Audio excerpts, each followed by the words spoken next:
Being the crown prince of the Tianqin Empire, second to none, Qin Yun was framed by his stepmother, the empress, for plotting to usurp the throne. Stripped of his spiritual veins from being a genius, he became a cripple, unable to cultivate, suffering daily torment and humiliation from his half-brother. But little did they know, through a stroke of luck, Qin Yun obtained the 9 Yang's inheritance, secretly cultivating from then on, beginning his path of revenge, reclaiming everything that was lost, awakening a world-shocking martial spirit that could absorb the martial spirits of others to strengthen himself, cultivating unrivaled qi arts, becoming the youngest refining grandmaster on the continent. Powerful martial artists would willingly become his little bro just to beg Qin Yun to refine artifacts for them. Countless beauties of the world would agree to become his Dao companion, just to ask Qin Yun to refine artifacts. The story begins one evening. The imperial city was drowned in silence. Only the sound of Yuan Yanying's footsteps, carrying food, quietly stepping on the path leading to the dungeon. Suddenly, a eunuch appeared, wanting to stop her. But Yuan Yanying was the daughter of the great general, Qin Yun's childhood friend. She possessed otherworldly beauty. Despite being only 15 years old, the eunuch could only sigh helplessly as she entered the rusty gates of the dungeon. Moans, please, and screams echoed throughout the dark prison where criminals were held. Yuan Yanying and the eunuch tiptoed towards the prison cell deep within. Before long, they arrived at the place where Qin Yun was imprisoned. Yuan Yanying gently inquired. Qin Yun recognized her voice, but his heart was filled with bitterness. Yuan Yanying looked at Qin Yun, feeling sorry for his unfortunate fate, from a promising prince to a prisoner in the dark. Qin Yun misunderstood Yuan Yanying's pity, thinking she was looking down on him. He angrily roared that he didn't need her sympathy, gritting his teeth and refusing the food that Yuan Yanying brought on behalf of the fourth prince. Yuan Yanying patiently explained that this was the fourth prince's goodwill, hoping Qin Yun would take care of his health. Qin Yun bitterly said that Yuan Yanying couldn't understand his situation. Once a noble prince respected by everyone, Qin Yun now had to suffer imprisonment for a crime he didn't commit. The empress falsely accused Qin Yun of murdering the king and arranged evidence in the form of a pile of skulls found in his room, saying that the Grand Tutor cultivated demonic arts, plotted to kill the king and secretly fled. Yet he was also implicated in this matter. In his heart, he only remembered the Grand Tutor as a big sister who taught him, and never did anything like that. Right now, Qin Yun angrily patted his chest, saying he was still alive because the empress wanted to steal his 5 Yang spiritual meridians to give to her son. 4 spiritual meridians have been stolen, and now Qin Yun only has 1 left. Yuan Yanying was stunned by this cruel truth. The eunuch, afraid that Qin Yun would talk nonsense, hurriedly dragged Yuan Yanying away, along with the prison door closing. On this side, Qin Yun had already realized their plot, understanding that they wanted to take his last spiritual meridian. Although imprisoned in the dark, Qin Yun was determined not to give in and wait here to die. He wouldn't slack off, continuing to cultivate his techniques, not letting his enemies get their way. All you saw was Qin Yun's fist slamming into the prison wall. The sturdy wall instantly formed a hole as if it had been hit by a meteorite. In the blink of an eye, the next day arrived. Qin Yun was lying down, taking a nap to regain his strength for revenge, when someone woke him up. It turned out to be the fourth prince, Qin Tianyi, Qin Yun's half-brother. Qin Tianyi didn't hide the contempt in his eyes, his voice mocking as he asked, "Was the meal Xiaoyuan brought last night delicious?" Qin Yun immediately snapped at him. "Stop putting on an act. You want to take the last spiritual meridian? Then come and get it," Qin Tianyi said. "Hold your horses. Let you have one last meal before sending you on your way." A chicken leg was placed in front of him. Qin Yun devoured it, and in no time, there was only the bone left. On Qin Tianyi's orders, 2 guards stepped forward to forcibly restrain Qin Yun. At this moment, Qin Yun seemed possessed, acting pitifully, constantly calling out, "Senior martial sister." Seeing this, the guard next to him was scared shitless. "I wonder if this lunatic will pounce and bite." Then look at Qin Yun, who was rushing towards Qin Tianyi, begging for mercy. Qin Tianyi disdainfully thought that he was losing his mind because he was about to have his last spiritual meridian taken. "I didn't expect the prince who was so famous back then to become like this." He kicked Qin Yun to the ground, followed by jeers from the guards. After that, they escorted him before the old ministers. One of them looked suspiciously. "Is this really okay?" Qin Tianyi said confidently. "He's crazy, don't worry about him." Immediately afterward, the old minister took out a spiritual pill and handed it to Qin Tianyi. Seeing the pill, Qin Tianyi's eyes lit up. He said thank you and reached out to take it. Suddenly, Qin Yun woke up, darting like a whirlwind, snatching it away in the 2 men's terrified eyes. "I'll take this pill. It's time to settle Qin Yun's debt with Qin Tianyi." All you saw was Qin Yun acting like a dentist, kicking Qin Tianyi flying 10 meters away, slamming into the pillar behind, clearly not lightly injured. At this time, Qin Yun swallowed the pill in his hand, praising, "Truly a good pill." The 2 guards began to react, foolishly wielding their swords, and charging forward. Qin Yun channeled his spirit energy into both fists, immediately punching the two guards, and conveniently snatching a blade. The surrounding eunuchs scattered in chaos upon witnessing this scene. Soon after, a voice rang out. "The Empress is here!" A luxurious and splendid palanquin entered, and seated on it was a beautiful woman in a dazzling phoenix robe. This woman was none other than Tianqin Empress. Qin Yun saw the Empress, and a surge of violent anger welled up within him, making the surrounding atmosphere even more tense and terrifying. At this moment the Empress spoke. "Qin Yun, you traitor, you finally couldn't help but rebel." Qin Yun gritted his teeth in anger. "Let's see whose underarm is darker. Today, your business and mine ends here. With your cultivation you were able to defeat the fourth prince," which surprised her greatly. She made a sinister guess. He must have been hiding his cultivation before. As expected, he is in cahoots with that slut who practices demonic arts. Qin Yun pointed the blade at her, clearly warning, "Now he is at body refinement 4th stage. Next it will be your turn to lie down." After speaking, he lunged towards the Empress.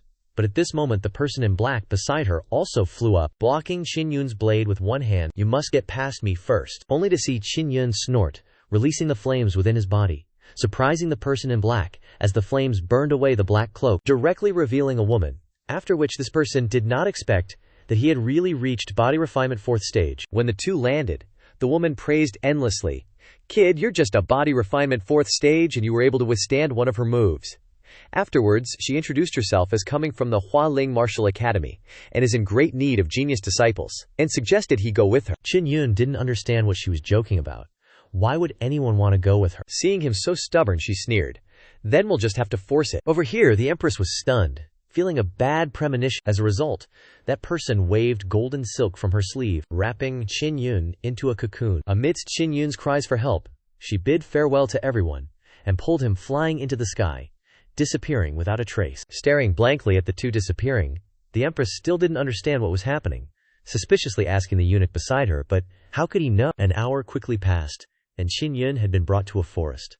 That person even casually stripped his clothes and scrutinized his figure, even praising that her eye for talent wasn't bad, causing him to panic immensely. After inspecting and discovering that he only had a yang spirit vein, but his strength was already so strong, she didn't wait for him to agree, and directly accepted him as a disciple. In his head now, there was only the will to seek revenge. Who would want to be her disciple? But after hearing her explanation, with his current strength, returning to seek revenge was no different from digging his own grave. He should be thankful that she took him away, otherwise he would have long been a lifeless corpse. His only choice now was to join the Hualing Martial Academy to improve his strength. After listening, Qin Yun pondered for a moment, then helplessly agreed. Before he could finish speaking, she released silk from her sleeve again, turning him into a golden cocoon, pulling him along, saying, "Very good, let's go." At this moment, being dragged across the ground, Qin Yun painfully screamed, "Let me out, I can walk myself." She led him to the Yunlong mountain range. Qin Yun walked and complained, "How much longer do we have to go?" At this moment, the yellow-robed beauty said, "We're here. Welcome to the Hualing Martial Academy. Announcement. From now on, you are officially a student in the 9th class, led by Yang Shiyue. She will now take you to awaken your martial soul." You wondered, where are the senior students and class president? Unexpectedly, the 9th class that the beauty led you to only had you as a student, which left Qin Yun speechless. In the blink of an eye, the two arrived at the martial soul hall. Stepping inside, Yang Shiyue was slightly surprised. There are so many people in the martial soul hall already. Just then, a white-haired beauty noticed them and walked over.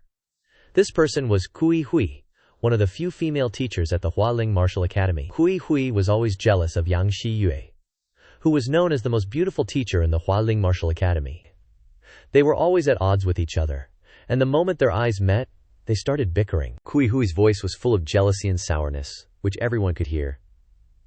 "Well, if it isn't our great beauty, Yang, I heard you were out looking for disciples. I didn't expect you to be back so soon." Hearing this, Yang Shiyue immediately retorted angrily, "No matter where I go, I run into this damn Kui Hui." Kui Hui scoffed, "I wonder what outstanding disciple the exceptional Yang Shiji has found." She glanced at Qin Yun, snorted coldly, called him a winter melon, and said, "Yang Shiji's taste is getting saltier by the day." Suddenly you were yanked by Yang Shiyue, smashing your face into her. "Mountains," she smugly reminded Kui Hui. "My disciple is a once-in-a-century prodigy. From now on, 9th class will be competing for first place." Kui Hui burst into laughter. 9th class used to rank last in performance, so new students transferred to other classes. Now you've only accepted one disciple and you dare to brag shamelessly. She is now at Tianqin, recruiting many genius disciples. First class will only belong to her first class. With that, she turned and left, leaving Yang Shiyue behind. Ugh, so annoying. So what if there are a lot of people? Individual strength is what matters most. Soon, it was time to awaken the martial souls. In the center of the room was a pillar with a large piece of jade on top. This was the soul connection formation, which could summon the martial soul within the body. After awakening, the soul connection formation will emit a brilliant light. The higher the quality of the martial soul, the different the color of the connection platform will be. There are bronze, silver, gold, platinum, and purple gold. In total, there are 5 levels of martial souls. Reaching silver martial soul is considered standard, gold is better, and those who awaken purple gold are as rare as phoenix feathers and unicorn horns. As for Yang Shiyu, she has a platinum martial soul which is also very rare. The first to awaken was Kui Hui's disciple, Wang Zhaogang. Wang Zhaogang moved his wrist a little and placed his hands on the soul connection tower. A dazzling golden light illuminated the entire room. At this moment, Qin Yun was a little surprised. So that's what a martial soul is. Meanwhile, Yang Shiyue and Kui Hui probably guessed something. Kui Hui even boasted, "My disciple is a true genius." The words had just stopped when the test results were announced. It turns out to be a bronze-wind martial soul, below standard. Seeing this result, Yang Shiyue wanted to scratch her back from laughing so hard, while Kui Hui just wanted that blinding light to erase everyone's memories of what just happened. She turned around and angrily smacked her disciple on the head, wanting to bury him alive. "You useless thing, you've embarrassed your teacher." Afterwards, she muttered to herself, "I have plenty of students. I don't lack geniuses. I definitely won't let Yang Shiyue laugh at me." Next, disciples took turns stepping up, but the results were all mediocre. Yang Shiyu also enjoyed this moment. Indeed, geniuses are like fleeting clouds. Kui Hui was furious and decided to bring out her trump card, loudly calling out Ye Wei Xuan. This guy was quite confident. "I won't let master be disappointed." This guy was from the Ye family, the leading family in Tianqin. People of the Ye family all have thunder martial souls. Famous and prestigious, it's just unclear what level he will achieve. Ye Wei Xuan stepped forward and placed his hand on the soul connection formation. Suddenly, a dazzling golden light appeared. This was truly the beauty of a true genius. The result was a golden thunder martial soul, which wasn't too surprising but still shocked everyone. Yang Shiyue, annoyed, glared at Kui Hui. As expected of the Ye family, living up to their reputation, a golden martial soul is so rare. Kui Hui seized the opportunity to show off. "Yang Ji, are your eyes opened yet? Next, it's your class's turn." Hearing that it was her class's turn and with another opponent getting a golden one, Yang Shiyue panicked, cold sweat running down her face, and thought, "I'm done for." Feeling like a roadside weed, unable to reach the clouds. Looking at my master's expression, Qin Yun was speechless too. She was laughing so hard just now. Over there, Kui Hui saw him hesitating and provoked. "It's your turn. If you don't want to lose face, you should just back down now." But who is he? He can't give up so easily before even getting on the arena stage. He slowly stepped forward, thinking as he reached out, "What exactly is my martial soul?" Immediately, a golden light appeared. Could it be bronze again? Unexpectedly, just then, the crowd looked closely in surprise and said, "Not quite." Within the golden light, there's a flash of purple. When the test results were announced, it turns out to be a purple-gold fire-grade martial soul. Qin Yun didn't understand much and quickly retreated, exclaiming, "The heck, that high-grade." Now, Yang Shiyu finally breathed a sigh of relief and smiled. No wonder it's a top-grade purple-gold martial soul. No wonder he reached such a level with just a single Yang spiritual meridian. On the other side, Ye Wei Xuan gritted his teeth in anger. His martial soul is even higher than mine. The announcement was like a thunderclap to Kui Hui's ears. Her jaw nearly dropped to the ground. At this time, Yang Shiyue cheerfully teased her. "Well, see you in the battle then." On the way back to the dorm, Yang Shiyue kept praising Qin Yun. Seeing Kui Hui's surprised look made her happy. She told him that in the next few days, the battle team would depend entirely on him. Qin Yun was a little worried after hearing this. "I only have one Yang spiritual meridian, so I'm not sure if I can complete the mission my master gave me." At this time, Yang Shiyue asked, "Do you know why you were chosen as my student?" Normally, people with only one Yang spiritual meridian would give up on the path of martial cultivation because it's too difficult. However, Qin Yun is different. Even though he only has one Yang spiritual meridian, he's still cultivated to the 4th level of the martial body realm, showing extraordinary perseverance that ordinary people can't achieve. This is why Yang Shiyue chose him. Hearing this, Qin Yun frowned, admitting that he didn't just have one Yang spiritual meridian, but also had never practiced any inner power cultivation techniques. I thought, what was the big deal? Yang Shiyue has plenty of inner power cultivation techniques. Later she will choose a top-notch inner power cultivation technique, suitable for you to practice. At this time, Qin Yun was less worried, and smiled. "Thank you, master." Back to the dorm, Yang Shiyue told him to practice here. No one would bother him. She also gave him the Xuanyang Sutra first, so that he could progress quickly, and later, when he had a certain level of strength, she would find other better techniques. She also told him not to wander around. When the battle team starts, she will come back to take him. If anything happens, go to the professor's area. Holding the cultivation technique in his hand, he was determined to cultivate well. Time shifted to night. Qin Yun sat in meditation to cultivate, sweating profusely. He felt that the spiritual energy here was dense, which was great for cultivation. After finishing his cultivation, he took out a string of beads. Remembering that Tai Shi had given him this 9 yang soul-breaking beads before, Tai Shi instructed that this thing could sense 9 kinds of spiritual energy corresponding to the 9 yang spiritual meridians, helping him quickly enter the martial body realm. Each time he increased his cultivation level by 1 level, he would unlock a layer of seal in the bead. Inside was hidden a supreme treasure that could make him a super powerhouse in the world. On this side, Qin Yun held the string of beads, thinking, with his current cultivation level, he should be able to unlock the first bead's seal. As soon as he infused spiritual energy into the string of beads, suddenly, a dazzling light burst out. A bamboo card appeared in front of him. He reached out to take the bamboo card, guessing that it was a cultivation technique, but when he opened it, he found that it was a spiritual inscription. There are 36 spirit runes, 18 profound runes, and 9 dabio runes. Spirit runes are used for refining spirit tools. Profound runes are for refining even more powerful profound artifacts, and dabio runes are for refining dabio artifacts, which unleash infinitely vast power. You possess so many rare and precious runes, you could definitely become a rune master.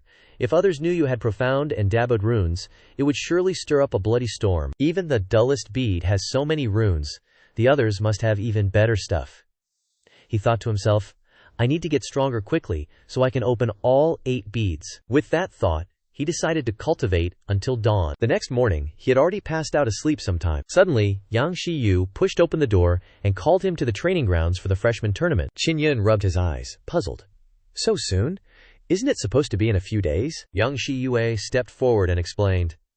The headmaster has come out of seclusion, so the freshman tournament and the class wars were moved up. You can't be late for the class wars, or you'll be disqualified. Worse, you could get expelled from the academy. Hearing this, Qin Yun immediately perked up. What are we waiting for? Let's go. At the training grounds, the students were already lined up neatly. The headmaster began to introduce, Welcome, students, to the Hualing Martial Academy. To test the strength of each class. Every year, the academy holds class wars to allocate resources to each class. This year, there are a total of 16 new classes. Let the class wars begin. In the new class, Qin Yun was a little confused and asked his master, if this class war isn't important, then why bother paying attention to it? Yang Shiyue said, the class war isn't just about winning or losing, it determines the resources a class gets for the entire semester. If you lose, you won't get any resources, and the semester will be tough. Qin Yun continued to ask, what kind of resources are we talking about? Yang Shiyu replied, it includes 20,000 essence jades, 2 mid-grade spirit pills, Hua Qi pills, that are internally distributed by the class.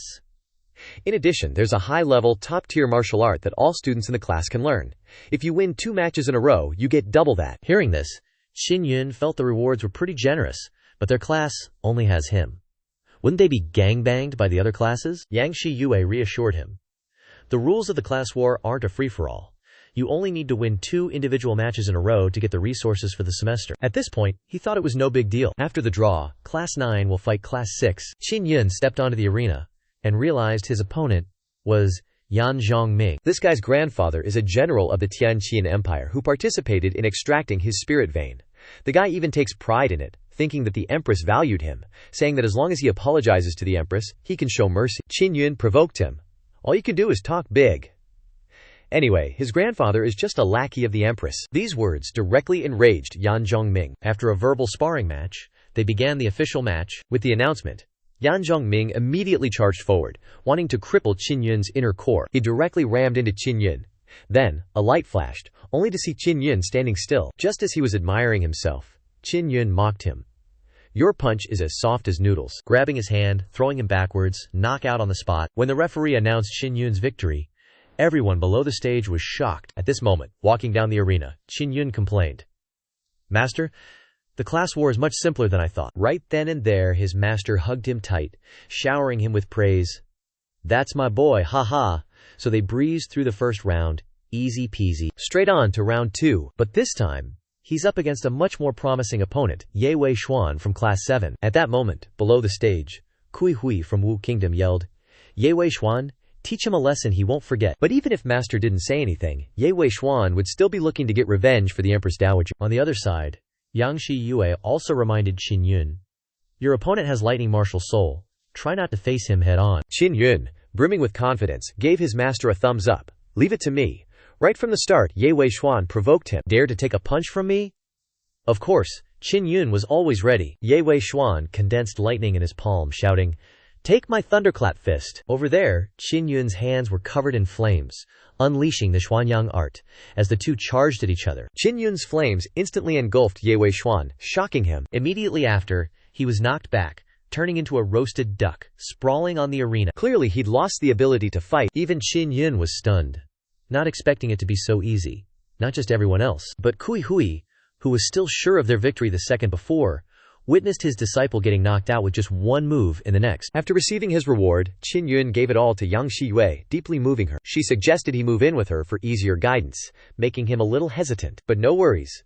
Master already made the decision for him. He just stood there letting his master drag him away. Returning to the teacher's dorm, Yang Shi Yu gave him 2 bottles of Hua Qi pills, which could help him break through to the 5th level. Later that night, he was still staring at the 2 bottles of pills, hesitating. Seriously, am I gonna croak?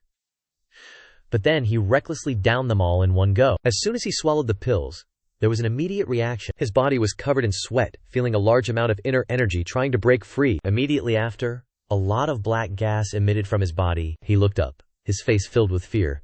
What is this black stuff? In the blink of an eye, he only saw the black gas turn into blood-red gas, penetrating inside Qin Yun's body. He tried to resist, screaming and yelling. After a while, the gas disappeared. He really didn't know what that black gas was. Guessing, could it be my second martial soul? If that's the case, it's seriously freaky. 2 bottles of Hua Qi pills didn't help me break through, but instead made me condense a second martial soul. If this gets revealed, there will definitely be trouble, he told himself. Absolutely can't let anyone find out. In the blink of an eye, it was the next morning. Qin Yun was lying on the ground, sleeping soundly. Suddenly, Yang Shi Yue pushed the door open and barged in. This frightened Qin Yun, who quickly pulled up his pants, scolding, "Master should knock before entering." Yang Shi Yue said, "There's a girl named Zhao Yulan here to see you." Hearing this name, he was a bit surprised. He and she once had an engagement. Zhao Yulan is the princess of the Tian Xiao Empire, possessing stunning beauty and extraordinary martial arts talent. With the 7 Yang spiritual meridians, at the age of 16 she was selected into the Tian Xuan Martial Academy, her reputation resounding everywhere. Seeing Zhao Yulan, Qin Yun could sense a sharp aura radiating. They greeted each other. "It's been 5 years. Zhao Yulan spoke, her voice cold but with a hint of softness. Back then, their mothers had secretly arranged a marriage and drafted an engagement contract. Was she here to make sure he still had it? Qin Yun nodded. The contract was indeed with him. Previously, Senior Martial's sister had given it to him, and he kept it within the 9 Yang Divine Soul inside his storage space. Zhao Yulan didn't want it now. Instructing him to keep the contract safe, he had to bring it to her engagement ceremony in a year. She also coldly declared that if he didn't show up, she would hunt him down to the ends of the earth. Qin Yun asked, confused, "Can't I just give it to you now? Are you planning to humiliate me at your engagement in a year?" She turned and walked towards the door. "I don't have time to humiliate you, especially since you're not even worth humiliating." With that, she hurriedly left. Back in the room, Yang Shi Yue stared at him. "So she's your fiancé?" Qin Yun scratched his head, awkwardly explaining, "Not really a fiancé, it was just something the elders arranged when we were kids. It's not like it's real." Realizing she was here to break off the engagement, Yang Shi Yue wanted to teach her a lesson for him, but he said it was okay, he'd just give her the contract when the time came. Yang Shi Yu turned away, telling him he should dump that kind of woman ASAP. She also said he needed to quickly master his martial skills to participate in the Heavenly Teacher Martial Meet.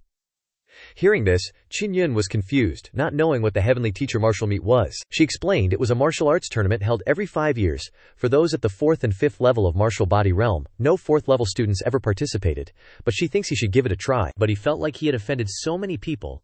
Just after arriving at the academy, it would be hard to live here in the future. Yang Shi Yu then offered a deal.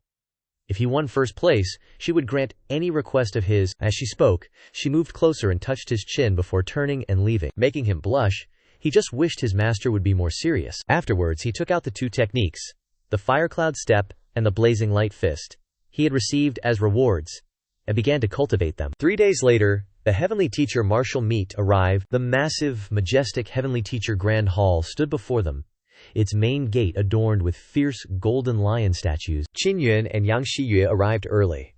The Grand Hall wasn't open yet. Yang Shiyue looked at the golden lion statue and explained, "Those at the 4th and 5th level of martial body realm can participate in the Heavenly Teacher martial meet, but not everyone can pass.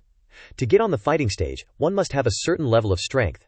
Thus, there is a preliminary assessment." Qin Yun observed the extraordinary Heavenly Teacher Grand Hall, realizing its importance to the Hualing Martial Academy, and asked, "If you win first place in the Heavenly Teacher martial meet, what's the reward?" Yang Shiyue said, "Winning first place grants you access to cultivate in the Heavenly Teacher Pool. The Heavenly Teacher Pool is a scorching hot spring that is both tyrannical and domineering. It's rumored to be made from the essence of spirit beasts and special spring water. Soaking in the Heavenly Teacher Pool will bring many benefits. It's an excellent opportunity to enhance your strength. At that time, she will soak in the hot spring with him, exchanging feelings." Hearing this, Qin Yun spat out blood. "Holy crap, my eyes, what kind of scene is this?" After joking around for a bit, they entered the Grand Hall to register. Qin Yun had only been at the Hualing Martial Academy for a few days, and already wanted to participate in the Heavenly Teacher martial meet, which surprised everyone. Although Qin Yun had demonstrated extraordinary fighting ability in the squad battle, most people thought it was too hasty for him to participate in the Heavenly Teacher martial meet with his current cultivation. After all, there was a huge gap between the 4th and 5th level of the martial body realm. One was the intensity of inner qi, and the other was the experience in using martial arts and actual combat. The old man in charge of registration looked at Qin Yun and smiled, advising him, "More practice is good, but remember not to force yourself." Immediately after, a strange, cold laugh from Kui Hui echoed from behind. "Teacher Yang, one shouldn't be too arrogant. You must know yourself and your opponent, and be humble. As a teacher, shouldn't you teach your students those things? Don't get too excited, because Qin Yun won the squad battle, thinking he has high strength. Your class only has one student. If he dies or gets injured in the competition, it will become a joke." Yang Shiyue turned her head and saw Kui Hui, and she felt disgusted to the core. At this time, Kui Hui turned to leave, not forgetting to add a few words. Today, she doesn't want to argue. They should see the truth in the martial meet competition. Turning to glance at Qin Yun, Kui Hui said, "Wei Xuan-kun of the 7th class has heard of your glorious achievements and wants to spar with you. You two will meet in the Heavenly Teacher martial meet." Wei Xuan-kun is the son of Grandmaster Qi Wen, the #1 genius of the 5th level martial body realm. Yang Shiyue reminded him, "Don't clash with that guy unless absolutely necessary." Having said that, they quickly moved to the martial arts competition grounds.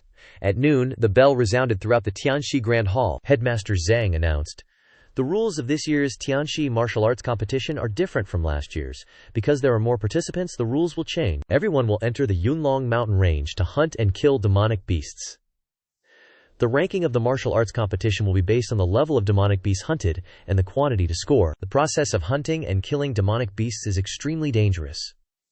Everyone must not be arrogant and hunt demonic beasts beyond their capabilities. After killing a demonic beast, you need to take out the demon core condensed within the demonic beast to proceed with scoring.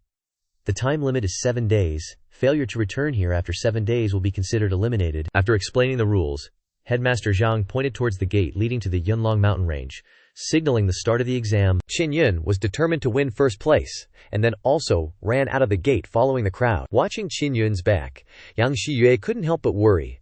This time it's really troublesome. The Empress will definitely secretly send people to assassinate him. In her heart, she could only cheer him on. Please take care. The sun was about to set, and Wei Xuan-kun was still enjoying himself, causing Kui Hui to still worry, urging him, "Why are you still here? Qin Yun has entered the Yunlong mountain range long ago. Missing this opportunity will make it very difficult to kill him." In Wei Xuan-kun's eyes, Qin Yun had been a dead man for a long time, so he was still very calm. Kui Hui reminded him, "Don't underestimate the enemy. If any mistakes happen, they will lose their lives when the Empress blames them." Only when he heard the Empress mentioned did Wei Xuan-kun become a little worried. Darkness gradually enveloped the Yunlong mountain range.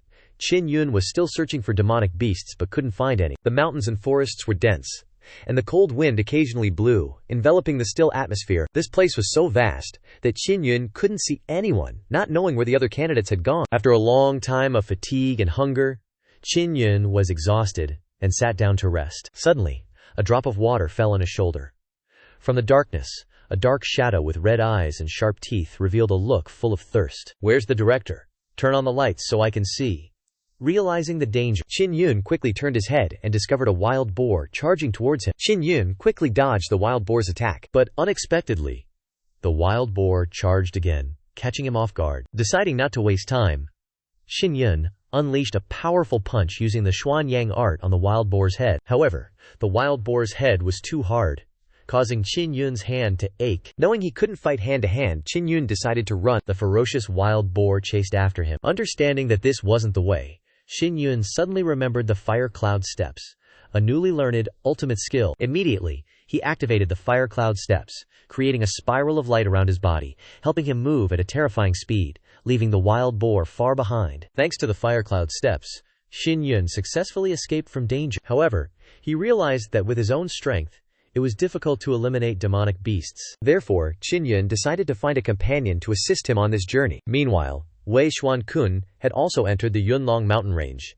and began searching for Qin Yun. In order to avoid the Empress's pursuit, Qin Yun used the Yirong art to disguise himself and conceal his identity. After that, he had a hero saves the beauty moment from a rhino, but the beauty dissed him for being ugly and left. At that time, using the name Wang Yun, he got acquainted with Ding Tianchun from Class 3. Seeing that he didn't have a group, Ding Tianchun wanted to invite him to join them in hunting demonic beasts. However, the junior sister who Qin Yun saved thought he had a shady background, became suspicious, and objected. After that, she got a lecture from her senior brother.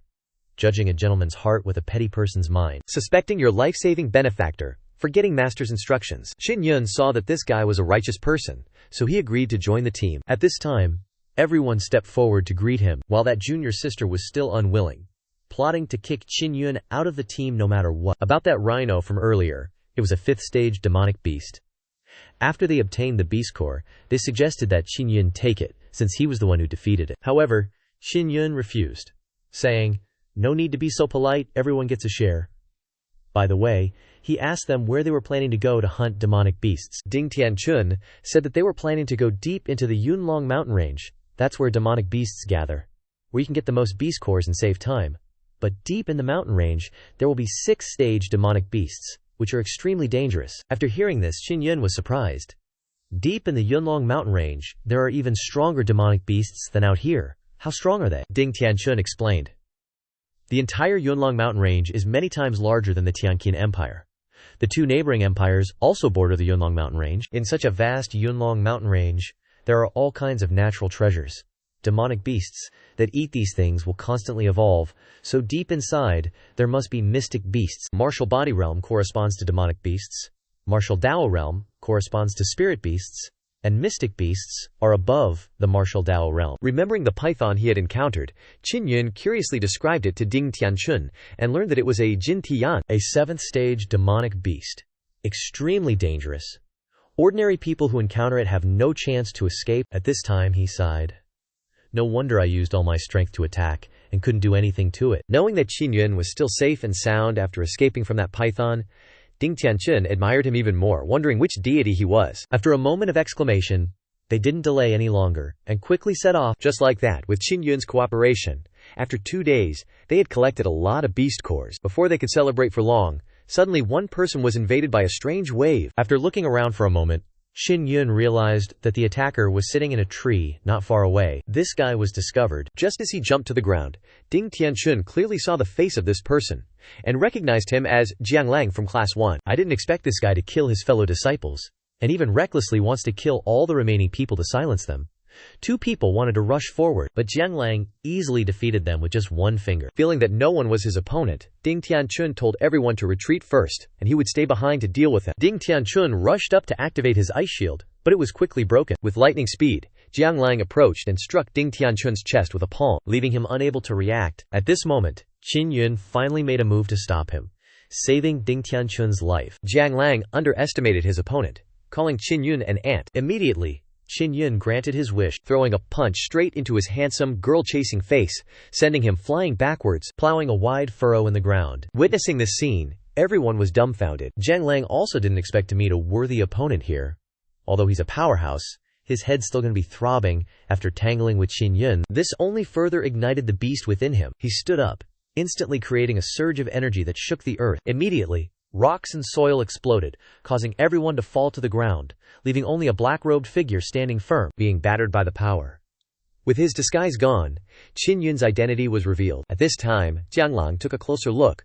Recognizing Qin Yun, he wasn't too surprised, since the only person who could remain unharmed by his ultimate move was the famous Prince Qin Yun of the Battle Division. Qin Yun didn't expect his good name to have spread so far. Turns out the Empress had put a hefty bounty on Qin Yun's head, so he couldn't not recognize him. He also revealed that he wasn't too interested in the reward, but the Empress had already sent Wei Xuankun to hunt him down. Therefore, only if he survived Wei Xuankun's pursuit would he be qualified to continue fighting him. Qin Yun originally had no idea about Wei Xuankun's background, but Ping Xing mentioned that he was the only Qi scholar among the disciples of the First Academy of the previous Martial Assembly of Celestial Masters. As soon as he finished speaking, he turned around and left, constantly saying, "Don't mess with him. Tell Qin Yun to quickly find a place to hide. That guy is not someone you can deal with." Seeing that Jiang Lang didn't want to fight him anymore and didn't even bother taking the beast core, Qin Yun felt this guy was really strange. Afterwards, fearing that Ding Tianchun and the others would be implicated, Qin Yun left a letter. "See you later, we'll drink together." He also left the beast core for them somewhere else. Kui Hui was eagerly searching for Qin Yun, but Wei Xuankun overtook her, so she stopped to catch her breath. At this moment, the cries from her hungry stomach rang out, causing her to lose her mood and just want to find something to fill it first. Suddenly, the forest emitted a fragrant smell of roasted meat. Following the call of the roasted meat, she discovered an uncle sitting and roasting a wild boar. It turned out that Qin Yun, after fighting Jiang Lang, just happened to be sitting here roasting food, unexpectedly running into Kui Hui.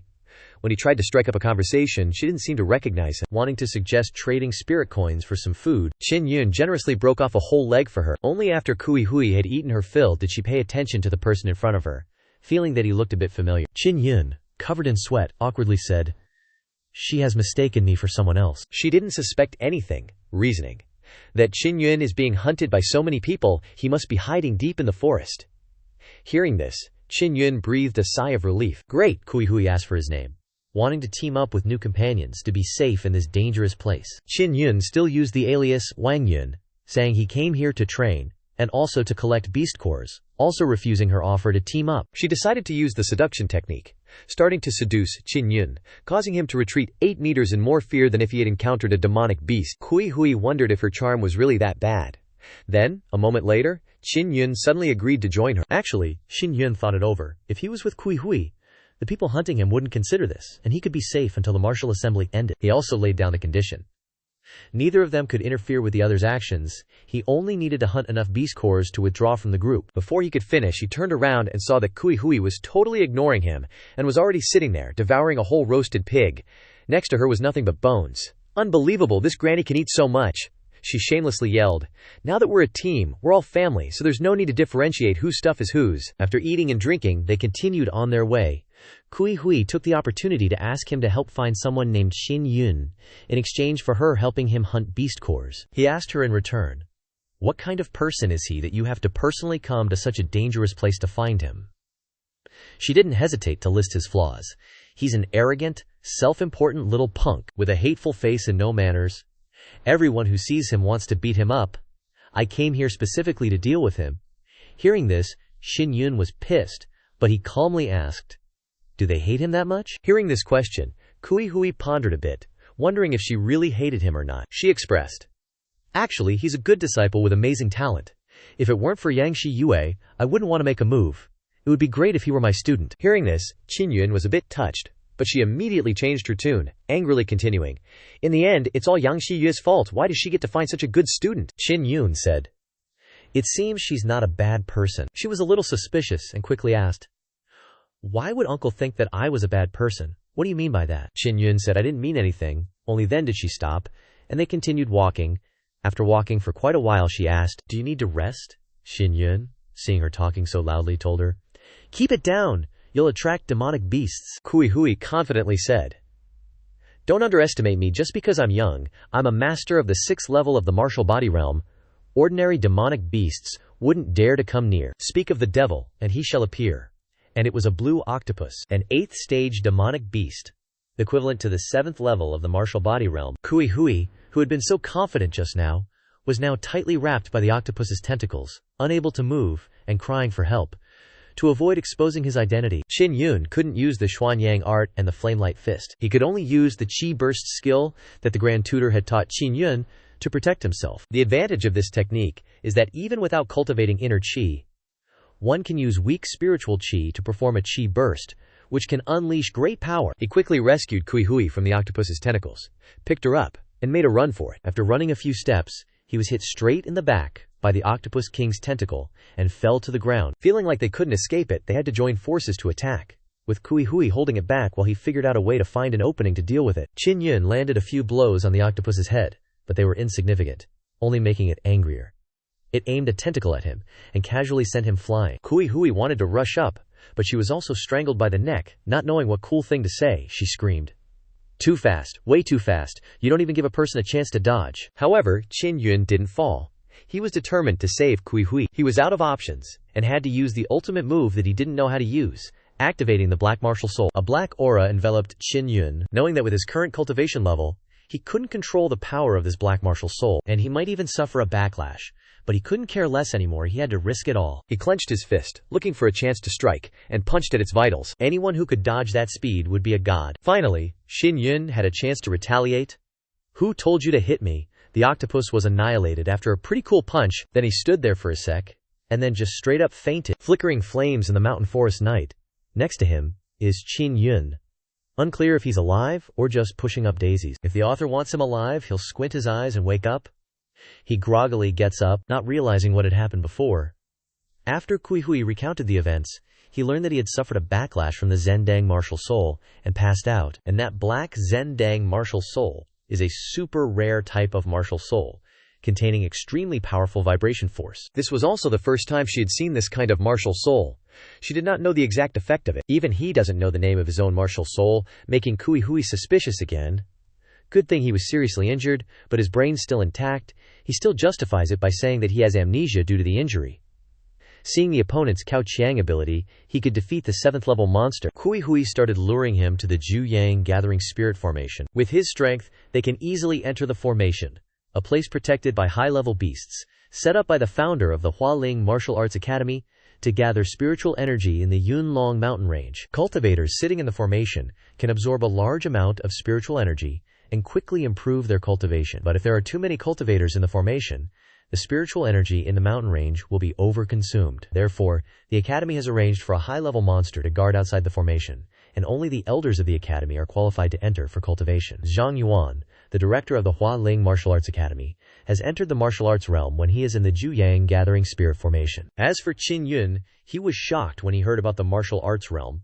Currently, he cannot control his own martial soul, so what he wants now is to quickly improve his realm. He doesn't care about life or death, he's going to throw down. Hui is still worried that his injury hasn't healed, but his seriously injured body has recovered. The weak limbs have expanded cells, and she doesn't need to worry about anything. So he turned around and set off, leaving Kui Hui to chase after him, thinking, "Damn, did this uncle eat some immortal pill or something? How is he so strong?" The next day, at the Zhu Yang Gathering Spirit Formation, Weishuan Kun wanted to monopolize this place, so he brutally slaughtered all of his fellow disciples. In the end, there was still a high-level monster to deal with. This one looks like a hairy, escaped Dr. Hank McCoy from X-Men. Not far away, Qin Yun and the others had also arrived.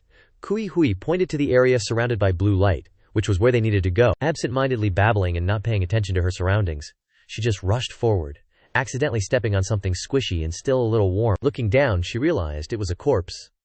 All people from the academy, this trip's gonna be rough, who went ahead and cleaned up so neatly. Kui Hui guessed, could this be the work of the guardian monster? But when they got closer, the guardian monster was dead, standing stiffly, mouth gaping, with several holes pierced through its body. Seeing a yellowish piece of paper on the monster's corpse, Kui Hui approached and picked it up to look at it. Could this be a college entrance exam result? Qin Yun, who was the most sober person just now, knew at a glance that it was an explosive talisman, and immediately shouted at her, "Throw it away quickly!" But too fast, too dangerous. The talisman took effect and exploded with a bang, and the smoke and dust were everywhere. Luckily, Qin Yun managed to pick up Kui Hui and run away. Otherwise, there would have been a shower of fresh water here. Just then, a figure appeared from the dust. Thought it was someone else and was about to run, but Kui Hui recognized him. It was Weishuan Kun. What the heck is he doing here? Wasn't he supposed to be hunting down Qin Yun? Moreover, he killed so many people, the academy will definitely not let him off. Weishuan Kun sneered. So it's Kui Hui Laoshi. It's okay. The spiritual energy in the gathering spirit array will belong to them, as long as no outsiders know. Saying that, he turned sharply to Qin Yun and threw out a spirit talisman to attack. His body was immediately covered in a sea of flames. But no worries, he's a fire-type kind of guy. This little fire ain't gonna singe a hair on his head. Not a big deal at all. Seeing the other guy totally unfazed, Wei Xuan-kun throws some lightning bolts, but Qin Yun gathers the previous flame into a fireball in his hand, immediately blocks a couple of lightning strikes from the other side. Thui Hui's head is full of question marks. Isn't his martial soul suppressing demons? How come he also knows fire elemental martial skill? On the other side, after learning he's a fire martial soul, Wei Xuan-kun stops tossing out fire talismans. This time he pulls out an earth steadfast talisman, creating a shield. Let's see how you deal with this. Mud is just like mosquitoes to Qin Yun. He smashes it to pieces with a touch. Immediately aims for Wei Xuan-kun's chest, sending him flying, piercing through the spiritual light protection into the Nine-Yang spirit gathering formation. He was just warming up before. Looks like he's met a worthy opponent, now he's finally getting serious. He takes out a power-up talisman, sticks it on his chest. A ray of light emerges from the spirit talisman, surrounding Wei Xuan-kun. As soon as the spirit talisman disappears, strange inscriptions appear on his body, and his eyes light up like car headlights. The light radiating from him is like dish soap. A drop sends grease scattering away. Qin Yun, blinded by the dazzling light, quickly covers his eyes. Taking advantage of the opportunity, the opponent jumps up and throws a punch at him. Qin Yun couldn't dodge at all, falls to the ground, creating a lava pit. Wei Xuan-kun wants to deliver the final blow, but is stopped by Thui Hui, who throws a silk ribbon to block him. After all, the other person saved her life a few times, and now he doesn't pose a threat to him. Wei Xuan-kun doesn't know which side she's on. Thui Hui stalls for time, shouts, "Uncle, get out of here!" But he just thanks her, says he'll handle it himself, which makes Wei Xuan-kun even more excited, calling him arrogant. At the same time, he also apologizes to Thui Hui. He's been hiding his true identity from her from the start. No point in hiding it now. He directly drops the disguise. Thui Hui was already in a difficult position, now she's even more so, and only knows how to look at the two people in front of her. Wei Xuan-kun searched high and low but couldn't find it. Who knew I'd get it? Without any effort, the person is far away at the horizon, but right in front of my eyes. Although the suppressing demon's martial soul will cause backlash, Qin Yun has no choice. He has to go all out. A thick black aura emanates from him. Realizing the opponent has two martial souls, Wei Xuan-kun is even more excited, takes out a stack of spirit talismans, waves his hand for a while, and creates a sword. The two didn't hold back before. Now they pour even more spiritual power into each other, creating a tornado. A beam of light flashes in the Nine-Yang spirit gathering formation. Dust envelops everything, quickly dissipates. Only a deep black hole appears in the middle of the formation. Thui Hui sits by the edge of the pit, hopelessly calling out Qin Yun's name, unsure if he's alive or dead. Who knew there's a space right under the spirit gathering formation? Wei Xuan-kun quickly escaped, figuring Qin Yun fell down there and his bones must be crushed to dust. Turns out, Qin Yun wasn't chanting anything, and after some digging in the social underbelly, he stumbled upon a shocking secret. A beam of purple light was shining from the end of the cave. He guessed that it was the spiritual source of this formation. When he got closer, he saw someone sitting there, and the massive amount of spiritual energy in the Nine-Yang spirit gathering formation was radiating from this spot. Looking at the memorial tablet, it turned out to be Lin Binglian, the founder of the Flowery Spirit Martial Academy, who had disappeared nearly 1,000 years ago. This senior used her remains as the heart of the formation, and there was a box beside her. Seeing this box, Qin Yun hesitated for a moment. Opening someone else's box doesn't seem right, does it? Then he reassured himself. Just a peek, it probably won't matter. And then he grabbed the box and opened it. Inside was a letter, a jade slip, and a ring. Qin Yun read the letter and realized that this person wanted to send the jade slip to Lan Xiaowu Wang of the Lanling Star Palace, and the reward was inside that interspatial ring. He was a bit confused. This person put the reward right next to it. Aren't they afraid someone will take the ring and not keep their promise? Senior Lin Binglian is too trusting. But it's okay. Luckily, I, Qin Yun, am the one who found it. Our reputation is so good that we've never even cheated on the one-legged stool, except for the times when we use disguise to hide our identity. If I can survive and get out of here, I'll definitely be a Sherpa and help deliver it. As for the reward, it's going to be his reward anyway, so why not open it up and see what's inside? With that, he poured spiritual energy into the ring. Immediately, a whole mountain of spiritual herbs appeared inside, dazzling his eyes. These were all top-grade spiritual herbs, each bottle worth a fortune. Qin Yun had really hit the jackpot this time. With so many spiritual herbs plus the dense spiritual energy here, he would definitely be able to quickly break through to the 6th level of the martial body realm. For the next 2 days, he consumed the herbs and cultivated, finally reaching the 6th level of the martial body realm. However, to defeat Wei Xuan-kun, he had to counter his spell, so he decided to study the strange runes in the bamboo tube left by the Grand Preceptor, and learn how to create spirit talismans. Qin Yun was very confident. In no time, he scribbled a few strokes and figured that his first fire talisman was complete. But the next second, the fire talisman went poof, right in his face. Good thing. I'm still handsome, looks like I need more practice. Let's try drawing a lightning talisman next. Not content with getting burned the first time, he shocked himself with electricity again. Wait a sec, where did I go wrong? He has to figure this out. Meanwhile, at the Flowery Spirit Martial Academy, someone came to call for Headmaster Zhang, saying with a proud tone, "The time limit is up. It seems like this year's number 1 belongs to my son again." This person was none other than Rune Master Wei Yongfu. Wei Xuankun's father, Headmaster Zhang, remained impartial. There's still time. It's too early to conclude. The martial arts tournament has been going on for 7 days, and the students who can return have already arrived. Wei Xuankun brought back the most beast cores, and Qin Yun still hasn't shown his face, causing Yang Shiyu to be extremely worried. Tui Hui wasn't doing much better. After finding out that the old geezer was Qin Yun, she felt down. She didn't even seem happy about Wei Xuankun getting first place. Just as Dean Zhang was about to announce the end of the time limit, Qin Yun managed to get back, carrying a huge sack of tokens. Seeing him, everyone was surprised. Some happy, some angry. The atmosphere was thick with gunpowder. As soon as they met, Qin Yun and Wei Xuankun greeted each other warmly by kicking each other. Qin Yun complimented Wei Xuankun. "You're really something, getting so many beast tokens, you must have robbed them," making him salty. AF, he just wanted to shut Qin Yun's mouth. He wouldn't let him get away so easily this time. It wasn't until Yang Shiyue intervened that he was temporarily let off the hook. Today, Dean Zhang announced that the Heavenly Master Martial Meet had officially ended. Next, the secretary will conduct an audit. After the statistics are complete, the list of the top 5 leaders will be announced. 5th place is Yan Yun from 4th class, 112 beast tokens. 4th place is Fang Rugang from 15th class, 149 beast tokens. 3rd place is Wang Chen from 11th class, 176 beast tokens. 2nd place is Xin Yun from 9th class, 270 beast tokens. 1st place is Wei Xuankun from 7th class, 806 beast tokens. Hearing this, Wei Yang proudly stood out. "That's my boy." However, that is not the final result. The champion is Xin Yun. Such a difference in the number of beast tokens immediately made Wei Xuankun suspicious. However, he has a high number of beast tokens, but Xin Yun has one that is a top-quality beast token, the beast token of a spirit beast. According to the regulations of the martial meet, just one top-quality beast token is equivalent to 1,000 ordinary beast tokens. Wei Xuankun was unwilling. He must have cheated. Spirit beasts are equivalent to the martial Dao realm.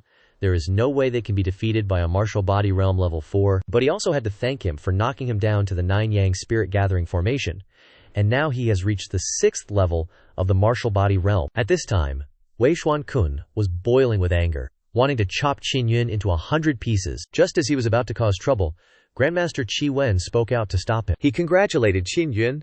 "Truly a hero comes out of youth, a well-deserved reputation." Today, he met him. He invited him to attend the banquet. Before Qin Yun could respond, Yang Shiyue agreed for him.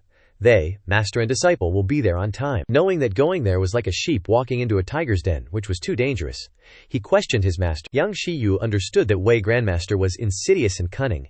If you don't go, he will definitely use even more shameless methods to deal with you. By then, they won't be able to prevent it even if they want to. She comforted him. If it really gets dangerous, then she will protect him. After hearing this, Qin Yun felt extremely touched. After that, he was awarded the Heavenly Master token. Thanks to this token, he can enter the Heavenly Master pool 3 times to practice, and he can go with other people. For a moment, he didn't know who to go with, so he decided that it would be best to go alone. But before he could overthink it, Yang Shiyue decided for him. She's tagging along with him this time. With that, she just dragged him straight to the Heavenly Master's pond. The warm hot spring relaxed her muscles, making Yang Shiyu sigh non-stop. Qin Yun shyly shouted, "Master, turn down the volume a bit. Are you afraid people won't know we came here?" Yang Shiyue. "It's been so long since I've been here, and there's no sign of cultivation advancement, so I'm a little excited." Qin Yun just felt that it wasn't right. Shouldn't boys and girls bathe separately? Yet she offered to scrub his back for him. Isn't that embarrassing? Just as he was about to speak up, she immediately pressed close to him, asking, "Do you feel hot all over, like there's a hot stream of air coming out of you?" Qin Yun panicked a little and pushed his master away, but immediately apologized, because it was indeed as his master said. His meridians all over his body seemed to be cleared and had been tempered. Yang Shiyue stood up.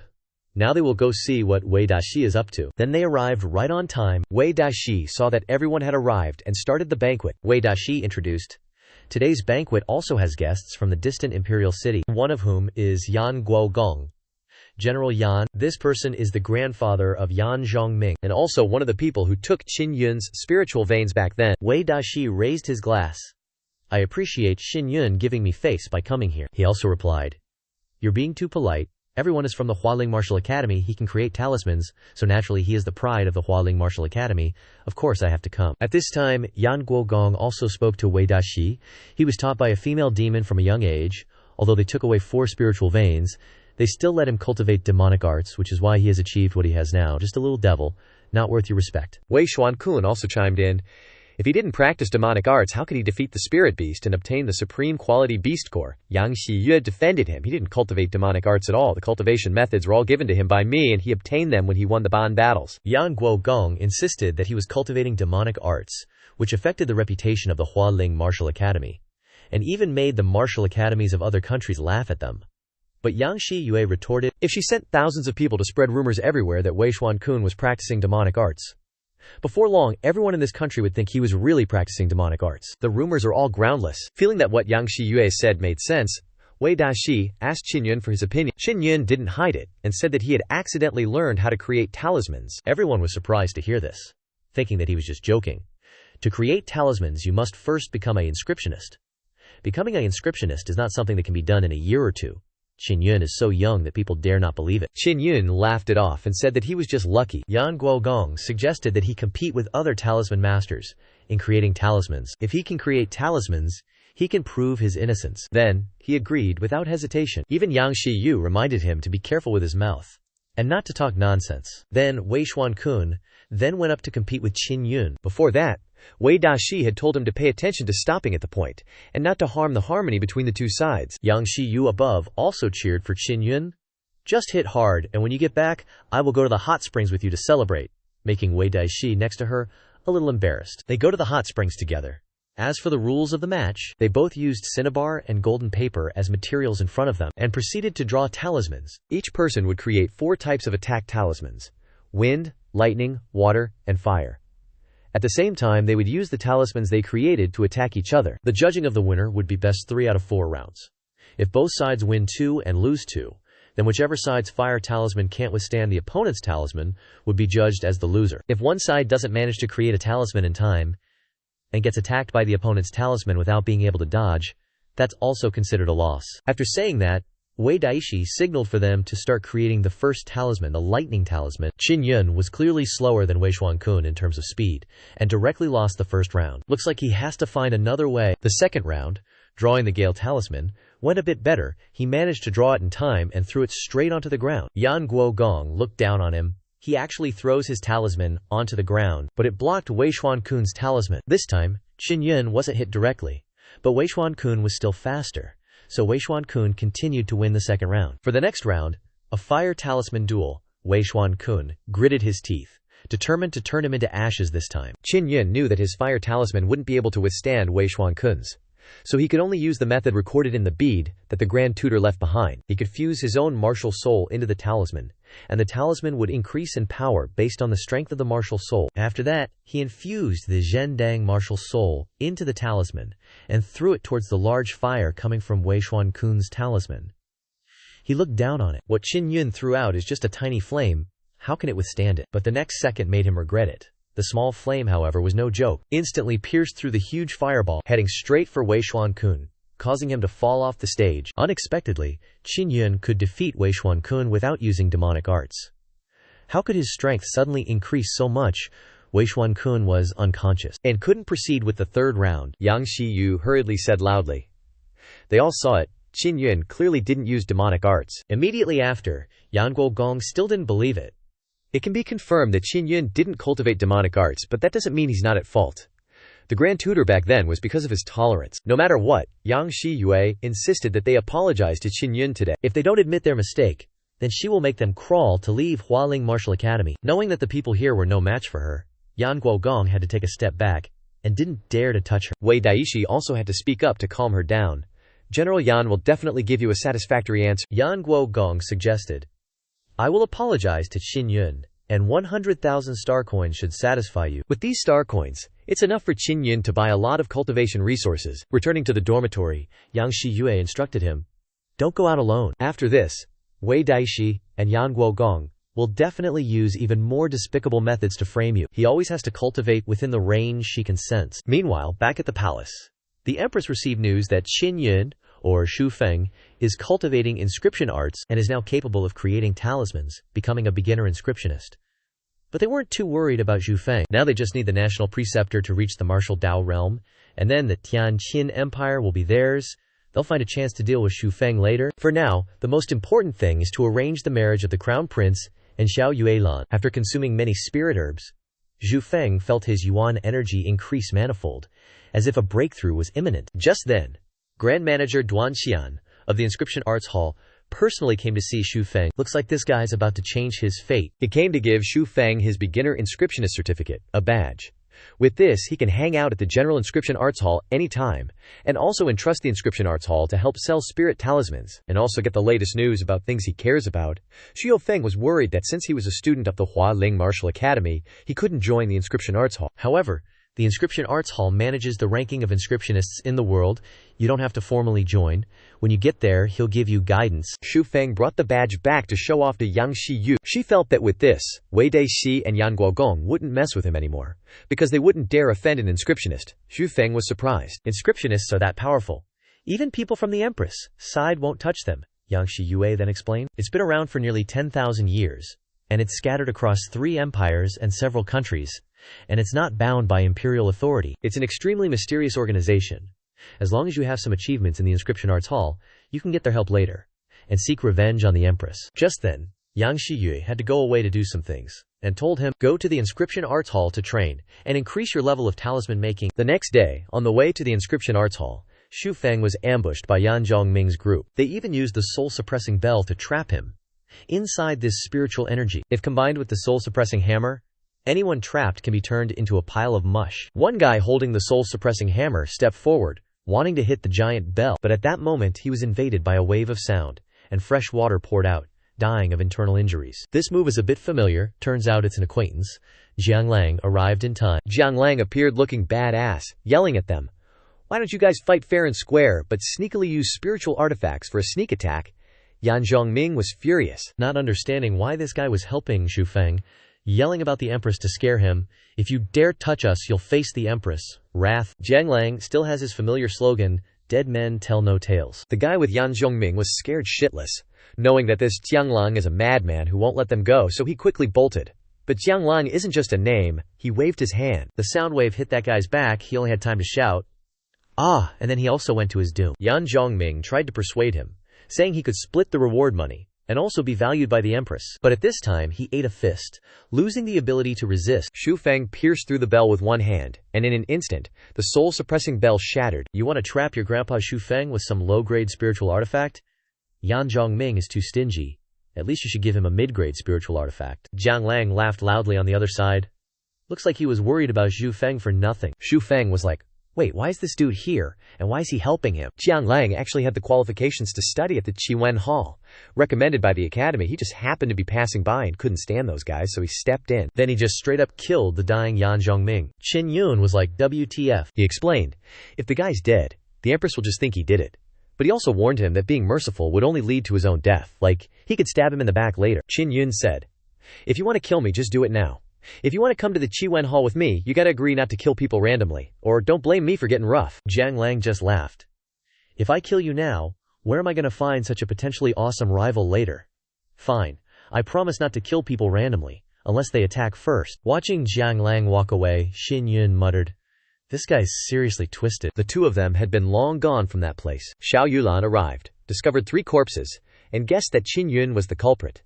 Could it be that he's really cultivating demonic arts? The reason Jiang Lang, who doesn't even know how to create chi patterns, is coming to the Qiwen Hall is because the Azure Star Palace is currently descending upon the Tianqin realm, and only the Qiwen Hall has the qualifications to enter the Star Palace.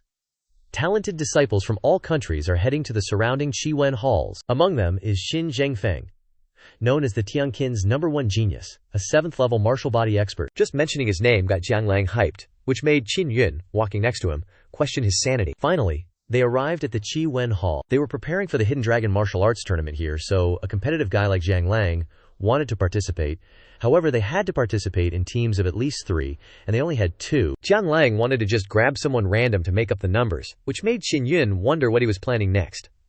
Unfortunately, not wanting to team up with this guy, Xiao Yulan had also arrived. She wanted to find out if Qin Yun was really cultivating demonic arts, so she disguised herself with a veil and offered to join Qin Yun's group. She even guaranteed that they could be in the top 3 teams. As soon as they met, Qin Yun was suspicious. "How does she know my name?" she explained. "Your reputation echoes throughout Tianqin.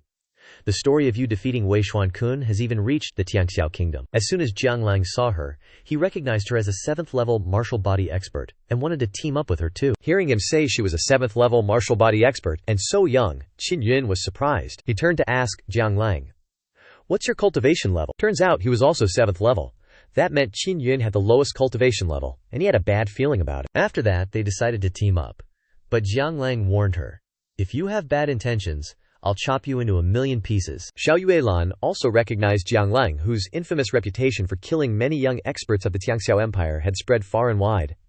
They would settle accounts with him sooner or later. On the other hand, Jiang Lang boasted, "I didn't know I was so famous in the Tianxiao Empire." Qin Yun had to remind him, "It's infamous, not famous." After that, the 3 of them registered and received 3 nameplates. The Hidden Dragon martial arts tournament would officially begin in 3 days. They would use these 3 nameplates to check in. At that time, at this moment, Qin Yun remembered that he hadn't asked the young lady's name. Xiao Yulan called herself Meng Fei Ling from the Tianxiao kingdom. Since there was nothing else, she bid them farewell and said she would find them on the day of the martial arts tournament. Watching her leave, Qin Yun suddenly realized that they didn't have a place to stay. He didn't know where to go now. Jiang Lang introduced him. "The rune badge you have can get us free accommodation in the Qiwen Hall, plus 3 free meals a day." After that, they arrived at a luxuriously decorated room. Qin Yun was wondering if he'd stumbled into the wrong room, like, is this place really free? But this is the perk of being a talisman master. And it's not just this. You'll realize how useful the boundless badge is later. As for where Jiang Lang's staying, Qin Yun wondered. Where'd he go? Turns out, he doesn't have a badge, so he's been mooching off group invites for food and lodging. The temple's kinda helpless about it. He's a student, and renting a room outside is crazy expensive. At that moment, Jiang Lang also informed Qin Yun. He has things to do tonight, so he will be late. Immediately, Qin Yun smelled something fishy going on around here. Meanwhile, Crown Prince Qin Zhengfeng had also received word that Qin Yun was participating in the martial arts competition. Qin Zhengfeng figured he wanted to get into the Azure Star Palace too. Just a 1-yang spiritual meridian, and he's aiming so high. Grandmaster Wei was there too, warning Qin Zhengfeng not to underestimate Qin Yun, since he'd cultivated to the 6th level of the martial body realm. Even his own son was critically injured by him, and is still unconscious, hoping Qin Zhengfeng can avenge him. Qin Zhengfeng grinned sinisterly, already plotting to capture Qin Yun and take his remaining spiritual meridian. If he absorbed Qin Yun's spiritual meridian, he'd have a 7-yang spiritual meridian, and at that point, he'd be invincible on the continent. He suddenly shouted to everyone, "Get out! Got some biz to handle." Turns out he'd noticed a mouse eavesdropping on the rafters, so he invited him down for a little chat. Turns out, Jiang Lang had climbed up there at some point. Jiang Lang had just gotten back to the door of the room when he collapsed right on the doorstep, startling Qin Yun awake from his loud snores, thinking it was a thief. He was about to beat his mouth off, but upon closer inspection, it was an acquaintance, and he hauled him onto the bed to treat his wounds. Who beat him up this badly? Did he go looking for Qin Zhengfeng? Well, gotta heal him up first. He just grabbed a random bottle of spirit medicine from his storage ring, not even sure what it does, and just poured it down his throat. Should be fine, right? Ugh, dude. Qin Yun was being way too heavy-handed. Even if he wasn't injured, he'd be screaming from choking. Thankfully, the medicine had unexpectedly good effects. Jiang Lang was able to sit up and start yelling at Qin Yun almost immediately. Then he mentioned that Qin Zhengfeng again. Qin Yun was curious. Your cultivations are clearly the same, so how did you get beaten up like this? Jiang Lang explained. They're both at the 7th level of the martial body realm, but Qin Zhengfeng has the 6-yang spiritual meridian. With his current strength, he can't even take one of Qin Zhengfeng's attacks. Qin Yun didn't expect Qin Zhengfeng to have fully integrated with the spiritual meridian he got from him so quickly. Absorbing each other's spiritual meridian can only be done between people with blood ties, which made Jiang Lang feel how merciless the imperial family is. Qin Yun also found it ridiculous, because his enemies were all his brothers and sisters. While they were lamenting Qin Yun's fate, they suddenly sensed murderous intent. Just as they realized the danger, suddenly a red figure jumped out from nowhere, exploding as it landed, smashing a section of the courtyard. The Qiwen Hall is going to have to spend more effort to repair the hall again. At this time, the red-haired man looked at the two of them and said, "You are both here, this is really great. I am Huo Li Dao Mingzhong, and I was ordered to take your heads. Qin Yun had already prepared a flame, just waiting for him to say the name of the person who sent him to attack. Did Qin Zhengfeng send you? As expected, he even shouted that it was their honor to die in his hands. Qin Yun heard this and looked disdainful. He wants to defeat the two of them with just him alone. But Jiang Lang in the back then expressed, I am badly injured, I cannot fight, you carry this battle. Qin Yun had just put on a show and was silenced by his teammate. That Mingzhong didn't let them chat for long, and immediately stepped forward to attack. Qin Yun also used Xuanyangju to rush up. Luckily he dodged his blade, otherwise he would have been cut in half. But he almost tore his pants. He only brought one set of clothes this time, and that guy already made a cut. If this goes to the martial arts competition, I won't die from being beaten, but will be embarrassed to death. That dude saw you freeze up in fear and sneered, let this old man help you find release. What the heck? How come he? Could it be he only saw Qin Yun raise a fist straight into his chin, sending him flying? How could he block so effortlessly? Turns out Qin Yun wasn't scared, he was just furious about his clothes getting ruined. He'd have to painstakingly mend them for half a day. Jiang Lang, still standing calmly behind, crossed his arms and said, the Crown Prince knows their location, so they can't stay here any longer. Qin Yun didn't know where this guy was planning to go. Seeing him acting so ominous, he continued, of course we're going to that friend's place. You'll know who that friend is soon enough. Over at the girls' dorms of Qinwen Hall, Xiao Yuelan was relaxing in a bath, still worried about Qin Yun and that pervert. No sooner did she think of them than they suddenly burst through the door.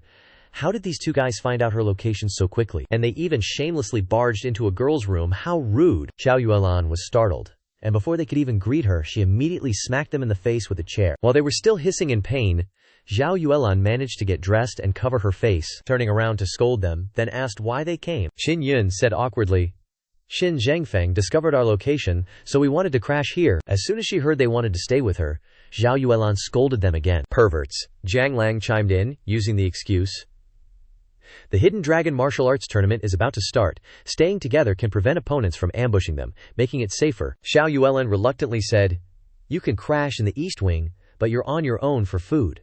Which made them extremely grateful. But little did they know, the East Wing was a woodshed, without even a bed. The Azure Star Palace descends upon the world every 10 years. Lan Xiao, the founder of the Star Palace, will select talented individuals from various academies to inherit the path of martial arts. The genius disciples of the great academies gather at Qinwen Hall to compete for the qualification to enter the Azure Star Palace. This Hidden Dragon martial arts tournament will be presided over by Duan Gan, the general manager of the Qinwen Hall branch in Tianjin. The purpose of this martial arts tournament is to determine who can enter the Azure Star Palace, but the participants will compete in teams. The content of each team's competition will be determined by drawing lots, so only a team proficient in all competition categories can hope to reach the end. It's not just about martial prowess, but also about talisman creation, artifact refinement and alchemy, even cooking spiritual food and cultivation knowledge. In short, this time they will compete in the comprehensive strength of the teams. Relying solely on martial force will not be enough to win the qualification to enter the Azure Star Palace. After the general manager announced the rules of the tournament, he also signaled for the tournament to officially begin, but he yielded the floor to the commentary referee. She pointed to the large energy screen above the stands. The draw will be completed automatically. The teams do not need to draw lots themselves. After a while, the system had the results. Sanchuan Academy versus Galexia, Aurora Academy. The competition format is martial combat. Aurora Academy has emerged in recent years. It is said that the team leader this time is a master of the martial body 6th stage. They sent 4 people to participate in this match. But their opponent, Sanchuan Academy, only sent 1 person to fight. Seeing this, the Aurora Academy felt extremely insulted. While the other teams had already begun their matches, Qin Yun's team was still sleeping in, forcing Xiao Yuelan to rush back and drag them out. As they left, Qin Yun even complained, it's because of you that they had to sleep in the woodshed, freezing and on hard ground, so they could only get some sleep after sitting up all night. Her words were full of sarcasm, which made her sensitive and glare at Qin Yun. So, are you saying that being late is her fault? Qin Yun stuttered to correct himself. I didn't mean it that way. Jiang Lang was also worried. What if the first round we draw them and miss the live stream, we'll be eliminated? But Qin Yun was calm, because he didn't really care. So what if we miss it? His goal was just to get to the literature semester anyway. Hearing Qin Yun give up so easily, Xiao Yuelan grabbed him encouragingly. Your father and wife are waiting for CC to rescue them. Grand Tutor is waiting for you to clear his name, so you must go to Azure Star Palace. You must become stronger. Qin Yun blankly thought back, he doesn't even have a wife. But Jiang Lang behind him chuckled and said, doesn't she know this kid got dumped by his fiancée? Xiao Yuelan spun around as if to express her true feelings. His fiancée might have had some unavoidable hardship. This also made Qin Yun thoughtful, because he always thought, That engagement was just a whim of our parents. He and his fiancée have no intention of marrying each other. Just as they arrived at the competition area, the Aurora Academy had already been beaten to a pulp. The black-robed guy from the Three Profound Academy also used the same move as Jiang Lang, finishing off the opposing captain who was on his last breath. Recognizing this move, Qin Yun was surprised. Who knew this guy was Jiang Lang's older brother, Jiang Feng? A few years ago, Jiang Feng was already at the late stage of the martial body realm 7th level, and now he has probably broken through long ago and has now joined the Three Profound Academy. It seems that their road to winning the championship has another major obstacle. The Three Profound Academy is the #1 academy of Tianjin, and they are only sending one person to compete. It seems the rest are even more unfathomable. Now starting the second match, the competition method is cooking. The next two teams are the Hualing Martial Academy and the Green Scale Academy. Both teams stepped onto the competition stage, and the Green Scale Academy had already shown their contempt. Looking at Qin Yun and the others, they don't know how to cook. This time they are sure to win. The red-robed guy even confidently claimed to be a heavenly special-grade master chef. What a pity he has no idea. On the other side, Qin Yun assigned Jiang Lang to cook, and he was in charge of cutting. This is simple. He was quite confident in his knife skills. But Xiao Yuelan immediately reminded him, this match isn't just about cooking. Something unexpected will happen later. You must use all your strength. He even has to use all his strength. What exactly will happen in the match later? The ingredients that both teams need to deal with are the pupae of the Xuanjia beetle. The Xuanjia beetle is a third-stage spirit beast, and its shell is tough. To deal with it, you not only need superb cooking skills, but also powerful martial arts to break the outer shell. Sure enough, this match is not simple at all. The red-robed guy called the pink-robed girl, throwing her a beetle cocoon. He used his knife to slash hard at the cocoon with one strike, but what cracked was the knife, and the beetle shell didn't even chip. Even his hand was shaken and groaned in pain. It was Qin Yun's turn to take action, and sure enough, he also couldn't break the cocoon. Seeing that the opponent also couldn't break the cocoon like him, the red-robed guy was secretly happy, so this match might be a draw. But when the commentator announced that if neither side can break the beetle shell, they will both be eliminated, it made him feel like he was sinking like a stingray. Then he will have to let Qin Yun take action again. If he uses the Zhendang martial soul, he will be discovered, so he hides it inside the fire martial soul. Then combined with the Xuanyang art, gathering all spiritual power into the palm of his hand, and with all his might he slashed down in one go. Swoosh! It split into two perfectly even halves, revealing the jiggly, honey-glazed meat inside. That's it. The two people standing next to him couldn't help but look on with admiration. I've really changed my opinion of him. Qin Yun sliced the jiggly meat into pieces, giving the rest to Jiang Lang. Luckily, Jiang Lang was skilled in cooking, so they easily passed this stage. Although they won, they needed to be more vigilant, because the crown prince would take notice, and the next round would definitely have some underhanded tricks involved. Qin Yun wasn't too concerned about this. He'd fight when the time came. Sure enough, Xin Zhengfeng had already started secretly meeting with the head manager, Duan Gan, wanting him to change the draw results so that Hualing Martial Academy would fight against Sanchuan Academy. At first, he was righteous, not allowing him to interfere in the martial arts tournament. He threatened, "Aren't you afraid of offending the Tianjin Empire?" Hearing this, he laughed loudly. Just a minor empire?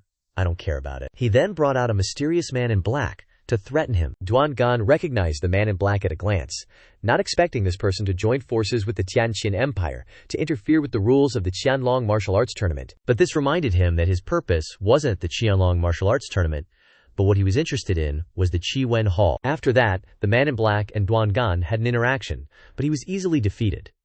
The Qi Wen Hall was also controlled by the man in black, making such a big commotion without any worries. Eliminating the head manager Duan Gan meant no one could threaten them anymore. The man in black smirked to himself. Sooner or later, this continent's Qi Wen Hall will be under the management of the Blue Star Palace. Not long after, in the high-end dormitory area, the sound of breaking things echoed. Jiang Feng angrily learned that someone had secretly changed the rules, causing them to face Hualing Martial Academy directly, clearly wanting to use Sanchuan Academy to eliminate Qin Yun, with the Empress reaping the benefits, treating them like pawns in her hand. A person in the shadows spoke up, telling Jiang Feng not to get worked up.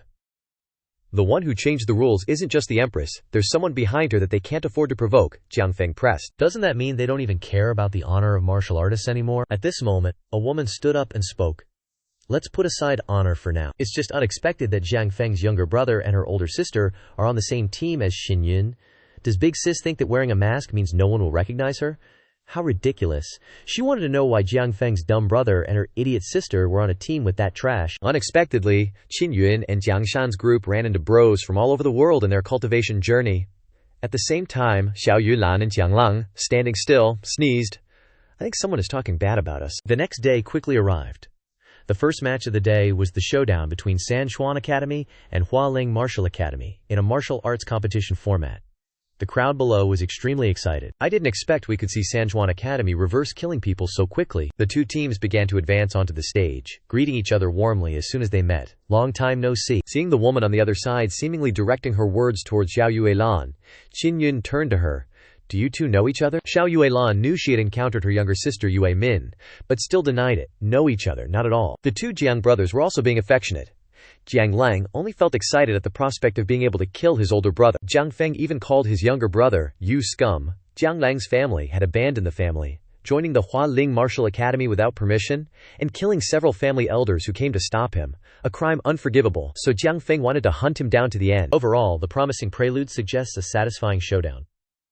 The duel rules will be discussed by the two captains. Xin Yun lets Jiang Feng have full authority to decide the rules. Jiang Feng felt refreshed upon hearing this, and immediately suggested a best-of-3 elimination match. As for the order, the two girls from each team will compete first, followed by the two Jiang brothers fighting each other in the second round, and the guy with the hat is interested in Xin Yun and wants to fight him. Qin Yun didn't know if he knew this guy, but he was interested in him. Jiang Feng then said, the next episode will reveal everything, and so both sides agreed to proceed. After learning that she had to fight Yu Min, Xiao Yulan felt worried and hesitant. Meanwhile, Yue Min was very eager. The last time they fought was 4 years ago. Xiao Yuelan only wanted to fight to a standstill, not wanting to hurt her younger sister. But Yue Min didn't want to be seen as weak, so she would do her best to prove to her parents that she had surpassed Xiao Yulan. As soon as Yue Min activated her spirit energy, everyone below was surprised. Unexpectedly, it's the rare purple gold martial soul. She has already reached the 7th level of the martial body realm and unleashed the purple net flame light technique, blowing away Xiao Yulan's veil. Although she had reached a higher realm, she was still far behind, revealing too many openings. Xiao Yulan gave a warning strike, shattering Yue Min's necklace. But she still wanted to fight to the end, so Xiao Yulan had no choice but to put her younger sister to sleep. No sooner said than done. Yue Lan rushed forward like the wind, punched Yue Min's abdomen, hitting a pressure point, knocking her unconscious. Xiao Yuelan quickly won the first round. After discovering that her teammate was actually Xiao Yulan, Xin Yun wondered, I wonder what kind of hardship she really has that made her join me. But Xiao Yulan only said that she would explain the specific reasons later, and now they should focus on the competition first. In the second match, the two Jiang brothers chatted for a while and then decided to fight. Jiang Feng didn't hesitate to point his blade at Jiang Lang, but he was also very capable, using sound waves to tear his brother's cloak to shreds. Jiang Lang knew that his brother was not using his true strength, so he provoked him. If he doesn't fight with all his might, he will die at his hands. Of course, Jiang Feng didn't hold back either. Tell him not to regret it. In an instant, Jiang Feng's clothes were torn to reveal his toned muscles. Let me teach you some manners. Jiang Feng's powerful aura also made Jiang Lang retreat. Jiang Feng raised his hand high, transforming it into a giant sword, and unhesitatingly slashed down at Jiang Lang, catching him off guard. The ship was split in two. At this moment, Qin Yun couldn't let Jiang Lang die, and disregarding life and death, not caring what the penalty would be for interfering in the match, rushed up to block that stream of power. In an instant, he was caught by the man in black. Daring to disrupt the martial arts assembly? You're really bold? In a hurry, Qin Yun revealed the Zendang martial soul, so he had even more reason to falsely accuse him of using demonic arts and punish him severely. Qin Yun hadn't processed what had happened, and immediately raised his voice to argue. Only the chief steward has the right to punish me. What right do you have? Unexpectedly, this guy said, I am the Grand Elder Kun Heng of the Blue Star Palace. Of course, I have full authority to decide the fate of the chief steward, and also to deal with you. After that, he didn't bother with reason, and just straight up yeeted him into the heavenly punishment pagoda to repent for 10 years. But there's still a chance for him to escape. Old ancestor Lan Xiao made a rule that if he can escape on his own, he can regain his freedom. Kun Heng also used Xin Yun as an example. If anyone else interferes with the martial Dao order, they'll end up like him. Xiao Yulan's side is collapsing. She's lost all hope now. Him being banished like this basically means she's being forced to become Xin Zhengfeng, the crown prince's wife. But Jiang Lang still believes. He's strong, he'll definitely find a way to escape soon. After getting rid of the pain-in-the-ass Qin Yun, Xin Zhengfeng was super smug. Leaving him in the heavenly punishment pagoda, he's gonna starve to death sooner or later. Thing is, he's wondering, why didn't Kun Heng just kill Qin Yun? Wouldn't that have been faster? Kun Heng's got plans too. Since it's the Grand Assembly, and everyone's watching, he couldn't just act recklessly. Throwing him into the heavenly punishment pagoda is basically a death sentence anyway. Qin Zhengfeng's just worried that Qin Yun's too cunning and has hidden enough food on him for 10 years, then they'd be screwed.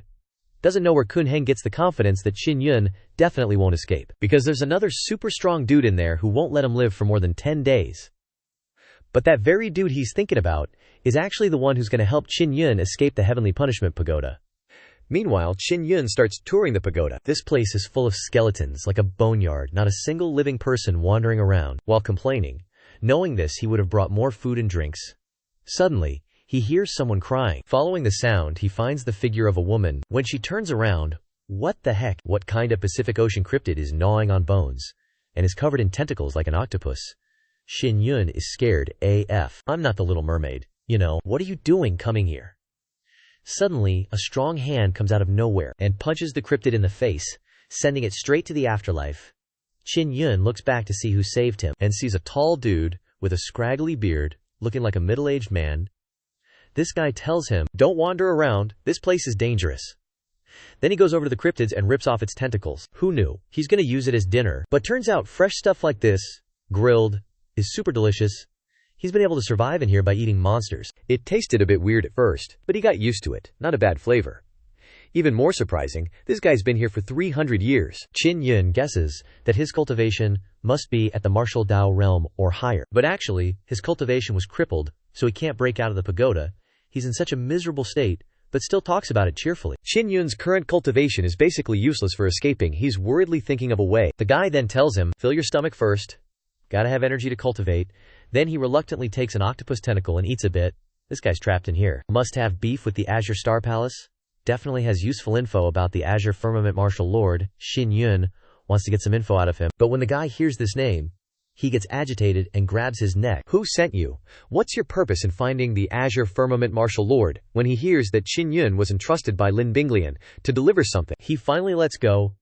Who knew this guy is actually the person he was looking for 300 years ago? Because he failed to break through the final stage of the Star Yang True Scripture, he was severely injured and only has a fraction of his strength left. Turns out when he came out of seclusion, he got backstabbed by a traitor, and all his meridians were wrecked. That traitor wanted the Xinjiang Zhenjing manual, so instead of killing him, he just locked him up in this sky punishment tower. 300 years later, his wounds are healed, but he's lost all his cultivation, and his current strength is only at the Pisiradamic Von Dao Kan stage. He's not what he used to be, and he can't escape this sky punishment tower. After hearing Lin Xiao's story, Qin Yun pulls out the jade slip and hands it over. He's like, "Aren't you worried he's faking it? You're just gonna hand it over like that?" He figures, being locked up here, he can't get out anyway. Even if it's a scam, he'll take it. He thinks, this kid's seriously naive, and checks out what's in the jade slip. Turns out, it's all the cultivation methods he taught Bing Lian. She recorded everything and hid it in here. This thing's like Bing Lian's encouragement. She hoped he could recover his cultivation and go back to lead the Blue Star Palace. But keeping this memento will only make him miss Bing Lian more. After all, he created all the cultivation methods inside. Then he decides Qin Yun's alright and gives him the jade slip. This'll help you a lot.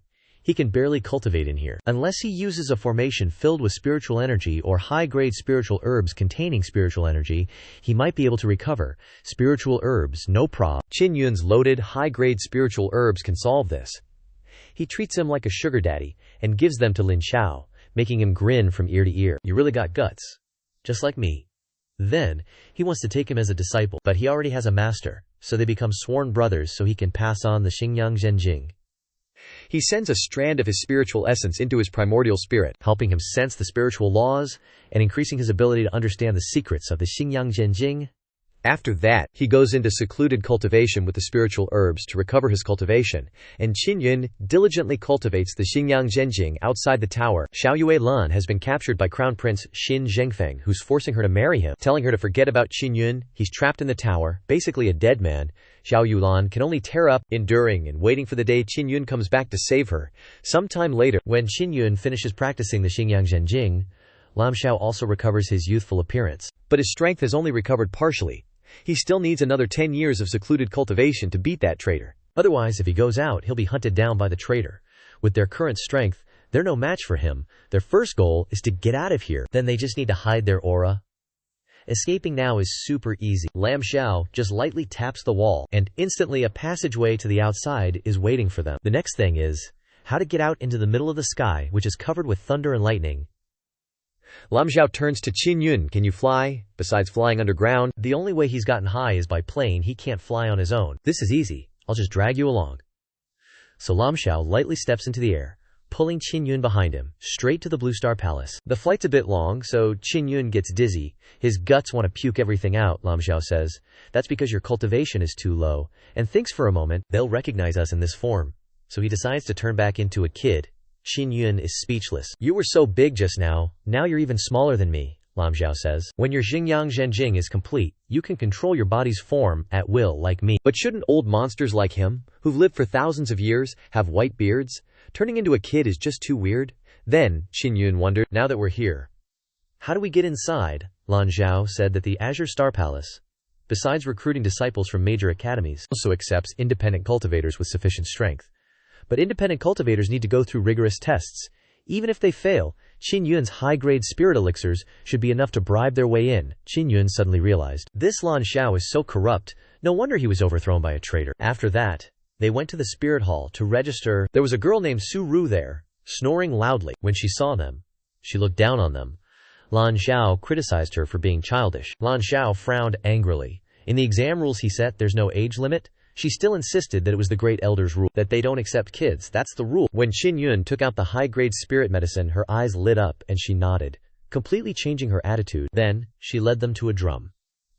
The test rules were simple. You just needed to lift the giant mallet and hit the spirit drum to pass. Qin Yun tried to lift the 1,000-pound mallet, feeling like he couldn't even swing. But then, he activated his quake-suppressing martial soul, boosting his strength, and jumped up to strike the drum directly. Su Ru saw that he had the quake-suppressing martial soul, and felt a sense of excitement. You really can't judge a book by its cover. When it was Lan Zhao's turn, he didn't even bother using the mallet, just used his bare fist to hit the center of the drum. At the same time, a deafening sound rang out, and the drum was shattered to pieces. Lan Zhao's terrifying power then traveled far, plowing up hundreds of meters of the ground. Too easy. Lan Zhao revealed his strength also in order to be directly admitted to the inner sect for training, so he could approach the Star Palace high-level officials and punish the traitor soon. Qin Yun had to listen to Lan Zhao's arrangements. Afterwards, they both passed, officially becoming disciples of the Star Palace. Su Ru asked for their names and where they came from. Qin Yun said his name, and that he was from the Tianqin Empire. Lan Zhao followed suit and said that he was his younger brother, named Qin Xiaoyun. She didn't question it, and assigned them to the disciples of the teachers here. Lan Zhao, as expected, was at the level of an inner sect disciple, and entered the heavenly palace under the guidance of Lin Xiao, the West Palace Lord. As for Qin Yun, although his talent was not bad, he still hadn't reached the standards of the inner sect.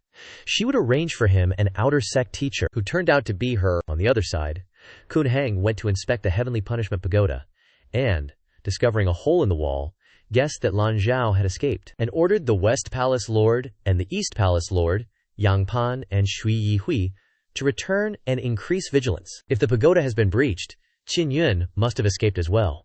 But he still went inside to confirm again. Meanwhile, Su Ru had accepted Qin Yun and taken him to a training room, instructed him for a while, and when she walked out the door, she smiled sinisterly. Scheming in her heart, Qin Yun is young, but he already has extraordinary strength.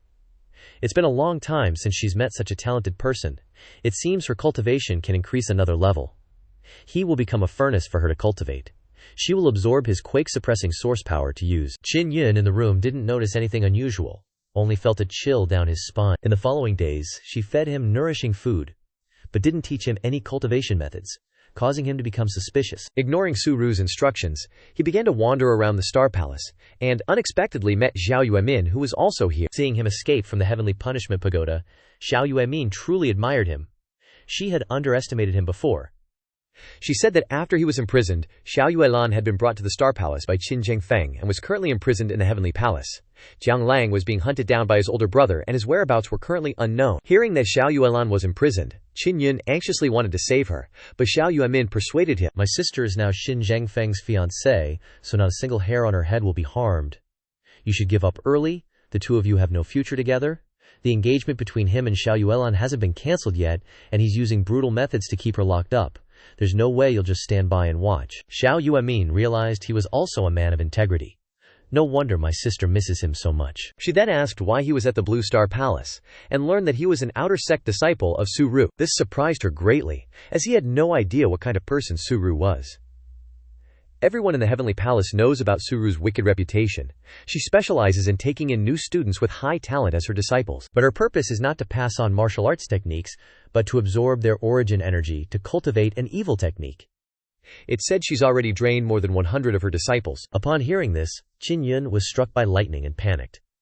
Why don't the people in the Star Palace do anything about it? Little did he know, the rule in the Star Palace is that as long as you have strength, you have status. They don't care if people in the Star Palace cultivate evil techniques or not.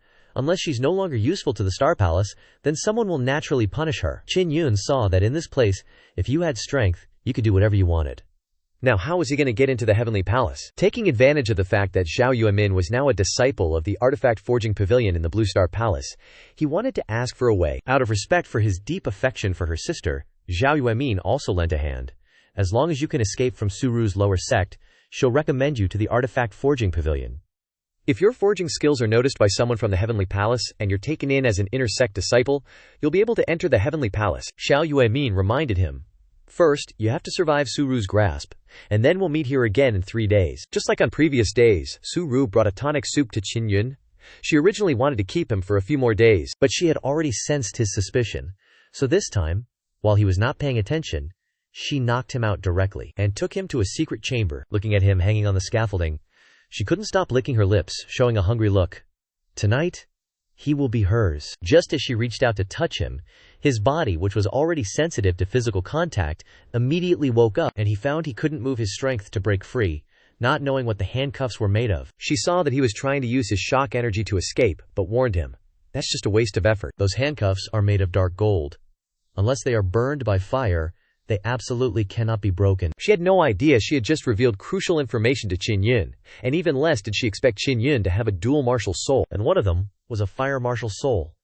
Just as she was about to squeeze his neck, intending to make him a part of her body, a stream of fire burst from all over Qin Yun's body, startling her and making her retreat. The flames directly burned the handcuffs, freeing him. Taking this opportunity, he used his fire cloud steps to sprint out of the secret chamber. Suru couldn't believe he had a dual martial soul, and was even more delighted. He really is a gift from the heavens to her. Following the spiritual energy he left behind, he's still young and inexperienced.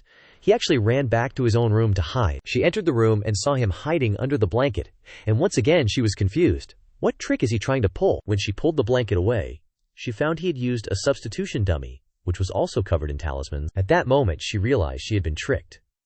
But before she could react, the pile of talismans exploded. Qin Yun, watching from a distance, calculated.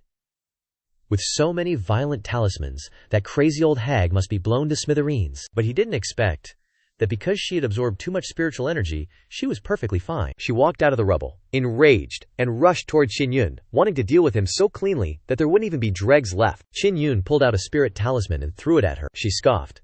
It's just one talisman, what's the big deal? It won't hurt me. But she immediately felt something was wrong. A powerful lightning strike hit her, but it still didn't kill her. Qin Yun now finally had the chance to practice the Star Yang true scripture that Lan Xiao had taught him. She saw him emitting colorful rays of light, and was astonished. How is it so similar to the legendary ultimate technique of Lan Xiao, the martial king? Instantly, the Star Yang true scripture directly crippled her cultivation. Qin Yun didn't expect it to be so powerful. Exactly 3 days later, Qin Yun went to meet Zhao Yuemin as agreed, recounting what had happened, a little worried that he had crippled Sunru's cultivation. Unsure if the Star Palace would cause trouble for him, Zhao Yuemin told him not to worry. The Star Palace wouldn't care about someone whose cultivation was crippled. As for recommending him to the refining hall, she wondered if he knew how to refine artifacts. This became a problem for him again. If he didn't know how to refine, then there was nothing he could do. The refining hall happened to be short of someone to sweep the yard, so he could only temporarily do that job. Qin Yun never imagined he would be reduced to sweeping. It was even worse than being at the Hualing Martial Academy. Zhao Yuemin just left him here, not knowing where she ran off to, thinking he would be able to learn artifact refining. Although there was no one to guide him, the bead that the Grand Tutor left him also contained artifact refining methods, so he could also study it. Just as he was thinking about how to learn artifact refining, someone suddenly called him here. Since he was the only one free, they suggested he be an assistant, which would allow them to teach him some artifact refining techniques. Hearing that he could learn artifact refining, he immediately agreed. He didn't expect to be so lucky. After a while she asked his name. She was the artifact refiner Qi Melian. As soon as she heard that he had the violet gold fire martial soul, her eyes lit up. It must be known that the fire martial soul is the most suitable martial soul for artifact refining, and he was even violet gold tier. This time, she had really struck it rich. She took him to her private refining room. Inside, it was hot and stuffy, with a forge. Inside, the most important step of artifact refining is forging the materials, so smithing is a basic skill. In a few days, it would be the midterm exam for artifact refining, and the assignments were to refine spirit iron. And to refine high-grade spirit iron, you can't just rely on one person. She originally just wanted to find a random assistant to add coal to the furnace. But she didn't expect to find someone with the violet gold martial soul, like him. His job now was to use his fire martial soul to control the temperature, helping her turn the 10,000 caddy block of steel into something as small as a vegetable knife. She gave him a basic artifact refining book to read through the method of tempering, and tomorrow they would officially begin. Watching her leave, he thought to himself, "She's being so careless, I definitely have to read through the whole book." However, he read for a long time and didn't understand what was written inside. It was still better to learn from the bead that the Grand Tutor gave him. The esoteric text contained detailed records of artifact refining, and he decided to learn from tempering, smelting, forging. The important point of smithing is to use one's internal energy to transmit it into the block of steel and then forge it into spirit iron full of spirituality. Fortunately, his second martial soul was the Zhendang martial soul. When using Zhendang to unleash explosive power to attack, he can do one thing he had only just learned. But he still wanted to try it out on the block of steel that Qi Melian had left behind. He thought to himself, Shiji probably won't blame me. First, he used his fire martial soul to heat up the block of steel, and then transmitted the Zhendang power into the hammer, striking down on the block of steel to forge it. After a long time, he had forged the 10,000 caddy block of steel to 1/5 of its original size. But it was still a long way from being the size of a vegetable knife. He continued to forge like that until the next morning. When Qi Melian arrived, she saw that he had forged the block of steel into a piece the size of his hand. Seeing that her expression didn't seem very happy, Qin Yun immediately said, "I got itchy hands for a moment. If that block of steel was very precious, I will compensate you. However, the supply of steel is unlimited, so it's fine." She thought that the piece of steel forged by someone who wasn't an artifact refiner wasn't spirit iron and was too ordinary to be used for artifact refining. With that, she directly threw the piece of steel away. After that, Qi Melian began to take action, allowing him to broaden his horizons and see what true forging was. While you were helping her heat up the metal, you wondered, "Why are you forging in a private room? What about the others?" Qi Melian, while hammering the steel, explained, "The refining hall has 30 refining rooms. Each refiner does their test in a private room. After they're done, a teacher will come to evaluate them." You thought to yourself, if this is a test, then her refining speed is way too slow. 4 hours later, she finally finished and showed off to Qin Yun. "This is the perfect spirit steel." She snapped her fingers to call the teacher to evaluate. Half a day later, someone finally came. Elder Wu. "I didn't expect Qi Melian to improve so quickly, already done with forging." Holding Qi Melian's spirit steel in his hand, he felt it wasn't bad, probably reached middle-grade spirit steel. So the evaluation was done, and as he prepared to leave, he accidentally saw Qin Yun's piece of metal that Qi Melian had thrown away. He looked closely for a while, then asked, "Where did this spirit steel come from? Why is it here?" Elder Wu. Her eyes lit up, speaking loudly, making Qi Melian a bit scared and hesitant. At this time, Qin Yun honestly said, "I made it. It has nothing to do with Qi Melian." Hearing him say that, he still didn't believe it and asked again. Seeing that he still answered firmly, he exclaimed with delight, "This spirit steel is the ultimate of the ultimate," making Qin Yun and Qi Melian stand there dumbfounded, confused. That piece of trash, and he can feel the powerful spiritual energy inside. Even he would have to put in all his effort to forge to this level. I wonder who he learned refining from. Unexpectedly, he said, "I don't know how to refine, I just learned some skills from Qi Melian." Hearing this, Elder Wu was even more impressed. "You're so young, yet you've mastered such superb forging skills. Truly, the younger generation is to be feared." He suggested that he follow him to the Heavenly Palace Refining Hall. This surprised both of them a little. He, Wu Tianxing, is the third elder of the Heavenly Palace Refining Hall. If he agrees, he will take him as an inner disciple. Of course, he had been waiting for this moment for a long time, but still made a request. "I hope you can bring Qi Melian to the Heavenly Palace Refining Hall as well." Hearing this, he laughed loudly. "I thought it was something difficult. This is too simple." After he left, Qi Melian cried with joy, ran over and hugged him tightly, saying, "Thank you so much. Being able to enter the Heavenly Palace has been my dream since I was little, and it has finally come true. But you should thank Qi Melian instead. She didn't look down on you for being a janitor, and accepted you into the refining hall." 2 days later, they arrived in front of the Heavenly Palace. Elder Wu was already waiting there, leading them inside. The Heavenly Palace was like an oasis, floating in the air. Qin Yun worried, "I don't know how to fly. How can I fly up there?" Elder Wu told him to rest assured. The Heavenly Palace would have a teleportation array to take them up. On the contrary, if they flew up on their own, they would be severely punished. After that, A light appeared and shone on them. They were immediately teleported up to the heavenly palace. Elder Wu said, "From today onwards, he will be their master. If anyone makes trouble for them, just say his name." This place is truly magnificent. Even the dormitories are very spacious. Qi Meilian saw that Qin Yun was really awesome, so now she also changed her way of addressing him, calling him senior brother. Being able to be with Qin Yun garage is so great. I hope senior brother can teach junior sister more about refining techniques in the future. Qin Yun felt doomed seeing her like this. Being with her, will my secrets be exposed? On Lan Xiao's side, after arriving at the Western Palace, he had beaten the senior brothers into a mess. The others were scared, not knowing where this kid came from. So young but with such high cultivation. Meanwhile, the West Palace Lord, Yang Ban, was super excited. Bringing Lan Xiao here was definitely the right choice. Taking him as a disciple and sending Lan Xiao to suppress the East Palace. Lan Xiao humbly said, "My level is still very low, he's just overpraising me." He said, "Tomorrow, the East and West Palaces of the Azure Star Palace will select the most outstanding new disciples to compete in the combat arena, and Grandmaster Kun Heng will also come to observe." Hearing that Kun Heng would be there, Lan Xiao saw his chance for revenge and decided to represent the West Palace in the battle. The next day, the East Palace sent out a martial body realm 9th stage cultivator with a strong body, in stark contrast to Lan Xiao in his small, childlike body. Seeing Lan Xiao come out, Shui Yihui of the East Palace openly showed his contempt. Kun Heng confirmed with Yang Ban.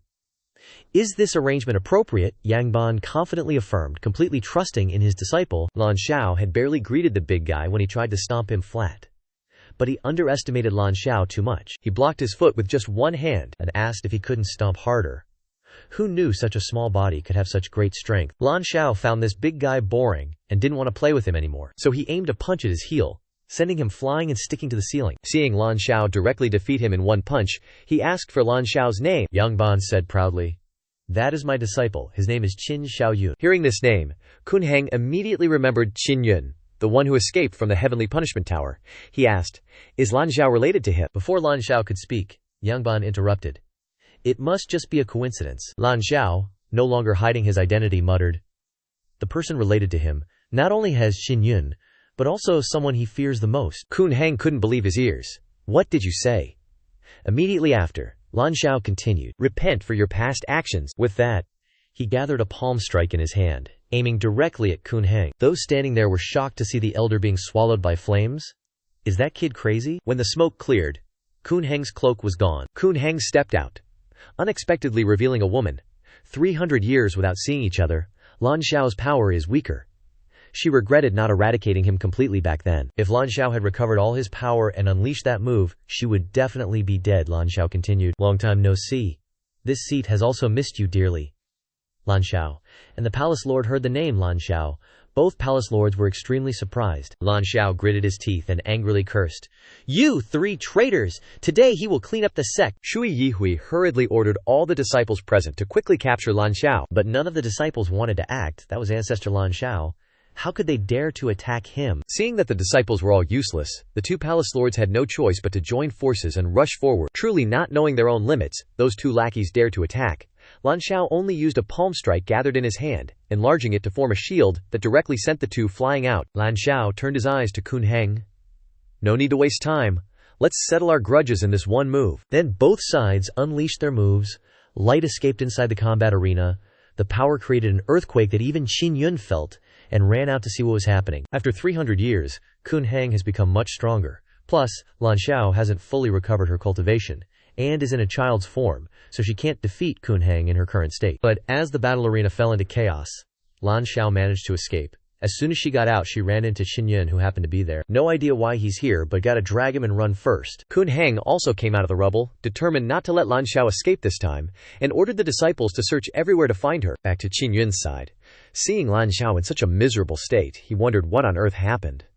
Lan Xiao coughed up a mouthful of fresh blood, making him worried, but Lan Xiao said she was fine, and couldn't help but ask him, "Why are you in the heavenly palace too?" Qin Yun explained, and then guessed that Lan Xiao had found Kun Heng and fought with her, ending up like this. Lan Xiao also admitted that she had underestimated Kun Heng. Too bad she wasn't strong enough, or she would have taken her out a long time ago. Lan Xiao's mind raced. Does Qin Yun have a spatial ring with him? Qin Yun always carries one with him and immediately took it out for Lan Xiao to see. Lan Xiao said that her current aura is too strong, and she would definitely be discovered by Kun Heng, so she can only hide in the spatial ring to heal. Immediately after, Lan Xiao shrunk herself and hid inside the spatial ring. Qin Yun thought to himself, there are many spirit medicines in the spatial ring. It should be enough to help Lan Xiao heal. Just as Lan Xiao hid, the two palace lords arrived just in time. They kept wondering, Lan Xiao's aura was clearly nearby, why did it suddenly disappear? If they couldn't even capture a wounded person, they feared they wouldn't have a good ending with Kun Heng later, so they decided to split up and continue searching. Seeing the two had left, Qin Yun breathed a sigh of relief, wanting to head back first and then think about it. Unexpectedly, Qi Mei Lian also ran over. She said, someone came to inform us that we are not allowed to go out casually.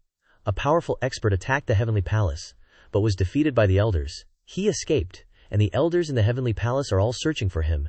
Qin Yun confirmed. The great elder is named Kun Heng. Qi Mei Lian still didn't know that the person was Lan Xiao, the old ancestor, so she proudly said, Elder Kun's magic power is profound. She is the #1 expert of the Azure Star Palace, yet that runaway didn't know the immensity of heaven and earth, and dared to attack the great elder, truly courting death. Lan Xiao, hiding in the ring, still heard their conversation and shouted out, You brat, what are you saying? Next time I will definitely chop that Kun Heng into 100 pieces. Not only Qi Mei Lian but Qin Yun was also surprised by the voice. Qi Mei Lian frowned. Why is there the voice of a child? Qin Yun calmly said. You must have misheard. He made an excuse that he was sleepy and went back to his room first. Qi Mei Lian panicked. Could it be that she really misheard? Then she has to go see the doctor? Qin Yun returned to his room, closed the door tightly, and dared to ask, Lan Xiao, can you hear them when you're in the ring? Lan Xiao's voice echoed in Qin Yun's mind. I can communicate with them spiritually from inside the spatial ring. Outsiders can't hear it. I am seriously injured right now. If you are in danger, I may not be able to save you in time. Therefore, you must quickly raise your strength to ensure your own safety. Lan Xiao gave guidance on cultivation. Now I will teach you how to craft a high-grade spiritual weapon. You need a weapon since you're fighting empty-handed, so let's refine a high-grade spiritual weapon, the giant Spirit King hammer. Qin Yun realized that Lan Xiao actually knew how to refine weapons. Lan Xiao, of course, knows. He was the one who built the weapon refining pavilion. He also warned him not to let anyone know that he was teaching him, including the girl just now. When you forge the giant Spirit King hammer, absolutely no one can watch. Afterwards, Qin Yun followed Lan Xiao's instructions and forged the giant Spirit King hammer. Holding the hammer in his hand, he didn't know how powerful it was, Lan Xiao explained. The giant Spirit King hammer is a high-grade spiritual weapon, only to be used in moments of life-threatening danger. Using it openly will attract the attention of powerful experts, which will threaten your life. Before he could finish speaking, Qin Yun hastily wanted to test its power. He raised the hammer high and smashed it down on the refining table at first, but didn't see any reaction. Suddenly, a beam of light erupted, engulfing the entire room and blowing away Qin Yun's clothes. Lan Xiao tried to stop him, but it wasn't effective. He could only blame him for using it recklessly. He hadn't even had time to transmit the Heart Sutra to the hammer yet. Qin Yun silently apologized, tears streaming down his face. Then, still buck naked, he headed to Qi Mei Lian's room. She was sleeping when she heard a noise, thinking it was some pervert. But it was Qin Yun. She yelled, What are you doing, stripping like that? I wasn't ready for this. Qin Yun tried to calm her down. You've got the wrong idea. He just got a little too enthusiastic with his cultivation, and poof, clothes gone. Maybe you could borrow him something to wear. She widened her eyes even more. Just from cultivating, he can burn off his clothes. It's already late, so I can only get him clothes tomorrow, so he's going to be naked all night. Ahai. The next day, Qi Mei Lian went to Heavenly Palace B and bought him a new outfit, even nicer and a perfect fit, but it cost her 5,000 spirit coins. Those guys are total rip-off artists. Just as Qi Mei Lian was lamenting about the money, Elder Wu showed up to tell them. The weapon forging hall was destroyed last night. Hearing this, Qi Mei Lian was completely shocked. Who would dare to mess around in the Heavenly Palace? Elder Wu continued. A powerful expert attacked Grand Elder Kun Heng at the battle arena, then was defeated by the Grand Elder and fled. We don't know where they are now, but we suspect they're still hiding in the Heavenly Palace. That person must have destroyed the weapon forging hall. He asked them. Did you hear anything last night? Qin Yun chuckled awkwardly. With our cultivation levels, how could we possibly hear the movements of a powerhouse? Elder Wu thought that made sense. An expert with strength equal to the Grand Elder isn't someone you guys could even detect. Just then, he also mentioned that Zhao Yuman was looking for him. Back to the present, Xiao Yuman searched for Qin Yun below the Blue Star Palace for ages. She asked around and found out he went up to the Heavenly Palace. She couldn't help but be surprised. You clearly don't know how to forge weapons, but you managed to get picked by the Heavenly Palace weapon forging hall. That's crazy. But when he met her, he acted all pissed. First, you ditched me at the weapon forging hall to sweep the floors. Why do you care about me now? She smiled apologetically. I had some important stuff to do back then, so I forgot about you. I'm here today because I have something important to tell you. I found where Zhao Yuelin is being held. Hearing this, Qin Yun got excited and wanted to know everything. Where is she? Xiao Yuman pushed him away, telling him to chill. Zhao Yuelin is being held in the Heavenly Qi Forbidden Zone. Let's go save her now. Qin Yun started to get suspicious. Those two sisters don't seem to get along. Why would you want to save your sister? What's your angle? Xiao Yuman didn't hide anything. I need to get something super important from the Heavenly Qi Forbidden Zone, so I need a strong companion to come with me. You can save your girl while I get what I need. Qin Yun pouted. Knew she wasn't being nice for no reason. But guess I'm going with her anyway. After that, Qin Yun went to Elder Wu to ask for time off. Qi Malian, who had been listening from behind, rushed out, crying and clinging to him. That woman who came to find you today, you can tell at a glance she's no good. You have to be careful. Qin Yun comforted her gently. I'll be careful of that woman. You don't need to worry. On the other side, Xiao Yuman sneezed, feeling like someone was talking smack about her. When Qin Yun returned, Xiao Yuman calmly added more info. When I was investigating the Heavenly Qi Forbidden Zone, I pissed off Qin Yun, the Heavenly Qi Crown Prince. He might try to assassinate us on the way. Be careful. Qin Yun seemed to understand, and angrily yelled, You pissed someone off, and want me as your bodyguard. Spill all the secrets you're hiding so I can prepare myself. She continued to reassure. It's my fault. At most, when I get the soul refining art, I'll copy a version for you. At this moment, Lan Xiao communicated with Qin Yun telepathically. Tell him to agree. You have to get the soul refining art. Hearing this, Qin Yun blurted out, even a powerhouse like Big Bro values it so much it must be super OP. Xiao Yuman, who was standing next to him, heard everything and didn't know who he was talking to. Qin Yun quickly explained. You just misheard me. The Heavenly Qi Forbidden Zone is located in the northeast of the Blue Star Palace, 3,000 miles away. It'll take them a month to get there, Qin Yun wondered. Why did Qin Zhengfeng imprison Zhao Yuelan so far away? Xiao Yuman explained. Because he wants to use the soul refining technique on my sister. She swore she wouldn't marry him, so he brought her to the Heavenly Qi Forbidden Zone, intending to use the soul refining art to change her mind and make her willing to marry him. Hearing this, Qin Yun wanted to teach that Qin Zhengfeng a lesson and asked, why did Zhao Yueman offend the Heavenly Qi Empire? Without asking, she got even more angry. I killed the guy he sent to propose. Therefore, he sent experts to try to capture me, and I can only go to the Heavenly Qi Forbidden Zone to find the soul refining art to strengthen myself. Who the hell does that guy think he is? Trying to hit on my girl Zhao Shu. And on top of that, her half-brother Zhao Yanglong sold her off to Qiyu for a city. Some brotherly love, my ass. When I master the soul refining art, I'll chop those two into a million pieces. Hearing her laughter, Qin Yun couldn't help but feel she was one scary woman. Just then, Lan Xiao warned him. There's a strong, horny energy signature. Someone's about to break through to the martial Dao realm. Tell them to get out of here. But it was too late. The person had already caught up to them. Guess they have no choice but to fight. The horny energy shot like a rocket and landed with a thump on the ground. Stepping out from it was a woman with green hair. She was the expert Qi Yu sent to capture Zhao Yuemin. Just as Zhao Yuemin was feeling confident she could take her down, Qin Yun warned, that person is about to enter the martial Dao realm? This shocked her. You can tell her cultivation level, the green-haired woman said. Looks like you have a good eye. I'll make sure your death is painless. Later, Qin Yu doesn't want to see another man beside his precious Miss Yuemin. Xiao Yuemin stubbornly said, as long as she ties me up and doesn't dare to kill me, sooner or later, we'll wear her down to death. Green Hair raised her hand, and a stream of water flowed out, forming a water sphere that encased Zhao Yuemin. Qin Yun charged forward. I need to save Yuemin. He was immediately blocked by a spray of water from Green Hair. Just as Qin Yun was feeling doomed, Lan Xiao revealed his problem. It's not just an injury. He needs to go into closed-door cultivation for a long time. Don't casually summon him unless absolutely necessary. These words made Qin Yun even more helpless. You're going into seclusion at a time like this, really? Lan Xiao said casually. Yep. Green Hair got annoyed by his constant blabbering and launched a few more water spheres at him. Suddenly, an old man appeared out of nowhere, standing in front of Qin Yun. Watch out. Then, he blocked Green Hair's attack. Xiao Yuemin seemed to recognize the person. Isn't that someone from the Hua Ling Martial Academy? Green Hair felt a sense of foreboding. This old geezer was able to neutralize her killing move with just one hand. He might even be more powerful than Grand Elder Kun Heng by a few levels. Since Qin Yun has such a strong backer, she should head back and report first. Guess he got lucky this time. She didn't attack anymore, and immediately retreated. Zhao Yuemin, trapped in the water sphere, then fell thump to the ground. Qin Yun was about to rush forward to catch her, when the old man suddenly grabbed his arm. It was only then he realized.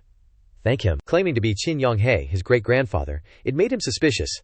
Don't joke around. My great-grandfather's name is Xin Xingzhen, and he was the shortest reigning emperor of Tianqin, dying at the young age of 37. At this time, the old man took out a piece of hide, Qin Yun inspected it for a while, recognizing that this animal hide came from a very strong demon beast, refined with a special method, making it impervious to blades and fire. Furthermore, there were cut marks, likely from a very large demon beast. This hide was pressed together from several pieces. There were traces of spirit rune carvings at the fusion points. He asked him, "What exactly is this?" The grade of this animal hide is extremely high. He couldn't even carve spirit runes onto it with a knife. The old man praised him. "Indeed, you're a genius in rune inscription. I won't hide it from you. This is a small part of a map." Hearing this, Qin Yun was surprised. What kind of map uses such rare and valuable materials? The surface is uniformly colored with no traces of drawings. Did you use some special method to hide them? The old man continued. "The map is engraved with dark runes. I still haven't been able to decipher it. Your father gave me this map 40 years ago. Qin Yun confirmed once more. "You're really my great-grandfather." He had scouted this Cloud Dragon mountain range a long time ago, almost lost his life, and was trapped for decades. Later, the old headmaster of the Hua Ling Academy passed by and saved him, then groomed him to become the new headmaster. Because he had already entered the martial Dao realm, so he didn't care about the imperial power. He stayed to cultivate in peace, and didn't return to the palace, so he also changed his name. Qin Yun's eyes widened in shock. "Why didn't you say so earlier? I didn't realize I had a great-grandfather as my backer in the academy." The old man continued. "When your father studied at the Hua Ling Martial Academy, he recognized him, but he also agreed not to reveal it. When breaking through to the martial Dao realm, your father suffered from qi deviation and was severely injured." Qin Yun realized. No wonder my father always ignored me. It turns out he's got his own problems. He asked him, "Where is my father now? How is he?" Turns out Grandpa's still holed up healing, and he's not even sure if he'll recover. "It's good you understand him though. What happened to you back then messed him up bad, made his injuries even worse. He's giving you part of this map now, cause it's kinda yours anyway. Your mom met your dad, cause of this map thingy, but she also kicked the bucket because of it. This map's called the Burial Immortal Chart. It fell from a shooting star next to some random mountain village, and broke into 4 pieces. Your mom and 3 other chicks were washing clothes by the river when the pieces landed, and each of them grabbed one. When that shooting star, Yunxing, landed, all 3 empires, Tam Dai De Guo, noticed and sent people to that tiny village, ASAP. Your mom met your dad, and it was love at first sight. He was still the crown prince back then, and he didn't care who was against it, he was marrying her. The princes of the Tianqi and Tianzhou empires took the other 2 girls with map pieces, and they're the current emperors of those countries now. The girl who went to Tianzhou Empire lucked out and became a consort. But then she died just like your mom after giving birth. The girl who ended up in Tianqi Empire wasn't so lucky. She became a servant in the palace, and died shortly after giving birth too. Qin Yun asks, "What about the last one?" He replies, "That's your grand tutor, dude." Qin Yun worried. "Don't tell me the grand tutor also died from the curse." The old man shook his head. "Nah, the grand tutor didn't get cursed, but she got messed up too. Someone framed her for practicing demonic arts." Qin Yun finally gets it. The old man comforts him. "The grand tutor will be fine. She dodged the curse. She's probably off chillin' somewhere." Qin Yun asks, "So I gotta find the other 3 map pieces now, right?" The old man nods. "The chick who went to the Tianzhou Empire is Xiao Yuelan, and Xiao Yue means mom. The girl who went to the Tianqi Empire and became a servant gave birth to Qi Meilian, with the Tianqi Emperor. She gave him her piece of the map long ago." Qin Yun's jaw drops when he finds out who Qi Meilian is. The old man feels bad for Qi Meilian crushing on him when he doesn't even remember her. Then he bonks Qin Yun on the head. "Remember this, ya knucklehead." But I gotta say, he's super proud to have a great-great-grandson like him. Now it's all up to you. He's gotta go scout out the Yunlong Mountains. Now Qin Yun's a little bummed to see him go so soon after meeting him, but then he remembers he's been the dean for so long he's gotta be rolling in dough, so he hints, "You got anything else to give me?" The old man laughs and gives him a pouch with 50 purple star coins, which is like 50,000 star coins. This is the freaking bomb. What a great grandpa. Qin Yun takes the pouch, not sure how to thank him. They chatted for a while, until dusk. Grandpa Qin Yun recounts that, in the beginning of time, 9 magical suns appeared in the vast sky, generating 9 yang spiritual energy that nourished all living things, creating the 9 yang continent where they lived. The old dean once said that if someone found the secrets of the 9 yangs, they would gain unparalleled power. However, with his current power, that was impossible. Currently, this place at the edge of the 9 desolations of the 9 yang continent where they are standing, has very little spiritual energy and resources, limiting their ability to improve their strength. Therefore, they need to pass through the dangerous Yunlong Mountains to get to Wu Huang, where martial arts are thriving to seek opportunities for breakthroughs. He worriedly tells his grandpa to be careful in the Yunlong Mountains, only to get bonked on the head. "Your grandpa's strong enough. Does he need you to worry about? You should worry about yourself, wanting to help Xiao Yuelan. But now you're going with Xiao Yuemin. Careful you get called a Hina, Jianan scumbag." but what else can you do? Afterwards, the two said their goodbyes. Qin Yun and Xiao Yuemin found an abandoned house and rested for the night. Xiao Yuemin just found a place to lie down and crashed out. Only after Qin Yun cooked a pot of soup did he dare poke Xiao Yuemin to wake her up. Xiao Yuemin sat up, rubbing her eyes, unconsciously calling out, "Sister, is it time to eat?" "Who's your sister?" "I'm your big bro Qin Yun." Her getting serious so suddenly made Zhao startled and blush. She put her lips to the bowl, taking a sip of the venison and vegetable stew, the flavor so delicious down to the last drop. She never thought he had this talent. Xu Yun was trying to keep a cool face, but even he didn't expect that the first time he'd cook for a girl, it'd be her. She blushed and turned away, muttering to herself, feeling like he wasn't quite what she'd imagined. Xu Yun didn't catch what she said, and asked her to repeat it. "What was that?" she stammered, flustered.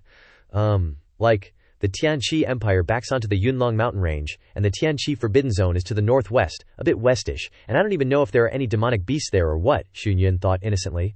So that's what she was rambling on about. Xiao Yuemin changed the subject awkwardly. "My aunt is super jealous. She had a lot of pressure back in the day to not get married. Now seeing me eating food you cooked, and traveling alone with you, she's probably gonna flip." Xu Yun chuckled. "Your aunt's name is Xiao Shuangqin, right? Being single like that, she's gotta be a bit unstable." Xiao Yuelin giggled and added, "Don't say that in front of her, or she'll beat the crap out of you for sure." They chatted happily, and without realizing it, dawn broke. The next morning, Xiao Yuelan and Xu Yun continued their journey, flying low across the sky, heading towards the Tianqi Forbidden Zone. Xiao Yuemin controlled her sword, while Xu Yun moved using the Fire Cloud Jade, slower but super stable, smooth, and it consumed less spiritual energy. Xiao Yuelan explained to Xu Yun about the soul-refining maniac, a notorious evil cultivator from many years ago. Rumor has it he cultivated a dark art that could transfer other people's martial souls, and even extract them to strengthen his own. According to the history books of the Three Empires, the soul-refining maniac committed many crimes and deserved to be executed. However, the Tianqi Empire let him live this long, obviously wanting to force this maniac to hand over his soul-refining technique. Xu Yun shared that he'd once heard Teacher Yang mention a special kind of drug that could cause hallucinations and make people spill all their secrets. He suspected Xi Yu might have this kind of elixir and was using it to torture the soul-refining maniac, forcing him to reveal the secrets of soul refining. "We've been spotted," Xu Yun realized. There were people approaching them. "Run!" Xu Yun immediately bolted forward, with Xiao Yuemin right behind him, constantly checking their surroundings, noticing that their pursuers were all martial body 7th-stage cultivators with amazing lightness skills. After a while they saw a stone chamber ahead. Outside the stone chamber were more than 10 people, including Qin Yu. The two landed under the dense canopy and carefully moved forward. Xiao Yuemin saw the person in front and exclaimed, "Aunt! Aunt! Who would have thought her aunt was there too?" Suddenly, someone shouted, "Xu Yun! Catch him! Xu Yun is here too!" This surprised the group of more than 10 people. Seeing this, Xiao Yuemin rushed out, spreading her arms to stand in front of Xu Yun, blocking them. "What right do you have to arrest him?" Xiao Shuangqin advised Xiao Yuemin. "Your sister is safe and sound. Why are you still with him?" She suddenly noticed the golden bone aura on Xiao Yuemin's body. Could it be that she had advanced to the martial body 7th stage? The group was filled with murderous intent, staring at them intently. A young man standing among them was Qin Yun, his face gaunt and pale, full of gloomy malice. He was angry that Xu Yun had ruined his good plans. Xiao Yuemin asserted that Xu Yun had helped her break through on the way here, so aunt should not attack. Xiao Shuangqin's persuasion failed, and she showed no more courtesy, wanting to attack directly. Xiao Shuangqin's fair hand waved, releasing a cyan light, wanting to bind Xiao Yuemin. Xu Yun saw that the situation was not good, and hurriedly threw out several fire talismans, unleashing raging flames, then taking advantage of the chaos to run like crazy towards the front. "Go!" Xu Yun darted to the stone chamber's entrance. The majority of these people were at the martial body 9th stage. They naturally weren't afraid of Xu Yun's fire talismans. They quickly dispersed, forming a large circle to surround him. Xu Yun, in a vicious tone, roared. Xu Yun doesn't obediently stay in the martial academy, but instead runs here to die for a woman. Xiao Yanglong hates him so much. If I kill him, Xiao Yanglong will be overjoyed. Xu Yun didn't understand why Xiao Yanglong was involved. Xiao Yuemin was still bound by Xiao Shuangqin above, struggling desperately, her voice full of resentment as she warned Xu Yun, "Dare to attack Xu Yun, and I will definitely take revenge." Qin Yu looked at Xiao Yuemin enveloped in azure light, gritting his teeth and clenching his fist. Qin Yu felt panicked inside. Xiao Yuemin was so young, and had already entered the martial body's 7th stage. This kind of potential was as frightening as Zhao Yuelan, and there was a high probability that she would enter the martial Dao realm around the age of 20. There were not many martial Dao realm experts in the Tianxi Empire, and if they caused trouble with a martial Dao realm expert, the entire empire might be destroyed. Xiao Yuemin saw Shu Yun being surrounded and in danger, while she couldn't help at all, and was extremely angry. She warned Xiao Shuangqin, "You're siding with that scumbag Qi Yu. I've misjudged you, and I won't care about you anymore." Xiao Shuangqin really didn't expect that Xiao Yuemin, whom she had watched grow up, would have such deep feelings for Xue Yun, protecting him so fiercely, and she wanted to go even further. She directly struck out with her palm at him. His body didn't have time to react and flew towards the back of the stone chamber. The door opened unintentionally, so he fell inside, and then the stone door immediately closed. Qin Yu laughed triumphantly. Shu Yun is locked inside the Tianxi Forbidden Zone, and no one can release him except his father. If you want to save him, go find his father yourself. Xiao Yuemin was furious. Her voice became ice cold, her eyes filled with ruthlessness. Xiao Shuangqin, get lost, I never want to see you again. Xiao Yuemin struggled. Knowing that she couldn't fight against the people here, she wanted to quickly fly away on her sword. Of course, Xiao Shuangqin understood Xiao Yuemin's personality, and seeing the resentment in Xiao Yuemin's eyes, she knew that she would be hated from now on, and couldn't help but sweat on her forehead, and hurriedly shouted, "Xiao Yuemin, calm down." But Xiao Yuemin had reached her limit, and didn't want to hear her aunt say anything more. She screamed crazily, "Shut up!" making everyone around gape, because in their eyes, she was a high and aloof young woman, and they really didn't expect her to say all those nasty things just now. Qin Yun intended to make a move, but stopped immediately upon hearing Xiao Yuemin's tone. He also wanted to completely eliminate Shu Yun, but couldn't do it in front of Xiao Yuemin, so he called to Xiao Shuangqin, "Kill her if you have to." To avoid being retaliated against, Xiao Shuangqin glanced over and said, "He also saw it. I accidentally knocked Shu Yun into the Forbidden Zone, and Yuemin is already furious, like she never listens. But this time, ugh, guess I gotta yeet her back to the Tianxiao Empire and find someone to babysit her 24/7. After that, Xiao Shuangqin zoomed after Zhao Yuemin. Now, Qi Yu's on her hate list too, blaming Qin Yun for everything. Dude's only keeping Zhao Yuelan around as an excuse to snag the soul-refining art. While Qin Yun gets dumped in the Forbidden Zone, with a buddy in there, the soul-refining freak's gonna ghost on him, and not cooperate. Some random optimistic dude chimes in. Not necessarily a bad thing. Qin Yun ain't getting out anytime soon, he's too much of a threat. The guy's a golden boy at the Chiwen Palace, might cause some serious waves later. Qi Yu's still sweating bullets about the soul-refining freak being locked up for over 200 years, driven mad by the loneliness. She was about to cave and hand over the soul-refining art, but now that she's got company, that plan's probably toast. At the Azure Star Palace, outside the East Palace, Xiao Yanglong is pacing back and forth, hands clasped behind his back, totally antsy. He's the older bro of Xiao Yuelan and Xiao Yuemin, and also the guy who wants Qin Yun 6 feet under ASAP. Not long after, Yang Shiyue strolled up, radiating icy vibes and straight-up loathing for Zhao Yanglong. Zhao Yanglong's trying to keep it cool, but if it weren't for Yang Shiyue's insane talent, he would have forced a wedding already and snagged her. Xiao Yuelan cuts in, voice dripping with frost, making it clear she's not a fan of Zhao Yanglong. "What's up?" He called her over to break the news about Yuemin going AWOL. He knows that besides her aunt, Yang Shiyue wants the best for Yuemin too. Now that she and her aunt are beefing, things are getting real. Qin Yun getting tossed into the Tianqi Forbidden Zone, Yuemin throwing a fit about it. Who knows what kind of trouble she'll stir up. That made Yang Shiyue's eyes twitch. Yang Shiyue sighs, saying, "Qin Yun's already hit rock bottom, why can't they just leave him alone?" With that, she dips her head, feeling all bummed out, and just turns and walks away, leaving Zhao Yanglong clenching his fist, seething inside. Qin Yun, how dare he corrupt people around him? Good thing he's been chucked into the Tianqi Forbidden Zone, or I'd make him wish he was never born. Meanwhile, Qin Yun, after entering the Forbidden Zone, finally wakes up. He slowly opens his eyes, sees a blurry mess of walls, and scrambles up to check out his surroundings. Then it hits him he's actually inside the Tianqi Forbidden Zone, and there's even a bed and stuff here. Suddenly, an old lady hobbles out of the shadows, leaning on a cane, scaring him half to death. The old lady has some wrinkles, and gives a kind smile, walking over to the bed. She introduces herself as the soul-refining freak, a sinful evildoer. She helped tons of people in the Tianqi Empire get super powerful martial souls. But they were ungrateful punks. After her husband passed away, they pressured her to hand over the soul-refining art. She refused to budge, so they threw her in here. Qin Yun also shares his sob story about being framed by treacherous officials, getting his crown prince status revoked, and having 4 spiritual meridians ripped out. But they kept coming after him, trying to off him. During a scuffle with some goons, he got blasted into here. Speaking of which, he realizes he got wrecked by a 9th level body refinement expert. but he's somehow all healed up. Turns out the old lady patched him up. She explains that she saved him. She also gets curious about Qin Yun's martial soul, seeing its potential but also the danger. She figures him landing here is a blessing in disguise. She gets all riled up that those evil bastards ripped out his meridians, asking, "How old were you back then?" Qin Yun gives a bitter laugh, saying, "The awakening ceremony was 10 years ago.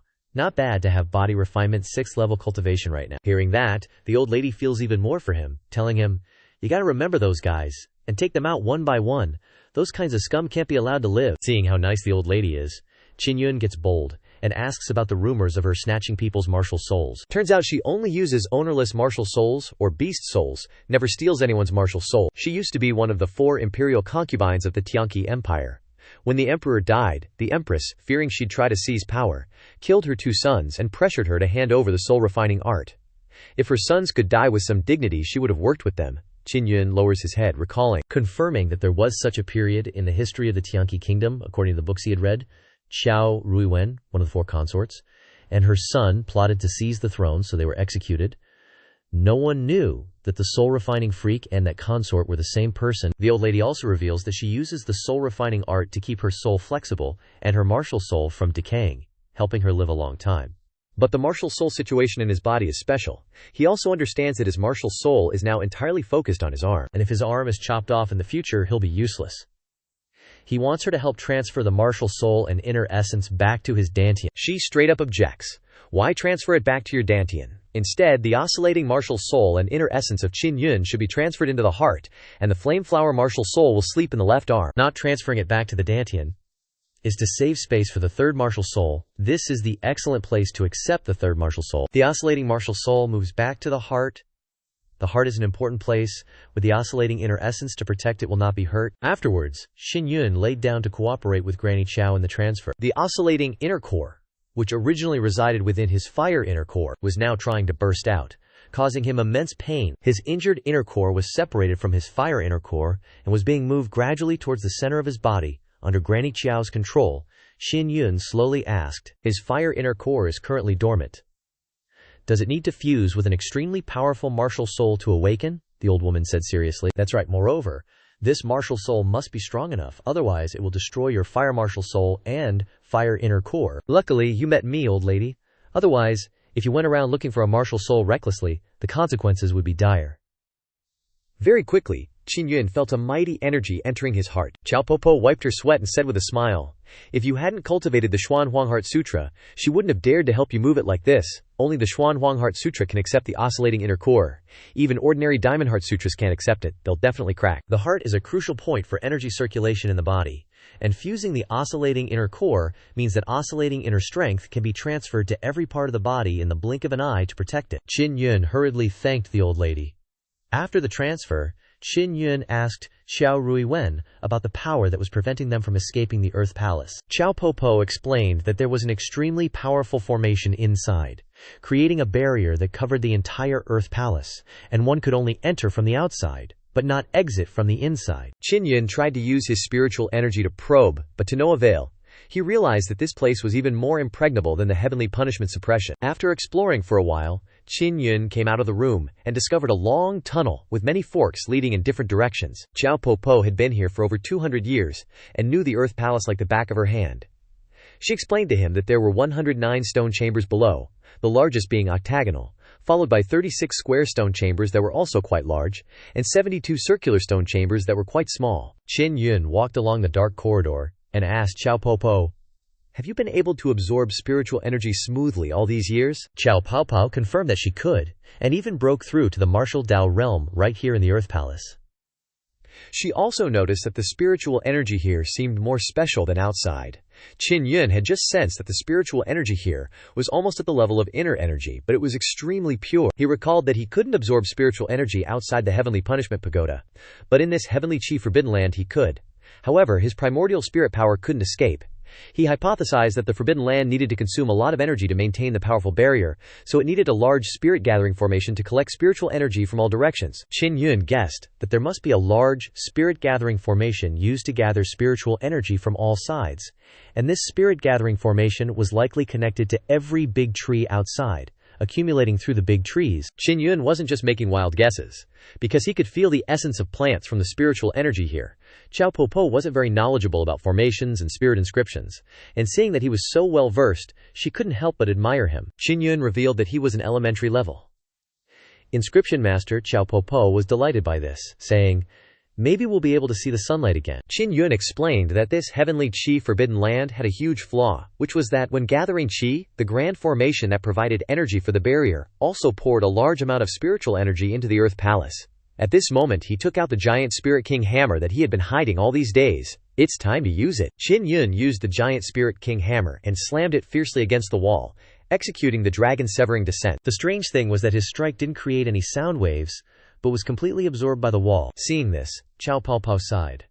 That's how it is, no matter how much force you use, it will still be absorbed. But you're an inscription master, so learning soul refinement technique is the best way. Qiao Ruiwen stepped forward and stroked his head. She didn't have any descendants, and felt that he was a good kid, so she wanted to teach him. Qin Yun was excited to hear this, and then remembered that Xiao Popo had been here for a long time and hadn't eaten any delicious food. He then took out a lot of fresh fruits, food, and even demonic beast meat. Although she had lived for hundreds of years, Qiao Ruiwen was still very clear-headed and looked only 50 or 60 years old. However, her snow-white hair and eyebrows made her look older, and the monotonous life here made her even more aged. Qiao Ruiwen was extremely grateful to Qin Yun and eagerly enjoyed the delicious food.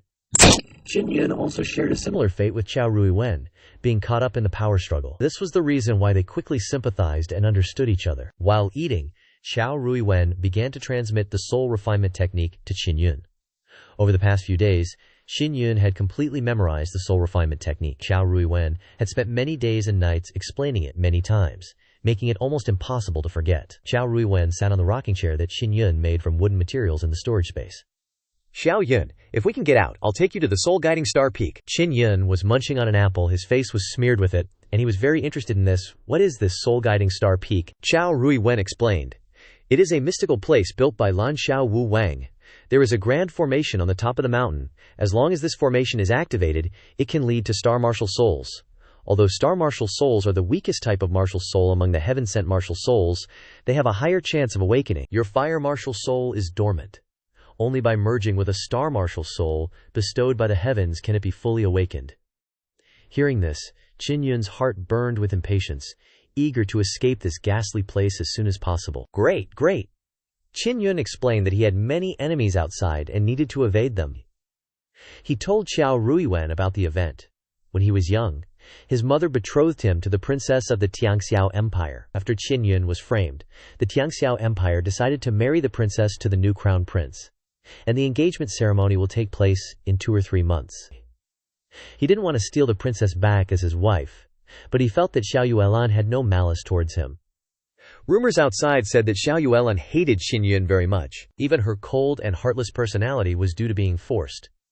An arranged marriage from childhood. Many people felt that Qin Yun was a stain on Xiao Yuelan's life, so they all believed that Xiao Yuelan wished she could kill him, but he himself felt the opposite. Qiao Ruiwen sighed. The problem is they can't get out now. If they could, then immediately go to the Yinhun Star Peak. Merging with the Star Martial Soul would definitely greatly increase his strength. Maybe he could successfully enter the 5th level of the martial body. But they must exhaust the energy needed for the barrier to get out. Qin Yun thought carefully and was overjoyed, hurriedly explaining his plan. That's right, they must exhaust the energy needed for the barrier. Now they will rob the energy needed for the barrier. If they can break the energy balance in the dungeon, they will have a chance to escape. Qin Yun hurriedly went to the largest octagonal stone chamber. This stone chamber is about 10 meters wide, extremely spacious. Qin Yun took out a lot of stone slabs and spread them on the floor. These stone slabs form the Zhuyang Gathering Spirit Formation, and he wants to use the Zhuyang Gathering Spirit Formation to rob the barrier's energy. This is the key point, the place that controls the automatic energy transfer of the dungeon. As long as they mess this place up, they will have a chance to escape. Seeing him so confident, Qiao Ruiwen was secretly excited.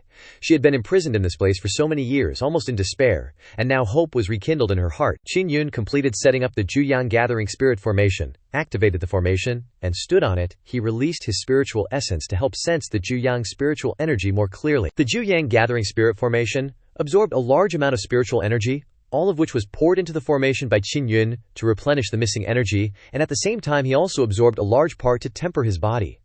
After a few hours, Qin Yun's plan began to take effect. The barrier gradually weakened, and the walls shook violently, indicating that the barrier had been severely affected and could no longer absorb energy as before. The huge octagonal stone chamber shook violently, as if it would collapse at any moment. Qin Yun felt that the barrier was gradually collapsing, and knew that they were about to escape the Tianqi Forbidden Land. But it also meant that the patrolling people of Tianqi Kingdom would also come here immediately. Qiao Ruiwen focused on using her inner force, creating a protective circle around herself and Qin Yun. It seems that, in a moment, she can only use the ancient forbidden technique of Lao Zulan Zhao like this, which can cause meteorites to fall. But after using it, it will consume a lot of energy, and it will take time to recover. Qiao Ruiwen pursed her lips and chanted. A mighty energy gushed from her body, and an overwhelming aura appeared. Qin Yun looked up and saw a huge rock appearing. Grandma Qiao really knows how to calculate.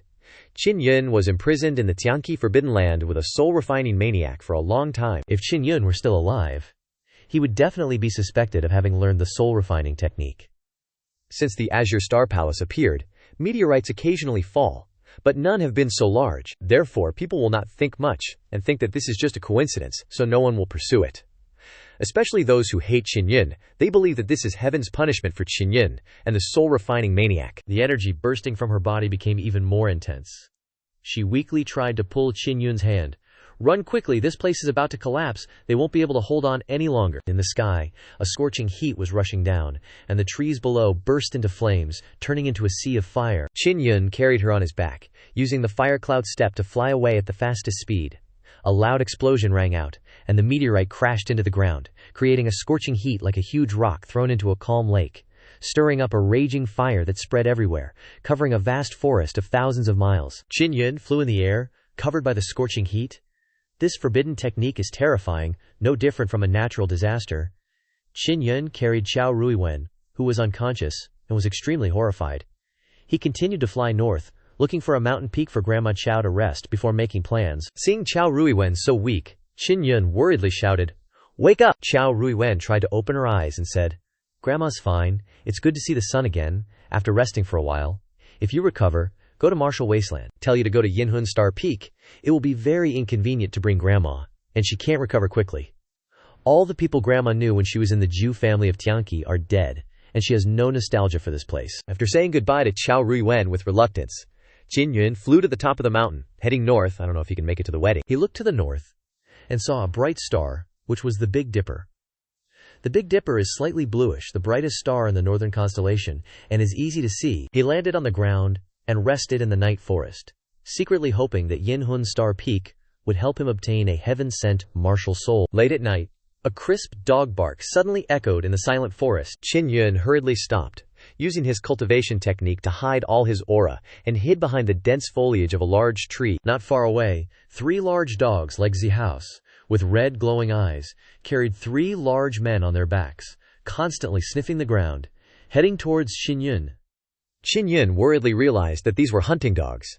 He carefully held his breath, trying not to reveal any sound or movement. A masked man spoke up and asked, "Did the dogs barking just now discover something?" The scarred face said, "Everyone's dogs are around here. Is it just one that discovered it?"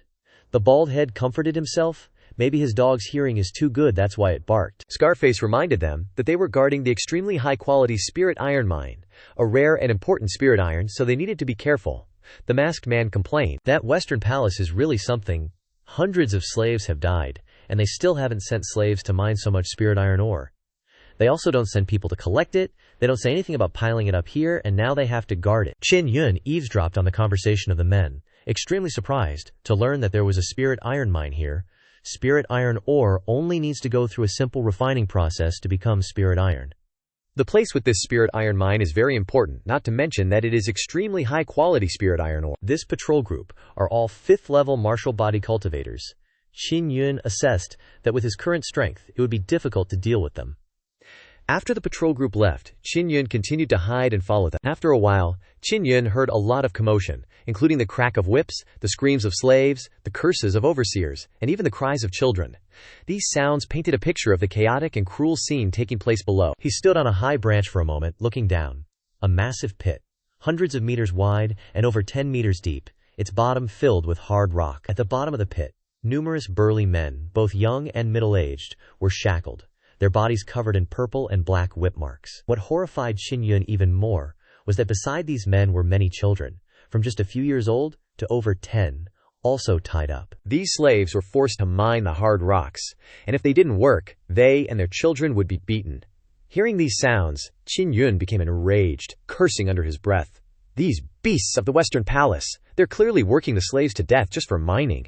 He couldn't contain his fury and was determined to act. He carefully observed the entire mining area and found that there were only 3 martial artists at the 6th level of the body-tempering realm, and they were all old guys resting comfortably inside. He decided to start with them. Qin Yun laid out his attack plan, changed into a black outfit, and quickly crafted some talismans. With the body stasis talisman Beast, it was easy to create a body stasis talisman which would be enough to deal with the foreman. To deal with the slaves on the mound, he would use a trance talisman made from the sleep-inducing rune. If their spiritual power wasn't strong enough, they would instantly fall asleep after being hit by the trance talisman. A few hours passed. Qin Yun looked at the sky and thought, in another hour, it'll be dawn. Perfect, I have to deal with them before then. Qin Yun quietly entered a small room and found a woman being harassed and forced to drink alcohol. He carefully opened the window. Qin Yun immediately activated his technique, knocking out a martial artist. Then, he stepped onto the table, swiftly moved forward, and slapped a trance talisman onto the bald guy. Thanks to the woman, he saved himself a talisman. The last guy, who hadn't noticed anything yet, was instantly knocked unconscious by Qin Yun's gathering spirit strike. After that, he took off his outer robe and draped it over the woman. She was about to thank him when he cut her off. Be quiet. He handed her 2 body stasis talismans. He instructed her to stick them on the 2 unconscious guys, then continue to pretend to be harassed while he went to rescue the others. She obediently complied. She also told him that each wooden room had an underground tunnel, and that people were being tricked into coming there for hard labor. She asked him to please help them. Qin Yun changed into a blue robe. He immediately climbed out the window. He then managed to subdue all the Western Palace disciples and their dogs, and he rescued everyone, an old man said with fury. Azure Spirit Western Palace advertised for martial artists, and said they could bring their families with them. But who knew they'd be tricked into coming here, he said. Don't worry, the big dogs and the Western Palace disciples have all been taken care of. Everyone, get out of here quickly. Many people were grateful to Qin Yun, feeling they could never repay his kindness. Although the top-grade spirit iron ore wasn't abundant, they told him to take it, and that he should be careful when going up against the Azure Palace, as they were extremely malicious. Qin Yun said, you must also be careful on your way. These guys can't be left alive, so I'll finish them off before I go.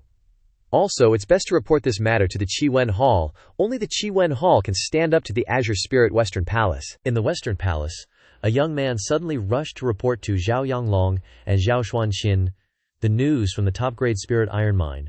The disciples guarding it were all killed, and the place had been completely burned down. Their initial thought was that the culprit was Zhao Yumin. She had a very good relationship with Qin Yun, and after her disappearance, everyone predicted that Zhao Yumin would avenge Qin Yun. Ever since the Heavenly Chi Forbidden Land was destroyed by a meteorite, Zhao Yumin had become consumed with revenge against those around Zhao Yanglong. In the Heavenly Soaring Empire, many officials close to Zhao Yanglong were assassinated in their own mansions by martial artists with extraordinary power. This caused the nobles and princes of the Heavenly Soaring Empire to live in constant fear and unease. They felt powerless because the culprit was the princess of the Heavenly Soaring Empire. Zhao Yanglong, the leading disciple of the Western Palace, was also in charge of many matters. When he heard the news, he gritted his teeth in anger and slammed the table. Besides that damn girl, who else could it be? He was determined to capture her. Zhao Xuanqin was also helpless. Originally, I wanted to ask for her forgiveness, but this time Yumin has gone too far. We have no choice but to continue searching for her. The destruction of the Azure Spirit Western Palace's mine caused the palace's reputation to completely collapse. Zhao Yanglong, who was in charge of the mine, had to take responsibility for the aftermath. This made him hate Zhao Yumin even more. In reality, the person who did this was Qin Yun, who is now on the Cloud Dragon mountain range heading towards the Soul Guiding Star Peak. After many days of continuous travel, Qin Yun kept pushing deeper into the northern part of the mountain range. He finally arrived at an area with dozens of steep mountains rising from the ground, tens of thousands of meters high. Zhao Ruiwen once said that at night, if you stand in the south and wait for the North Star to appear, you can pinpoint the location of the Soul Guiding Star Peak. It was twilight now. Qin Yun had no choice but to patiently wait for the 9 suns to gradually sink below the horizon. As night fell and the stars began to twinkle in the night sky, Qin Yun stood in the south, looked up at the northern sky, and found the North Star appearing on the peak of a mountain. That's the one, Qin Yun secretly rejoiced. He quickly activated his fire cloud steps and soared into the air. Heading towards the Soul Guiding Star Peak, Qin Yun soon saw many thick, cylindrical pillars. These pillars were definitely arranged in some sort of formation, so there must be a great formation here. It's just that no one had cleaned it in many years, so it was all covered in dust and weeds.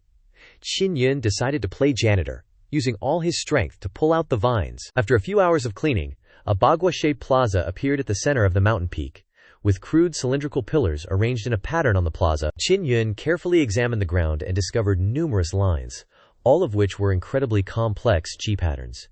He wondered what kind of chi patterns they were. Qin Yun felt extremely perplexed. Lan Xiao was currently focused on closed-door cultivation, and even if he tried to call him, he wouldn't hear. How long did it actually take Lan Xiao to set up such a large formation?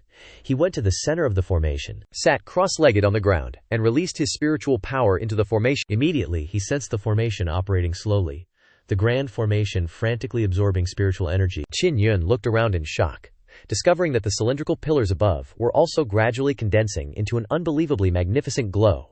Qin Yun exclaimed in admiration at the grandeur and power of the formation. Qin Yun sat within the formation, closed his eyes, and quietly cultivated the Star Yang Heart Sutra, operating and refining the divine Lan Xiao. Lan Xiao, who was still secretly observing him, couldn't help but marvel at how clever he was. Unknowingly, he seemed to sink into a vast sea of stars. And then time gradually passed as he approached a blue fireball. As he got closer, he suddenly panicked, because this wasn't a blue fireball but a blue sun emitting extremely intense heat. What was terrifying was that this blue sun was incredibly large, and when standing before it, Qin Yun was like a tiny grain of sand. Qin Yun's consciousness continued to advance, delving deep inside the blue sun, when he unexpectedly discovered a colossal wolf sleeping soundly there. He tried to use his consciousness to awaken this monster, but he failed. After failing, Qin Yun's consciousness immediately left the blue sun and began to move rapidly through the vast star river. He was overwhelmed by countless giant suns of different sizes and colors. What astonished Qin Yun was that most of these suns were filled with dense death energy, and the souls that had once existed there seemed to have vanished or died. He pondered. In the darkness, many similar suns exist, but because we are too far away from them, we only see them as tiny, flickering points of light. What mysteries lie within the 9 suns in our world? Many suns have at least 2, 3, or even 4 suns, all rotating around each other. But the 9 suns that he knew was very rare, and they also rise and fall simultaneously, without circling around.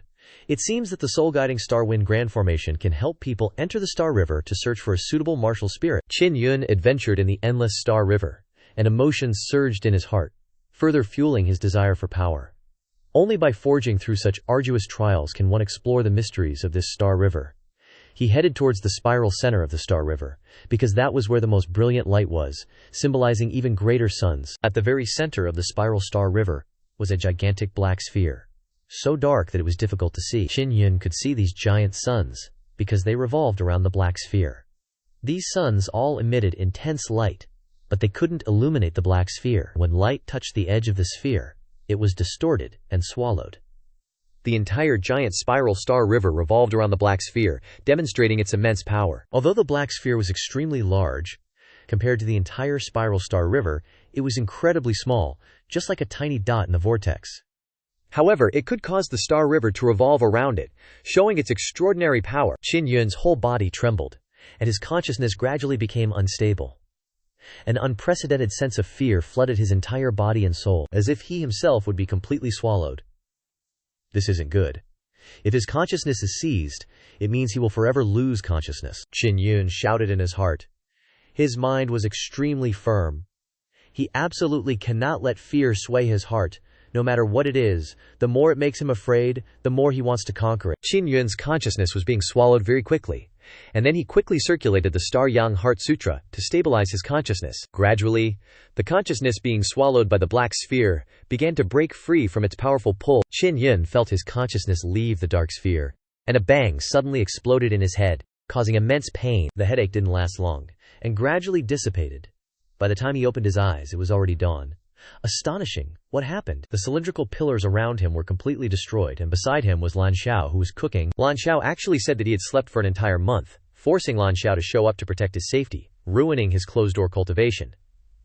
He felt that he had grown a bit in the past month. Lan Xiao said that he was still young and his body was not yet fully formed, then gave him a bowl of soup, telling him to drink it quickly. If he hadn't gone out to find medicinal herbs and food in the past month, how could he have grown up? It was unbelievable that he had sat in the grand formation for a month, but it felt like only an hour had passed. Qin Yun was astonished, as he recalled his consciousness adventuring in the Star River like a dream, especially when he remembered the terrifying black sphere. He couldn't help but shiver. He asked Lan Xiao, "Did I get a star martial soul?"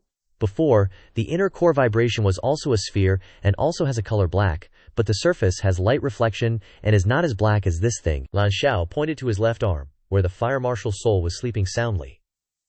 "Your third martial soul is here. It must be mobilized with the star spirit source power. If you only use the primordial god power alone, you will not be able to activate the power of this inner core." Then, Qin Yun activated the inner core power. He quickly discovered the wonder of this kind of power. It could change the weight of objects. For example, 100 caddy rock could become 1,000 caddies, or only one caddy, after being interfered with by this power. Lam Xiao believes that this ability to change weight will increase with Qin Yun's cultivation. In addition, this kind of power not only changes weight, but also has other attributes. If it is used to cover the surface of a body, anyone who enters the power's range will be swallowed, as if they have sunk to the bottom of the sea. Qin Yun was overjoyed, throwing away the 100-caddy stone he had just lifted, and sighing that Lam Xiao was indeed profoundly knowledgeable. He thought that if the outside was covered with vibrating inner force, it would be equivalent to 2 layers of protective shields. If his 2 inner essences could also merge into one, his inner force would be much stronger. He ignited a cluster of fire in his palm. Lam Xiao immediately said, "This is the Black Sun martial soul of the highest grade. You can just laugh to yourself. I came out to help you step into the 7th level of the martial body." Currently, Qin Yun is at his peak, and can quickly absorb the 9 sun spiritual qi into his body, continuously supplying energy to the Black Sun inner essence, releasing the Black Sun flame, and pouring it through the bone meridians into the bones, tempering the bones from the inside. This is the best time to break through. It's estimated that it'll take about a month. This time you can handle it on your own, so I can rest assured and continue my secluded cultivation. Time flies, and a month has passed in the blink of an eye. Qin Yun opened his eyes, and a faint golden aura emanated from his body. This was the golden bone qi, and he had finally entered the 7th level of the martial body. His 16th birthday had also just passed. Qin Yun clenched his fists, feeling that he was strong enough to attend the engagement ceremony of Zhao Yulan and Xin Zhengfeng. Lam Xiao, who had been in secluded cultivation for a long time, left him a message. He saw the supreme grade spirit iron in your storage ring. You've probably also entered the 7th level. 150 caddies of supreme grade spirit iron, and 150 caddies of bone from the evil dragon beast, put into the refining furnace in the storage ring to forge, can definitely create a supreme grade bone steel. Duh.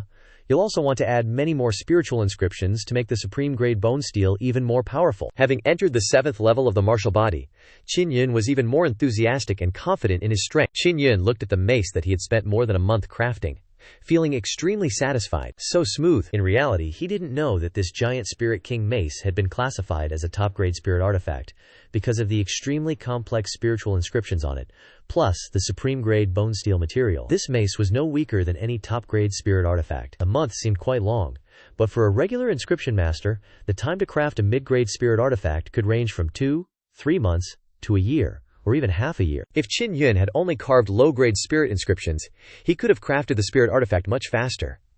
After successfully crafting the mid-grade giant Spirit King mace, Qin Yun had also become a wild man. His body was all smelly, so he needed to find a place to bathe. He suddenly remembered that the engagement ceremony of Zhao Yulan and Xin Zhengfeng was in 20 days. After finding a place to bathe, he hurriedly left the Soul Guiding Star Peak and went directly back to the Qin Emperor's city. He changed his clothes on the way. The main gate of the Qin Emperor's city had been expanded. The 2 huge iron doors, more than 10 meters high, were open. The city gate used to have only a small door open, also more than 10 meters high, and people entering and leaving had to answer questions from the guards and even pay a city fee. Now everyone could enter and leave freely, without paying any fees. Qin Yun was now much taller and more robust than before. After many days of basking in the sun on the Soul Guiding Star Peak, his skin had become tanned. He looked extremely strong and masculine. After many life-and-death battles, his handsome face became more defined, exuding maturity and steadfastness. Wherever he passed, many young women glanced at him, and couldn't help but sigh in admiration. Qin Yun walked along the street, and heard many shocking news from the past few months. The news that worried him the most was about Xiao Yumin. She had become a ruthless assassin. In order to avenge Qin Yun, she had killed nearly 100 disciples of the Azure Palace, and noble families of the Tiangxiao Empire. Some small noble families were even wiped out. These families all had good relations with Xiao Yanglong. This was a huge loss for the Tiangxiao Empire, and the people all lived in fear of Xiao Yumin. Qin Yun approached 2 girls who were discussing the matter and asked them, When they saw how handsome and strong he was, they scrambled to tell him. The news that Xiao Yumin offended Xiao Yanglong has been spread. We don't know why, but she has been brought to the Qin Emperor city. They still don't know how to deal with her, and it's very likely that she will be executed. However, many people speak well of her, because after all, the people she killed were all bad guys. Qin Yun leaned in and thanked the girls, making them blush non-stop. But his heart was full of worry. The arrest of Xiao Yumin and her being brought to the Qin Emperor city was clearly another conspiracy.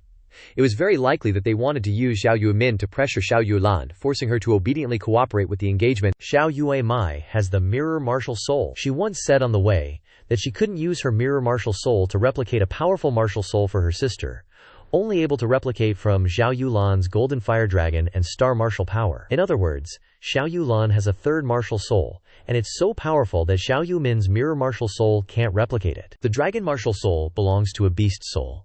The dragon is a heavenly beast, so it is considered a heavenly bestowed martial soul. Xiao Yulan possesses a gold-grade heavenly bestowed martial soul, a star martial power soul, and a mysterious black martial soul. Is it possible that she obtained this miraculous opportunity from the TNG immortal head? Qin Yun's thoughts raced, his heart filled with doubt. Xiao Meilian's martial soul is definitely not simple either. I hope she can hide it well. Qin Yun headed west towards the Qin Emperor city, making his way to the Inscription Mountain Manor. The Inscription Mountain Manor on the west side of the Qin Emperor city was usually deserted, but recently it had become much more lively. As Qin Yun walked into the Inscription Great Hall, he saw Duan Qian just leaving. He immediately called out, "Grandpa Duan!" Duan Qian was startled and looked towards the entrance. He was stunned for a moment before he realized that Qin Yun was still alive. The Heavenly Chi Forbidden Land was destroyed, and everyone thought Qin Yun was dead. Duan Qian also thought so, and he was very saddened by it. Qin Yun walked up to the astonished Duan Qian. Duan Qian took Qin Yun's hand, felt the warmth, and confirmed that he was a living person. He pulled Qin Yun into a secret room. When he entered the city, he had also heard many people regretfully mentioning him. Duan Qingyun squeezed Qin Yun's back and laughed heartily. This kid's life is really good. He's much taller and more solid than before. Qin Yun hurriedly asked, "You must know about Xiao Yueman, right? Yueman is definitely being heavily guarded. Please help me rescue her. I will definitely repay you later." Duan Qian retracted his smile and said seriously, "Don't mention anything about repaying or not. Since the last time, when the man in black and Qin Zhengfeng's subordinates faked their deaths and escaped, leaving this old life behind, I've been determined to give you a hand." Qin Yun was secretly overjoyed. "It's great that Grandpa Duan could come back from the dead," he said. Recently, Shi Wufeng, Murong, and Huo Zhong have been selling the corpses of ferocious beasts to me in exchange for star coins, wanting to find a way to rescue that girl, Xiao Yueman. These people can help you a bit. I've also arranged to meet Wu Feng and the others tonight, at the usual spot. If nothing unexpected happens, the person I sent to investigate will return tonight, and will know the situation of Xiao Yueman's imprisonment then. Qin Yun originally planned to act alone, but when he learned that Shi Wu Feng and the others were helping, he felt more at ease and less pressured.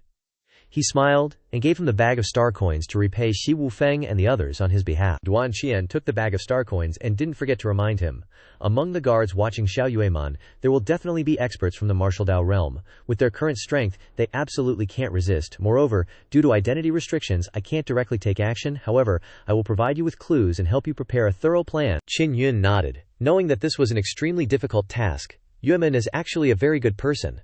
Her impulsive killing of so many people is largely related to me. I was able to survive because of good luck. This time, I will definitely save her. Duan Qian felt that he was a person of loyalty. He put his hand on his shoulder and added, "You need to be well prepared to face the difficulties from various forces. They will definitely associate you with the soul refinement mad demon incident. Now, go inside the hall and rest first, and wait for my news." He returned to the familiar room, recalling Yang Xiwei's guidance in martial arts training here. Lost in thought, Qin Yun closed his eyes and fell asleep. At night, someone suddenly knocked on the door. Qin Yun opened the door and saw an old man. Before he could ask anything, the old man told him to follow him. Following the old man, he arrived at an underground secret chamber. He didn't see Duan Qian here, only a woman waiting. It was Meng Feiling, a graceful beauty in a light purple dress, with charming and alluring gestures. Qin Yun thought to himself, Meng Feiling, Yue Lan used to disguise herself as her. Meng Feiling leaned close to his face and asked, "Have you heard of her name? She, Yueman and Yuelin can be considered old acquaintances? It just so happens that old Ji and the others are here to help you, so she came along. You don't seem very welcoming." She spoke flatteringly. "What are you talking about? I'm more than happy to have a martial body 7th stage expert join us." Following that, 3 men walked in. One was the burly Huo Zhong, wearing a coarse gray shirt, with an honest and kind face, and a shiny bald head. The other was the magnificent Master Murong, in a blue and gold robe, holding a glittering folding fan, wearing a sparkling jade pendant at his waist, and a sparkling silver belt inlaid with precious diamonds. His attire was extremely luxurious and flamboyant. Immediately following was a handsome man in white, with a cold expression, with only one arm. It was Ji Wufeng. He introduced the others. They all know about your situation. Qin Yun was extremely grateful and said with a smile, "Thanks to Grandpa Duan for allowing me to make friends with you brothers, to rescue Xiao Yuman." Shi Wufeng's expression was serious, and he said in a deep voice, "No need to be polite. They all know Xiao Yuman, so it was only a matter of time before they took action. Yun bro, it's best not to reveal that you're alive for the time being. If you want to attend the engagement banquet, that's not a problem. They will arrange someone to protect you well, which can make you even safer." Meng Feiling said coquettishly. Right. There's also Zhuo Chuan, the great elder of Chuan Hall. He was very upset when he heard the news of your death. Master Murong said with a smile. He has already investigated, and they will all come when the engagement banquet is held. Xing Wufeng frowned, looked at Qin Yun and realized that he had cultivated golden bones and entered the martial body's 7th stage. Qin Yun couldn't help but admire Shi Wufeng, because Meng Feiling couldn't see through his cultivation, but Shi Wufeng could easily see it. He nodded and said, "Yeah, luckily I broke through." This surprised Master Murong very much, because he was the only one who wasn't at the martial body 7th stage. But he still felt that their side had the advantage with 3 martial body 7th stage cultivators, and that finding a way to rescue Xiao Yuman would definitely be easier. Just then, Duan Qian also arrived. Duan Qian revealed, "Xiao Yuman is imprisoned at Xiaoyu Mountain Manor, in Xiaoyu Tower. This manor is in the northwest of Tianqian Imperial City, more than 10,000 meters from here. The location is extremely advantageous for them." Shi Wufeng was a little doubtful. "It's actually at Xiaoyu Mountain Manor? I thought Xiao Yuman was imprisoned in the Tianxiao Tower." The Tianxiao Tower is the largest mountain manor in the Tianxiao Empire. It's huge and much bigger than Xiaoyu Mountain Manor. Duan Qian opened a map and pointed it out to them. Xiaoyu Mountain Manor has fewer people, making it easier to observe, while the Tianxiao Tower has too many people. The comings and goings are not conducive to guarding, especially during this period. The Tianxiao imperial family members are all in the Tianxiao Tower, and famous families are visiting them, so the people coming in and out are even more complicated. The red circles on the map are all watchtowers. Xiaoyu Mountain Manor appears to be a base for the Tianxiao imperial family's disciples to come here for fun, but in fact, it is a branch investigation department of the Tianxiao Empire, established in Tianqin Imperial City, mainly used to investigate various kinds of information. At the same time, it has warehouses, with the function of storing various kinds of secretly traded goods, so it is heavily guarded. As far as I know, there is at least one martial Dao realm expert stationed inside, as well as several martial body 9th stage cultivators. There are a total of 12 people guarding the watchtowers, among which, Xiaoyu Tower has the most strict defense, with about 7 people. Meng Feiling was confident that she could fly in lightly. Shi Wufeng looked at Qin Yun and asked, "How will you sneak in? Are you confident?" Qin Yun only needed to use the Dark Sun martial soul to perfectly blend himself into the darkness at night, so he was very confident, and nodded. "Don't worry, no problem." Shi Wufeng stroked his chin and thought, "That's good. Then I and senior sister Meng will go in and be responsible for distracting the martial body 9th stage and other miscellaneous fish, while Murong and Huo Lao San are responsible for throwing fire charms around Xiaoyu Mountain Manor to burn down some important warehouses inside, which can lead away a group of people to put out the fire." Qin Yun frowned and asked, "Then how do we deal with that martial Dao realm guy?" He didn't expect Lao Xie to be not only calm but also flexible, paying attention to small details, letting everyone's strengths shine. This is a friend worth making. Duan Qian suggested, "Use the soul reaving powder. I heard from Lin Ying Pavilion that there's an underground black market in Tianqin Imperial City, and they'll be auctioning off soul reaving powder." Qin Yun knew that soul reaving powder was a spirit-grade, king-tier elixir, a kind of powder that, if thrown on someone, would cause even a martial Dao realm cultivator to lose their wits and become completely pliable. Because of its powerful effects, soul reaving powder is considered a forbidden substance. He took a deep breath and said, "Is this for real? I can't believe someone dares to sell soul reaving powder." Duan Qian nodded, saying, "Actually, this underground black market is run by the inscription hall. The auction is still 5 days away. It'll cost a lot of spirit coins, but I'll do my best to help you guys." Meng Feiling had been clinging to him the whole time, forcing him to use drastic measures. With the plan decided, Qin Yun immediately returned to his room to craft hypnotism talismans and body immobilization talismans. His talisman crafting skills had progressed to the point where he could create mid-grade spirit talismans, ensuring their effectiveness against stronger martial artists. Shi Wufeng and the others gathered at the inscription hall, waiting for the auction to begin. As soon as the soul-reaving powder was available, they would immediately take action. 5 days passed, and Duan Qian sent someone to participate in the auction with high confidence that they would acquire the soul-reaving powder. However, right after the auction started, news came that the seller of the soul-reaving powder had suddenly withdrawn from the auction. Duan Qian sighed. The seller of the soul-reaving powder decided not to sell it after all. Maybe he's worried about being investigated. This has become difficult, and the plan is stalled. We can't buy the soul-reaving powder and must find a new solution. Meng Faling said, "It's a good thing he didn't buy it, or we'd be in deep trouble. This is a trap. Someone wants to use the inscription hall's black market to sell soul-reaving powder, then use that as a pretext to deal with the inscription hall." The others were extremely surprised by this information. The person who refines soul-reaving powder has some connections with her Meng family. Her father and grandfather are both in the imperial city now, and she overheard them talking as if they had just learned of this conspiracy. Duan Qian didn't expect someone to be plotting against the inscription hall. This was most likely the work of the Azure Star Palace and the West Palace. He decided to return and investigate further. After Duan Qian left, Meng Faling revealed important information in a low voice. She knew who had the soul-reaving powder. She was afraid that Chief Manager Duan would not let them take risks casually, so she couldn't say it in front of him.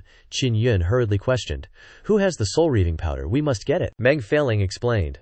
Her grandfather told her that the soul-reaving powder is currently in the hands of a woman with a martial body 9th level cultivation base, who also has a high position in the heavenly firmament pavilion. The only one who fits the description is Xiao Shuangqin. It is said that Xiao Shuangqin collected enough materials to refine the soul-reaving powder, and requested that person to help refine it. Mirong asked, "Then what does she want to use the soul-reaving powder for?" Qin Yun suddenly recalled the Heavenly Chi Forbidden Land. Xiao Shuangqin and a few others had all participated in it.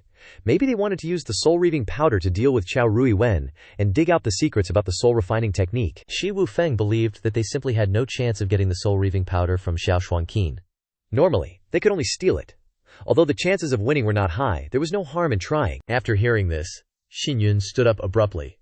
"All right, let's prepare to take action now." Xin Yun took out a pile of spirit talismans and distributed them to Shi Wufeng. They had hypnotism talismans, body immobilization talismans, mist talismans, and fire talismans. The mist talisman could release a large area of dense fog to temporarily prevent enemies from sensing their aura. Qin Yun explained how to use each type of spirit talisman and the precautions needed. After a while, Shi Wufeng began to assign tasks. Shi Wufeng was the oldest and most experienced, so he was also responsible for commanding. Meng Feiling would take care of those watchtowers, and with so many spiritual talismans in her hand, there should be no problem. He and Yun Laodi would break into the Xiaoyu Pagoda, while Murong and Huo Lao Sun would be responsible for throwing fire mist into the storage area, which was extremely important to the people of Xiaoyu Mountain Villa, and they would definitely go put out the fire first. After carefully discussing the action plan, the group left the inscription hall. They understood that if Duan Qian knew they wanted to act, he would definitely stop them, because there were martial Dao realm experts inside the Xiaoyu Pagoda, and with their current strength, they could not face them directly.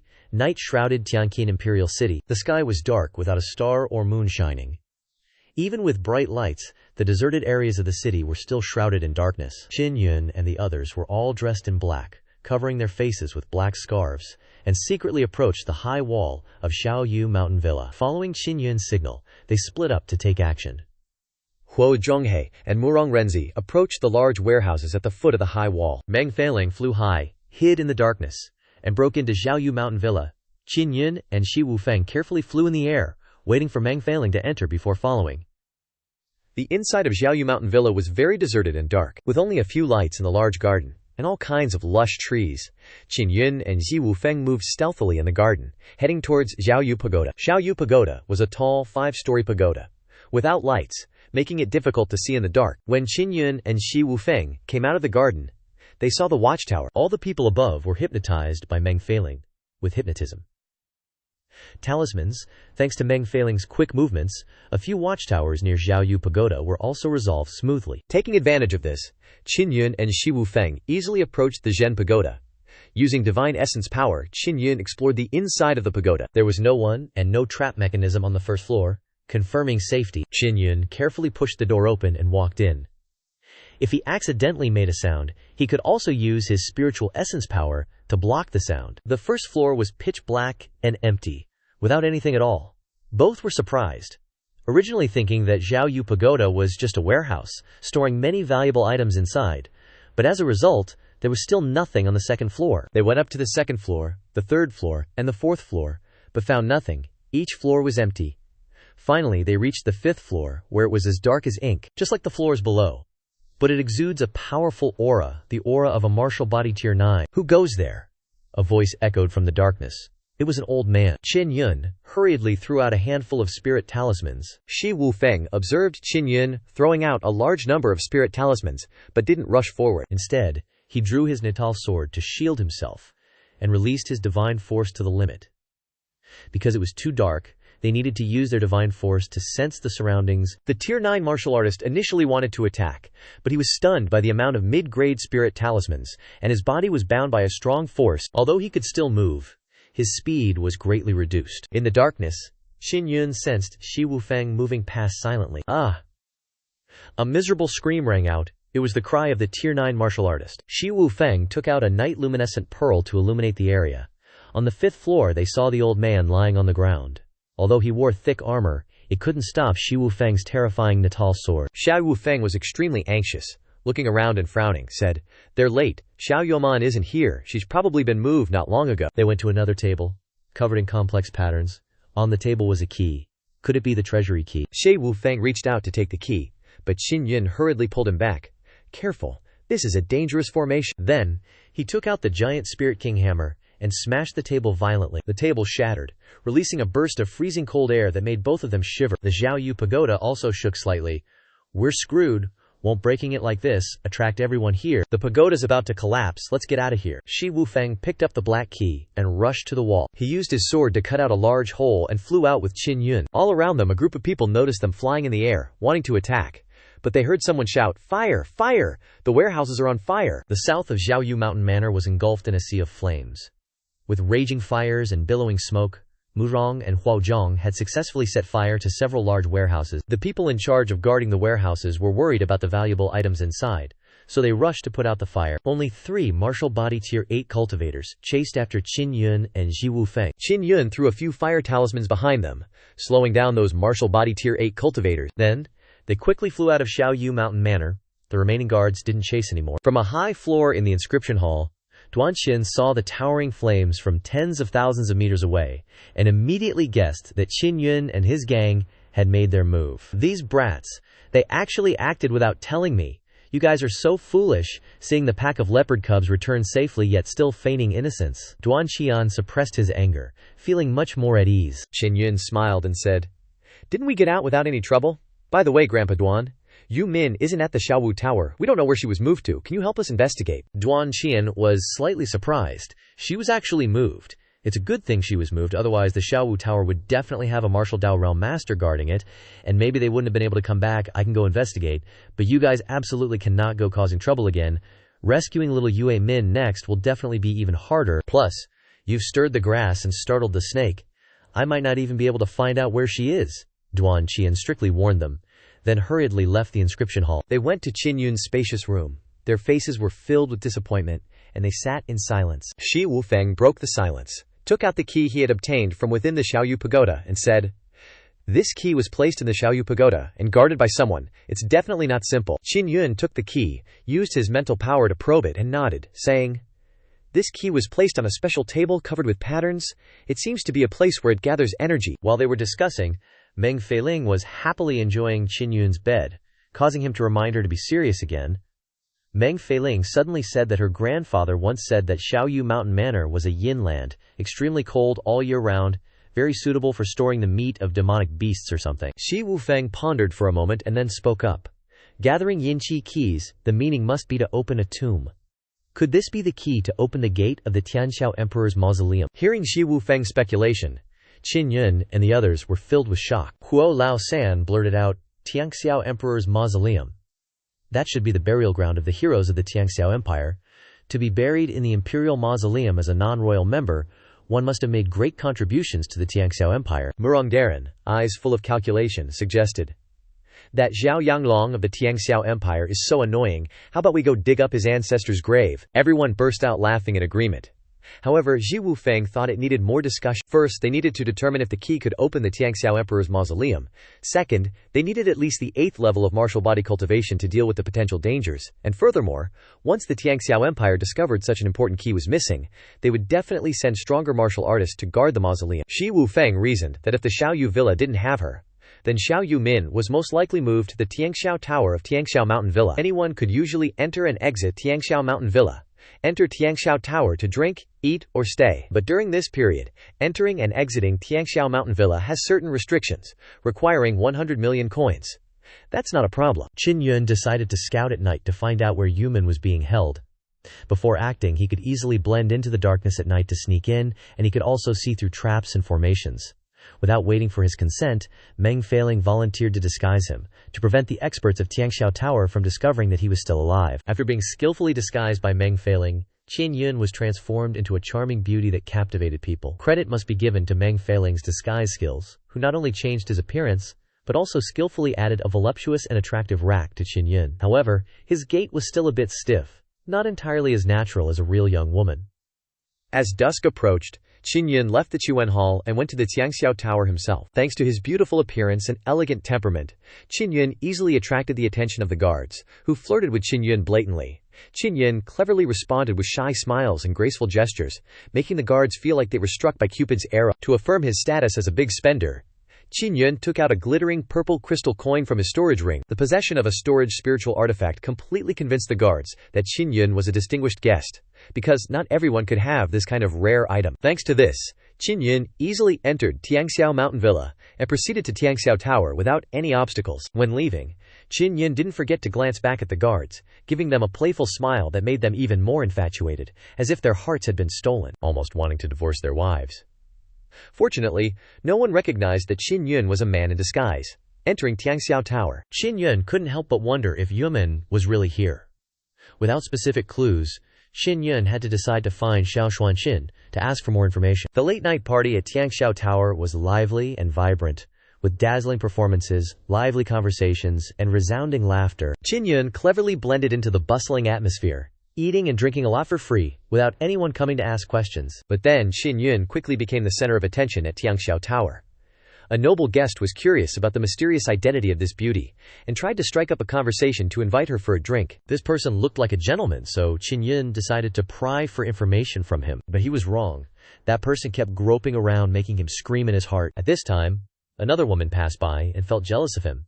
"What's the big deal? It's just that the rack is a bit bigger." Qin Yun tried to hide his annoyance and continued the conversation. The person claimed to be Zhang Ziwei, who was a little curious when he saw a beautiful woman come here alone. Qin Yun said that he was Liu Zhaoqi, who came to find his cousin, she knew a man here, and had not returned for several days. Zhang Ziwei said, "Zhaoqi Meimei is so pure, Zhaoqi's cousin must be even more beautiful than me. I've been here for 5 or 6 days. Can you tell me what she looks like? Maybe I've met her before?" Taking the opportunity, Qin Yun asked Zhang Ziwei about the beauties he had met recently. After all, she might be using a fake name to come here. After saying that, he secretly thought to himself, "When I get back, I will beat this pervert to death." If describing a beauty who is extremely beautiful, Zhang Ziwei said, "Then why not go to the Rose Pavilion and ask the maids? There is a new beauty there. However, guests cannot enter and exit there at will. I don't know if it is the cousin you are looking for?" This time, Qin Yun really made a big loss, being groped by the pervert Zhang Ziwei for so long. If he doesn't find any clues, then it's really a waste. After searching for a while, Qin Yun finally arrived at a quiet small building in the middle of Tianxiao Mountain Villa. This place was surrounded by a garden of vibrant roses, creating a romantic and peaceful atmosphere. Qin Yun decided to use the magical power of the Black Sun Martial Soul to cover his body, merge into the darkness, and proceed to the small building. Just then, a patrol team passed by, forcing Qin Yun to quickly hide in the bushes.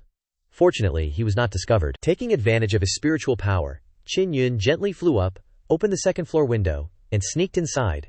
Qin Yun hid in this room and began to explore the floor. He had a feeling that the thickness of the wall was not normal.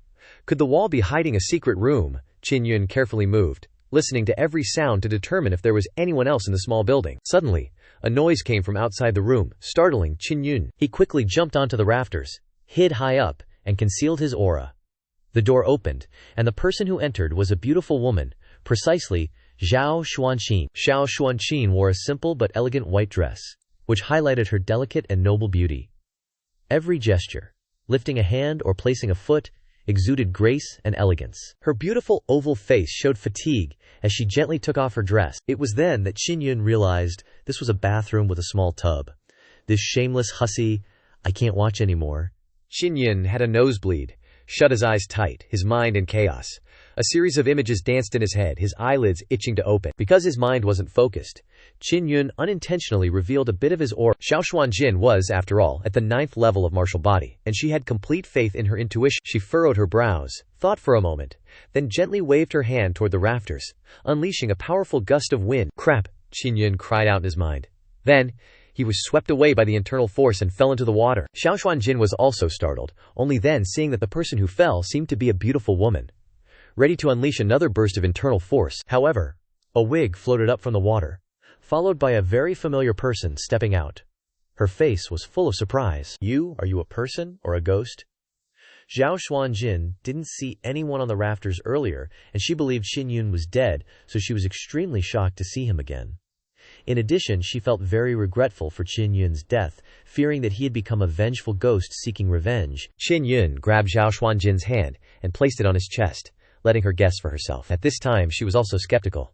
The feeling of touch was very real, wondering, are you really a ghost? Qin Yun smiled bitterly and admitted, I am a ghost. There are too many things I can't let go of. If I can't end it, I'll be stuck in this state, unable to reincarnate for eternity. She thought he was mocking her. At that time, she didn't think too much, not expecting to knock him into the forbidden area and also harm Zhao Yumin. He looked at her with a sincere expression. Zhao Gugu came to save Yumin. Please tell me where Yumin is. Xiao Xuanjin's face showed sorrow, and she weakly sighed softly. A few Xinchen ago, Yue Min was indeed still here, but now she has been taken into the Tianqi Imperial Palace. No one can save her. Even if she hasn't left, there are martial Dao experts watching. No one has a way to get close. Suddenly, Qin Yun sensed a powerful aura approaching the small building. They flew straight up, towards the bathroom. He sensed that the people who came here were aiming for Xiao Xuanjin. Before he could understand what was happening, Qin Yun was held underwater by Xiao Xuanjin. As expected, two people, a middle-aged man and an old woman, broke the window and appeared in the bathroom. Xiao Xuanjin coldly questioned, It's you, what do you want to do? Qin Yun hid himself under the water, concealing his aura, and was shocked to sense the aura of the people who came here. He could distinguish that one of them was Wei Dashi, and the other was the one who was present when he was knocked into the Tianqi forbidden area. This old woman, although he didn't know her, was the one with the strongest aura. It seemed she was a martial Dabio expert. The Dao Hun San is still in your hands, now you can hand it over. Wei Dashi smiled sinisterly. Xiao Xuanjin snorted softly, and smiled coldly. Dao Hun San is something she earned, why should she hand it over to them? Even if she has to hand it over, there must be a reasonable price. Meng Fei Ling once said that the Dao Hun San was likely in Xiao Xuanjin's hands. It was indeed so. The old man spoke. According to the agreement, they were originally supposed to use the Dao Hun San to ask for the secret of the Lian Hun Zi Shu. Now that the Tianqi forbidden area is gone, the Dao Hun San must be destroyed. Xiao Xuanjin's voice was as cold as ice, filled with anger as she replied, Dao Hun San is something she painstakingly obtained. She can't easily hand it over to anyone. The old man laughed coldly and said, Let you know, the crown prince and the great ministers are all worried that you will go to save Xiao Yumin, so they sent them to retrieve the Dao Hun San. If you don't comply, they will make this matter public. This is a forbidden drug. You should know the consequences, Wei Dashi said triumphantly. At that time, you will be like Qin Yun, falling into the situation of a female devil, cursed by 10,000 people. However, as long as you realize it, hand over the Dao Hun San, they will be able to preserve your whole body. Xiao Xuanjin burst out laughing. The angry laughter echoed throughout the room. The dignified crown prince actually scheming against her like this? This is normal. For profit he even sells his own sister, let alone her like her. Qin Yun sighed secretly in his heart. Surprised by the ruthlessness of Xiao Yanglong, he couldn't believe that he wanted to kill his own aunt. The old man shouted coldly. If you are so stubborn, then don't blame them for being merciless. Wei Dashi smiled sinisterly. No, such a beautiful woman. Why not let him enjoy her once? Don't waste her like this. Wei Dashi's words made not only Xiao Xuanjin but also Qin Yun extremely angry, determined to not let him touch a single strand of Xiao Xuanjin's hair. Xiao Xuanjin's face became ferocious, and suddenly she waved her hand and threw out a large cloud of white powder. The powder quickly spread throughout the room, covering the two people. Crap, it's Dao Hun San? The old man shouted in horror. Wei Dashi also threw out many poisonous needles that pierced Zhao Xuanjin's body. The old man waved his palm and struck Zhao Xuanjin hard, knocking her back. Zhao Xuanjin was hit by a palm and also hit by poisonous needles, causing her whole body to collapse. The two Wei grandmasters were sitting on the ground, bodies completely stiff, still barely managing to speak. Don't worry, the soul-melting powder is a forbidden substance, but it won't lead to death. Just wait for its effects to pass. On the contrary, that bitch has already been hit by my poison needle. She's definitely a goner. Qin Yun poked an arm out of the water, threw out a talisman, and blew away the soul-melting powder. The old geezer was shocked, hurriedly yelling, "What's going on?" Qin Yun jumped out of the water, saving the damsel in distress. What else? He went to Xiao Xuanqin's side. Her skin had turned black, and her body was weak and helpless, clearly suffering from severe poisoning. He took a look, and knew the poison in her was exactly like that of Ding Tianchun and his son, needing a colorless fruit to detoxify it. He remembered the Grand Tutor had left him one of these fruits. He hurriedly took out the colorless fruit, stuffed it into Zhao Xuanqin's mouth, and circulated his inner energy to guide the energy from the colorless fruit throughout her body. After seeing that, Wei Grandmaster asked in astonishment, "Colorless fruit? Who are you? How do you have such a rare fruit?" While in the water, Qin Yun had washed off his makeup and fixed his hair, revealing his true face. He laughed and said, "Who am I? I am Qin Yun, your grandpa. You didn't recognize your grandpa so quickly. You're not dead, Wei." Grandmaster was utterly horrified. The old man's face also changed when he heard the name.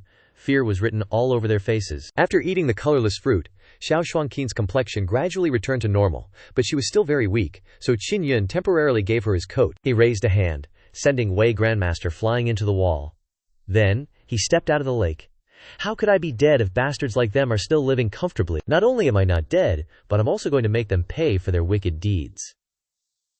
Heavily injured, Wei Grandmaster was infuriated to the extreme but completely helpless. Qin Yun frowned and questioned, "Wei Xuan-kun, did you teach your son to use women to absorb evil energy? On the surface, Cao Tu looks so righteous. But in reality, he's a horny devil. Did he also want to cultivate that kind of demonic art with Xiao Xuanqin? They call me a demon for cultivating demonic arts, but it turns out they're the ones truly cultivating demonic arts. What a bunch of hypocrites, they need a lesson." As soon as he finished speaking, Qin Yun placed his hand on Wei Grandmaster's abdomen, causing him to panic and scream, "Platinum fire, my martial soul!" He watched as his platinum fire martial soul was being drawn out of his body. The old man beside him was terrified upon witnessing this scene. Realizing that Qin Yun had learned the soul refining technique, Qin Yun took out a bead and put Wei Grandmaster's martial soul inside it. Deprived of his martial soul, Wei Grandmaster fell into a state of being half dead, screaming miserably, enduring extreme pain, looking at Qin Yun with fearful eyes, begging, "At first, I just had an impulse to harm that woman to get the soul refining technique. Please save me." The old man was so frightened that his face was pale white and his whole body was shaking. This Wei Grandmaster and the old man were both in the 9th level of the martial body realm, relying on the Western Palace of the Azure Star Palace to have the possibility of entering the martial Dao realm, but now being deprived of their martial souls, they could be said to be completely destroyed. Xiao Xuanqin behind him felt extremely gratified, because if the two of them hadn't acted mercilessly towards her, there wouldn't have been such a result, truly reaping what you sow. She looked at Qin Yun, recalling how he had pretended to be a demon to trick her before, and even intended to peep at her bathing. She felt secretly ashamed and angry, but after being saved, she also forgave him in her heart. The old man tremblingly asked with a fearful voice, "How could you survive? Even someone in the martial Dao realm wouldn't easily survive in that environment." Qin Yun walked up to the old man, claiming that he was the one who released the soul-refining maniac, and after she came out, she caused the great meteorite, destroying the heavenly Qi forbidden land, so that their group of bastards would all believe that the two of them were dead. The old man's limbs went limp, collapsing to the ground, horrified to learn the truth that the soul-refining maniac was still alive, and even had the ability to summon the great meteorite.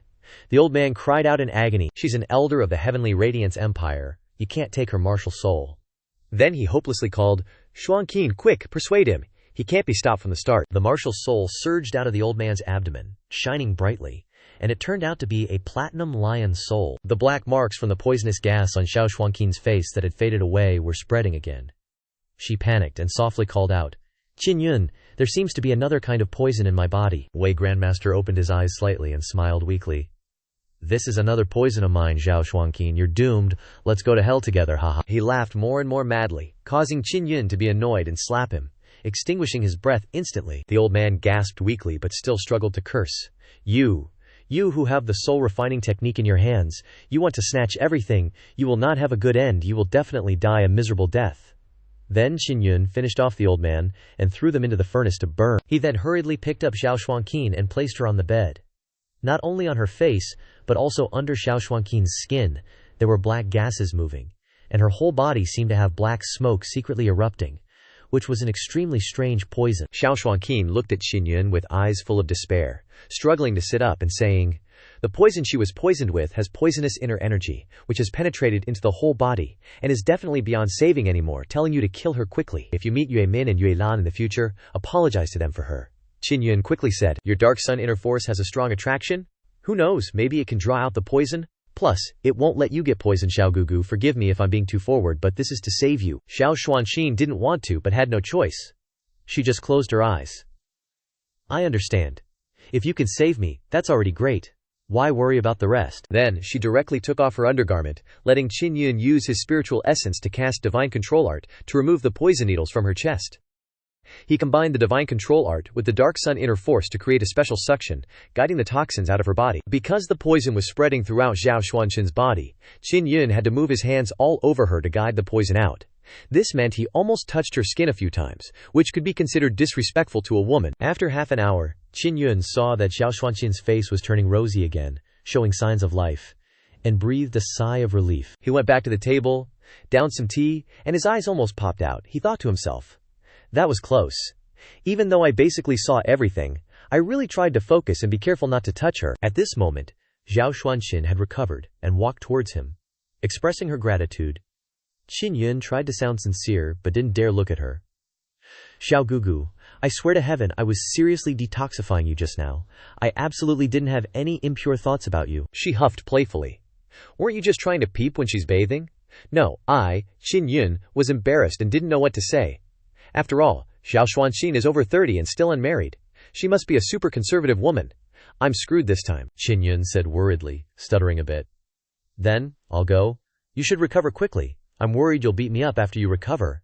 Just as Qin Yun was about to leave, she softly called out, "Wait!" Qin Yun smiled bitterly in his heart, wanting to scream, "No waiting any longer and I'll be beaten to death." Seeing her standing in place, Qin Yun used the Princess Carrie to pick her up. "You're so old, and you still can't put on your shoes, Xiao Gugu.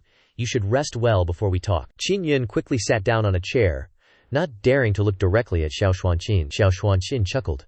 To think that Qin Yun is not only a sewing machine, but he also knows the soul-refining art. In that case, it seems like you and Yuemin really make a good pair. All in all, they can do things that our adults dare not do. Qin Yun gave a wry smile. He and Yuemin aren't really like that, but he's definitely going to save her. Xiao Xuanqin angrily rebuked Qin Yun. "You still have the nerve to say that. If you weren't dead, why are you only showing up now? If it weren't for you, Yuemin wouldn't be in this situation." Qin Yun took a cold breath. The surrounding air solidified into an invisible, suffocating pressure. "This woman changes her face faster than flipping a pancake," Qin Yun explained. "The reason why Yuemin is going around killing those people isn't just because of me, but more because of the resentment that's been building up in her heart for too long. Those old bastards of the Tianxiao Empire, including Xiao Yanglong, only think about how to use their princesses to trade for higher benefits. Yuemin witnessed her beloved older sister being sold off, and was helpless in the face of endless suffering. She decided to kill people to vent her anger. You just saw that the Tianxiao Empire doesn't treat women like anything. They even wanted to give them to that animalistic Wei Daxi. Who knows, they might still be scheming to sell people off." Hearing these words, Xiao Xuanqin fell silent. Qin Yun scratched his head and continued with a smile. "Everyone must think that you killed Wei Daxi and the others. Sorry about that." Xiao Xuanqin stomped her feet in anger, pointing at him. "You damned brat, you're still smiling." Xiao Xuanqin suddenly remembered that Qin Yun possessed the secret soul-refining art, and sighed, asking him, "You originally hated her, and you could have killed her.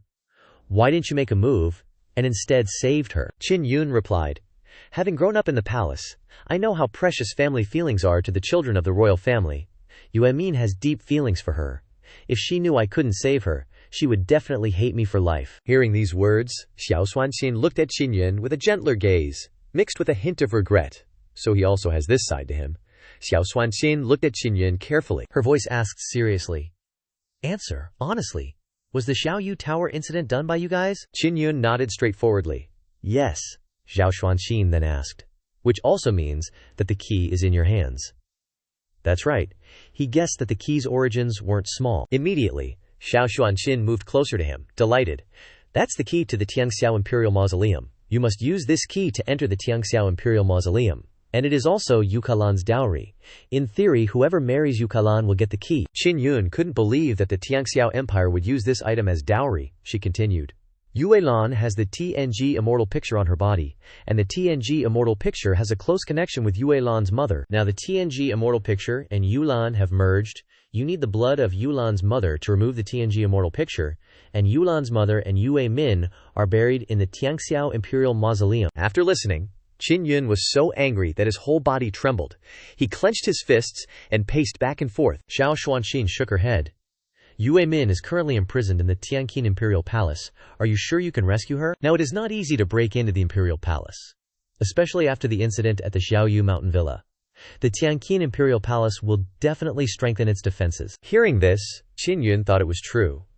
Although he could fly into the Imperial Palace, the engagement ceremony is getting closer and closer, and many experts have already gathered in the Tianqin Imperial Palace. Xiao Xuanqin took out a small box and handed it to Qin Yun.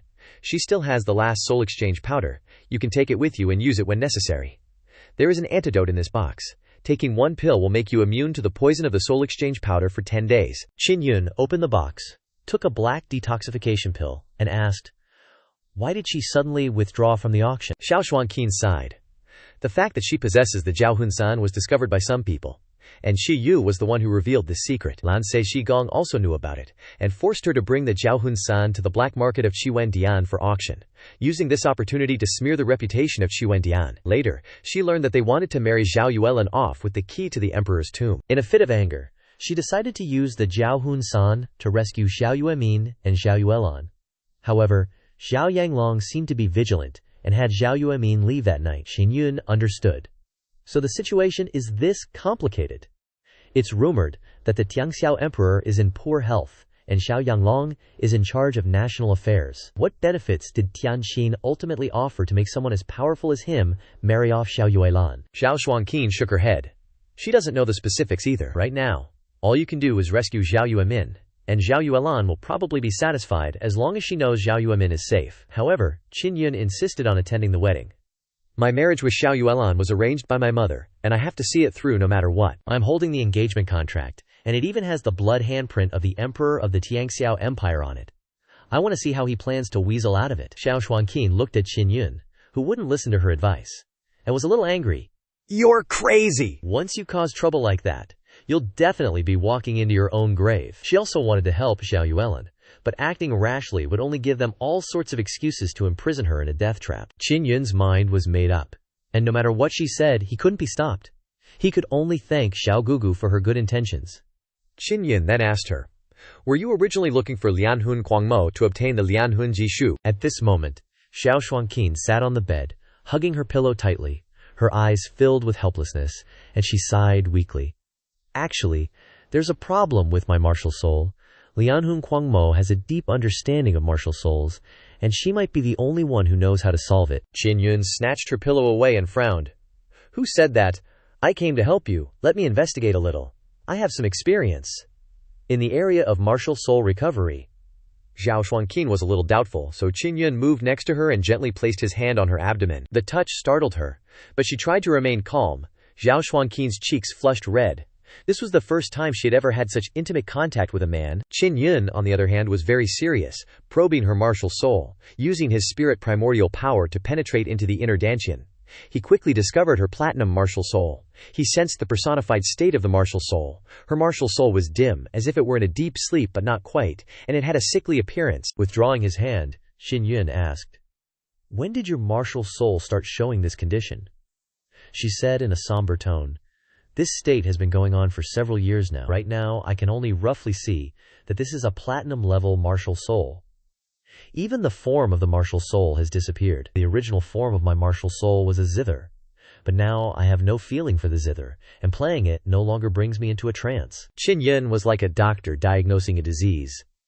According to what he knew, if enough power couldn't be supplied during the transformation and evolution of a martial soul, the martial soul would become listless and tired, and might even fall into a deep sleep. He pulled out a glittering pearl, inside which contained a powerful Jinhuo martial soul, a spoil of war he had extracted from Wei Daishi. Qin Yun explained. To replenish energy to a martial soul, the fastest way is to devour and absorb another martial soul. Right now, I plan to fuse the martial soul I just extracted into your inner core, so that your martial soul can absorb it. Seize the opportunity for success. It's up to you to decide whether you want to try it or not. Xiao Xuanqin listened in a daze, her face full of disbelief, considering Qin Yun's words. She knew very well that the state of her martial soul was weakening day by day, and she had to find a way to restore it, otherwise she would never be able to enter the martial arts realm, and this might be the only chance to save it. Finally, she nodded in agreement, placing her trust in Qin Yun, hoping that this dangerous experiment would bring good results. Following the instructions given by Qiao Ruyun, Qin Yun gently placed his hand on Xiao Xuanqin's navel, transmitting waves of primordial spirit power into her body. Qin Yun explained. Right now, I'm using my spiritual power to build a soul gate, and then building a soul path that connects to your inner core to connect your martial soul to the outside. Xiao Xuanqin looked at the sweat pouring down Qin Yun's forehead, her heart filled with worry. Is the situation not good? Why is he sweating so much? Just as she finished her thought, she felt a wave of warmth suddenly spread throughout her abdomen, and a surge of energy poured into her dantian, bringing a feeling of extreme comfort. Qin Yun hurriedly instructed. Next, I'm going to let your martial soul enter secretly. Don't resist. The martial soul entered. She moaned softly, clearly feeling the magical changes taking place inside her dantian. Qin Yun is not only a talented Xuanxi, but also a soul refiner with great potential. Qin Yun's large hand moved gently, causing her heart to stir with a strange feeling.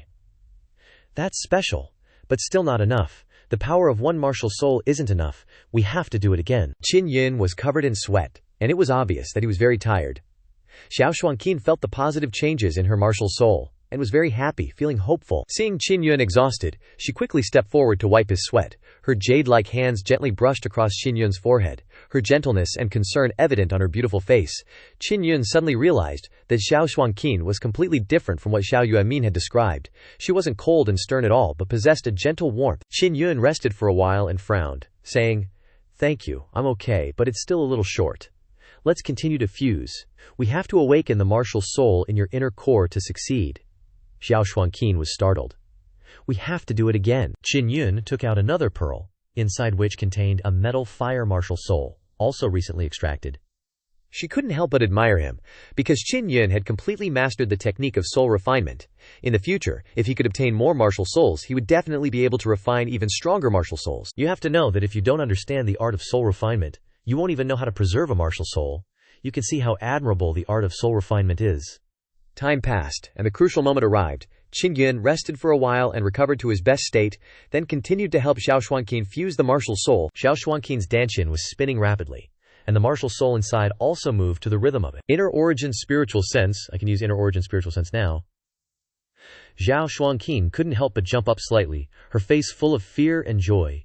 Even the barrier preventing her from entering the martial arts realm had been resolved. Qin Yun saw her reaction, and said calmly, "That's strange." She panted, and praised his abilities. They're not small. Moreover, you're so good to others, no wonder Xiao Yuanmin is so attached to you.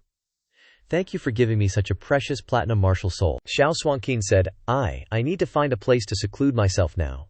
After I recover my strength, I will focus my mind to control my inner core, and stabilize the fusion of my martial soul. At that time, my zither will reappear. Xiao Xuanqin listened and looked at Qin Yun resentfully, unable to speak, only humming in agreement. After that, Qin Yun needed to return to Quandian. Indeed, he was a little reluctant to leave Xiao Xuanqin. When Xiao Xuanqin saw him off, she told him, "Right now, your 9th level martial body has the chance to enter the martial Dao realm. With this level of strength, you no longer need to rely on the Tiangxiao Empire." Xiao Xuanqin exclaimed her gratitude to him, thinking to herself, even now, he's still making plans for her. He really is a good and responsible man. Xiao Xuanqin was still worried. Do you really want to go save Yueman yourself? Right now, the Tianqin Imperial Palace is heavily guarded. I suggest I go with you. At least I can resist those with the 9th level martial body. However, Qin Yun persuaded her. If I can't do it, your help would be useless. You should just stay here and cultivate in peace. Even if I fail this time, I believe there will still be a chance when you enter the martial Dao realm. Faced with Qin Yun's argument, Xiao Xuanqin had no choice but to agree. Then, she gave Qin Yun a piece of animal hide, carefully instructing him. I will temporarily hide in the northern Yunlong mountain range. At that time you can follow this map to find me. You must be careful in everything. Back at the Quandian, Qin Yun opened the map to examine it. Suddenly, someone came knocking on the door. He quickly put the map away. It was midnight. Duan Qian, Xi Wufeng, Lord Murong, Meng Feiling, and Huo Zhong learned that Qin Yun had returned, so they hurried over. Meng Feiling burst through the door and immediately clung to Qin Yun, asking, "Did you gain anything during these past few days?" She clung to him like glue, making it impossible for him to pry her off. Helpless, he said, "Yuman has been moved to the imperial palace." Before this, Xiao Shuangqin had also shared this worry. Therefore, she absolutely did not feel at ease letting Qin Yun go to the Tianqin imperial palace alone. Qin Yun affirmed that he was relatively familiar with the imperial palace and would find a way to break into the imperial palace before the engagement ceremony to save her. Shi Wufeng's group had no other choice but to continue gathering information and hoping to find useful clues to support Qin Yun.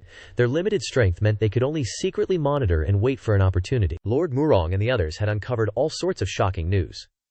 First, there was the news that Xiao Shuangqin was being hunted down. The reason was that she possessed the Yaohun powder, and she used it to kill Grandmaster Wei and a teacher from the Tiangshuan Martial Academy. This shocked all three empires, frightening those in the martial Dao realm. On the other hand, the Tiangxiao Empire suspected that Zhao Yushan Manor was attacked by Xiao Shuangqin as well. Because of this, there were even more guards in Tianqin Imperial City. The Tiangxiao Empire originally looked down on women, but now they suffered heavy losses at the hands of a woman, even killing a martial Dao realm elder. They totally lost face. All of this was within Qin Yun's expectations. At this moment, he was full of confidence, saying, "Don't worry, Grand Tutor told me about a secret passage. I can handle this myself. Thank you for helping me these past few days." Seeing Qin Yun's confidence, Shi Wufeng smiled and instructed, "That's good, then you must be careful." Lord Murong announced the second piece of news about Qin Zhengfeng breaking through to the 8th level martial body. Meng Feiling also gnashed her teeth, thinking that the forces behind Crown Prince Xi Yu were terrifying, especially when they were allowed to grow so strong at this crucial moment. Duan Qian wondered about Qin Yun's plan to attend the engagement ceremony. "At that time, all of us will be attending the engagement ceremony. Do you have a way to get inside too?" Qin Yun confidently affirmed that as long as he announced his sect, they would definitely let him into the imperial palace to attend the engagement ceremony. They didn't need to worry about this. He would meet them in the imperial palace in 3 days. It was late at night. Qin Yun hurriedly left the Chuandian and headed towards the entrance to the secret passage on the other side. This secret passage was located deep beneath the Qinling River, in the imperial city. Qin Yun arrived at the bank of the Qinling River and, according to the secret passage map, found a crack hidden by countless mosses. This crack was protected by a formation that prevented water from flooding the secret passage. Qin Yun carefully stepped inside the secret passage. The secret passage was completely dark. Qin Yun used the night luminescence pearl to illuminate his way, and saw that the 4 walls were built with sturdy and exquisite stone bricks. The secret passage could lead to several places, including the Emperor's chambers, the flower garden, the study, and the Forbidden Palace. Qin Yun thought. The Forbidden Palace is located in the northwest of the Imperial Palace. It is a place where palace maids, guards, and imperial consorts who have committed serious crimes are imprisoned. It is said that even princes and princesses are imprisoned there. Yunman might be imprisoned here as well. At the crossroads, Qin Yun remembered what the Grand Tutor had said and chose to follow it. Then, he bolted like crazy. After a while, he found a thick brick with an opening leading to a storeroom underneath. He lifted it up and was able to get out. The design of the secret passage was extremely sophisticated and discreet. Even if someone lifted the brick from above, they would not be able to detect the secret passage below. Night enveloped the storeroom. Qin Yun used the strange inner force of the Black Yang martial soul to hide himself in the darkness. He called this inner force Shadow Inner Force. As long as there was faint light, he could perfectly conceal himself. At this moment, Qin Yun leisurely moved through the corridors of the Forbidden Palace, secretly searching for Xiao Yueman. The Forbidden Palace was vast, with many separate areas. Standing before a dark alley, he began to doubt. Could it be that Yuman isn't imprisoned in the Forbidden Palace? Suddenly, 2 men carrying lanterns approached. Qin Yun quickly remained silent and motionless, floating above the alleyway. One of them said disdainfully, "Xiao Yueman is imprisoned in the Tianzi courtyard. She's just a little girl. Is it necessary to go to such lengths?" The other person said. "She once killed an 8th level martial body. We probably wouldn't be able to withstand 3 moves before she eliminated us. As powerful as she is, sending a martial Dao realm expert to guard her is a bit too much." The 2 men left, leaving Qin Yun with confused thoughts. He was extremely surprised to learn that Xiao Yueman was being held at the Tianzi courtyard, the most mysterious place in the Forbidden Palace, which was designed with many protective formations. Normally, it was only used to imprison people with extremely strong power. With a martial Dao realm expert guarding her, there was basically no need to lock her up inside. Although he had never been to the Tianzi courtyard, luckily he had some impression of the Forbidden Palace map that he had seen, and remembered its location. The night sky was dark, and dark clouds covered the full moon. Enveloping the earth in a thick darkness, Qin Yun approached the main gate of the Tianzi courtyard, which was shrouded in darkness without a ray of light. At the main gate of the Tianzi courtyard, there were 2 pillars, engraved with strange patterns, forming a formation. Anyone passing through the gate would activate the formation, creating a large disturbance. However, Qin Yun could use shadow inner force to blend into the darkness and use Qi-men knowledge to slip inside without activating it. After entering, he immediately sensed the aura of a martial Dao realm expert. It turned out that this place had been surrounded by a hidden formation. No wonder he hadn't sensed it before. From inside the courtyard, Qin Yun spotted a room with an open window. That aura was coming from inside. Smack. A loud slapping sound echoed, "You little bitch, killing so many of Long Er's capable subordinates, and you even dare to insult this empress? See if I don't slap your face into a swollen mess." The one speaking was a woman, her voice full of malice, resentment, and coldness. Qin Yun was shocked to realize this woman was likely the empress of the Tianxiao Empire. The Tianxiao Empire's empress not only had immense strength, but also possessed a powerful faction. Qin Yun never expected she'd actually be a martial Dao realm expert. Qin Yun finally understood why the Tianxiao Empire wanted to marry off Xiao Yuemin and Xiao Yuelan. These 2 sisters possessed extraordinary talent and stunning beauty. If they weren't married off, they might threaten Xiang Xiaolong's position in the future. Furthermore, the sisters' mother, when she was alive, was a sworn enemy of the Tianxiao Empress. Therefore, the Tianxiao Empress secretly egged on Xiao Yanglong to marry Xiao Yuelan off at all costs. That way she could breathe a sigh of relief, get rid of a princess, and benefit her son at the same time. How vicious, no different from Yang Empress. Xiao Yuemin was repeatedly beaten, but only groaned softly, because she knew the more she cried out, the happier the Tianxiao Empress would be, so she was determined to endure it. Qin Yun carefully approached the window, and hurriedly tossed the soul-shaking powder in his hand into the room, then hid outside the window next door. When the soul-shaking powder flew into the room, the Tianxiao Empress cried out in alarm, thinking Xiao Xuanxin had arrived. Because only Xiao Xuanxin possessed the soul-shaking powder, Qin Yun didn't rush in, because the opponent was a martial Dao realm expert, so the soul-shaking powder needed time to take effect. The Tianxiao Empress fell to the ground, unable to move. "Aunt. Is that you?" Xiao Yuemin weakly called out, her voice filled with excitement and choked with emotion. "Tianxiao Empress." Her voice was trembling with fear and anger, threatening. "Xiao Xuanxin is now wanted by 3 empires and the Azure Star Palace. If you continue to attack, you'll die a horrible death." Taking advantage of the dust not yet settled, Qin Yun entered and quickly shoved a detox pill into Xiao Yuemin's mouth, causing her to cough up blood. Even though she was very weak, Xiao Yuemin's eyes widened in disbelief when she saw Qin Yun's handsome, mature face. She couldn't believe he was still alive. Qin Yun looked at Xiao Yuemin with pity, gently stroking her face. "Yes, Yuemin, I've come to save you." Seeing Qin Yun alive, Xiao Yuemin couldn't hold back any longer, and burst into sobs. This was the first time she had cried after being abused by the Tianxiao Empress for so long. She choked out, "You're alive! It's good that you're alive! I thought I had killed you!" At this moment, Qin Yun quickly pulled her into his arms, feeling self-reproach. "Don't cry. I'm sorry. I couldn't come sooner and let you suffer. Your whole body is covered in wounds like this. Luckily, I prepared a set of light shadow garments. Put it on first." Saying that, Qin Yun wiped the tears from her face and took out a new set of clothes and handed it to her. The Tianxiao Empress, lying sprawled on the ground behind them, was horrified when she saw that the person who came wasn't Xiao Xuanxin, but Qin Yun, who was supposed to be dead. "Great devil, you! Why aren't you dead yet?" As soon as the Tianxiao Empress finished speaking, Qin Yun placed his hand above her abdomen. "Yama let me, a devil, live so I could clean up the house and deal with you, a devil," Qin Yun said calmly. Then unleashed the soul-refining art, inside soul extraction art. Realizing Qin Yun's intention, she was horrified. "You dare to extract my martial soul?" Xiao Yuemin at the side was shocked and filled with excitement, because Qin Yun possessed the soul-refining art. After the soul was extracted from the Tianxiao Empress' body, it appeared in the form of a giant white gold orb of energy. Qin Yun turned to Xiao Yuemin and asked, "Yuemin, what martial soul is this?" Xiao Yuemin had recovered somewhat at this point, and quickly took out the mirror feather martial soul and shone it on the white gold orb of energy to replicate the martial soul. Thanks to the help of the mirror, Xiao Yuemin recognized that this was the platinum giant spirit martial soul. Qin Yun was overjoyed when he heard this. "That's great. It looks like I can refine it into the giant spirit king hammer." Then he placed her Dao into the soul sealing pearl. Feng Hunju. The Tiangxiao Empress, after having her martial soul seized, was in extreme pain and despair. She was a martial Dao realm expert, and losing her martial soul meant losing the source of her inner strength, gradually becoming as weak as a crippled person. "You evil fiend, you'll face retribution," she screamed and cursed Qin Yun, but could only helplessly watch him. Xiao Yuemin angrily stepped on her face, mocking, "You're so evil, the one who should face retribution is you.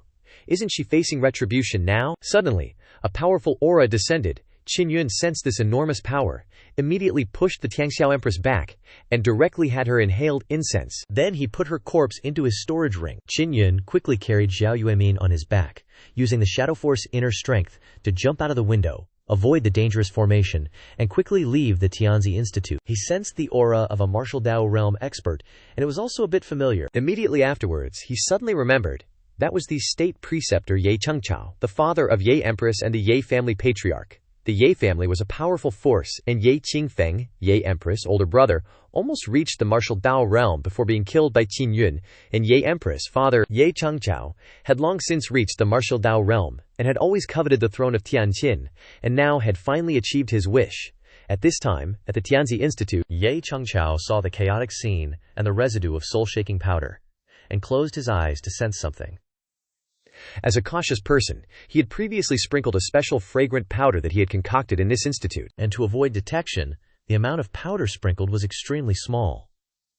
Although the scent left behind was very faint, he could still distinguish it. Qin Yun had accidentally been exposed to the fragrance after entering, but was unaware of it. He left the institute, continuing to move without realizing that he was being tracked by Ye Chengchao. Ye Chengchao moved slowly, because the fragrance of the powder was too faint, and it took time to detect it. He was low-key tripping too, cause Qin Yun wasn't heading out of the Forbidden Palace but deeper inside. Qin Yun, with Xiao Yuemin piggybacking, dashed back to the secret passage in the storage room, then used his spirit energy to lift the thick slab, and hopped over the passage. Xiao Yuemin was stoked to learn about this secret passage. Qin Yun used his spirit energy to move the slab to seal the secret passage entrance, and kept on sprinting through the passage. Barely had they run for a bit when Ye Chengchao found his way here, tailing them close. Qin Yun sensed Ye Chengchao's scary aura closing in, the aura of a martial Dao realm powerhouse radiating rage and murderous intent, forming a super dangerous vibe. Qin Yun sped up and cursed inwardly. "Crap, how do you even find us?" Xiao Yuemin was super anxious too, asking, "You got any more soul-dissolving powder? If we get caught by a martial Dao realm guy, we're both toast." Qin Yun sighed. "All gone. I always thought the fire cloud steps were fast enough. But now I realize I'm still too slow. The fastest the fire cloud steps can go is like 70-80 meters per second. But that guy chasing us is probably clocking in at 200-300 meters per second." Suddenly, a massive surge of inner force slammed into the secret passage. Qin Yun immediately dove to the ground, simultaneously shifting Xiao Yuemin beneath him, using his body to protect her. Whoosh! A torrent of inner force howled through the narrow passage like a tornado, with countless blades slashing into Qin Yun's body. This inner force even had lightning properties, searing into his flesh, causing Qin Yun excruciating pain.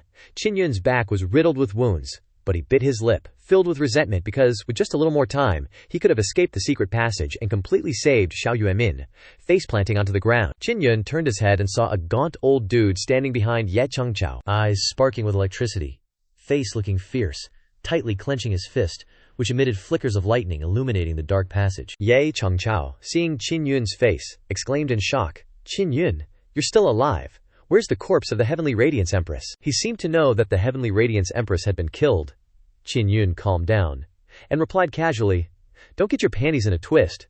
Aren't you curious about how I managed to survive and get out of the Heavenly Qi Forbidden Land?" A flash of lightning appeared in Ye Chengchao's eyes, and he asked, "What kind of trick did you pull off to not only get protected by the soul-refining maniac, but also escape with her from there?" Qin Yun endured the pain and stood up, saying leisurely, "That's something I can't let him know, but as long as he agrees to let Yuemin leave here safely, I'll hand over the soul-refining art I learned there to him." Ye Chengchao smiled sinisterly. "Now that you're in his hands, you still dare to make demands. Do you even know that the Heavenly Radiance Empress you just killed was his little sister?" Qin Yun and Xiao Yuemin were both shocked, especially Xiao Yuemin, because the Heavenly Radiance Empress was 6th Empress, from the Lu family of the Heavenly Radiance Empire, meaning that someone from the Ying family must have had a secret affair with the wife of someone from the Lu family. Leading to this situation, Qin Yun muttered, cursing, "Nobility is wild." Ye Chengchao raised his hand and said with a cold laugh, "Xiao Yuemin must be in our hands. Only then will her older sister obediently marry here, so we can get the burial immortal diagram from her. That year he drained your spiritual meridians. But who knew that not only would he not cripple you, but also give you the chance to kill his little sister today? Now he must personally kill you, and slowly torture you before you die, until you reveal the soul-refining art and the superior-grade spiritual runes you possess. Ye Chengqiao laughed maniacally. At the tip of his fingers he condensed a terrifying force, his whole body flashing with lightning. Just as he was about to attack, Xiao Yuanmin rushed out to shield Qin Yun. Qin Yun didn't expect Xiao Yuanmin to move so suddenly, and it was already too late to stop her. Just then, a spear suddenly pierced through Ye Chengqiao's chest, and the lightning energy on his body dissipated instantly. The smile on his face also froze. Behind Ye Chengqiao, a dazzling golden light suddenly appeared, revealing a burly and handsome figure, but with the ferocity of a big dude. This man held a golden long spear in his hand, piercing through Ye Chengqiao's chest. His eyes were deep and sharp, and a scar on his right cheek left a deep impression. Xiao Yuanmin, who was shielding Qin Yun, seemed to be stunned by this man's imposing aura for a moment, unable to speak. On the other hand, Qin Yun recognized this person and was extremely familiar with him. He exclaimed in shock, "Father!" His voice carried all sorts of emotions, joy, excitement, exhilaration. This person was Qin Yun's father, the emperor of the heavenly Qin Empire, Qin Long.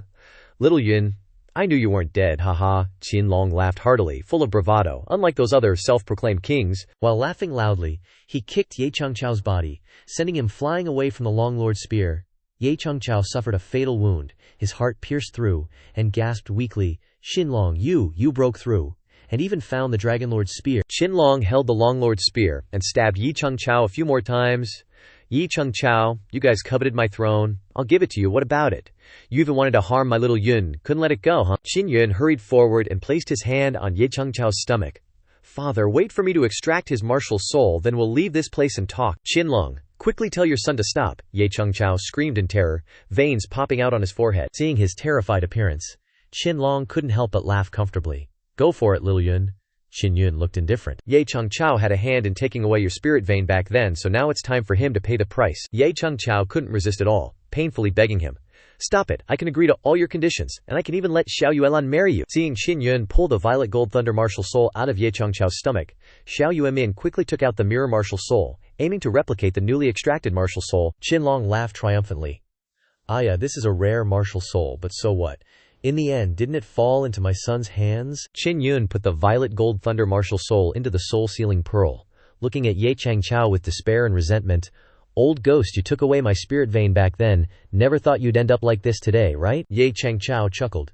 "Don't be happy too soon, the Azure Star Palace won't let your demonic family off the hook." "Go to hell with your whole family," Qinlong roared angrily, swinging his hand and slamming a palm into Ye Chengqiao's head, finishing him off. The parent's move made the two youngsters admire him immensely. "So handsome, my god," Xiao Yuanmin smiled gently. Uncle Long appeared just in time. "You've been missing for so long, were you hiding in this secret passage all along?" Qinlong nodded, sighing. "Exactly. A few years ago I failed to break through and went into quinny deviation, leading to me being unable to pay attention to many things, causing Qin Yun to suffer. Luckily, you're okay. Otherwise, I would have regretted it for the rest of my life." Xiao Yuanmin thought to herself. The emperors of the three empires, Tianqin, Tianxi, Tianzhao, Qinlong, is the youngest and the weakest, which leads to the weakening of the entire Tianqin Empire. To turn the tide, Qinlong always cultivated in seclusion, handing over all state affairs to the grand ministers. Unexpectedly, he gave the treacherous officials a chance to rebel, seizing the power of Tianqin into their hands.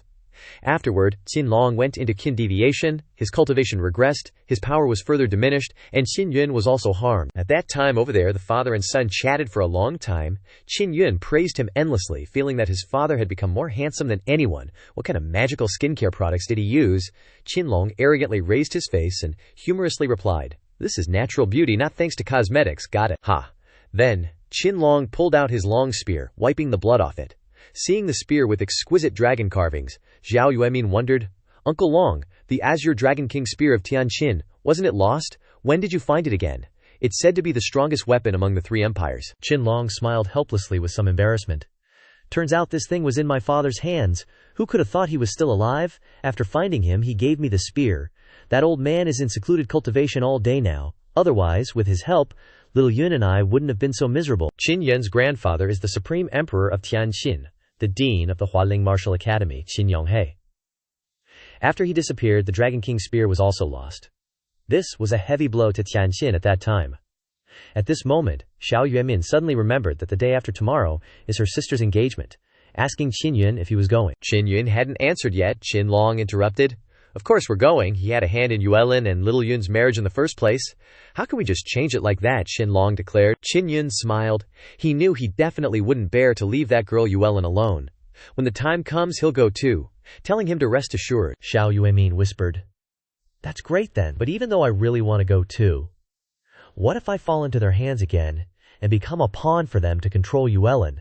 That would be troublesome. If Xiao Yuemin doesn't show up with Qin Yun, everyone will think that she has been rescued by Xiao Xuanqin. Therefore, Xiao Yuemin also knows that going with Qin Yun can only cause more trouble. Qin Long urged the two of them to leave the secret passage first. He wants to stay here and continue cultivating. Qin Yun has a lot to say to his father, but now is not the right time, so he has to lead Xiao Yuemin out of the secret passage first. Night. The Qiwen Hall is very quiet. Qin Yun and Duan Qian are in a secret room. Duan Qian is very curious about how Qin Yun saved Xiao Yuemin, but he doesn't ask anything because Qin Long will also be attending the engagement ceremony, and he is worried that if the people who come are too strong, Qin Long will not be able to withstand them, so he asks Duan Qian what kind of people will be attending the engagement ceremony this time. Duan Qian replied, among the people who come, the martial Dao realm cultivators of the Azure Star Palace are the strongest. It's said that they're here this time to conveniently investigate the events in the Yunlong mountain range earlier. The Tianqi Emperor and the Sickly Emperor of Tianzhou are also in the Tianqin Palace. The other clans in the empire are mostly in the imperial city, and will enter the palace in the next 2 days. This makes Qin Yun very worried. Duan Qian's expression became serious. Last time with the soul exchange powder incident, the Qiwen Hall was almost harmed by them. This debt must be settled clearly with him and the people of the Azure Star Palace. He tells him to go to rest first.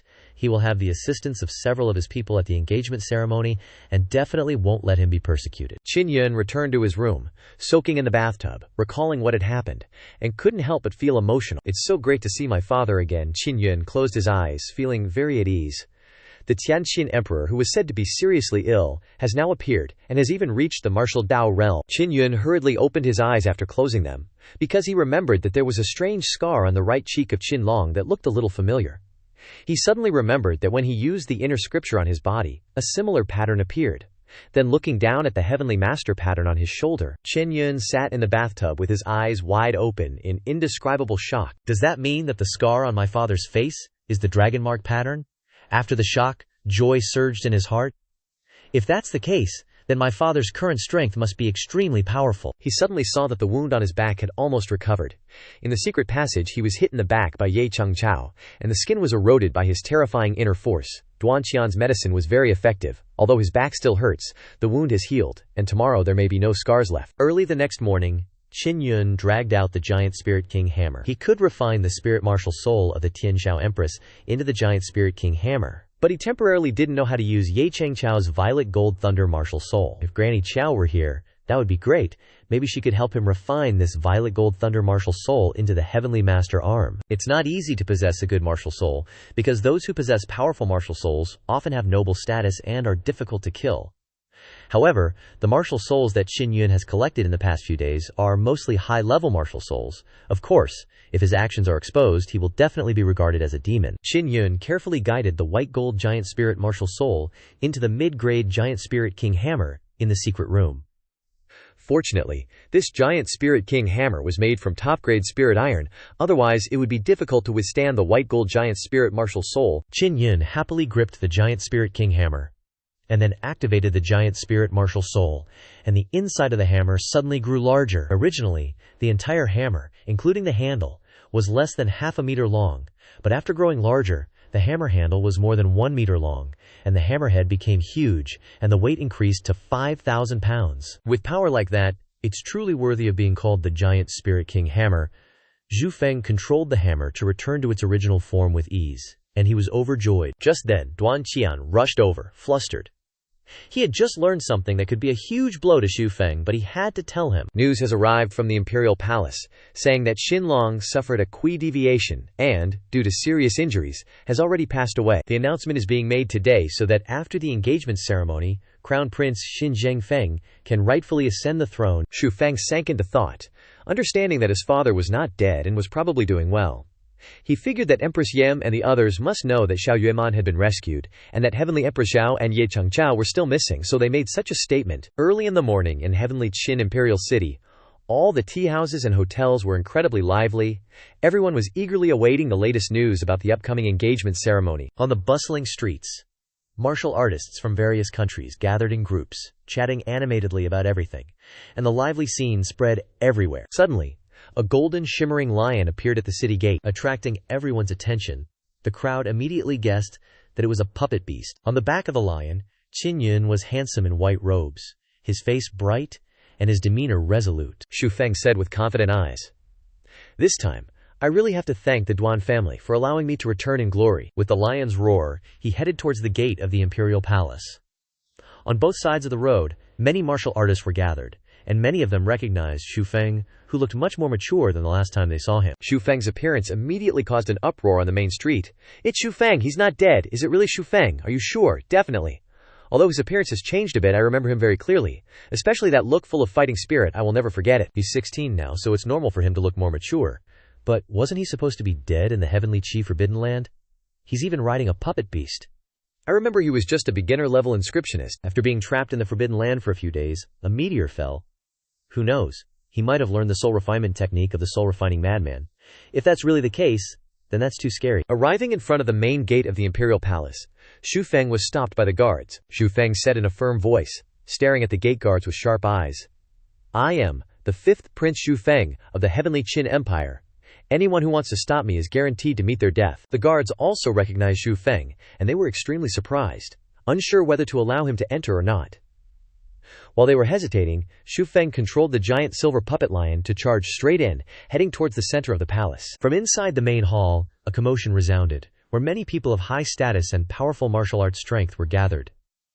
The Heavenly Qin Grand Hall was extremely spacious, capable of holding thousands of people. Yang Shiyue was sitting at a table with people from the East Palace of the Azure Star Palace. Du Ge and Hao Xingfeng were also sitting nearby, and Meng Feiling leaned close to them, talking about Yang Shiyue. It seems she still doesn't know about Xu Feng's resurrection, so she's in a heavy mood. She sighed. "I have too many love rivals." While everyone was noisy and lively, suddenly someone ran in and shouted, "Xu Feng is here, he's alive!" The entire hall suddenly fell silent. Meng Feiling, Shi Wufeng, Huo Zhong, and Grandmaster Mu Rong all knew that Xu Feng was still alive, so they weren't too surprised. At the majestic door of the main hall, Xu Feng, sitting on the back of the lion, looked over to the upper part of the palace, where Empress Ye and Xin Zhangfeng were sitting. Yang Shiyue saw Xu Feng, and the cup in her hand fell and shattered. Her beautiful eyes, which were originally cold, were now filled with joy. The Empress and Xin Zhangfeng, both dressed in gorgeous attire, were sitting on the throne. When they saw Xu Feng appear at the door, their faces turned pale. They stood up and walked forward. The crowd of onlookers marveled at Xu Feng's appearance and wanted to taste his masculinity. Just as Xu Feng got off the back of the lion, a woman dropped her hairpin and wanted to ask him to pick it up for her. The Empress, her eyes full of cold darkness, shouted, "Xu Feng, what are you doing here?" The dashing Xu Feng picked up the hairpin and gave it to the woman, not forgetting to leave a few words that made her linger. Only then did he turn to answer the Empress, "Have you forgotten? You promised me a year ago that I could come here. Moreover, this engagement ceremony wouldn't be fun without the 5th Prince of Heavenly Qin." Xin Zhangfeng's face turned as black as the bottom of a pot with anger, as if he wanted to strangle Xu Feng. The situation was already chaotic, and Xu Feng's sudden appearance made everything even more complicated. He threatened coldly, "Xu Feng, I can allow you to attend the engagement ceremony, but you absolutely must not cause trouble." Xu Feng smiled in response. "Of course. Do you take me for that kind of person?" Xin Zhangfeng said through gritted teeth. "That's exactly the kind of person you are." Empress Ye also glared at Xu Feng and shouted, telling him to take back the silver lion and sit down quickly. After all, in front of so many people, not letting Xu Feng in would make their royal family look petty. Qin Yun took back the silver lion that was still looking around for a seat, and Meng Feiling quickly called him over. At another table, Yang Guogong worried. This time, Qin Yun's return definitely means his strength has increased dramatically. Who knows, maybe the big things that happened here before were also related to him. Qi Wendian's elder, Zhuo Chuan, sitting next to him, said more calmly, "Don't forget today's main event. They can talk about this after the engagement ceremony is over." On the other side, Qin Yu gritted his teeth and chugged his wine, thinking to himself that he, Qin Yu, was just unlucky and couldn't kill Qin Yun. Qin Yun looked towards the main table, where the members of the Tianxiao Empire were sitting, including Xiao Yanglong and the Tianxiao Emperor. His eyes met Xiao Yuelan's. She had been looking at him too, but after Xiao Yanglong reminded her, she looked down again. Qin Yun thought to himself, she looks beautiful today, but with Xiao Yanglong next to her, he shouldn't become cannon fodder. Qin Yun turned to Yang Shiyu's table, sticking out his tongue and making a face, making her smile slightly. You should know that after leaving Lanxi Xinggong, Yang Shiyu rarely smiled, but now, seeing Qin Yun, a smile bloomed on her face. Xiao Yanglong glared at Qin Yun and Yang Shiyu, feeling like they were flirting. It was one thing for Yang Shiyu to pretend not to see him, but what made him even more furious was that a kid who was barely over 10 years old dared to seduce his fiancée right in front of everyone. Mu Trong, his mouth full of food, reminded Qin Yun, Du Gi and Hao Xingfeng are our people, so you can relax a little and eat first. Hao Xingfeng saw him just eating like that, unable to hide his judgmental gaze towards Du Gi. Only then did he speak. In addition to Qin Yun and Qin Yu, there's also the grandson of the Nangong Palace Master of Lanxi Xinggong, the grandson of the Beigong Palace Master, the youngest son of the Donggong Palace Master, and the direct descendant of the Xinggong Grand Elder, who are all planning to marry Xiao Yuelan. The fact that so many people are pursuing Xiao Yuelan will definitely lead to incredibly attractive dowry conditions. Meng Feiling asked, who do you think Xiao Yuelan will ultimately marry? Causing him to turn away, confused. How would I know? Meng Feiling acted as if he understood.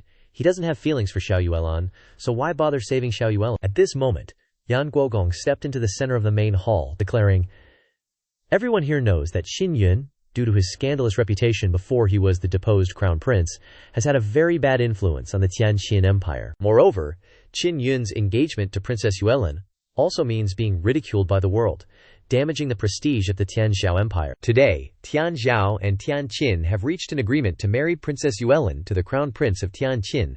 Now, please let the distinguished guests witness their engagement ceremony.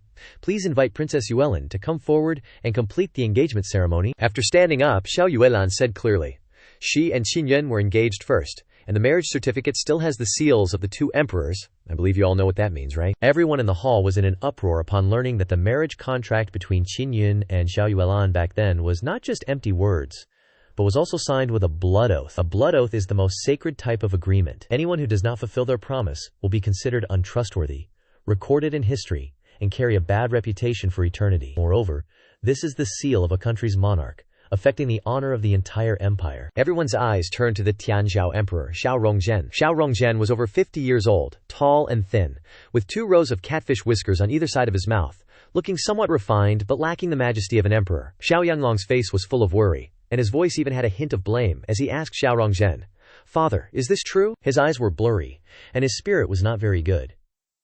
He nodded in admission. That is correct. At this moment, everyone believed that the rumors about the Tianzhou Emperor's mental state being poor were true. Qin Yun thought to himself, it seems that the Tianzhou Emperor is also being set up.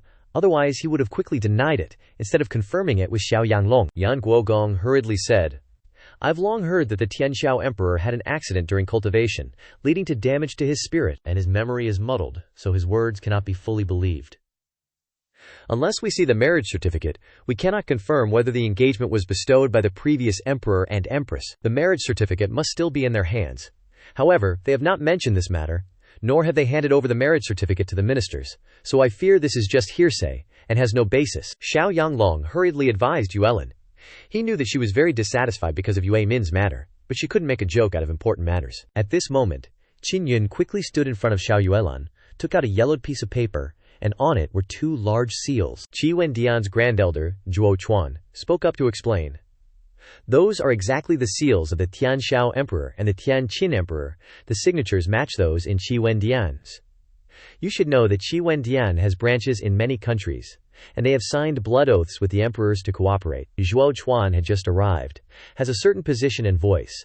Through this evidence, people who want to arrange Xiao Yuelan's marriage don't dare to be in disorder. Xiao Yuelan also breathed a sigh of relief. At least she didn't have to marry Xin Zhengfeng. Meanwhile, Xin Zhengfeng angrily slammed his hand on the table. Just then, Xinggong's elder Luo spoke up to propose.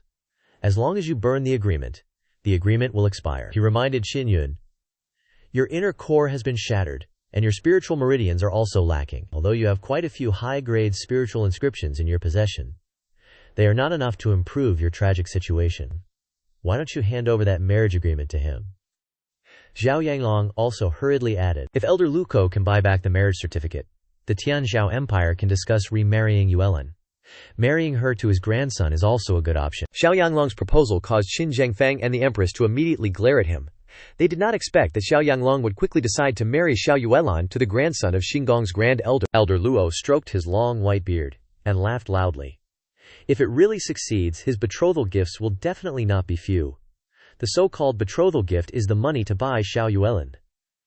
Elder Luo looked at Qin Yun and continued, "Even if you marry Xiao Yuelan, she will not be happy. Moreover, you also do not have enough strength to control her." Xiao Yuelan looked at Qin Yun, waiting for his answer. Qin Yun replied clearly, "I'm not selling." Seeing Qin Yun disagree, Xiao Yuelan's expression softened somewhat. Luo Zhanglao chuckled softly and offered 7 million spirit coins. Everyone was secretly surprised and admiring. Xingong was indeed rich, saying 7 million spirit coins without batting an eye. But Qin Yun firmly replied, "Not selling." Xi Wufeng and the others all knew about the good relationship between Qin Yun and Xiao Yuemin, so they believed that Qin Yun would not sell. Mu Rongdaran suddenly cut in. "Qin Yun and Xiao Yuemin are a match made in heaven.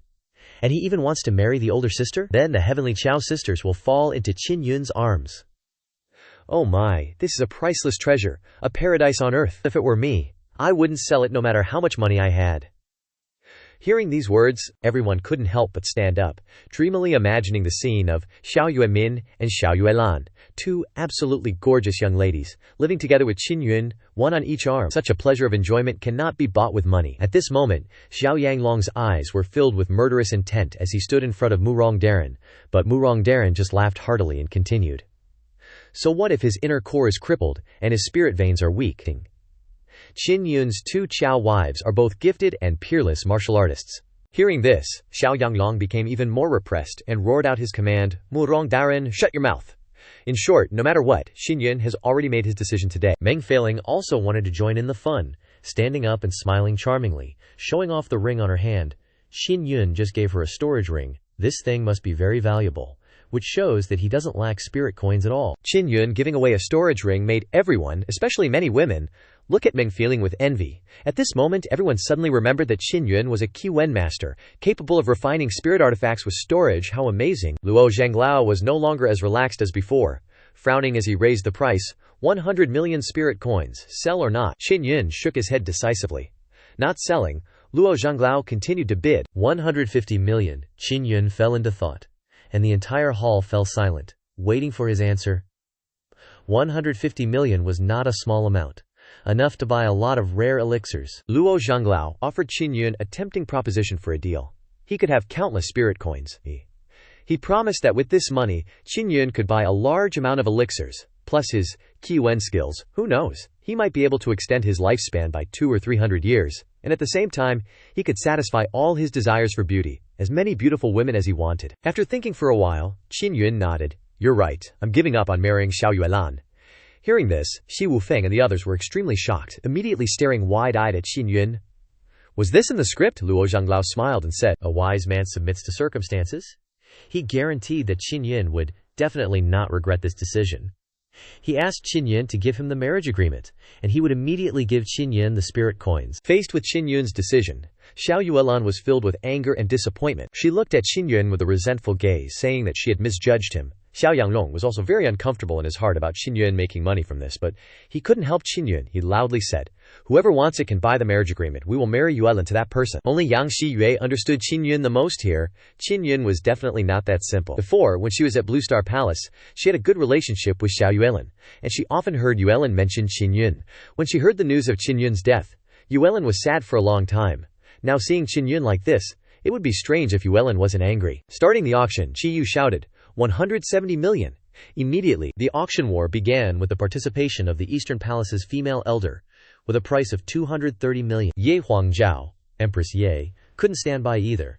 She was determined to participate in the auction, gritting her teeth and coldly shouting, 250 million! Qin Yun, presiding over the auction, leisurely enjoyed the delicious food on the table, not paying attention to Xiao Yuelan's eyes like a myriad of arrows stabbing at him.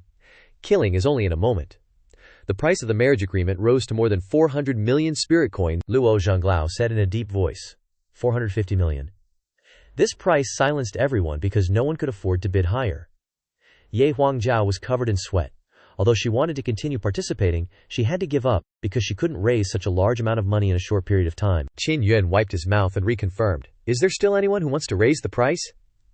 The entire hall was silent, looking east and west, wanting to see if anyone else would raise the price, but there was no one. Qin Yun smiled and said, "Congratulations to Luo Zhanglao for successfully purchasing this marriage agreement."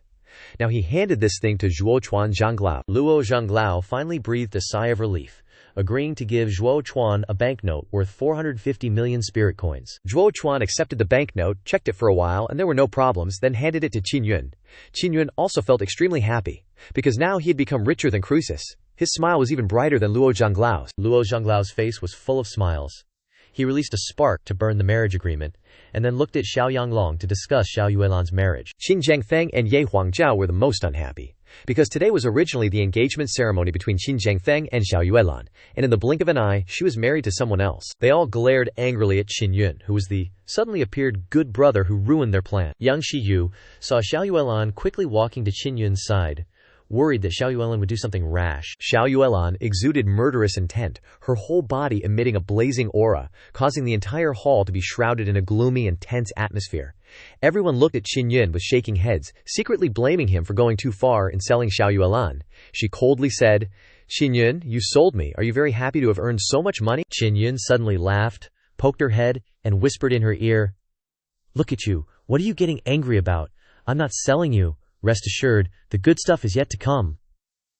These words directly confused Xiao Yuelan. Qin Yun unexpectedly revealed that what everyone knew was just an ordinary agreement. That also has 2 copies, even 3 copies. As long as 1 copy remains, the agreement is still effective. In other words, the original blood-sealed agreement was also signed on 2 pages. Only by destroying all of them can the agreement be considered invalid. This meant Xiao Yuelan was still Qin Yun's fiancée. Hearing this, the crowd almost heard Elder Lucao's heart shatter into pieces. Xiao Yanglong's eyes widened too.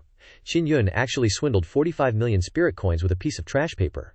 No wonder Elder Luo is so devastated. Elder Luo snapped back to his senses and roared, "Where's the other copy of the agreement? If you can't produce it, you can't prove that the agreement still exists." Xiao Yanglong said, "If neither of you can produce the other agreement, then your engagement is completely null and void." Seeing Xiao Yuelan deep in thought, Xiao Yanglong secretly gloated and questioned, "Yuelan, have you ever seen the other agreement?" Elder Luo, seeing Xiao Yuelan not responding, smiled and took the opportunity to persuade Xiao Yuelan to marry his grandson. He praised his grandson's excellence and promised to bring Xiao Yuelan a happy and prosperous life. Xiao Yanglong was also happy to have another powerful and wealthy brother-in-law. He believed that this would be a marriage beneficial to both families. Xiao Yanglong laughed and said, "Elder Luo, we're family now," Elder Luo promised. "Although it cost over 40 million spirit coins to buy the agreement, our foundation is strong, and the betrothal gifts will definitely not disappoint." Seeing that they were discussing things way too early, Qin Yun joined the fun by taking out the remaining copy of the agreement and handing it to Xiao Yuelan. Seeing that agreement, Elder Luo's eyes widened. No way, Qin Yun has both copies of the agreement. He suddenly realized that Qin Yun must have deliberately led them on, and 45 million spirit coins were gone just like that. They got totally scammed by Qin Yun. Xiao Yanglong was also extremely angry, but he tried to calm down and resolve the situation, ordering, "Yuelan, quickly burn that agreement." However, Xiao Yuelan was firm and declared that her marriage was her decision and no one had the right to interfere. Xiao Yanglong tried to persuade her, "Don't be so willful. Do you really want to marry someone like Qin Yun? You saw how despicable Qin Yun was just now." Not only did he make a move on Yue Min, but he also made a move on Qi Meilian from the Tianqi Empire. And he even desired the beauty of his teacher, Yang Shi Yue. "You should be very clear that because you and Qin Yun have an engagement, even your reputation has been greatly affected." Xiao Yanglong's words made Qin Yun unhappy, but he did not refute, and just smiled at Yang Shi Yue. Some people agreed with Xiao Yanglong and began to criticize Qin Yun.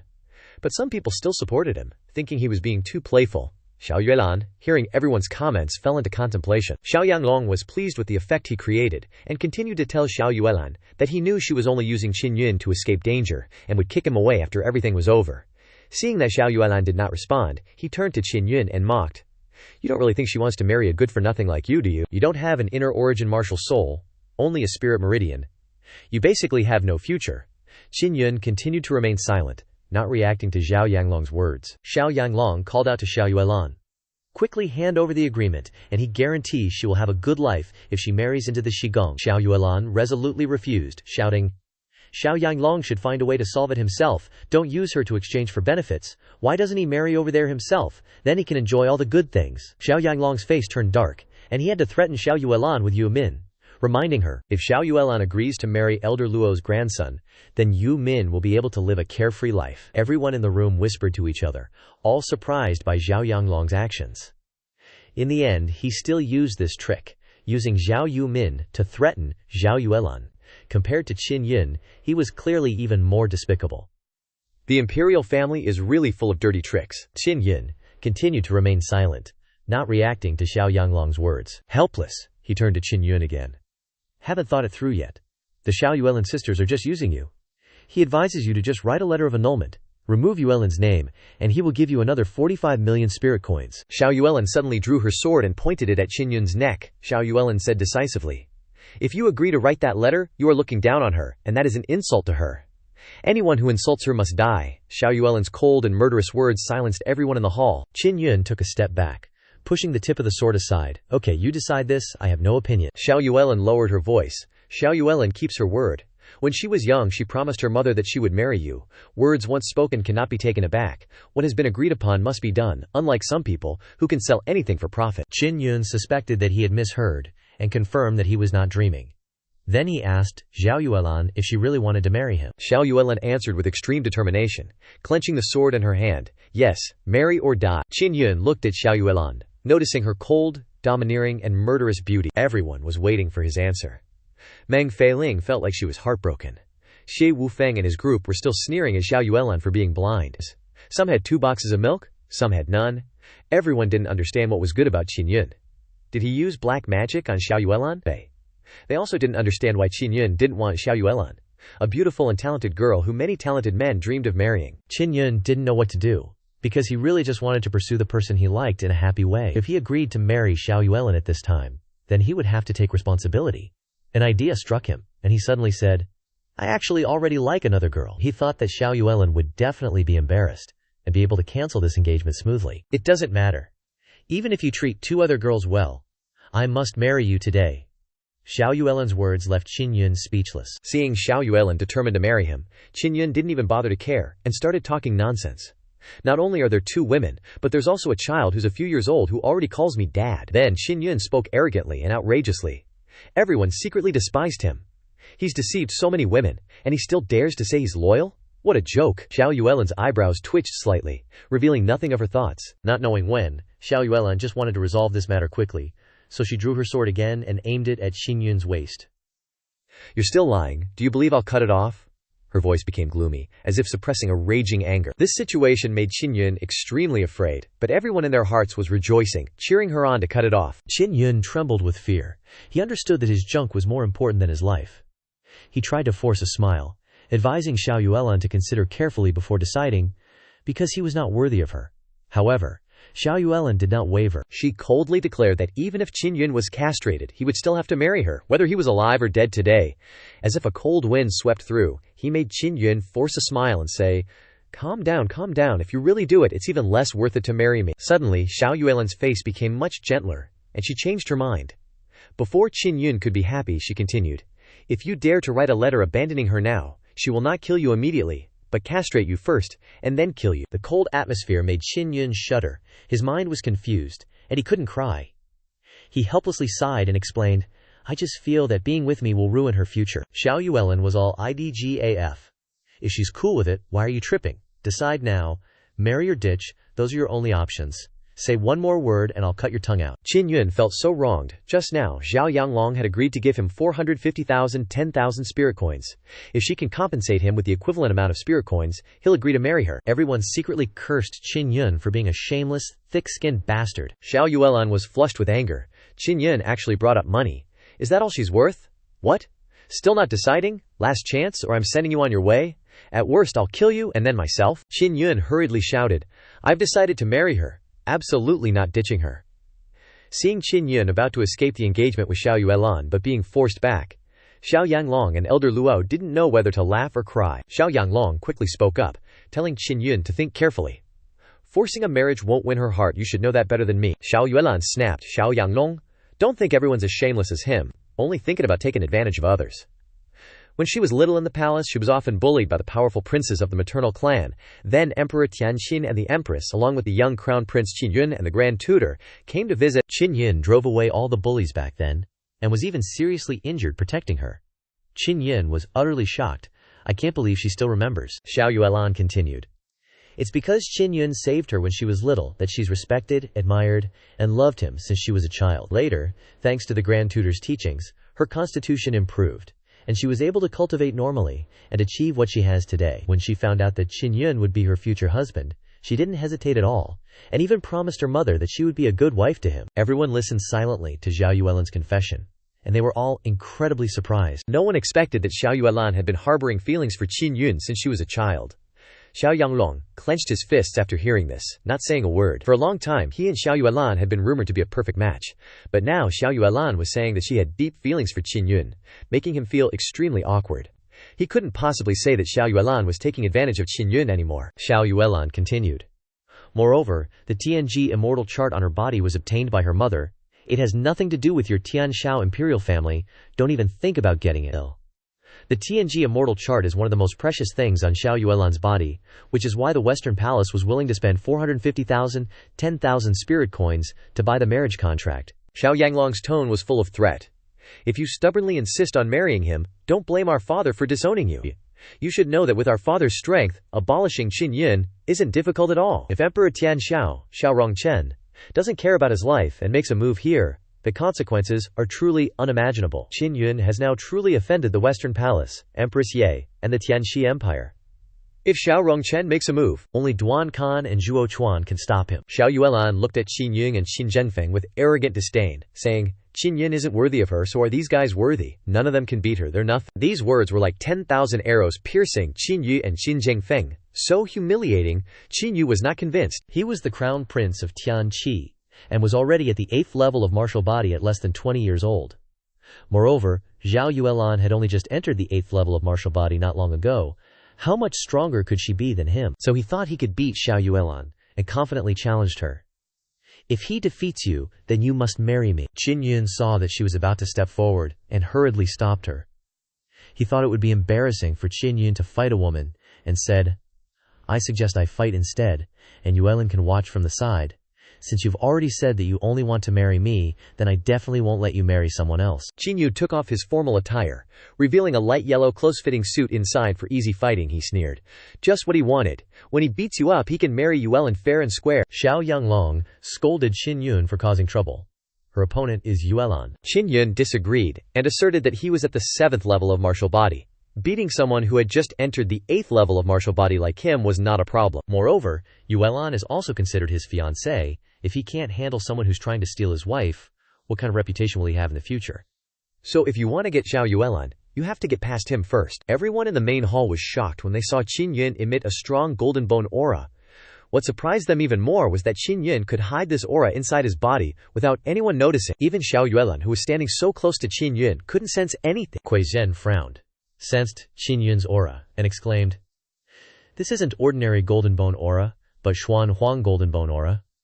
It seems that after cultivating the Xuan Huang Heart Sutra, everything has benefited you. Shi Wufeng also doesn't have a martial soul, only 2 yang spirit veins, but now he's also an extremely terrifying dual cultivator. Using his natal sword, his strength can even be compared to the 8th level of martial body.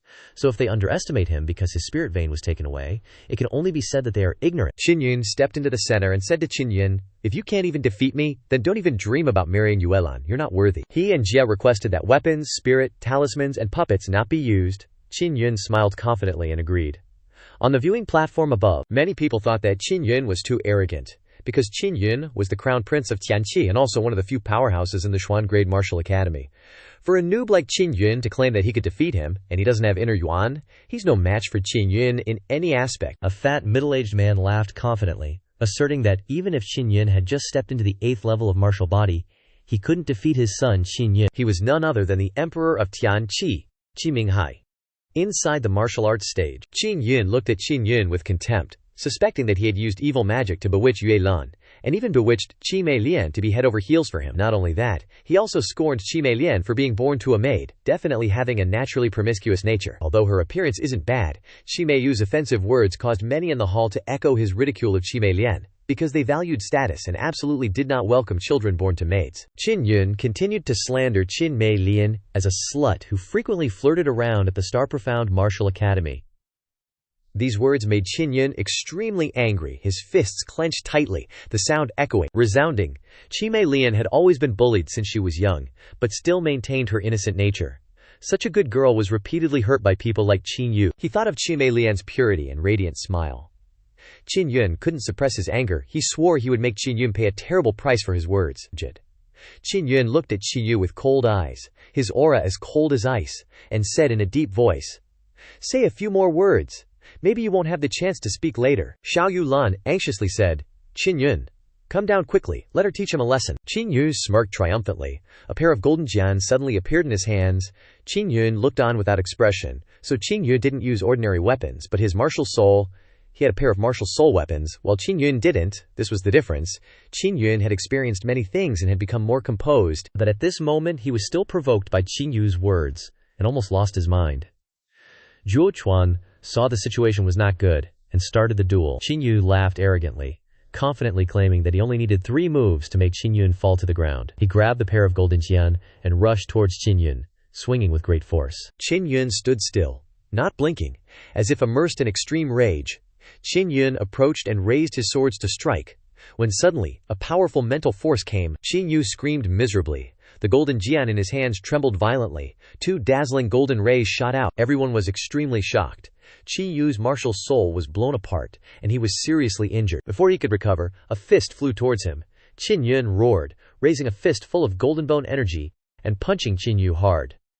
This punch was for little Mei Lian. Qin Yu groaned miserably, his mouth distorted from the blow. Emperor Tianqi, who was leisurely drinking wine, also quickly stood up and walked to the edge of the arena. Qin Yun roared fiercely, throwing another punch at Qin Yu's nose. This punch was for little Mei Lian's mother. Each of Qin Yun's punches vented endless anger, frantically resounding throughout the arena. Emperor Tianqi felt so sorry for his son that he had to run down to the arena, but was blocked by a barrier. He couldn't break through it, and helplessly shouted, "Zhuo Chuan, what evil magic are you using? Open the barrier." Zhuo Chuan said calmly, "The duel isn't over yet. I can't remove the barrier. We have to wait until they're done fighting."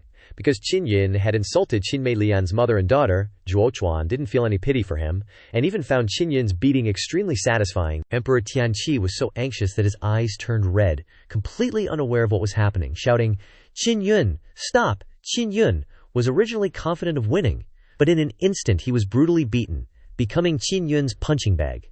Not only Emperor Tianqi, but Yang Xiyue and Xiao Yuelan also stared at Qin Yun in astonishment. Yang Xiyue even felt extremely proud of her disciple. Qin Yun roared, "Now I'll give you a chance to answer me. Will you dare to bully Mei Lian Shiji again in the future?" From left to right, his 2 hands and fists continuously attacked Qin Yun. In everyone's eyes, countless fists seemed to be constantly raining down on Qin Yun. The sound of his bones breaking could be heard. His whole body was completely bruised.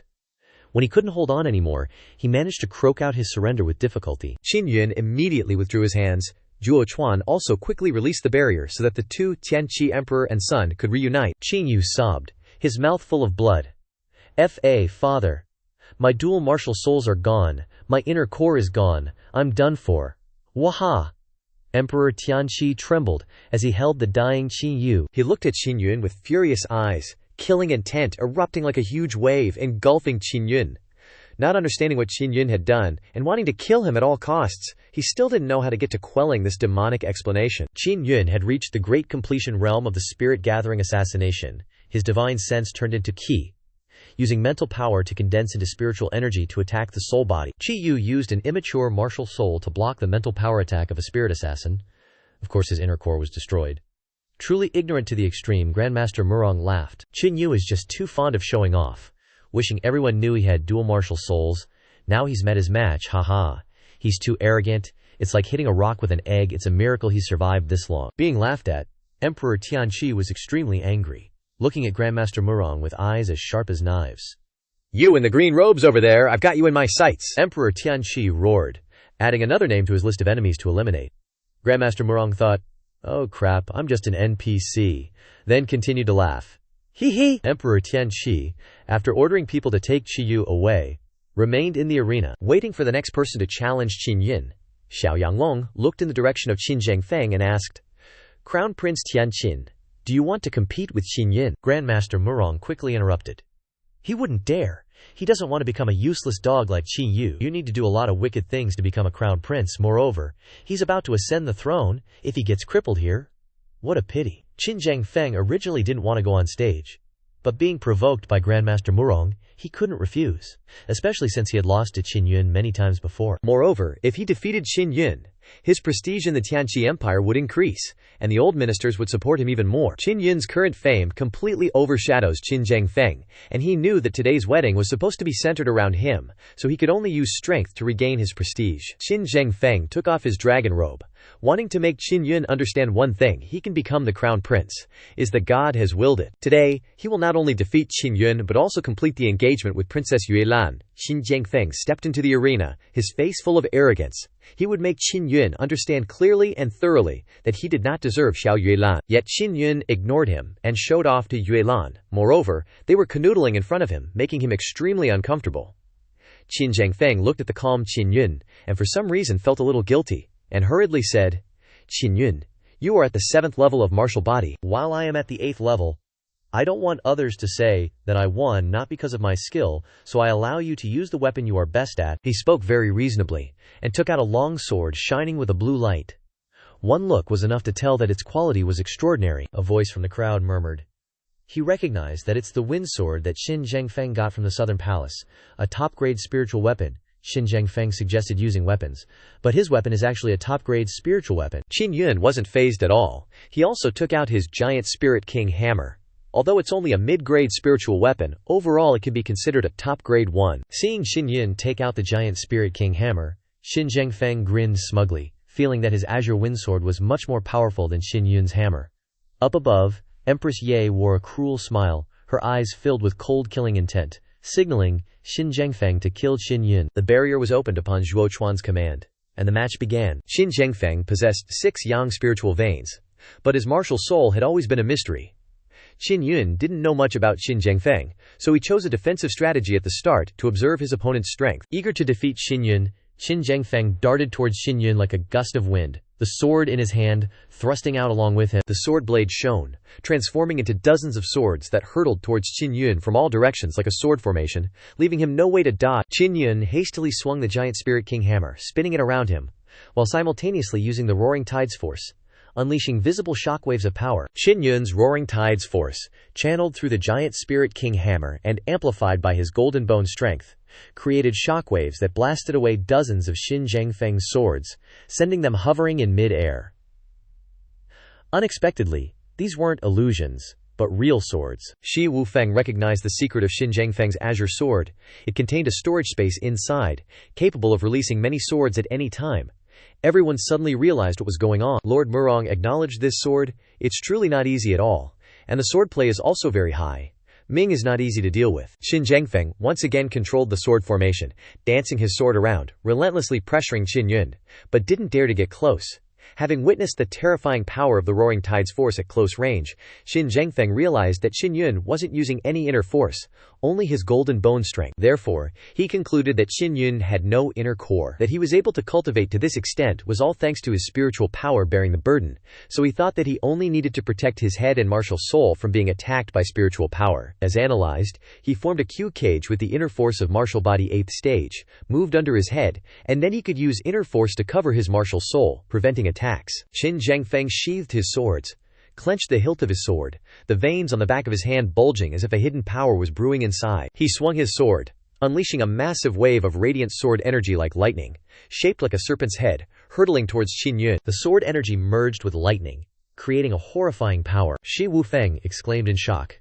That's the lightning sword martial soul. Seeing the lightning sword energy rushing towards him, Qin Yun was too shocked to react, standing frozen in place. The lightning sword energy engulfed Qin Yun, emitting a deafening explosion. Golden lightning snakes danced across his body, numbing him and making him burn all over. Qin Zhangfeng laughed loudly, not rushing in immediately, but launching another wave of sword energy. This time, he focused it into a single golden lightning snake, striking Qin Yun's dantian with a resounding bang. Qin Yun was sent flying, crashing into the transparent barrier along the arena wall. Everyone watching this scene cheered for him. Qin Yun's skin was flushed red, burning hot and emitting smoke, as if he was about to be burned to a crisp any second. Qin Zhengfeng carefully launched another lightning sword energy strike to attack Qin Yun from a distance. This time, Qin Yun swung his giant Spirit King hammer to meet the sword energy head-on. Qin Zhengfeng was utterly shocked. He had used two of his strongest attacks. But not only did Qin Yun not fall, but he also seemed unharmed. Qin Zhengfeng continued to launch more lightning sword energy strikes, but they were all absorbed by Qin Yun's giant Spirit King hammer. Everyone around was extremely surprised by the giant Spirit King hammer's mysterious power and ability.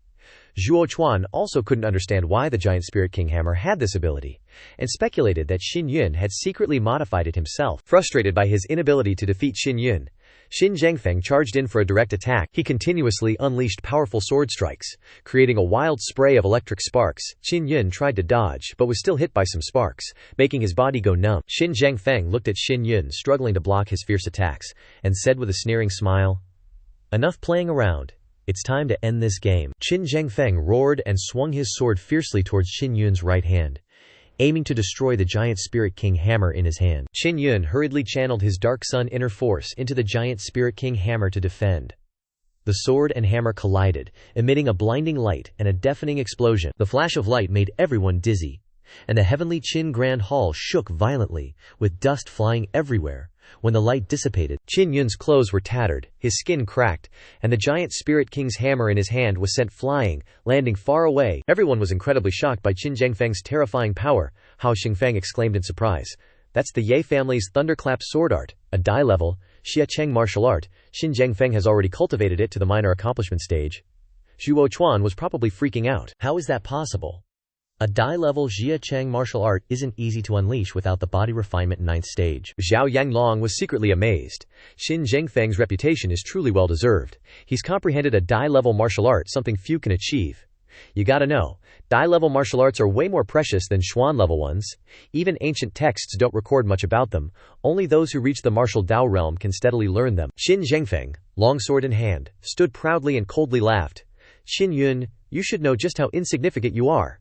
He gave him another chance to obediently write a letter to abandon his wife and ditch Xiao Yuelan immediately. The situation became critical, and Xi Wufeng telepathically advised Qin Yun to surrender. Yang Xiyu also shouted anxiously, telling Qin Yun to stop fighting to save his life.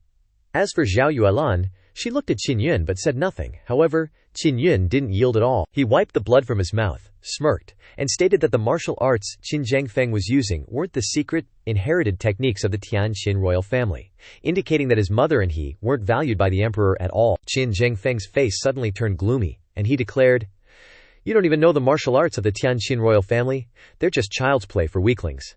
Today I'll show you just how strong the martial arts I learned from the Yake family are." After hearing Qin Yun's words, Qin Zhengfeng suddenly became incredibly savage. He blitzed in front of Qin Yun, and the superior-grade spiritual sword in his hand aimed straight for Qin Yun's chest. "Qin Yun, bro!" Huo Zhong suddenly shouted to warn him. Everyone could see that with just one strike, he could kill Qin Yun. Because without the giant Spirit King's hammer in his hand, Qin Yun simply couldn't block this sword. Qin Yun thought this was it, but just as Qin Zhengfeng's sword was about to stab Qin Yun, the unexpected happened. Qin Yun's left arm suddenly erupted in fierce flames, revealing a majestic and domineering Celestial Grandmaster totem tattoo. This tattoo emitted an aura of power that made everyone who saw it shudder in fear. Qin Yun suddenly opened his mouth and let out a world-shaking roar. This roar was so powerful that everyone around felt their ears ringing and their heads spinning. The sound waves created by Qin Yun's roar struck Qin Zhengfeng, sending him flying backward dozens of meters. He staggered unsteadily, his ears ringing and his head spinning, his inner force also being severely affected, rendering him unable to effectively utilize martial arts. Qin Yun sighed in relief. Almost let Yuelan become a widow. Unexpectedly, in this situation, Qin Yun was able to comprehend the second martial art from the Celestial Grandmaster totem tattoo. Celestial Grandmaster's howl. Qin Yun waved his left arm, creating a sharp-looking lion claw illusion. Qin Zhengfeng was also seeing this for the first time and couldn't help but be astonished. Qin Yun wielded the Celestial Grandmaster's dragon claw, executing the severing wind 6 forms. The sharp claws tore through the air, creating terrifying whistling sounds, as if they could tear everything apart. Qin Yun unleashed a fierce attack, leaving deep claw marks on the ground. Qin Zhengfeng tried his best to dodge, but still had a few strands of hair cut off. If he got caught, he'd be done for. The scariest thing was that Qin Yun's claw illusion was as hard as a blade. Colliding with Qin Zhengfeng's superior-grade spiritual sword created ear-piercing metallic clangs. Qin Yun continuously unleashed the Severing Wind 6 forms at breakneck speed, and the attack power grew stronger and stronger, leaving Qin Zhengfeng unable to resist and covered in injuries. The terrifying power of this martial art was like a crazy lion attacking, giving off the aura of an ancient behemoth with boundless power. Qin Zhengfeng saw Qin Yun panting, knowing that using that move had taken a lot out of him. He flashed a sinister grin and lunged forward to attack. However, he didn't expect that a powerful surge of mental energy would suddenly envelop Qin Yun. It was the spirit-gathering assassination. Qin Yun watched as Qin Zhengfeng's consciousness began to waver, and knowing he had succeeded, he finished him off with a palm strike to the abdomen. At the same time, he activated the soul-refining art to extract Qin Zhengfeng's martial soul. Qin Zhengfeng, in a half-conscious state, felt his martial soul being subjected to intense pain and screamed miserably before losing consciousness completely. Qin Yun seized Qin Zhengfeng's martial soul and temporarily stored it in his dantian. Upon Zhuo Chuan's chest-counting command, the match ended, with Qin Yun as the victor. As soon as the barrier closed, Ye Huangjiao hurriedly rushed in to check on the condition of Qin Zhengfeng's dantian. However, the moment her mental energy touched it, her expression instantly turned extremely ugly. Ye Huangjiao trembled, her voice filled with sorrow mixed with anger. His martial soul is gone. His inner core is also dissipating. She suddenly looked at Qin Yun, her eyes filled with murderous intent, and roared, "Qin Yun, I will kill you!" At the same time, she ordered the Yan State Duke to attack, saying that accepting defeat in a fair challenge was just empty words. The Yan State Duke instantly rushed towards Qin Yun, raising his left arm and yelling madly, "I'll kill one to avenge one." Qin Yun's arm suddenly expanded, radiating wild lightning and fire, condensing into a roaring lion's head. This lightning fire lion head followed Yun's hand and shot straight towards the Yan State Duke. The majestic roaring lightning fire lion head collided violently with the Yan State Duke's palm strike. The collision created a scorching heat wave that blew everyone around, engulfing the entire main hall. Even the Yan State Duke, who had reached the 9th level of body refinement realm, was pushed back several steps and spat out fresh blood. Unexpectedly, Empress Ye rushed to attack Qin Yun. Qin Yun had been on guard against her, so he quickly launched a punch at Empress Ye's abdomen, tearing her inner core to shreds. At this moment, Shi Wufeng and Du Gi had rushed to Qin Yun's side to check on his injuries. Zhuo Chuan and Hao Xingfeng also quickly restrained the Yan State Duke, preventing him from having a chance to attack again. Lord Murong quickly helped Qin Yun retrieve the colossal Spirit King's hammer. When he picked up the hammer, he felt it was very heavy, and couldn't help but curse inwardly at its weight. Empress Ye roared, "Qin Yun, you destroyed the martial soul and inner core of the Crown Prince. I will make you wish you were dead." Qin Zhengfeng's consciousness had also recovered, and at this moment he was filled with despair, barely able to hold on. Although Qin Yun was injured after blocking the Yan State Duke's attack, the injuries were not too severe. He felt that his heavenly teacher's arm was even more powerful and terrifying than he had imagined. Empress Ye looked at Qin Yun standing up and shouted, "Qin Yun, you still dare to lie that you are not practicing demonic arts. You don't have an inner core, so how can you possess such great power?" Someone suddenly spoke up. Just now, the Heavenly Teacher's totem appeared on his arm. Heavenly Teacher's totem. This is the inheritance of the primordial Heavenly Teacher. How did he obtain it? Another person also expressed surprise. Everyone's eyes immediately turned to Qin Yun's arm, looking at the Heavenly Teacher's totem. After many old men saw it clearly, associating it with the legend of the Heavenly Teacher's totem, they all understood. A person who immerses themselves in the Heavenly Teacher's pool, if chosen by the Heavenly Teacher's totem, will have such power.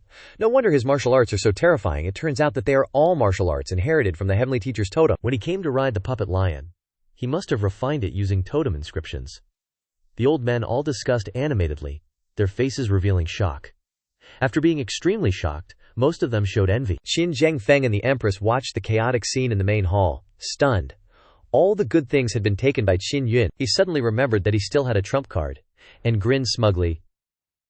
"Qin Yun, your mother's remains are still in my hands. If you want to get them back, then dump Zhao Yuelan." Empress Ye also suddenly raised her head and laughed madly, threatening, "Ha ha, it's best to throw that lowly woman's bones to the dogs. If you don't want to see that scene, then do as the Crown Prince says." Even the main hall suddenly fell silent. Zhao Yuelan sneered, thinking that the 3 crown princes of the 3 empires were all birds of a feather, only knowing how to use the remains of other people's mothers to threaten others. Qin Zhengfeng ignored Zhao Yuelan. Now he only wants to take advantage of threatening Qin Yun to achieve the greatest benefit. He also wants Qin Yun to hand over all 450,000 myriad spirit coins he got, as compensation for the losses caused. He's sure that Qin Yun will eventually lose, and he'll be the biggest winner. Qin Yun was so angry that his whole body was shaking. The entire hall was completely silent. Everyone was staring at Qin Yun, watching whether he would follow Qin Zhengfeng's words or not. At this moment, Xiao Yuelan walked to his side and quietly said, "Write a letter of disengagement. Even without the engagement, she will only be his wife for the rest of her life." Gently wiping away the blood from the corner of Qin Yun's mouth, Xiao Yuelan gave him a look full of love and trust. Qin Yun's eyes were filled with determination as he looked at Xiao Yuelan, rubbing her head. "Forehead to forehead, Yuelan. Don't worry. If you're mine, you'll always be mine." Qin Zhengfeng was helped up by Empress Ye, his face clearly showing smugness. He laughed triumphantly. "Ha ha, don't say any more redundant words. After writing the letter of disengagement, the engagement today is still valid.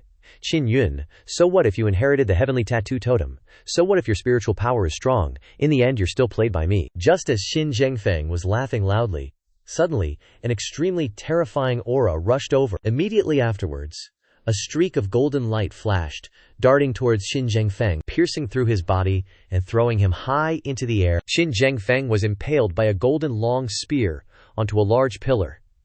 He didn't die, but struggled in agony, his miserable screams echoing throughout the hall. All the martial arts experts felt that terrifying aura and were extremely horrified when they saw the golden dragon spear, Dragon King spear, that is, the Xuan weapon inherited by Tianqin. Qin Wang's younger brother Qinlong, colluded with the Ye family, was the first person to exclaim in shock. A man in dazzling golden armor walked in from the hall's entrance, his face sharp, his whole body exuding an aura of authority, slowly walking to Qin Yun's side. The person who came was Qinlong, who was said to have passed away 2 days ago, but now he appeared here healthy and full of vitality. Xiao Yanglong also swallowed a mouthful of saliva. He had always thought Qinlong was very weak. Knowing that Qinlong was injured, he dared to bully Qin Yun. "How the hell is he not dead yet? And has even reached the martial arts realm," Qin Yun proudly said. "Dad's entrance is always so epic." Qinlong looked at Empress Ye, who was trembling violently, and coldly said, "You bitch, I didn't expect that I'd still be alive and come back today, did you? That year you took advantage of me going into Qa deviation, and after colluding with treacherous officials to plot against Xiao Yun and the Grand Tutor, you even tried every means to kill me. And that dog Ye Chengchao, relying on him you wanted to seize the position of my Qin family? I've already taken his head." Empress Ye slumped to the ground, trembling and pointing at Qin Zhengfeng, impaled on the pillar, screaming, "He's your son, do you want to kill him too?" As soon as Empress Ye finished speaking, Qinlong swung his palm towards Qin Zhengfeng, who was struggling, and the entire pillar was shattered. Everyone in the hall was stunned. Qinlong actually killed his own son in front of so many people. "Qinlong, you're really cruel. Even tigers don't eat their cubs. You don't even spare your own flesh and blood." Empress Ye was stunned for a long time, crying miserably, her crying filled with fear, knowing that she would not be able to escape death. Qinlong was cold and didn't even bother to look at Empress Ye, who was slumped on the ground. "You think, I don't know, Qin Zhengfeng and Qin Feng are both descendants of the Ye family, brought here to pretend to be my sons?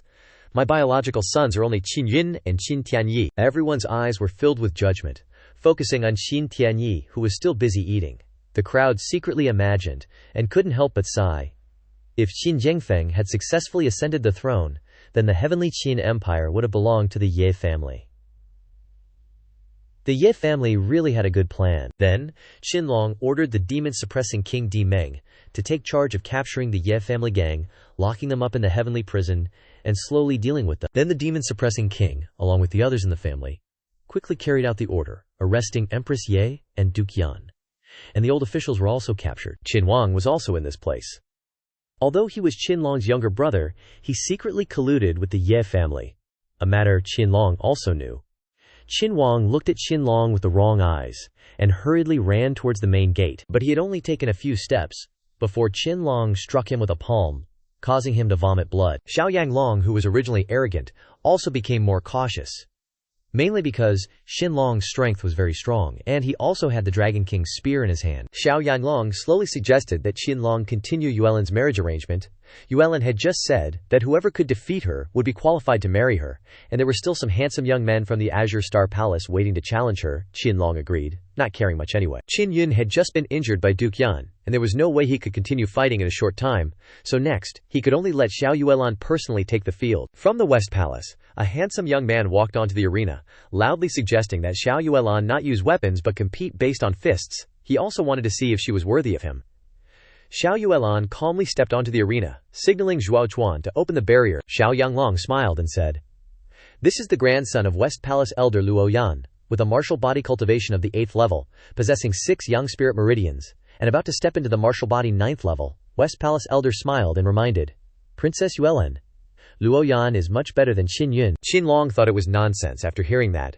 After Zhuo Chuan called start, Luo Yan confidently attacked. His footsteps were as fast as lightning, and in the blink of an eye he was beside Xiao Yuelan, unleashing a palm full of power. His fist carried a purple-gold flame, like molten rock hurtling toward Xiao Yuelan. Xiao Yuelan waved her hand, releasing a surge of inner force, trying to block that molten rock flame. But when her inner force collided with the molten rock flame, it unexpectedly exploded. Elder Luo laughed heartily, saying, "This is the Earth-grade, low-tier martial art, Fiery Starburst.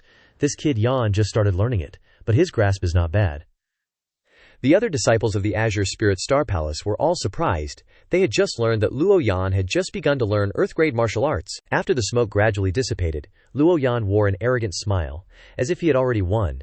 "Don't worry, even if I cripple her, I'll still marry her back home." All he cared about was the immortal burial diagram on Xiao Yuelan's body. If Xiao Yuelan was seriously injured, nothing could be better for him, making it easier to suppress Xiao Yuelan. The flames completely dissipated, and Xiao Yuelan still stood upright in place, unharmed. What surprised everyone even more was that even with such a violent explosion, Xiao Yuelan hadn't moved an inch. Xiao Yuelan flicked her finger, and a tiny fireball shot out from her fingertip. In the blink of an eye, the fireball struck Luo Yan's shoulder. The fireball collided with Luo Yan's shoulder, making a crisp explosion and creating a patch of fire. Luo Yan was sent flying, screaming miserably in pain. Luo Yan fell to the ground. The flames on his body completely extinguished, but shockingly, one of his arms had disappeared. "Yanarir!" The smile on Elder Luo's face vanished, and he cried out in panic. Xiao Yuelan walked over, stood in front of Luo Yan, and scorned, "Someone like him wants to marry me, he's dreaming." Luo Yan also knew that he couldn't beat Xiao Yuelan, and quickly surrendered. Elder Luo's eyes could kill, and he glared hatefully at Xiao Yuelan. After the barrier was removed, an old man from the East Palace hurriedly stepped onto the arena, standing in front of Xiao Yuelan. This old man was the Palace Lord of the East Palace, Shui Yihui. "Lao Luo, save your grandson first." Shui Yihui protected Xiao Yuelan, angrily harumphing. He hurriedly checked Luo Yan's injuries, and his expression was very unsightly. Luo Yan's inner core and martial soul were severely damaged, almost shattered. However, Elder Luo was, after all, a powerhouse in the martial Dao realm, so he was able to stabilize Luo Yan's injuries in time. Xiao Yuelan was not afraid at all, mocking, "Elder Lugo, even Shui Yihui couldn't stop it in time. He was just trying to cripple me, so why can't I fight back? So what's the point of this martial arts competition?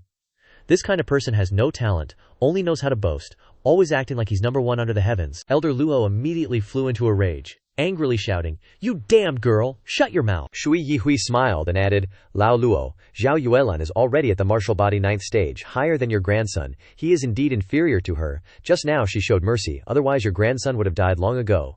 Yang Shiwei's talent is indeed terrifying. She may enter the martial Dao realm in just 1 or 2 years." Just thinking about it made Qin Yun a little worried, fearing that he would be crushed to death by her later. Xiao Yanglong couldn't believe it either, staring at Xiao Yuelan with his eyes wide open, sweat pouring down his forehead. Now the others basically didn't dare to step up to challenge. It seemed that only Qin Yun would benefit. The other forces were secretly glad that they hadn't suffered any losses. However, Elder Luo of the West Palace suffered the most losses. First, he was swindled out of 450,000 myriad star coins by Qin Yun, and then his grandson was seriously injured. This made the other 3 star palaces secretly rejoice. Qin Yun and Xiao Yuelan's marriage had been decided. The vice president of the Tiangshuan Martial Academy, Guo Cheng, came forward. Next, they needed to discuss another matter, Qin Yun being thrown into the Tianqi Forbidden Land. Although it was said to be an accident, after all, he had been with the soul-refining maniac for many days, and it was very likely that he had obtained the soul-refining technique. The Tianqi Emperor also hurriedly spoke up. Back then, the soul-refining maniac almost destroyed the Tianqi Empire. He was extremely terrifying. Although this place is the border of the Martial Emperor, everyone is a member of the righteous martial Dao path. Today, while the Grand Elders of the Azure Spirit Star Palaces are here at the martial Dao Holy Land, they must properly resolve this matter. Qin Long, who had been dozing off while watching Yulan's match, heard his son being slandered and shouted, "Nonsense! Without evidence, no one is allowed to suspect my Xiao Yun." The Tianqi Emperor was also a little wary of Qin Long, because the right Dragon King's spear in his hand was an extremely terrifying, profound weapon. Because Qinlong was here, they couldn't do anything to Qin Yun without solid evidence. The elder of the North Palace laughed heartily and stepped forward. Recruit Qin Yun to the North Palace to cultivate. They could offer extremely generous conditions to him. Although the South Palace had previously interacted with the Yek family and had a very good relationship, they also highly valued Qin Yun's heavenly totem master identity. Therefore, the elder of the South Palace also stepped forward, pushing away the elder of the North Palace, also wanting to recruit him, and was sure to offer even better conditions than the North Palace. The West Palace also wanted to compete for Qin Yun, but they had too much conflict with Qin Yun, so no matter what, Qin Yun would not join the West Palace. Elder Luo of the West Palace cursed at the two elders. What are you snatching? Comprehending the heavenly totem doesn't mean the heavenly totem is considered alive, Shui Yihui said to Qin Yun. The most important thing in inheriting a totem is the totem soul inside the totem. Without the totem soul, that totem is dead. This is not a good thing and will greatly affect your future. For example, it will devour your spirit soul power and make it difficult for your soul to advance. The old elder pointed at Qin Yun. If it is a dead totem, you must cut off that arm, otherwise you will become a soulless madman because of it. Shui Yihui took out a transparent octagonal stone and stuck it directly onto the heavenly totem, on Qin Yun's shoulder. This is the soul-testing stone. Qin Yun circulated his energy, causing the totem to appear. If there is a totem soul in the heavenly totem, the stone will emit light. The stone was stuck on for a long time, but there was still no reaction. Seeing that the soul tracer stone had no reaction, Elder Luko couldn't help but laugh heartily.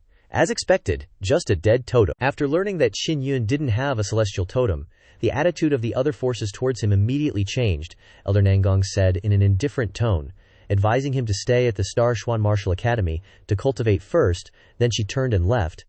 Elder Beigong also said that to enter Beigong one had to pass an examination. In an instant, their previous enthusiastic attitude turned cold, making Qin Yun feel extremely uncomfortable. Everyone around thought this was normal, because losing the celestial totem meant that Qin Yun was no longer of any value, and he might even go crazy, so Nangong and Beigong could immediately turn their backs on him. Shui Yihui said, Qin Yun, although Donggong can't offer anything attractive, at least we won't be greedy for benefits like some people. If you want to come, we are always welcome. Qin Yun asked Shui Yihui about the inscription art sect in Donggong and expressed his desire to try it out. Upon hearing about the inscription art sect, Shui Yihui's expression changed, and the elders of the two palaces were also slightly surprised. Shui Yihui sighed. The Donggong inscription art sect is known as the Genius Hell. Whoever goes, dies. Although there are many powerful inscription art inheritances inside, no one has passed the test for many years. Qin Yun thought to himself that if he passed the assessment and became the sole heir of the inscription art sect, then his status would be comparable to the master of the four palaces. Xiao Yuelan seemed to read his mind and pinched him to wake him up. Don't even think about those things. I don't want to be a widow. She told Qin Yun to obediently cultivate in Donggong and promised to reveal the secret of the immortal burial chart on her body to him, even if he couldn't enter the inscription art sect. Shui Yihui said, Qin Yun, if Xiao Yuelan finds a place to bury immortal bones in the future, and her strength is not enough, I can go with them. Hearing this, elders Nangong and Beigong secretly regretted it, and felt that they should not have treated Qin Yun so coldly. Qin Yun reluctantly smiled and said, Actually, I plan to go to the Star Xuan Martial Academy first. Xi Wufeng said that teacher Du Gi there can teach him the essence of Star Soul Force martial arts. Hearing this, Xiao Yuelan muttered, blaming Qin Yun for being so heartless as to abandon his newlywed wife to cultivate in another sect. She told Qin Yun to break through to the martial Dao realm first, and then solve the problem of the celestial totem. Otherwise, the martial Dao realm mainly cultivates the soul, and the celestial totem will greatly affect him. Qin Yun stroked her head again. Thank you for your concern. Then I'll take you to a place tomorrow. After so many years, Qin Yun has now been restored to his official crown prince position. He puts on the majestic and gorgeous crown prince attire, woven with high-quality silk, embroidered with exquisite patterns. And the phoenix crown on his head shines brightly, affirming his noble status in the imperial palace. Wherever Qin Yun went, he received respectful greetings from everyone, and was honored as His Royal Highness the Crown Prince. Although happy to be restored to his title, Qin Yun couldn't help but secretly regret. I originally wanted to celebrate with big brother Lan Xiao, but he suddenly left without saying goodbye. Besides Qin Yun, Xiao Yuelan eagerly looked forward to being taken to the secret place he had promised. She even thought to herself, could it be that Qin Yun has finally accepted and is taking me on a date, accepted my ass? Who knew that Qin Yun would take Xiao Yuelan to the garden in the emperor's bedroom, and after seeing that there was no one around, he led Xiao Yuelan into a large well. There was a mechanism on the well wall, and after pressing it, they could enter a secret chamber. Xiao Yuelan wasn't surprised, because this kind of secret passage was very normal in the imperial palace. After entering the secret passage, Qin Yun took out a night-luminescent pearl to illuminate the passage. At this time, he revealed to Xiao Yuelan that Yuanmin was safe and had been rescued by him and was now in the inscription art hall. Hearing this news, a bright smile appeared on Xiao Yuelan's face, dispelling all her previous worries and troubles.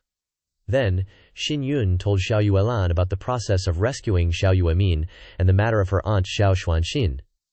It was unexpected that her aunt Xiao Xuanxin almost had an accident too. Xiao Yuelan sighed softly. My father is also controlled by Xiao Yanglong and Empress Tiangxiao. Fortunately, you killed that vicious woman first, otherwise things would be even more troublesome. However, the joy quickly gave way to jealousy, Xiao Yuelan coquettishly said, her eyes filled with resentment.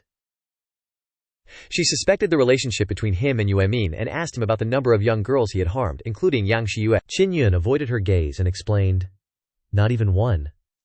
When I was at my most difficult, it was teacher Yang who helped me, so I liked her, but not the kind of love between a man and a woman. Qin Yun's explanation didn't completely convince Xiao Yuelan, making her even more annoyed. Qin Yun expressed his concern. Yang Shiyue and Xiao Yanglong have a marriage contract. Could it be that Xiao Yanglong is using some means to threaten her? Xiao Yuelan snapped, affirming that Yang Shiyue was now Xiao Yanglong's fiancée anyway, and if Qin Yun wanted her, he should make an effort himself. Qin Yun tried to explain, smiling. Don't misunderstand. In Yang Shiyue's eyes, I'm just a little brother. However, if the teacher is really being forced by Xiao Yanglong, then I must save her. Qin Yun understood that his explanation hadn't completely convinced her, but he didn't want to make her any angrier. He reiterated that Yang Shiyue had helped him a lot, and that he wanted to save her if she was really being forced. Xiao Yuelan thought for a moment, feeling that it made a lot of sense, and calmed down a bit, nodding and saying, don't worry, they won't get married so quickly. She suggested that Qin Yun take advantage of this time to practice and improve his strength. Qin Yun was unconsciously moved by Xiao Yuelan's beauty. Different from her usual coldness, she was wearing simple clothes, exuding elegance and gentleness, and the gentle smile on her jade-like face made her even more charming. Qin Yun realized that Xiao Yuelan and Xiao Yuemin had something in common, a cold appearance concealing a warm heart and a hidden beauty within. Both girls had to grow up in difficult circumstances, so they were forced to appear strong to protect themselves. Qin Yun took out his mother's immortal burial chart and spread it out on the ground for Xiao Yuelan to see. Xiao Yuelan also took out a smaller immortal burial chart given to her by her mother. The two immortal burial charts gradually enlarged, becoming the same size. Xiao Yuelan surprisingly shared that her mother said there were 3 other immortal burial charts. Who knew one of them was in Qin Yun's hands? He also revealed that there was one with Qi Meilian, and he had asked Duan Gege to return it to her. Speaking of Qi Meilian, he couldn't help but sigh, blaming himself. Because of him, Qi Meilian had to witness her mother's remains being destroyed without being able to do anything, and could only endure the sorrows. Both Qin Yun and Xiao Yuelan felt sorry for Qi Meilian. Xiao Yuelan sat down next to Qin Yun, patting his shoulder to comfort him. That bastard Qi Yu is gone. Zhao Meilian will definitely be happy. When Qin Yun unconsciously touched Xiao Yuelan's hand to thank her, they suddenly locked eyes and shyly looked away. He changed the subject, speculating. The last immortal burial chart is likely in Taishi Jiji's hands, but possessing the immortal burial chart isn't a good thing. Although Qin Yun's mother, Xiao Yuelan, and Qi Meilian obtained the immortal burial charts and entered the harems of 3 empires, respectively, they also lost their lives because of it. At this time, Qin Yun took out the key to the Heavenly Firmament Emperor's mausoleum that he and Shi Wufeng had obtained. Taking the key, Xiao Yuelan was happy, because she had heard rumors about the attack on Xiaoyu Tower, and was worried that her aunt was involved. She handed the key back to Qin Yun, suggesting that they explore the Heavenly Firmament Emperor's mausoleum together after their strength was sufficient, saying that it was said to hold countless treasures. After receiving the key, Qin Yun asked Xiao Yuelan curiously, what conditions did Xin Zhengfeng and the others offer that made Xiao Yanglong cave, even selling his ancestral tomb? Xiao Yuelan explained that they had promised to give Xiao Yanglong 2 precious ore mines of the heavenly Qin Empire, so Xiao Yanglong would have more spirit coins to cultivate. Qin Yun realized that Xin Zhengfeng had a big conspiracy regarding the place where the immortal bones were buried. He not only wanted to seize Qin Yun's immortal burial bones, but also aimed at his powerful purple gold dragon martial spirit.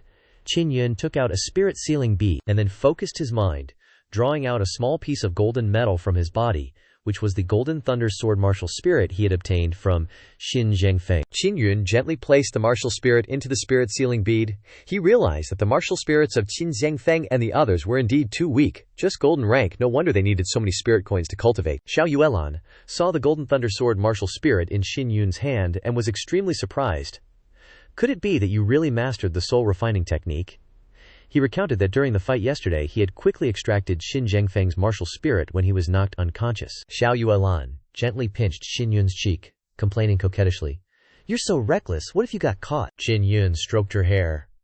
"My secrets were all revealed by those gossipy old men in the Eastern Palace. Otherwise no one would know I had the immortal burial chart and the purple gold dragon martial spirit. I've been hiding it very well. Even a powerful guy with strong spiritual power like Teacher Du didn't know my inner core was still there."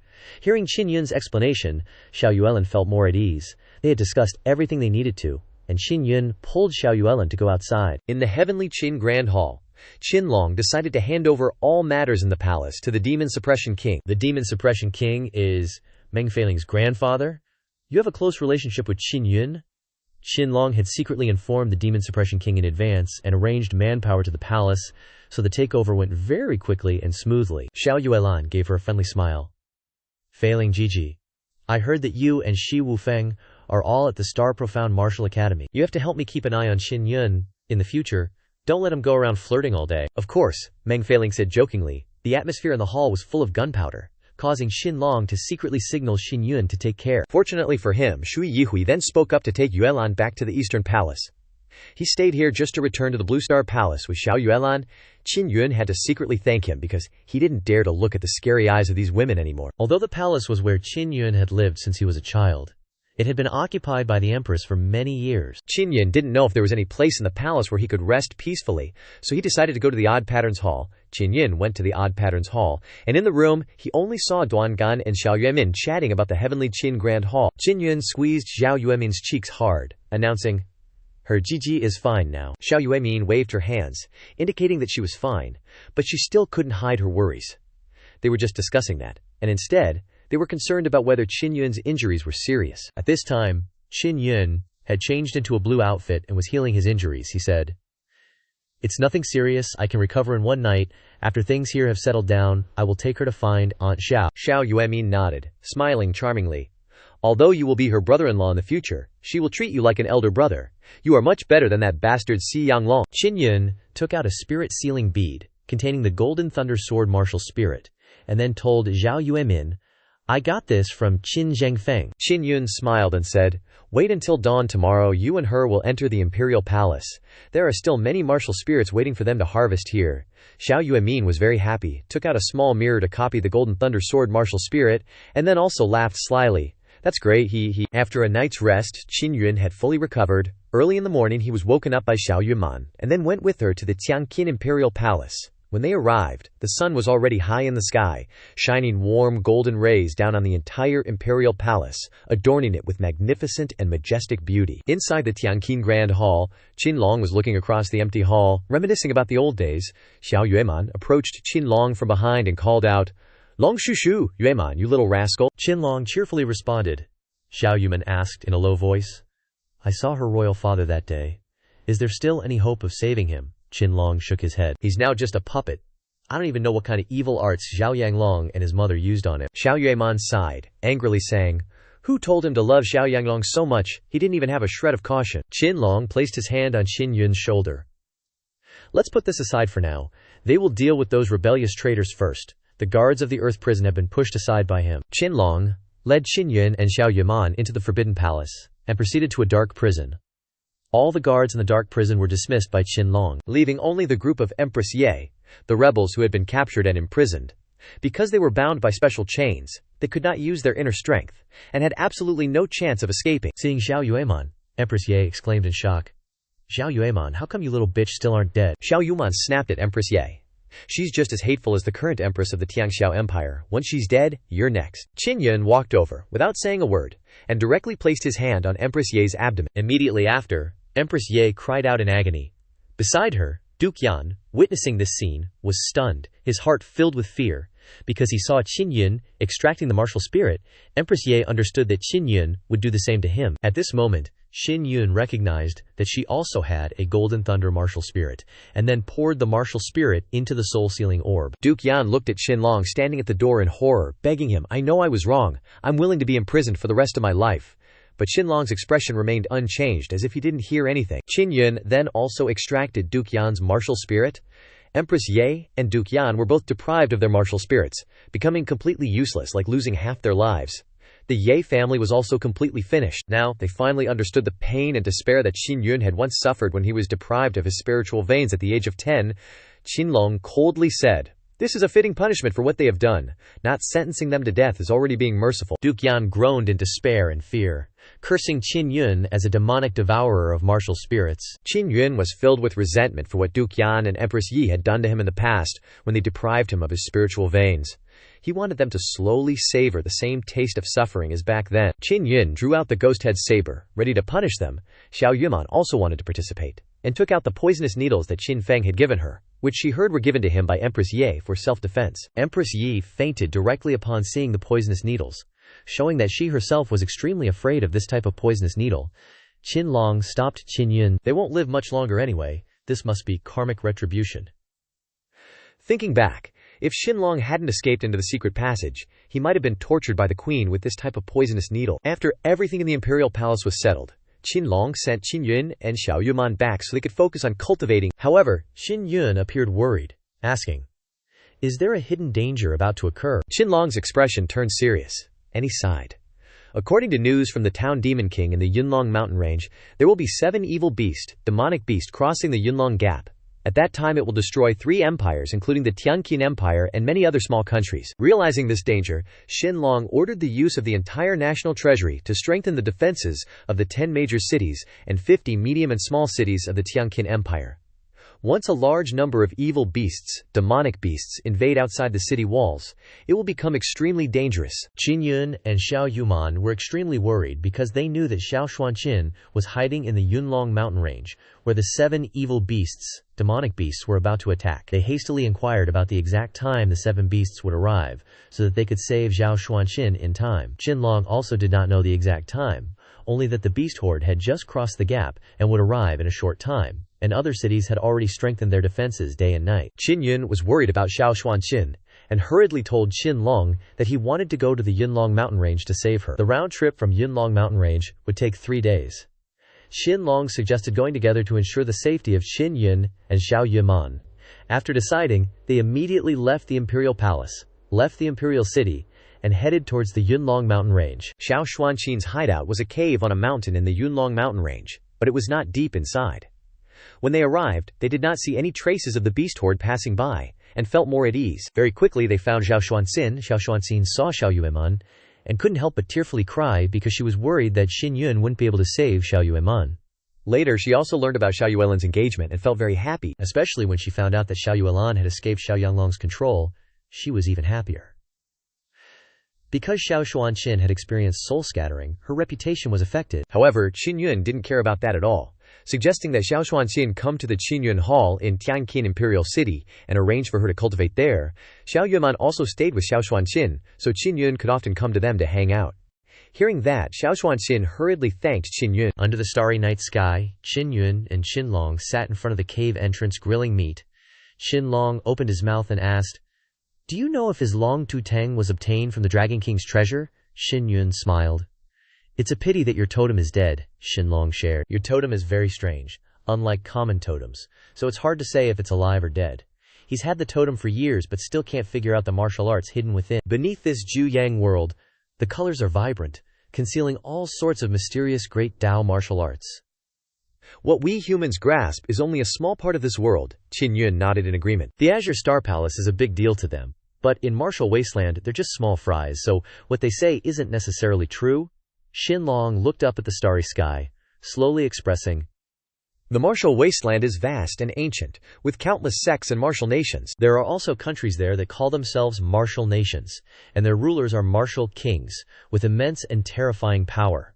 At this time, Xiao Yuemin and Xiao Xuanqin saw them talking and also came to eavesdrop. Xiao Xuanqin explained the sect ranking system in Martial Wasteland to Qin Yun. In Martial Wasteland there are sects called spirit-level sects, like the Azure Star Palace. These sects don't have martial kings, only spirit martial realm experts guarding them, so they are only classified as spirit-level sects. If a sect has a Xuan martial realm martial artist, it's called a Xuan-level sect. Above Xuan martial realm is the martial king realm. A sect with a martial king realm martial artist can develop into a martial nation. However, some sects don't want to become bulky martial nations, so they maintain their sect status. These sects are called king-level sects, and they are incredibly powerful forces. The ancient king-level sects even make the powerful martial nations wary. Qin Yun patiently listened to the information about Martial Wasteland, and his heart couldn't help but stir. Compared to Martial Wasteland, their Azure Star Palace is nothing. Qin Long burst out laughing, encouraging Qin Yun. Keep going, one day we can get to Martial Wasteland Star. The Xuan Martial Academy is very close to the Yunlong mountain range, protected by a solid defense system, so there's no need to worry even if fierce beasts attack. It was night, and Qin Yun flying on Shuzhong could see the lake surface as flat as a mirror reflecting the starry sky, incredibly beautiful. Arriving at the gate of the Star Xuan Martial Academy, Qin Yun took out the token that Yuelan gave him, proved his identity, and stepped inside. Just as Qin Yun was about to enter, Dugi had been waiting for him for a long time. He happily announced that they had prepared a bedroom for Qin Yun in the tree stump. In addition, Dugi also revealed that Xiao Meilian is also cultivating here, and that Qin Yun will meet her tomorrow morning. Dugi and Qin Yun chatted for a few words and went back to rest. At the crack of dawn, Qin Yun stepped out of his room and ran into Qi Meilian, sitting in the hall, her long braids falling down in front of her chest, her face full of excitement. Seeing him alive and well, she excitedly pounced into his arms. "Yun-gage, you've gotten taller! Don't call me senior sister anymore this time." Qin Yun smiled sheepishly, not recognizing that she was his childhood sweetheart. Qi Meilian had heard about Qin Yun from Meng Feiling, and at this moment the entire Star Xuan Martial Academy was buzzing about him. Qi Meilian gave a bright smile, showing her optimism and love of life, happy that he was safe, and especially impressed that he had fiercely taught Qi Yun a lesson. Since she was young, Qi Meilian had often been bullied and endured all kinds of humiliation. However, even after going through many difficulties, she still maintained her innocence and purity, which was truly precious. Seeing the radiant smile coming from the bottom of Qi Meilian's heart, Qin Yun couldn't help but admire her. Suddenly, Dun Gui appeared with a serious face, bringing urgent news. Qin Yun had a bad feeling and quickly asked, "Have the demon beasts and evil beasts arrived yet?" Du Gui nodded in confirmation. They appeared earlier than expected, leaving the major cities unprepared for defense. Fortunately, Wanxing Lake has a certain defensive effect, helping to protect the surrounding area. Qin Yun worried about the safety of Wanxing Lake. The lake is deep and bottomless, and the water is extremely cold, but evil beasts and demon beasts can fly, so if hundreds of millions of them attack together, Wanxing Lake will be in danger. He imagined the scene of major cities being surrounded by countless evil beasts, and couldn't help but shudder in fear. Du Gui reassured Qin Yun and said that the Star Xuan Martial Academy will send students to fight against the fierce beasts. Qin Yun was tasked with preparing for the upcoming battle. Understanding his responsibility, Qin Yun decided to learn how to engrave Qi runes into his martial soul, to create a powerful martial soul for his celestial arm. After Du Gui left, Qin Yun immediately entered the room and took out a Wind Soul Pearl containing a low-grade Silver Flame Feather Martial Soul. He released the Silver Flame Feather Martial Soul from the Wind Soul Pearl and took out a carving knife to engrave spirit runes onto it. The soul refinement technique describes in detail how to engrave runes onto martial souls in a process similar to making talismans and refining weapons. But the fundamental difference lies in the fusion of the martial soul and Qi runes during the carving process. Qin Yun experimented for more than half a day but failed, mainly because he didn't have a basis for engraving the Qi runes, so they couldn't stick to the martial soul. The martial soul is like air, and can't be directly carved like making talismans and refining weapons. Therefore, engraving Qi runes on a martial soul is an extremely difficult task. Despite repeated failures, Qin Yun wasn't discouraged, but began to find ways to solve the problem based on his observations. My mysterious martial soul seems to have a very strong regenerative ability. Maybe I can separate a part of this martial soul into a separate martial soul and use it as a subject to coordinate with blood soul power to condense and engrave spirit runes. This is the only way Qin Yun can think of. He immediately acted, using the method in the soul refinement technique to separate a part of the martial soul from his black martial soul. He imagined that separating a part of the martial soul would cause intense pain, but in reality there was no feeling at all. What made Qin Yun happy was that the regenerative ability of the black martial soul was indeed extraordinary. It could quickly compensate for the part of the martial soul that was just separated. Qin Yun happily proceeded to fuse blood soul power into the martial soul. Then, he used the carving knife to carefully draw the demon suppression spirit rune onto the silver flame martial soul. Miraculously, the blood soul power released from the carving knife completely adhered to the martial soul without dissipating. Qin Yun cheered silently in his heart and continued to carve seriously. Engraving spirit runes on the martial soul was extremely time-consuming and energy-draining. Qin Yun had to spend a day and a night to complete the inlay of the demon suppression spirit rune onto the silver flame martial soul. Qin Yun wiped the sweat from his forehead, tired, but extremely happy. Because of his success, martial souls, inlaid with spirit runes, can not only be integrated into the human body but also into weapons. Qin Yun inlaid the demon suppression spirit rune and the fire feather martial soul and refined it into his spirit crystal treasure blade. Gotta grind for more spirit runes, gotta? The Spirit Star Saber is god-tier spirit gear, the best weapon against demon beasts. Nailed it. But this brown martial soul of mine is sus AF, can't reveal it just yet. Gotta hide it with my mental strength. And level up the Heavenly Lion Hand. Qin Yun's got a plan: fuse a strong martial soul into the Heavenly Lion Hand, and Ye Chung Chao's Violet Lightning martial soul is the perfect fit. The Heavenly Lion totem's got fire properties, so it needs fire runes. The Violet Lightning martial soul's got fire, so fusing it with the Heavenly Lion Hand will be easier, and I'll boost it with a metal rune too. My Heavenly Lion Hand is OP. Might even reach super high temps when forging metal runes and shatter everyone else's weapons, lol. After grinding for days, Qin Yun finished engraving 2 mysterious spirit runes onto the Violet Lightning martial soul. Feels good, man. 9 days of non-stop work, now it's time to fuse martial souls. Should be smooth sailing. Qin Yun guided the Violet Lightning martial soul into his Heavenly Lion Hand, then KO'd. Needed to recharge after all that work. Woke up to Dugi in front of him. Inside the Star Origin Martial Academy, everyone's grinding like crazy. People are stressing hard, cause the beast horde will wreck everything when they invade the human world. No more chillin' outside. That's why Chi Malian's back training like a maniac. Protecting mineral resources is also big for the empires and factions. When the horde attacks, the strongest beasts will definitely snatch the mineral mines. Everyone's wondering why the beast population spiked all of a sudden. Maybe humans are too weak to fully explore the Cloud Dragon mountain range and find the root cause. While Qin Yun and Dugi were chatting, a piercing screech came from outside. They rushed out and saw a massive 2-headed vulture, like 20 to 30 meters long, soaring in the sky with its huge wings. Hao Xingfeng and a bunch of Martial Dao Realm experts from the Star Origin Martial Academy instantly flew up and attacked the 2-headed vulture. Instantly, the sky was filled with dazzling internal energy, creating colorful energy streams engulfing the 2-headed vulture, painting the Star Origin Martial Academy sky red. Qin Yun felt the immense power of the Martial Dao Realm experts, totally shook. The scariest part was that the giant 2-headed vulture just used a few giant black feathers after being attacked by so many Martial Dao Realm experts, and then noped out. The appearance of the giant 2-headed vulture means the beast horde in the Cloud Dragon mountain range is getting close. The flying beasts will probably show up first, while the ground troops will take longer to arrive. Dugi descended from above and told Qin Yun, "The roots of this giant tree are buried very deep in the Guardian Tree Forest. You should build a path between the student dorms down to the roots. It is safer down there." Hao Xingfeng, looking serious, said, "Vultures appear in swarms, so they are worried more will come. They have to create a barrier quickly to prevent aerial beasts from attacking." Qin Yun nodded. Then he moved from his current location down to the tree roots. Qin Yun practiced a variety of martial skills here, and due to his gold bones he could withstand more aggressive forces to improve his martial skills without getting injured by those forces. He was worried about the situation back in Heavenly Qin Imperial City. The whole empire relies on the Cloud Dragon mountain range. If the beast horde attacks the cities near the Cloud Dragon mountain range, they'll be swarmed real quick. Qin Yun was training in the cave under the roots when he heard Huo Zhong's rough voice. He rushed out and saw Xi Wufeng, Murong Daran, and Huo Zhong standing in front of the giant tree. Qin Yun threw on a gray robe, walked out of the cave, and said with a smile when he saw Huo Zhong and the others, "Xi, what's up, bros?" Xi Wufeng saw Qin Yun drenched in sweat, guessing he was training hard. He said they came to say goodbye. Qin Yun was confused and frowned. "Where are you going? Did you guys fail some exam at the Star Origin Martial Academy?" Murong Daran chuckled. "Of course, those little exams are not a problem for us. We are going to the Blue Star Palace. Our teachers have been selected for the Blue Star Palace, so we must follow." Xi Wufeng nodded. The Blue Star Palace is speeding up its overall strength, and lowered the selection requirements for the teachers and students to attend the 3 major mysterious grade martial academies. Huo Zhong laughed and said, "Qin Yun, you're not the only one getting in. I am going to a place even more awesome than the Blue Star Palace." In addition to the 4 palaces, there is the Blue Star Sacred Palace run by the Palace Master. And within the Sacred Palace there is the Beast Martial Palace, my teacher, and Murong will take us there to train. Xi Wufeng said.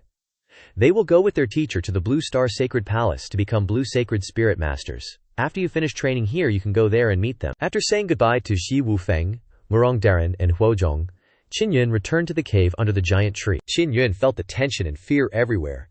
Dark clouds covered the sky. Lightning flashed like it wanted to destroy everything. He went to Dungi, who said with a serious face that the beast horde was moving faster than expected and had already crossed the Cloud Dragon River, flattening the mountains and forests in their path. Qin Yun turned to ask for advice on using the 450 million star coins he had to buy cultivation support items. He didn't understand these things, so he came to ask. Dugi introduced him to a rare medicinal liquid called diamond spiritual marrow, which was formed naturally and refined by late-stage martial artists. Immersing oneself in diamond spiritual marrow can assist Qin Yun in his cultivation, Dugi explained. You just entered the martial body 7th stage, Diamond Bone Realm. In this initial stage, you mainly cultivate the diamond bones, and in the later stage, you use the diamond bone marrow inside the diamond bones to temper the martial soul. This diamond martial soul is your martial body cultivation, the #1 tyrant in the Profound Point store. Usually, your Profound Points need to reach a certain level before you can use star coins to purchase it. If you want to buy diamond spiritual marrow, you need to have 2 billion Profound Points, and then spend another 1 billion Profound Points and 1 billion myriad gold coins to exchange for it. Upon hearing the exorbitant price of diamond spiritual marrow, Qin Yun was disappointed. Isn't that just saying that you're wasting your breath, old man? There aren't many people in the Star Profound Martial Academy who have that many Profound Points. Dugi reassured Qin Yun that diamond spiritual marrow was specifically for Star Profound Martial Academy students. When the beast horde comes, maybe the academy will arrange hunting of fierce beasts and spirit beasts, allowing you to obtain a large number of Profound Points. Suddenly, the sky trembled violently with blinding lightning and rumbling thunder, causing Qin Yun and Dugi to be shocked, and huge hailstones poured down, each one like a small mountain, smashing into the ground and breaking many large trees around. Countless large ice blocks several meters high appeared on the trees, and many buildings in the Star Profound Martial Academy courtyard were also destroyed by these giant ice blocks. Dugi frowned, looking at the thunderous sky, his expression serious. It seems like there's something in the clouds. It feels like the aura of Ice Martial Soul and Water Martial Soul, and even Lightning Martial Soul. At that moment, the barrier suddenly opened, preventing hailstones from falling inside the Martial Academy. But outside, it continued to rain heavily, and the water in the Myriad Star Lake gradually overflowed. Qin Yun looked up at the thunderous dark clouds, and after Dugi's shout, the dark clouds became even more turbulent. Suddenly, a giant flying lizard appeared from within the dark clouds. The black lizard had a pair of wings. Its body was covered in black scales. Its hind legs were large with sharp claws. The wings of the black lizard were about 20 to 30 meters long. Like giant bat wings, it flapped its wings strongly, supporting its huge body and hovering in the sky above the Star Profound Martial Academy. From high above, it spewed out streams of white cold air, transforming the rainwater into giant ice blocks. The ice blocks fell onto the barrier of the Star Profound Martial Academy, but were disintegrated and shot outwards. "You beast, get the hell out of here!" A thunderous curse rang out from inside the Star Profound Martial Academy. A figure flew out. It was a white-haired old woman who soared into the air, passed through the barrier, and fiercely lashed her whip at the monster's head. The sound of the whip was like thunder and lightning, shaking the heavens and the earth, causing the entire area to tremble, and at the same time, a golden light radiated out, illuminating the entire Star Profound Martial Academy. The monster hovered in the air, roaring angrily, and was whipped away more than 1,000 meters. Then it flapped its wings and ran away.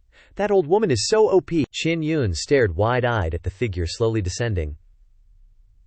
"That's our dean, what do you expect?" Dugi chuckled. "Haha, I feel much more relieved now."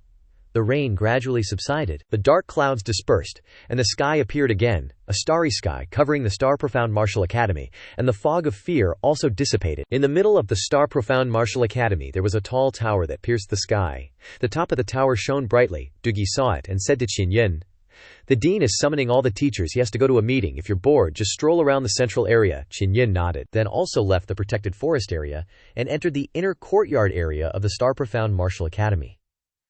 The central area had many public places such as martial arts arenas, libraries, Profound Point stores, Star Coin stores, and many other shops, so it was quite a bustling area.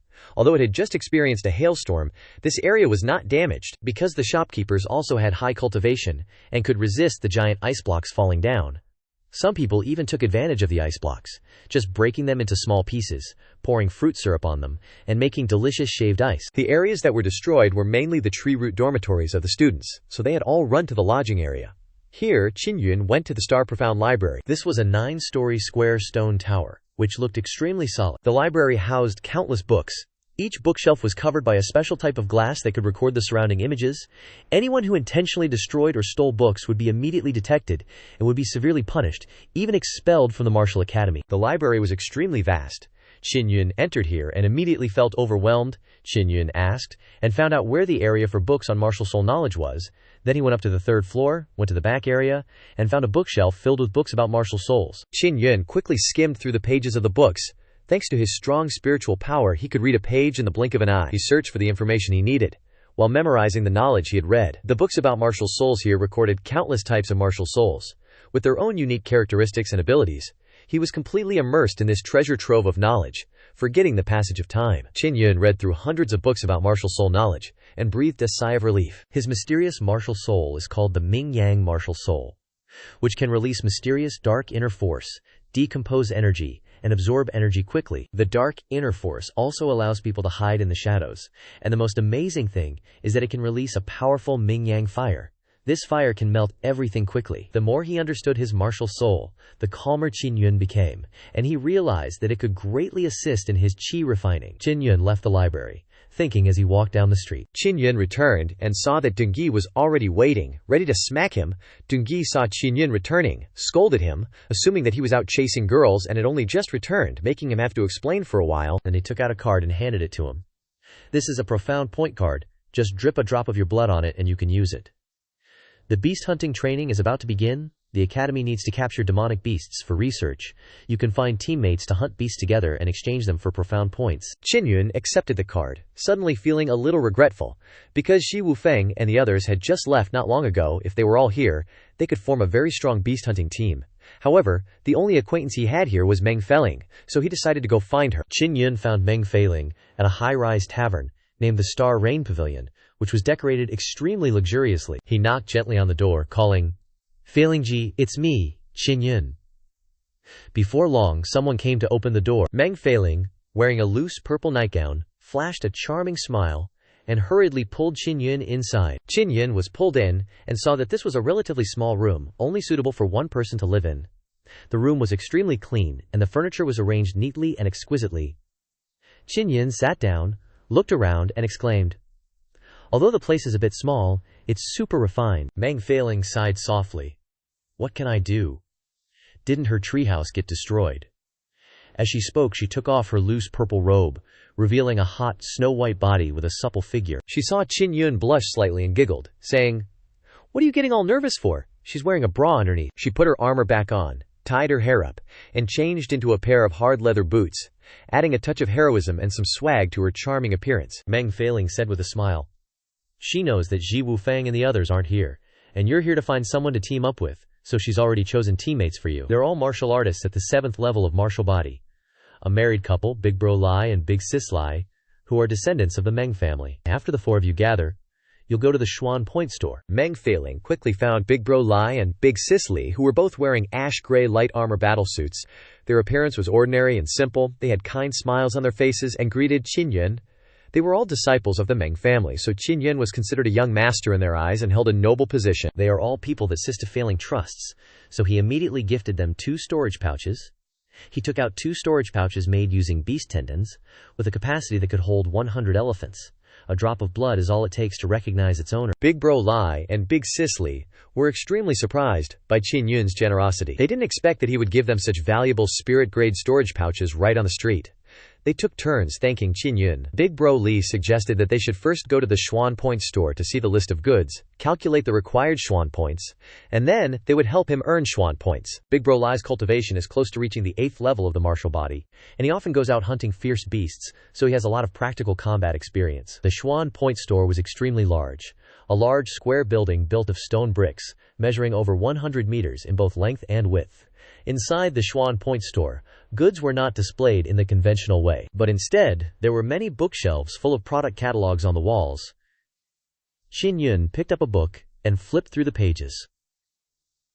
He saw many things that surprised him.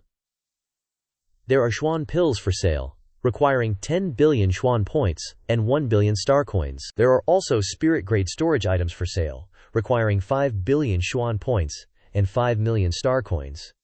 "Lucky you gave us a spirit-grade storage item," Big Bro Lai said with a wry smile. Obtaining Xuan points can only be done by doing missions, which can cause many students to do many things for the martial academy, indirectly earning a large amount of star coins and maintaining the operation of this martial academy. Suddenly, an old man in a white robe with neat short hair walked into the hall. His appearance exuded energy, and his bright eyes sparkled with authority. He was a very strict old man, Big Bro Li introduced. This is the new vice principal of our martial academy, Jie Yuan. He must have something important to announce. Everyone in the hall immediately fell silent and turned their gazes to Xie Yuan. Xie Yuan announced loudly.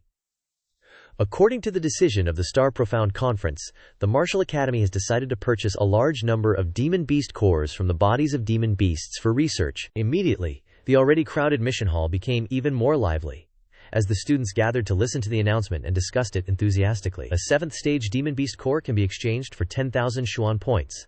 An 8th stage demon beast core can be exchanged for 1 million, and a 9th stage demon beast core can be exchanged for 5 million. Spirit demon beasts are equivalent to the 4th level spirit beasts of the martial Dao realm. The spirit core of this type of spirit demon beast can be exchanged for 50 million Xuan points. In addition, any demon beast essence can also be exchanged for 50 million Xuan points. Because the Martial Academy is purchasing demon beast cores in large quantities, students do not need to accept specific missions, but only need to go out and hunt demon beasts, collect the cores, and bring them back to exchange for Xuan points. After discussing, Qin Yun's group of 4 decided to set off to hunt demon beasts. Qin Yun and his teammates moved to Wangxing Lake, looking down at the tranquil lake's surface. Suddenly, they felt that this beautiful lake had become extremely frightening. Tonight, Big Bro Lai didn't rush to set off, but stopped to observe the footprints on the shore of the lake. He walked around and examined the messy demon beast footprints. The size of the demon beasts is not too big, the largest being the size of an elephant. The 2-headed vultures, and those lizard dragons, are all spirit demon beasts, belonging to the overlords of an area, and are not easy to encounter, so we can rest assured. Although most demon beasts have low intelligence, they are extremely united, and listen very well to their leaders. If we encounter them, we can only avoid them. Their goal this time is to look for stray demon beasts, or those that go out hunting by following these footprints. Qin Yun and his teammates followed Big Bro Lai, resting along the way according to the demon beast footprints. It must be said that Big Bro Lai has extremely rich experience. Even when the footprints are extremely messy, he can distinguish which demon beast they belong to. Before long, they had traveled far from Wangxing Lake. Qin Yun looked ahead. If he remembered correctly, there should be a small town ahead. The people there should have retreated to the big cities already. They still have to walk for more than an hour. Then, a small town appeared before their eyes. From a distance, they could see that the small town was in a state of chaos, and many houses had been destroyed.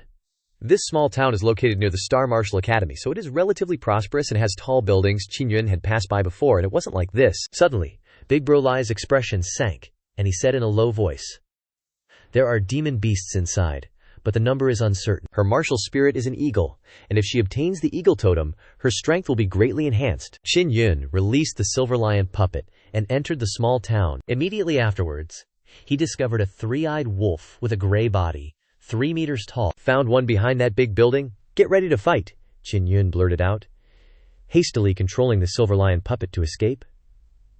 The silver lion puppet fled with great speed, but the wolf pack quickly pursued. The wolf howled, leaping forward and knocking the silver lion puppet to the ground.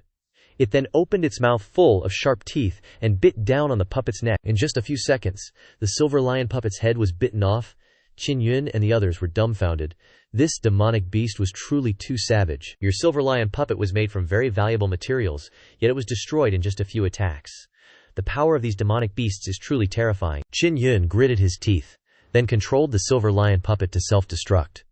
The self-destruction created a powerful explosion, sending the 3-eyed wolf flying backward. Li Daitao drew a bow, jumped onto a rooftop, pulled the string, and condensed diamond internal energy into an arrow. After stretching the bow, the string vibrated, and the arrow was launched with terrifying speed. It flew over 1,000 meters, and hit the 3-eyed wolf in the head. However, the 3-eyed wolf was incredibly fierce. Even though it was covered in blood, it was still extremely savage, letting out a horrifying roar. Qin Yun signaled Li Daitao to fire 3 more arrows to distract it. Taking this opportunity, Lian Daiji rushed forward, swinging his 3-section staff at the wolf's head. Immediately afterward, Meng Fei Ling also took out her long whip, repeatedly lashing its body. The wolf was beaten fiercely and couldn't turn around. At this moment, Qin Yun also swung the giant Spirit King hammer and rushed forward, shouting, "Eat this!" But Meng Fei Ling stopped him, because the three-eyed wolf had already kicked the bucket. This is the core of an 8th stage demonic beast, worth 1 million shoyen points. The beast's bones and hide aren't bad either, but because demonic beast corpses are everywhere, they aren't worth much. Lin Daige said. This small town only had one demonic beast stopping by. Next, they can only go to that place. Qin Yun caught the underlying meaning in his words and realized where it was. At this moment, Li Daige felt guilty and hurriedly said, "That's not the place you think it is, it's First Town." Li Daitao quickly pinched Li Daige's ear. What place were these two talking about? First Town was originally a small town, but after a period of extraordinary development it has become a huge town. However, this place has no sturdy city walls, nor is it under the jurisdiction of any empire or small kingdom, and it is also far from major cities and powerful martial academies. Therefore, First Town has become an ideal place for demonic beasts to live and thrive. Qin Yun and his companions decided to go to First Town to assess the situation. After 2 days of travel, they arrived at a large mountain and saw First Town from afar. Viewed from above, First Town appeared as an endless expanse with countless houses standing side by side. Here gather people who died in other countries, as well as members of families that lost power in the empires. After the demonic beasts appeared, many people in First Town believed they could confront the demonic beasts, but in the end, they all became food for the demonic beasts. While observing, Meng Feiling noticed 6 people entering First Town with extreme speed. It seems that Qin Yun's group not only has to face the powerful strength of the demonic beasts, but also face other hunting squads. Ling Yu Daitao's face showed a look of excitement as she looked at the squad. Their group is definitely not vegetarian either, not easy to deal with. After resting, Qin Yun and his friends entered First Town. As soon as they stepped in, they felt a strong demonic beast smell in the air. The surrounding scenery was completely devastated, with many buildings destroyed and traces of fierce battles, including the Solve Your Sorrows building. The life that Li Daige and Qin Yun had thought of before going there displayed signs saying, "Many beautiful women are waiting for you to come." Li Daitao finally understood what that place was, and scolded Li Daige. While walking along the desolate streets of First Town, Qin Yun and the others noticed traces left by many demonic beasts. They moved carefully, observing their surroundings to avoid being ambushed. After half a day of travel, they had moved deeper into First Town. Ling Daige, with his keen sense of perception, detected the presence of 5 8th-stage demonic beasts hiding ahead. Qin Yun used his mental power to probe and confirm Ling Daige's information. He was secretly unconvinced by Li Daige's perception ability, because even with his strong mental power, it was difficult to detect these demonic beasts without focusing his attention. Qin Yun proposed a tactic of dividing and eliminating the demonic beasts, one by one. Li Daige agreed, and outlined a specific plan. Li Daitao will use arrows to attack from a distance, attracting the demonic beasts' attention. Qin Yun and Meng Feiling will take the opportunity to act and eliminate the disoriented demonic beasts. If anything unexpected happens, run away immediately. There are a large number of demonic beasts here. Don't worry about this action failing. As long as they don't get hurt, then they are still winning. Ling Daige sternly instructed Qin Yun and Meng Feiling. He was worried that these 2 young people would regret the opportunity and be unwilling to let go and escape. Qin Yun and Meng Feiling both promised to remember Lin Daige's instructions. Then, the group moved towards the tall buildings ahead. Li Daitu flew up high to observe the surroundings. Immediately, she spotted 5 huge demonic wolves, each 2 to 3 meters long, charging out at lightning speed. She drew her bow and fired 5 arrows in 2 seconds flat. The arrows were launched with incredible force, thanks to Diamond Inner Strength, Ni Jin, each hitting a demonic wolf right in the head. Caught off guard, the 5 demonic wolves howled and tumbled to the ground. Qin Yun secretly admired Li Daitu's skill with the bow. He suspected her martial spirit, Wu Hun, was related to archery, because there's no other way to get that good. Everyone take one. Qin Yun, Li Daitu, and Meng Feiling charged forward with blinding speed. Qin Yun used the giant Spirit King Hammer, a superior-grade spirit tool, unleashing the Dragon Forging 6th style, and hammered the demonic wolf's head with powerful blows. After just a few hits, the demonic wolf went down. Meng Feiling was no slouch either. The whip in her hand lashed out like a whirlwind, sending the demonic wolves flying. In a flash, the 5 8th-stage demonic wolves were completely annihilated, thanks to their coordinated teamwork. Suddenly, Li Daige sensed something was wrong, and hurriedly shouted a warning. Li Daitu, Qin Yun also noticed a powerful energy surging towards them from afar. Aimed directly at Li Daitu, Meng Feiling cried out in alarm, "Li Daitu, watch out!" A dazzling ray of light shot towards them from the distance. Qin Yun realized it wasn't a demonic beast attack, but a human one. In a split second, Qin Yun hastily mobilized his entire spiritual force to envelop Li Daitu, pulling her out of the path of the dangerous light. The ray of light struck a building in the distance, shattering it, and sending bricks and stones flying. Li Daitu landed on the ground, her heart still pounding. Thanks, Qinyun. Thank you, Zhaoyun. That was close, Li Daijiel. Qinyun quickly gathered the demonic wolf corpses. These guys aren't here to make friends. Li Daiji's expression turned cold, filled with killing intent. He couldn't forgive someone nearly harming his wife. After annihilating the pack of wolves, the group were ambushed by 6 middle-aged men. The leader was a tall, muscular man with graying hair and wrinkles around his eyes. He smirked and said to Lin Daij, "Lucky for you that you dodged my attack. Who are you guys, and what are you doing here?" Li Daij replied with a cold tone, "We're from the Xingxuan Martial Academy. Why did you attack us out of nowhere? You almost hurt my wife. Don't you have a wife? Didn't your wife teach you how to be considerate of others?" The middle-aged man glared at the corpses of the demonic wolves and said angrily, "I'm warning you, this is our turf. Get out of here. This is our hunting ground. Hand over everything you killed. The prey here is ours." They were inexplicably angry, but it was clear that they were incredibly arrogant. The middle-aged man scoffed, identifying himself as Yin Sheng, a great general of the Tianling Empire. Their empire had backing from the deputy dean of the Lingxuan Martial Academy, and he even had drinks with the deputy dean recently. Qin Yuan immediately felt annoyed. Daring to call themselves an empire, they must have some national strength. He'd never heard of this Tianling Empire before. Qin Yuan felt troubled. The self-proclaimed empire demonstrates the potential strength of the Tianling Empire. Despite it not being well known, Meng Feiling and the others also realized the Tianling Empire was backed by Lingxuan Martial Academy. So what, we've got a prince here. Yin Sheng's words were full of disdain towards the Xingxuan Martial Academy. Scared yet? Our Tianling Empire has just been upgraded to an empire. Quickly hand over the demonic beasts you just hunted, and we'll let you scram back to the Xingxuan Martial Academy. Even though the relationship between Xingxuan Martial Academy and the other 2 Xuan-ranked martial academies wasn't great, it hadn't reached the point of hostility. Qin Yuan panicked, his face showing clear fear. Oh crap, a large pack of demonic beasts is approaching. This is the territory of the demonic wolf pack, and the Lingwang demonic beasts are on their way here. Ling demonic beasts can only be defeated by people in the martial Dao realm. Yin Sheng and his companions turned pale upon hearing this, thinking Qin Yuan was just trying to trick them. Suddenly, a wolf's howl echoed, carrying a terrifying aura that descended upon them. Yin Sheng was terrified, but still tried to sound tough. Just a howling wolf. But I'm not in a good mood today, so I'll spare it. With that, he turned and ran like crazy. His subordinates also went pale and hurriedly followed him. Li Daige also urged, "Let's go." He could sense a pack of demonic beasts closing in, but he was sure that where they are now is not the territory of the beast pack. Qin Yuan ran quickly. The wolves were his fault, and they were only at the 8th stage of martial Bodhi. The 4 of them were definitely no match for them. He'd settle the score with them later if he got the chance. After escaping the pack of wolves, they didn't enter the first chasm, but continued moving along the outer edges to search for other demonic beasts. At dusk, they hid in a spacious room on a high-rise building. Lindaj set up a mystic formation around the room to conceal their aura. Meng Feiling occasionally flew out to scout the surroundings. At night, moving in the air was relatively safe and offered a wider field of vision. Upon returning, Meng Feiling shared the situation. She had just flown around the area and didn't detect any other demonic beasts. The wolf pack they encountered earlier must have been quite weak. They all understood her meaning. The lack of demonic beasts appearing outside indicated that they were concentrated in the deeper areas of the first chasm. The wolf pack might have been injured after losing a territory dispute and was forced to flee outside. In the center, there were definitely many dead people, considered food for the demonic beasts and piled up. Qin Yuan suggested, "Let's rest for a bit, then sneak back and assassinate the demonic wolves inside.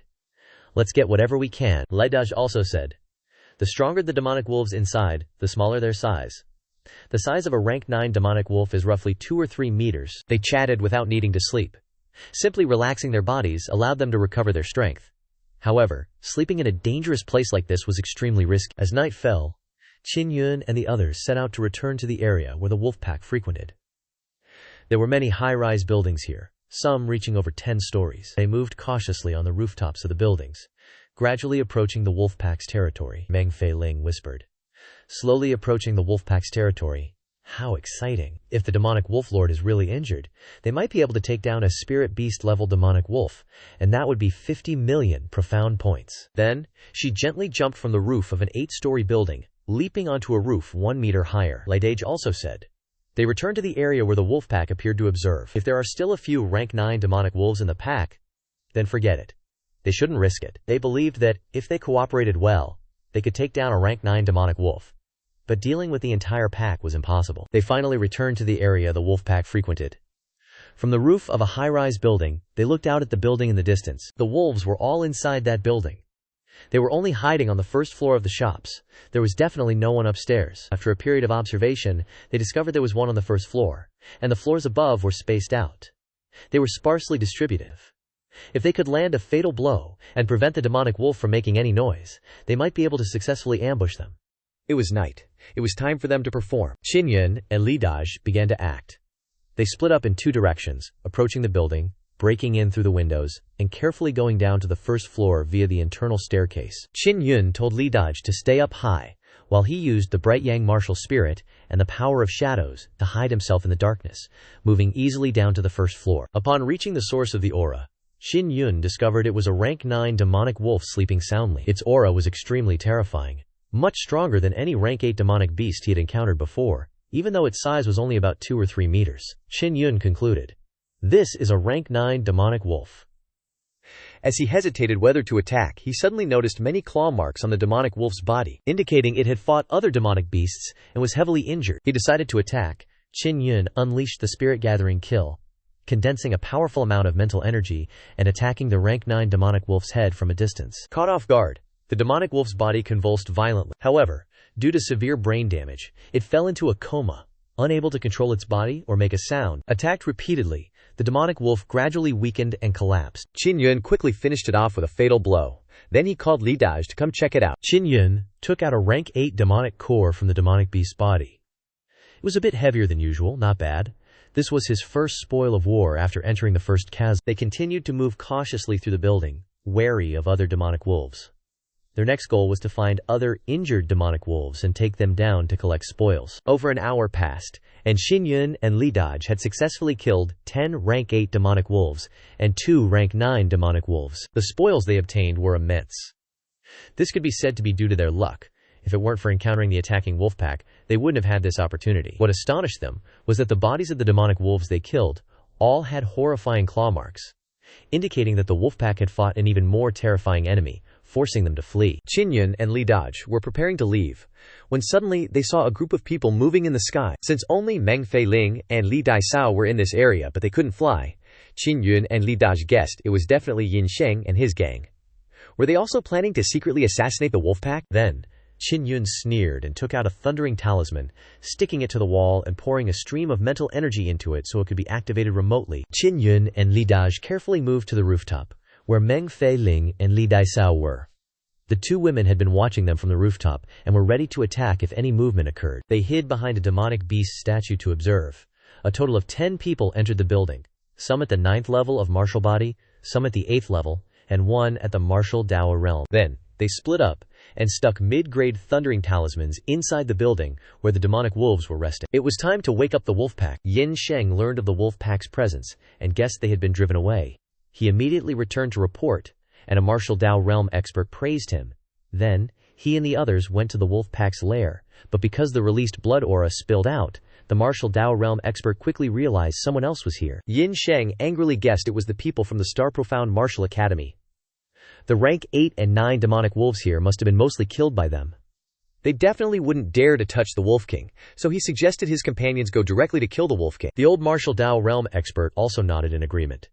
Just as they were about to act, a massive explosion erupted from a tall building nearby. Lightning arced from the building, and it completely collapsed. The horrifying blast woke the entire wolf pack. Roars echoed across the dark night sky, carrying a thick miasma of demonic beast aura, engulfing a wide area within a few thousand meters. That's the Wolf King's roar.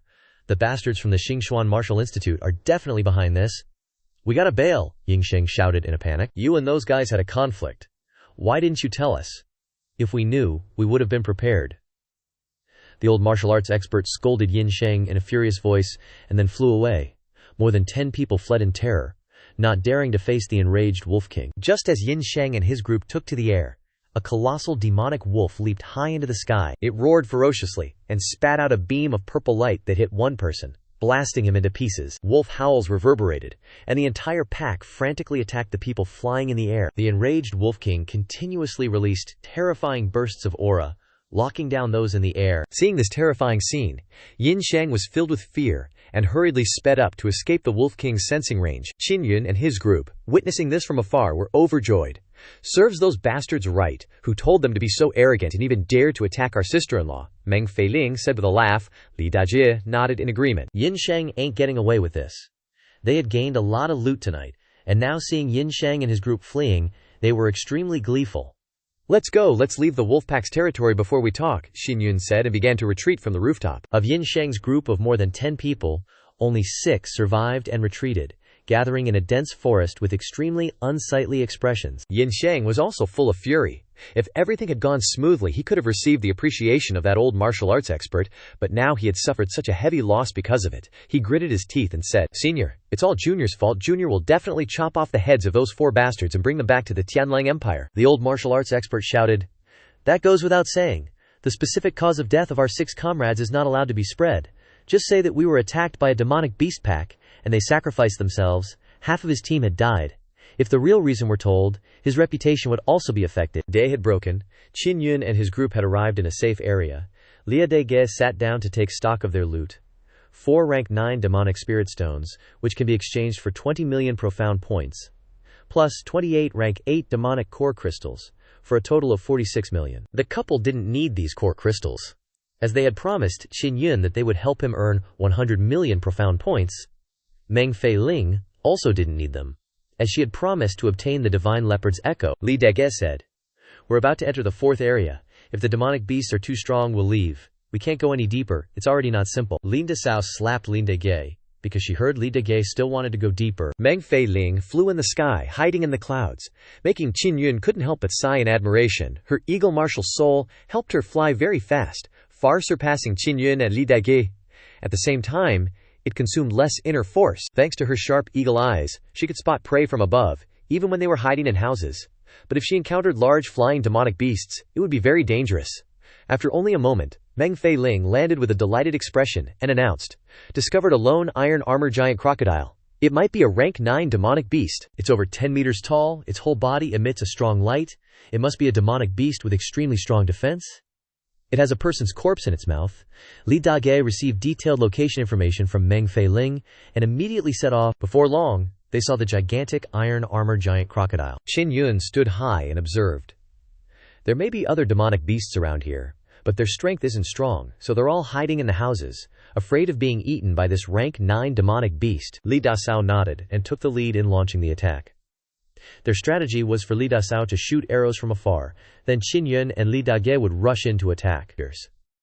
During the movement, the demonic beast would continue to be shot with 1 or 2 more arrows. When Qin Yun and Li Dage approached the demonic beast, they would have a much easier time fighting. As for Meng Feiling, she would stay beside Lin Dasao, observing the surroundings and protecting Lin Dasao from being attacked. The arrows Lin Dasao shot weren't ordinary arrows, and she wasn't worried about being blocked by the iron armor giant crocodile's steel armor. She used diamond inner strength to condense into an arrow, which had a special power that would create an extremely powerful explosion when hitting the target from behind. The iron armor giant crocodile was shot by 3 consecutive arrows, and it writhed on the ground in pain. Qin Yun and Li Dadge also managed to catch up in time and launched a barrage of attacks.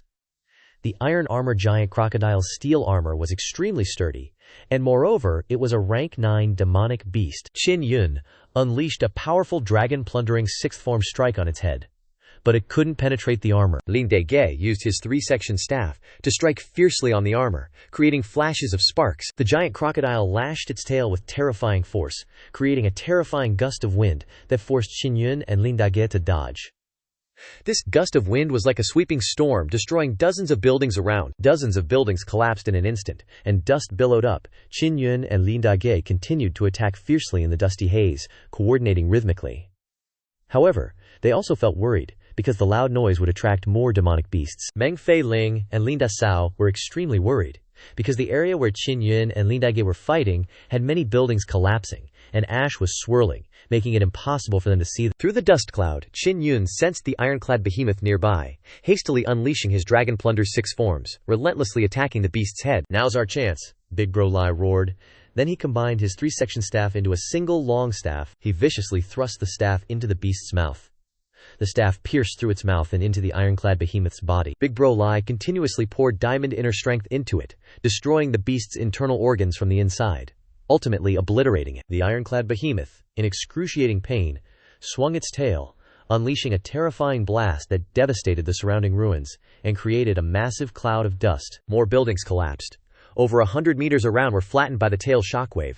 The battle was incredibly fierce. After struggling for a long while, the ironclad behemoth finally gave its last breath. Witnessing this, Qin Yun was deeply impressed. This is Big Bro Li's true strength. The behemoth's armor is sturdy, a good material for refining artifacts. Qin Yun collected the ironclad behemoth's head into his storage bag, then went out of the thick dust cloud with Big Bro Lai. Just as Qin Yun and Big Bro Lai sighed in relief, to celebrate, a beam of purple light shot from afar towards Meng Fei Ling and Li Dasao, who were standing on high. They didn't notice it at all. Boom! A loud explosion erupted. The tall building shattered, sending massive chunks of debris flying. Fei Lingji, Lin Dasao, it's Yin Sheng. He attacked Lin Dasao like this before. Seeing the destroyed high-rises, Qin Yun imagined that Meng Fei Ling and Lin Dasao were likely killed in them, his heart filled with fury. They took a few deep breaths, trying to keep calm, then accelerated their flight, plunging into the cloud of dust. Quickly finding them and pulling them into their arms, they hastily flew away from the scene. Another beam of light came from afar. Another loud explosion erupted, but Qin Yun had moved them in time, hurriedly entering an abandoned wine cellar and quickly descending into the deep stone cellar below. Booming sounds echoed down from above. Yin Sheng and his gang were continuously attacking the surrounding houses, as they had lost track of their targets. Qin Yun took out a beast-hide cloak and gave it to Big Bro Lai. This beast-hide cloak is engraved with light patterns. It can quickly heal their wounds. Big Bro Lai hurriedly draped the cloak over his unconscious wife.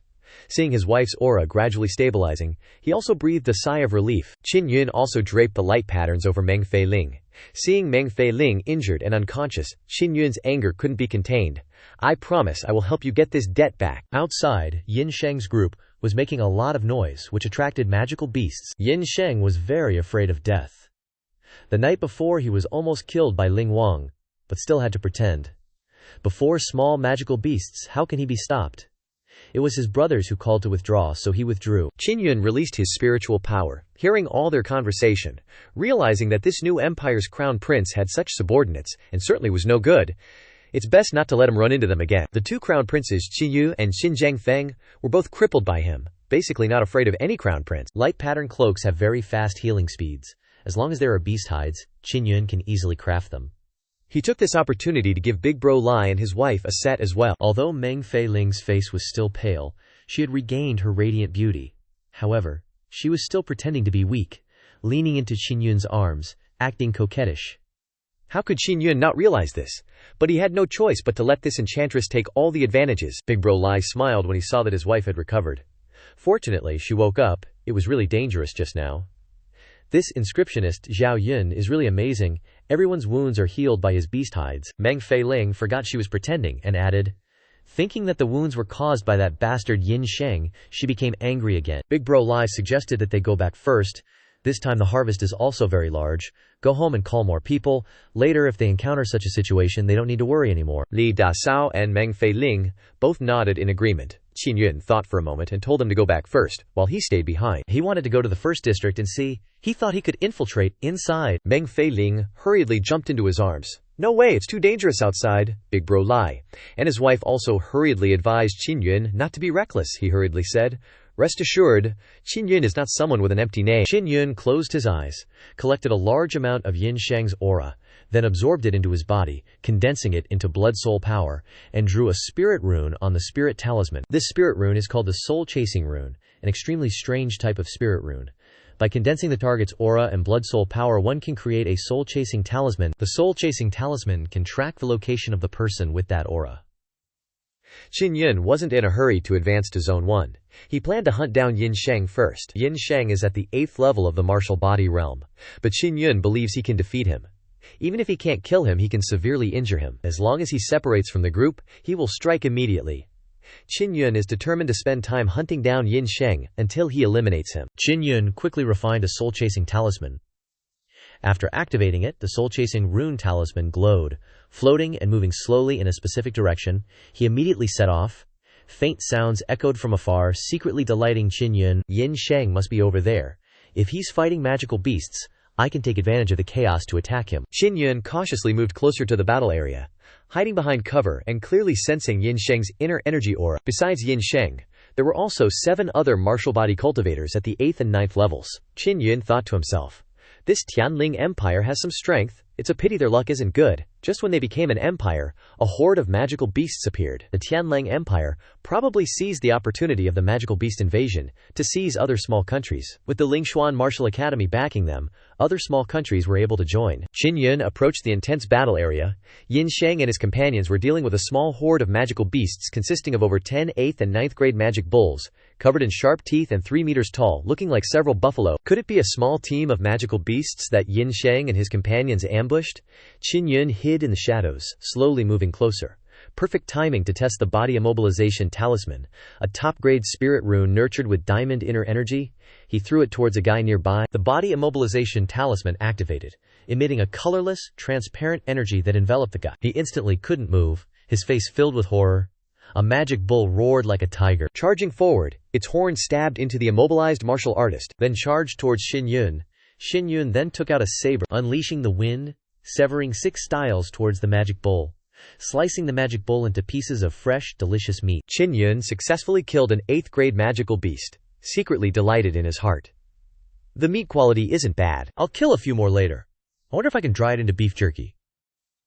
Then, he used the same method to deal with Yin Sheng and his companions, continuously eliminating 4 people. Adding the magic bull from before, he had obtained a total of 3 8th grade magic bulls and 1 9th grade. Yin Sheng felt that something was wrong because they were originally dominating the magic bull horde, but now they had lost 4 people.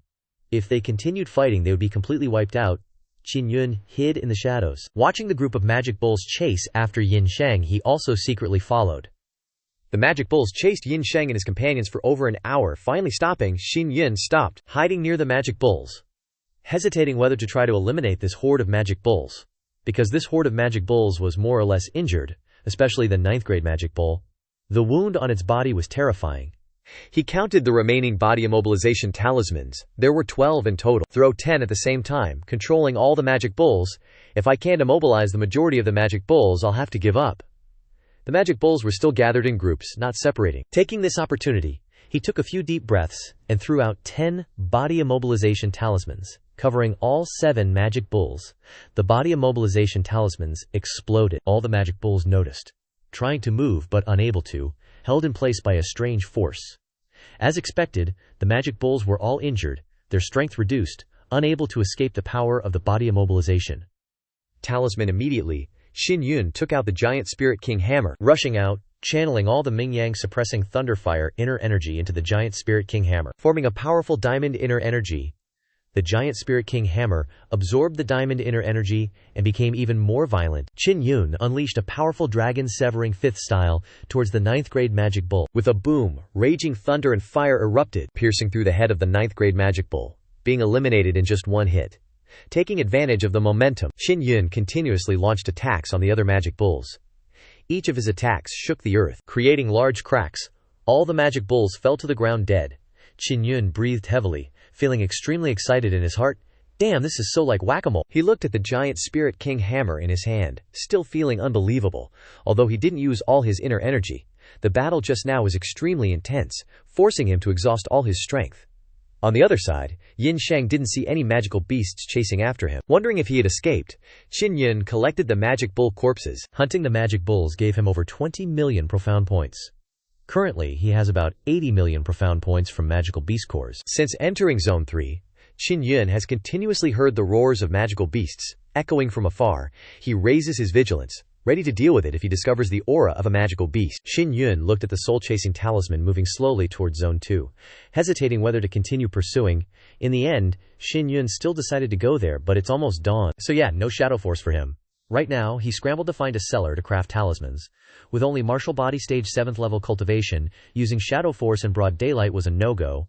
Getting spotted by a demonic beast would be seriously bad news. That's why he had to hide during the day. Luckily, most buildings here had deep underground cellars for storing food and booze, making it easy to find a daytime hideout. Qin Yun holed up in a basement room and spent the time crafting spirit talismans. He needed to craft a high-grade beast-restraining spirit talisman ASAP to deal with those rank 9 demonic beasts. But crafting that kind of talisman took ages and sucked up a ton of spirit energy. Late that night, Qin Yun heard noises in the distance, getting louder and louder. Is that a fight going down? Qin Yun wondered. Could be Yin Sheng and his crew tangling with a herd of beasts. Suspicions peaked. He sped up. Before anything else, he unleashed his mental essence to pinpoint Yin Sheng's presence, yup, that's him, plus a bunch of Martial Dao realm cultivators, and not just one. Once he locked onto Yin Sheng's location, he crept closer, being extra careful. Yin Sheng and a few other cultivators were battling a couple of hound-type demonic beasts. These things were like 10 feet tall, glistening like they just came out of the gym, with spiky tails that were several feet long and could whip around like crazy. Suddenly, one of the hound-type beasts swung its massive tail, revealing tons of sharp spikes.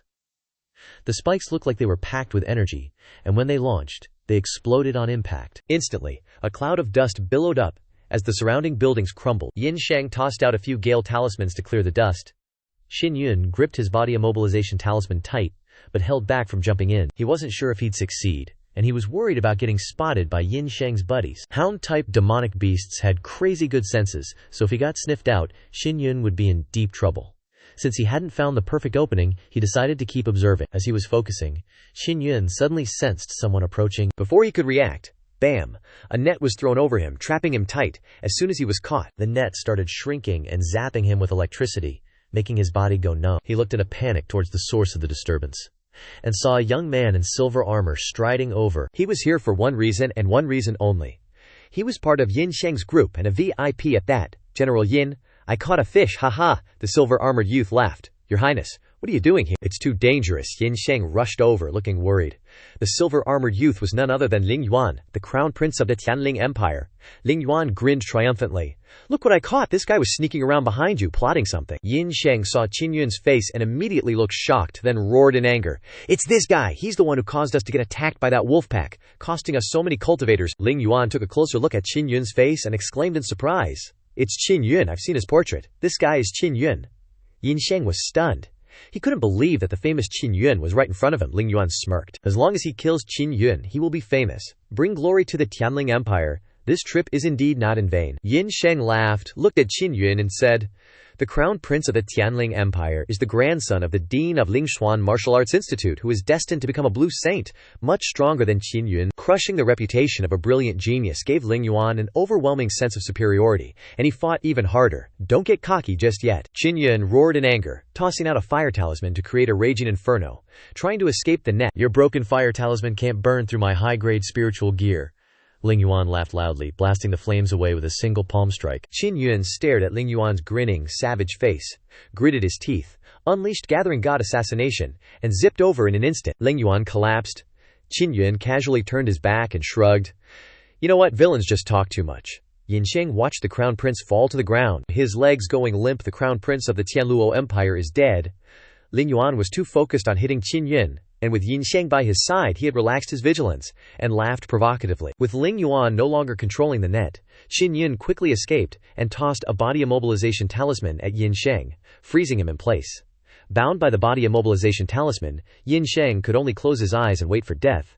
Qin Yun quickly removed the space ring spiritual artifacts from Yin Sheng and Ling Yuan, and then quickly left the scene. By the time an old man in the martial Dao realm arrived, he saw the corpses of Yin Sheng and Ling Yuan neatly lit up, which shocked him, and screamed. Then, after resting, Qin Yun took out Yin Sheng's and Ling Yuan's space ring bags. These two space ring bags did not have blood contract inscriptions, so he could freely take items from inside. Qin Yun saw the magic crystal core in the space ring bag, and was secretly delighted. There were quite a few 8th and 9th level magic crystal cores, which could be exchanged for more than 1 billion Xuan points in total. This must be their harvest from several days in the first shock. However, while he was resting, he suddenly felt movement outside the gate. He felt that this was even more terrifying than demonic beasts. Sometimes humans can be much more terrifying than demonic beasts, such as people like Yin Sheng. An old man poked his head in from outside the door. His gentle voice rang out slowly. Is it here? This person's cultivation is at the peak of the martial body 9th level. No wonder Qin Yun didn't notice. After that, he did not say his real name and was still wary of the other party, only calling himself Yun. Realizing that Qin Yun was wary of him, the old man comforted him not to be nervous. Call him Lao Tan. He smelled the fragrance and came. Lao Tan smiled and explained. His team originally had 5 people, but one person suddenly retreated, making it difficult for the team to cooperate.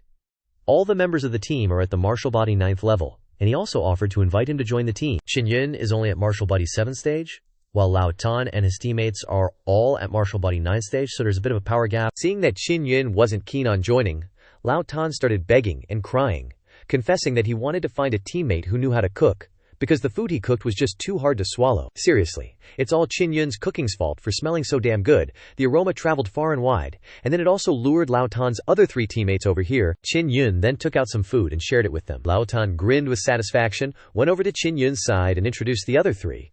One is Uncle Zhu and the other 2 are his sons, Zhu Da and Zhu Er. All 3 are martial body 9th stage. Uncle Zhu is also very close to the martial Dao realm, and is the strongest in the group. So what are you waiting for? Just join their team. Uncle Zhu also came over to greet him and muttered, although their team doesn't have any martial Dao realm martial artists, they can still handle spirit demon beasts. As long as you follow them, you'll definitely get a lot of great rewards. Qin Yun figured this was a good opportunity, so he agreed to join Lao Tan and his teammates. Although there were only 4 of them, their strength was extremely powerful. If they wanted to deal with Qin Yun, they would have already made a move, instead of negotiating so peacefully. Seeing that he was still hesitating, Lao Tan suddenly remembered. In materialism, matter determines consciousness. So, he decided to thoroughly use the theory of using material things to lure Qin Yun. He took out a metal cylinder, more than a foot long, with exquisite black patterns. This cylinder could hold a large fist, and was made from 9th rank magic beast cores.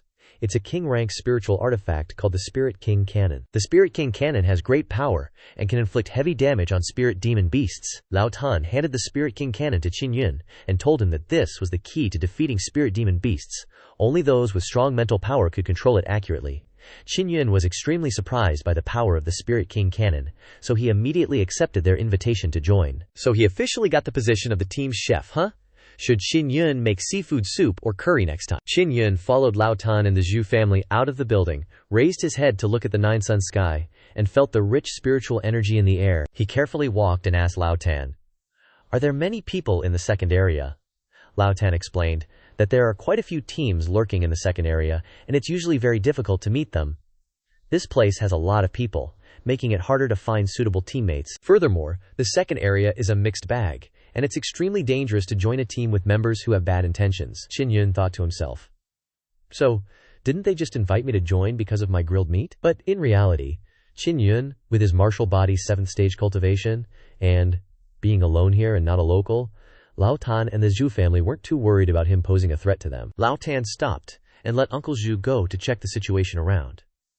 They often stopped to rest, adjust their condition, and avoid being ambushed by demon beasts. Uncle Zhu returned after scouting, and brought news of a pack of wounded demon wolves, with 5 9th-rank demon beasts, and 1 spirit demon beast. Uncle Zhu described the demon wolves in detail, with bodies as strong as horses, fierce wolf heads, and sharp claws. Lao Tan gave Qin Yun the important task of using the Spirit King Cannon to support the battle. He gave Qin Yun 3 precious cannon shells, each worth 1,000 spirit coins, and told Qin Yun to aim carefully. They moved to a position about 1,000 meters away from the pack of demon wolves, and hid on top of a dilapidated high-rise building. Qin Yun observed the pack of demon wolves through the Spirit King Cannon. Uncle Zhu, with the fastest speed, rushed to the front, holding 2 large blades in his hands, and slashed at a few 8th-rank demon wolves. Right after, Zhu Da and Zhu Er also rushed over, their spiritual energy surging. The 2 heavy great swords in their hands moved like flowing water, easily taking down a few more 8th-rank demon beasts. Lao Tan rushed forward to attack the 9th-rank demon wolf head-on. It created a whirlwind of spiritual energy that swept across the demon wolf. The 9th-rank demon wolf roared angrily, spitting out a violent stream of energy in an attempt to summon the spirit demon wolf. Suddenly, a powerful aura erupted, carrying a fierce wind that blew away a pile of rubble. The spirit demon beast has appeared. This spirit demon beast is also a demon wolf, but much larger than the others. Qin Yun propped up the Spirit King Cannon tightly, using his mental power to lock onto the head of the spirit demon beast. Here I come, Qin Yun thought to himself. 2 bullets fired from the muzzle, rushing toward the spirit demon beast, more than 90 meters away. The cannon shell flew accurately, hitting the giant demon wolf's head, flipping it up and slamming it into a large building. Qin Yun was shocked by the terrifying power of the Spirit King Cannon, far beyond his imagination.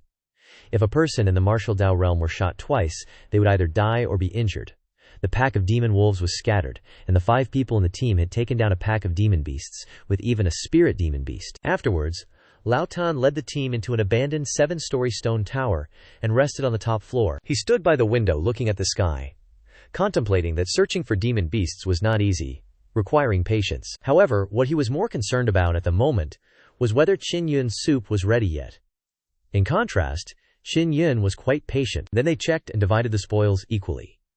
Qin Yun received 5 9th-rank magic beast cores, equivalent to 25 million profound points. The number of profound points Qin Yun received was very large, although he didn't directly participate in the battle. Zhu Da sighed and said that the demon beasts today were not strong at all. The first area was more scary. The pack of demon beasts there had at least 2 or more spirit demon beasts. Qin Yun heard that inside the second and first areas there was a river, with the source flowing out from the center of the first area, bringing great benefits to the growing demon beasts. Zhu Dan nodded and said, "There are mostly large and powerful demon beasts guarding the riverside, and of course there are also human groups. There are many powerful martial artists in the first area, and the source is also where they gain great power." Suddenly, Uncle Zhu stood up abruptly and said in a serious tone, "Someone's here. A team is coming here, including martial Dao realm martial artists." The discovery of this mysterious team made Chu Er worried. He knew for sure that the others must have sensed them already, and with their strength, there was no way they could escape. Gotta stay calm though, gotta eat to live, so gotta slurp up this soup to warm my belly first. Another squad appeared, also consisting of 5 people, but what was noteworthy was that they had a martial artist at the martial Dao realm. The 5 people flew over and went straight to the 6th floor of the abandoned stone tower. What shocked people the most was that the martial Dao realm martial artist was actually a young woman. Qin Yun and the others all stared at the woman, not only attracted by the fact that she was a martial Dao realm martial artist. The chick also had a wild beauty. Her looks weren't exactly outstanding, but she was extremely captivating. Healthy tan skin, long, slender, and toned legs, and only wearing a short shirt that revealed her navel and abdominal muscles. Qin Yun had met many beauties before, but this tan-skinned girl, although not the prettiest, exuded a strange charm. A man spoke up. "We are the Fierce Tiger Squad." At this time, Qin Yun and the others paid attention to the people next to the woman. Lao Tan asked, "What are they here for?" feeling suspicious and surprised. "That squad has a strong young female martial artist, but she doesn't seem to be the leader." The man smiled. "We're here to team up with you guys to eliminate a nest of demonic beasts. That pack of demonic beasts has 2 spirit-level demonic beasts and also demonic beast spirit eggs. The number of demonic beast spirit eggs is at least 5, but they aren't sure exactly how many. In short, they know the benefits of taking care of this demonic beast pack." Lao Tan thought, demonic beast spirit eggs, 1 egg can be exchanged for 50 million profound points, the same price as a spirit-level demonic beast's demonic core. Even if it's split equally between the 2 teams, it's still a very promising outcome. After a while, he nodded in agreement. However, the Fierce Tiger Squad only wanted Lao Tan and the others to join, but not Qin Yun. They looked down on him because he was only at the 7th level of the martial body realm, thinking that they would suffer a loss if they had to share the spoils. Lao Tan quickly explained, "The Spirit King Cannon needs someone with strong spiritual power to control it, but he can go out and fight. A Yun can control the Spirit King Cannon, which is equivalent to someone with martial Dao realm strength. He can deal with a spirit-level demonic beast, so why shouldn't he get a fair share of the spoils?" Zhu Lao said coldly, "If that's the case, then we won't join them. They have dog eyes, and look down on people. Xiao Yun cooks so well." That guy actually told Lao Tan that they wouldn't let him on the field, but only control the Spirit King Cannon. They really don't trust him at all, telling him to consider it carefully. If they don't join, they might miss the opportunity to harvest demonic beast spirit eggs. Qin Yun had only joined this squad not long ago, and was already being valued so much, which moved him greatly. In fact, he really wanted to cooperate with the Fierce Tiger Squad. If he could get demonic beast spirit eggs, he would receive many benefits. He didn't want Lao Tan to miss this good opportunity, so he quickly advised him to join. "This is a rare opportunity. I'll wait for you to come back." Lao Tan frowned, his voice cold. "You are a member of the team? I will definitely not leave you alone." The woman spoke up. "Just looking at your appearance, I can't tell what kind of strength you have, so they want you to show them a few moves to admire." Since that's the case, then Qin Yun didn't hide anything. "Actually, I'm a talisman master. I know how to craft talismans, and I can refine a type of mid-grade body-fixing talisman that can control 8th-stage demonic beasts. You guys can focus on dealing with the remaining 9th-stage demonic beasts, and I can easily take care of them." Lao Tan and the others were stunned, unable to believe that the young man in front of them was actually a talisman master. In First Zen, in this environment, talisman masters are even more precious. especially those who can craft talismans. Only large teams can afford to support a talisman master. This is the core factor of a team. Damn it! Why didn't you say so earlier? No wonder you cook so well. Which doesn't seem to be related at all. The woman blinked and laughed, feeling very interested. If that's true, then how will you prove it? No need for fancy proof? Very simple, one sentence. I say that my name is Qin Yun. Everyone was even more shocked. This legendary young man who was famous in all directions actually appeared before their eyes. Lao Tan took a deep breath. If I hadn't seen it with my own eyes, I would never have believed that the Crown Prince Qin Yun of the Tianqin Empire, this legendary young talisman master, would come to such a dangerous place.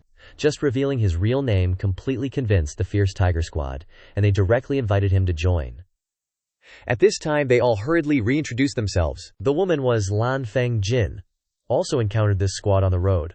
Although she has a strong and masculine appearance, this girl is extremely enthusiastic. Qin Yun had never heard of this name, but perhaps he would have a chance to learn more about her later.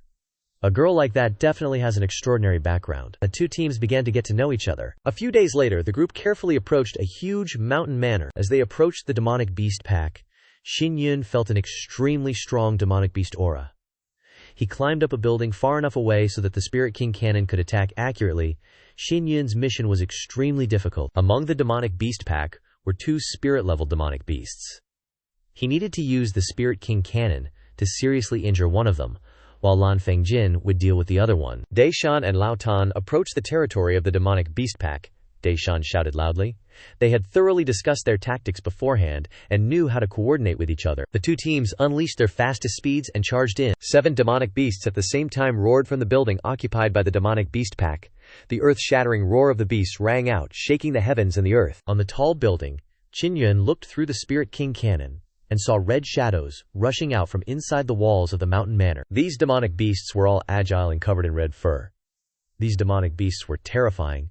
They seemed to be melee types with very strong defenses. Inside the mountain manor, roars like fierce apes echoed. Suddenly, a huge black demonic beast climbed onto the roof, slammed its hands heavily against its chest, creating a shockwave that enveloped the entire mountain manor. This is a spirit-level demonic beast. It doesn't look injured. Qin Yun immediately controlled the Spirit King cannon to aim at the demonic beast that was several meters tall. The Spirit King cannon shook, and 2 cannonballs shot out, instantly hitting the demonic beast's head, creating a powerful blast that sent the demonic beast flying to the ground. At the same time, another giant red ape appeared. Looking even more ferocious, Lan Fengjin breathed a sigh of relief, seeing the demonic beast on the roof get knocked away.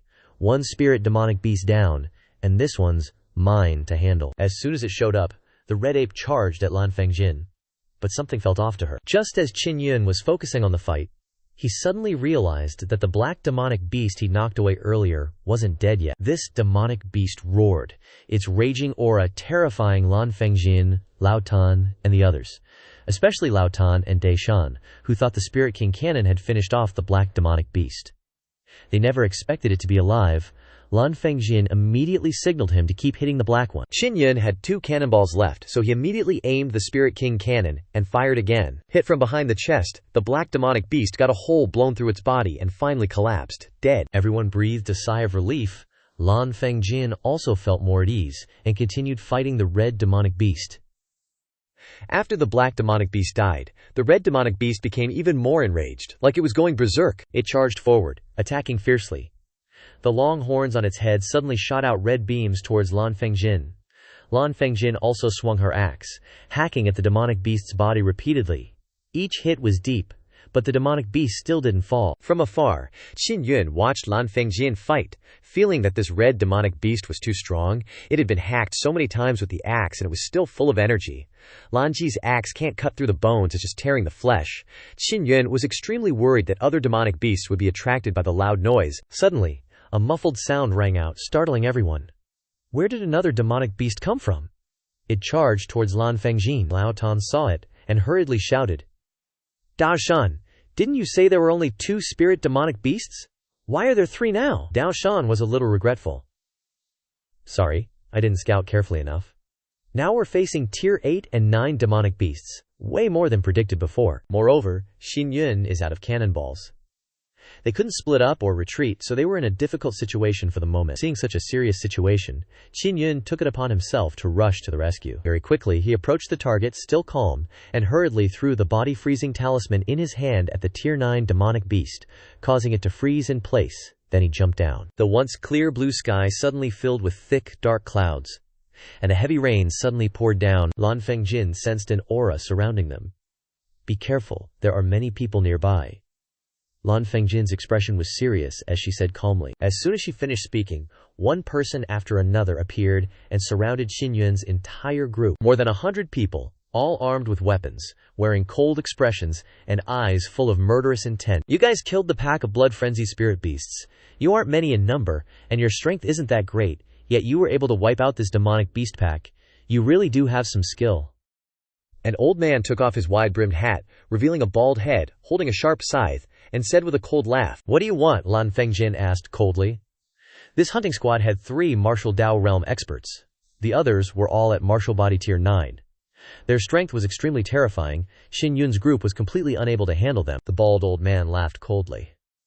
"The blood-frenzied spirit beasts must have some demonic beast essence eggs.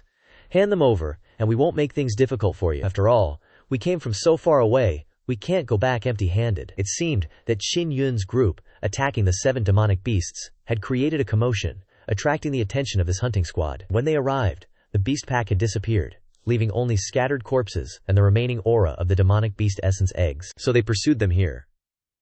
"Such precious demonic beast essence eggs, everyone wants to keep them for themselves," Deshan, even more unwilling, said. "Can you give us some time to think about it?" As soon as Deshan finished speaking, he threw out a body-freezing talisman. Since there were no martial Dao realm cultivators present, he still had a body-freezing talisman left. This made Qin Yun secretly angry. Then, Deshan and the other 3 charged forward to attack, using the weapons in their hands to slaughter fiercely, wanting to break through the encirclement. The bald old man roared angrily after seeing this, and rushed towards Lan Fengjin.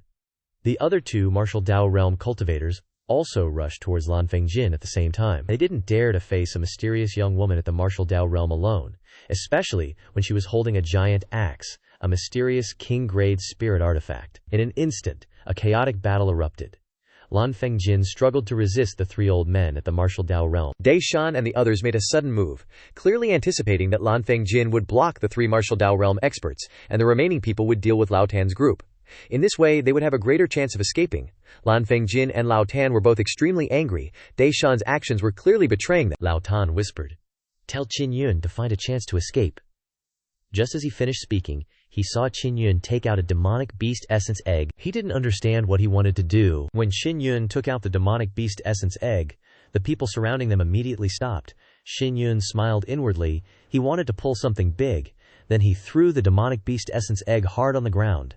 The demonic beast essence egg fell to the ground, releasing a strong smell. It spread with the whirlwind, covering from the bald old man's direction. His expression darkened, extremely frightened. "Hurry, everyone! Chase after the 4 who escaped. Use your fastest speed!" The bald old man shouted angrily, then immediately withdrew his hand and chased after Deshan. The heavy rain still showed no signs of stopping. In the dark sky, the rolling rain clouds became even more violent, constantly flashing lightning as if wanting to tear the earth apart. Lao Tan looked at the demonic beast essence egg shattered on the ground, black gas rising in waves, extremely horrified, running away while scolding Qin Yun. "You're really messing around." The demonic beasts that hatched from the demonic beast essence egg are also future kings of 7 demonic beasts, so the demonic beast that hatches from the demonic beast essence egg is also extremely precious food for strong demonic beasts. When it hatches, it will emit an extremely strong aura, which can attract powerful demonic beasts from all directions to hunt it. You foresaw the situation, so you were extremely decisive in destroying a demonic beast essence egg just now. Qin Yun and the others had only just escaped for a moment, when they sensed the aura of a spirit demonic beast. Suddenly, a giant shadow swept across the sky. It was a flying demonic beast. Only a flying demonic beast could arrive so quickly. Lao Tan hurriedly told them, "Hide in the basement." Then they quickly entered the passage next to an abandoned building. Everyone ducked into the underground room. Old Tan took out a glowing stone to light up the dark space below. Everyone breathed a sigh of relief. They'd been super tense just now. This underground chamber was pretty spacious. With a bunch of smaller rooms, they quickly split up to rest. Lan Fengjin looked around, then pulled Qin Yun into a storage room. She took out a stone tablet. "This is a king-tier spirit inscription, with both visible and hidden patterns. I need your help with something." turning this set of spirit inscriptions into a talisman. I'll provide spirit beasts for you to use temporarily. I can't tell you what this inscription is for, but once it's done, I'll give you my demonic beast core egg as payment. I'm about to leave First Zen, so I'm telling you to familiarize yourself with the spirit inscriptions. Now once Old Tan and the others leave, start working on this immediately. She suddenly mentioned Yang Shiyue. Heard that Yang Shiyue has reached the martial Dao realm. I'm curious, what's your relationship with Yang Shiyue anyway? Feeling a bit uncomfortable, he seriously stated, she's my teacher. I always respect her and will try my best to improve my strength to rescue her from suffering. There's nothing else going on. Lan Fengjin mentioned Si Yanglong with a disgusted look. He's done so many terrible things in the Azure Star Palace. His heart is so venomous he wouldn't even spare his own father. Hearing her, Qin Yun could confirm that Lan Fengjin was from the Azure Star Palace. He asked her, which palace are you from? The southern, eastern, northern, or western palace? Lan Fengjin shook her head with a smile. None of those. I'm from the sacred palace. Speaking of which, Yang Shiyue and your wife, Xiao Yuelin, have both joined the sacred palace. They're my junior sisters, so I know a lot. Many people have high expectations for you, so keep that in mind. Things had quieted down above. The aura of the demonic beasts had disappeared. Old Tan and the others said their goodbyes. Xin Yun decided to leave first, joining a stronger squad. Several days passed. Xin Yun let out a sigh. Finally, he successfully refined a high-grade spirit talisman. Lan Fengjin took the high-grade spirit talisman, nodding with great satisfaction, and took out the demonic beast core egg to give to him as payment. Then she prepared to leave. Seeing her leaving, he was about to ask when she turned around and asked, don't tell me you, a disciple with a name in the Eastern Palace, want to go back with me or something? But he didn't want to go back there yet. He was staying at the Star Mystery Martial Academy for his own reasons. He believed that there must be a legacy of Blue Firmament Rain King hidden in the inner courtyard of the Star Mystery Martial Academy. But he just hadn't found it yet. Then he watched Lan Fengjin's back leave, couldn't help but sigh. So cool. As soon as Lan Fengjin left, Xin Yun returned to the Star Mystery Martial Academy. Du Gi was outside the Star Yang Precious Tree, cleaning up the fallen leaves when he saw Qin Yun return. Du Gi couldn't help but be happy. The news that he killed the Crown Prince of the Heavenly Ling Empire had spread like wildfire. He didn't expect this either. Qin Yun recounted the situation, originally intending to kill that Yin Sheng, but was then captured by that Crown Prince. He wanted to kill him to become famous so he could only take action. Dungi nodded. So it was their personal grudges. The headmaster already asked about the whole story from Meng Feiling and them. The Heavenly Ling Empire was the one who started it, attacking students of the Martial Academy, so you don't need to worry about this matter. The Star Mystery Martial Academy won't hand you over, but you still need to be a little careful when you go out. At this time, Qin Yun whispered in Dugi's ear. He wanted to ask him to help find an acquaintance in the Mysterious Point store. He wanted to exchange mysterious points in a low-key manner. This time he had a lot of harvest. 7 demonic beast core eggs. Dugi was shocked after hearing this, threw the broom in his hand, took a few deep breaths. 7 eggs can be exchanged for 7 billion mysterious points. Seeing his student bringing back so many mysterious points was also very happy, leading Qin Yun straight to Pan Dawei's place. Before long, Dugi led him to a fat old man. This fat old man was Pan Dawei, the honorary headmaster of the Star Mystery Martial Academy. He was mainly responsible for everything in the Mysterious Point store, had a wide network of relationships, and his strength was also very strong. Pan Dawei smiled and invited Xin Yun to sit down and asked directly, come on, let me see what big business Dugi brought to me. Let's see what you little brat can take out. Xin Yun took out 7 demonic beast eggs. Only this much. This also surprised Pan Dawei to the point of speechlessness. How did you get these 7 demonic beast eggs? Even a squad led by a martial Dao realm martial artist would have difficulty getting them. Pan Dawei hurriedly stood up, walked over, and touched the demonic beast core eggs. Qin Yun smiled and said, it was just luck. Then asked him how he would price them. Pan Dawei was very excited and started to inspect the eggs. After checking, Pan Dawei took a deep breath and took out a gold plate, a total of over 1 billion L110,000. Xin Yun placed the mysterious point card on the gold plate. Pan Dawei dripped blood onto the mysterious point card in the plate, then recited some vows mainly about the traded items and the trader. After completing, Pan Dawei returned the mysterious point card to him, instructing that the mysterious point asset ranking will be updated monthly. If he doesn't want to appear on the ranking, he must quickly use up the mysterious points. Next time, if there is a similar transaction, he can directly enter this VIP room. Someone will notify him, Dugi whispered. Now you can exchange for 5 bottles of diamond spiritual marrow, all mysterious points, not enough. 2 billion will not be able to exchange anymore. After hearing this, Qin Yun was very eager to exchange now. Pan Dawei took out 5 bottles the size of small wine jars. He took Qin Yun's mysterious point card, performed the cumbersome oath procedure again before he could complete the transaction. After the transaction was completed, Qin Yun hurriedly wanted to go back to try the diamond spiritual marrow, but was pulled away by Du Gi and Pan Dawei to drink wine. He didn't want to go, but thinking that Du Gi and Pan Dawei were also elders in the martial academy, he could ask them for secret points of the mysterious martial academy, so he had to follow. Next to the mysterious point store was a mysterious crystal wine tower opened by Pan Dawei, so Qin Yun didn't hold back and ate and drank freely. Du Gi was similar, didn't eat anything else, just quickly used his hands to grab food and put it in his mouth. Du Gi knew it was rare for this stingy old man to invite guests. If he didn't eat his fill, then he would be too sorry for himself. Qin Yun seemed to know why Du Gi insisted on going, what is called eating like crazy. Also thanked the fat old man for inviting him to dinner. Qin Yun told them, "Every time I pass by the myriad star lake, I feel strange. I always feel there is something scary underneath." Pan Dawei suddenly turned serious. His master once said that under Wangxing Lake, there was indeed something sealing a terrifying Long Niku, and their island was built on the Long Niku's back. Pan Dawei picked up a piece of food and ate it politely. Du Gi finally swallowed all the food in his mouth and said, he also heard his master talk about a legend, that there was some kind of treasure hidden in the Xingyang Baoshu. Pan Dawei sighed softly. Those are all legends, impossible to prove, because even they can't sneak into the deepest part of Wangxing Lake. However, he heard the old dean say that Wangxing Lake was originally a city, which sank to the bottom of the lake for some reason, and that Long Ninu was the guardian beast of Wangxing Lake. Du Gi couldn't help but look at Qin Yun with a scrutinizing gaze, and ordered more food without any politeness. He said with a face of disdain, "I don't know if those old guys are just making up stories to fool them, but the Xingxuan Wuyuan was more peaceful than other martial academies when the hordes of demonic beasts came." What's the point of thinking so much? Pan Dawei frowned and reminded them, "The most important thing now is for Du Gi to teach Qin Yun the Shen Yu Shu and Zhu Shen Sha, so he can quickly become a powerful Shen Sha Xi." He also heard that Meng Fei Ling and the others have all joined the army of the Zhen Yao Wang and are eliminating the demonic beasts that appear in the Tianqin Di Guo. You should also pay attention and don't fall behind. After eating and drinking to their fill, Qin Yun and Du Gi returned to the Xingyang Baoshu.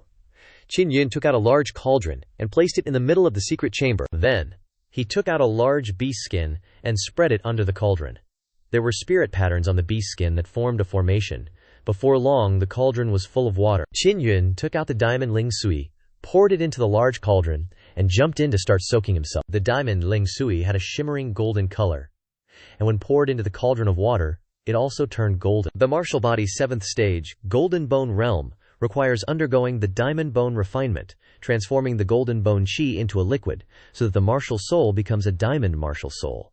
Soaking in the diamond ling sui can quickly refine the body, but the process will definitely be extremely painful. 5 days later, the medicinal properties had been completely absorbed. Qin Yun got out of the large cauldron, poured out the water, and added more water to prepare for the next soak. He didn't expect the effect to be so good. He muttered, "I'm only a little short of becoming a martial body 8th stage. I don't know why my 3 Dabo martial souls are all blocked and can't evolve into diamond martial souls." He was about to go find Du Gi to ask about it when he didn't know.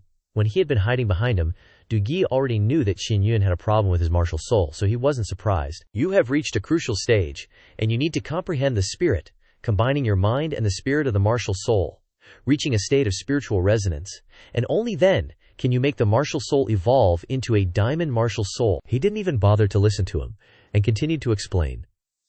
"Once the martial soul evolves, it means that it can leave your body and manifest outside, which hides many risks. The martial soul has its own spirituality, and you need to guide it." Seeing that Qin Yun wasn't paying much attention to him, he knocked him on the head. He had something important to announce to him. The 3 Xuan grade martial academies will cooperate with the Lansei Xinggong with the purpose of specially cultivating talented students and establish a Tianjiao Yuan. Because the cultivation environment of the Xingxuan Wu Yuan is the best, the Tianjiao Yuan will be located here. However, this Tianjiao Yuan will send martial Dao teachers from the 3 great Xuan grade martial academies and the Lansei Xinggong. Among them, the Tiangxuan Wu Yuan, Lingshuan Wu Yuan, and Lansei Xinggong all have conflicts with you, so you should take care of yourself. Qin Yun decided to go inquire about the location of the Tianjiao Yuan, so he went back to change into a set of white robes, and then ran to the west of the Xingxuan Wu Yuan. Bai Yuanzhang, formerly the dean of the Sanxuan Yuan, stood in the middle of the martial arts field, and loudly introduced himself as the dean of the Tianjiao Yuan. Bai Yuanzhang made a brief speech about the rules of competition in the Tianjiao Yuan. The main purpose of the Tianjiao Yuan is to cultivate outstanding students. In addition, the students here can also share the cultivation methods of the 3 Xuan academies and the Lanxi Shengong. Moreover, the students of the Tianjiao Yuan can use their Xuan Dianjing cards to exchange for elixirs and various cultivation resources at the other martial academies and the Lanxi Shengong. Each mentor will teach 4 students. Next, everyone will come to the martial arts field in order to show their strength, and the mentors and students will make a two-way selection. If the student performs outstandingly in the later tests, the mentor can win generous rewards. Bai Yuanzhang did not reveal what the generous rewards were, but all the mentors' eyes lit up, as if they already knew it was something extremely precious. Even martial Dao experts wanted to obtain that thing, so you can imagine how precious it was. The first to take the test was a burly young man named Mo Yong, from the Lingshuan Wu Yuan, who possessed a Xiyang Ling Mai, reached the martial body 7th stage, and had a Huangjin Yi Wu Hun, which belongs to the beast martial soul type. With such talent, Mo Yong was considered to be not bad. Mo Yong. I also have a beast martial soul and am proficient in water attribute cultivation. Are you willing to be my student? An old man spoke. He was a mentor from the Tiangshuan Wu Yuan. Immediately afterward, another man spoke up. Although I don't have a beast martial soul, I can have a Chuanxi design the best spirit weapon for you. Looking at the clothes of this man, one could tell that he was a mentor from the Lanxi Xingong. In this way, the mentors fought to win students, and the same situation occurred with the next students, who were all students with fairly good qualifications. At this time, a handsome young man raised his head high and puffed out his chest. I am Sun Jinhao, 20 years old, a Liu Yangling Mai, a Bai Jinhuo Hu Wuhan, martial body realm 8th stage from the Tiangshuan Wu Yuan.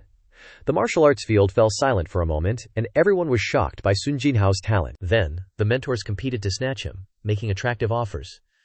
Sun Jinhao, I'll give you 100 myriad star coins. Follow me. I'll offer 120 myriad. I'll offer 200 myriad. They kept raising the price.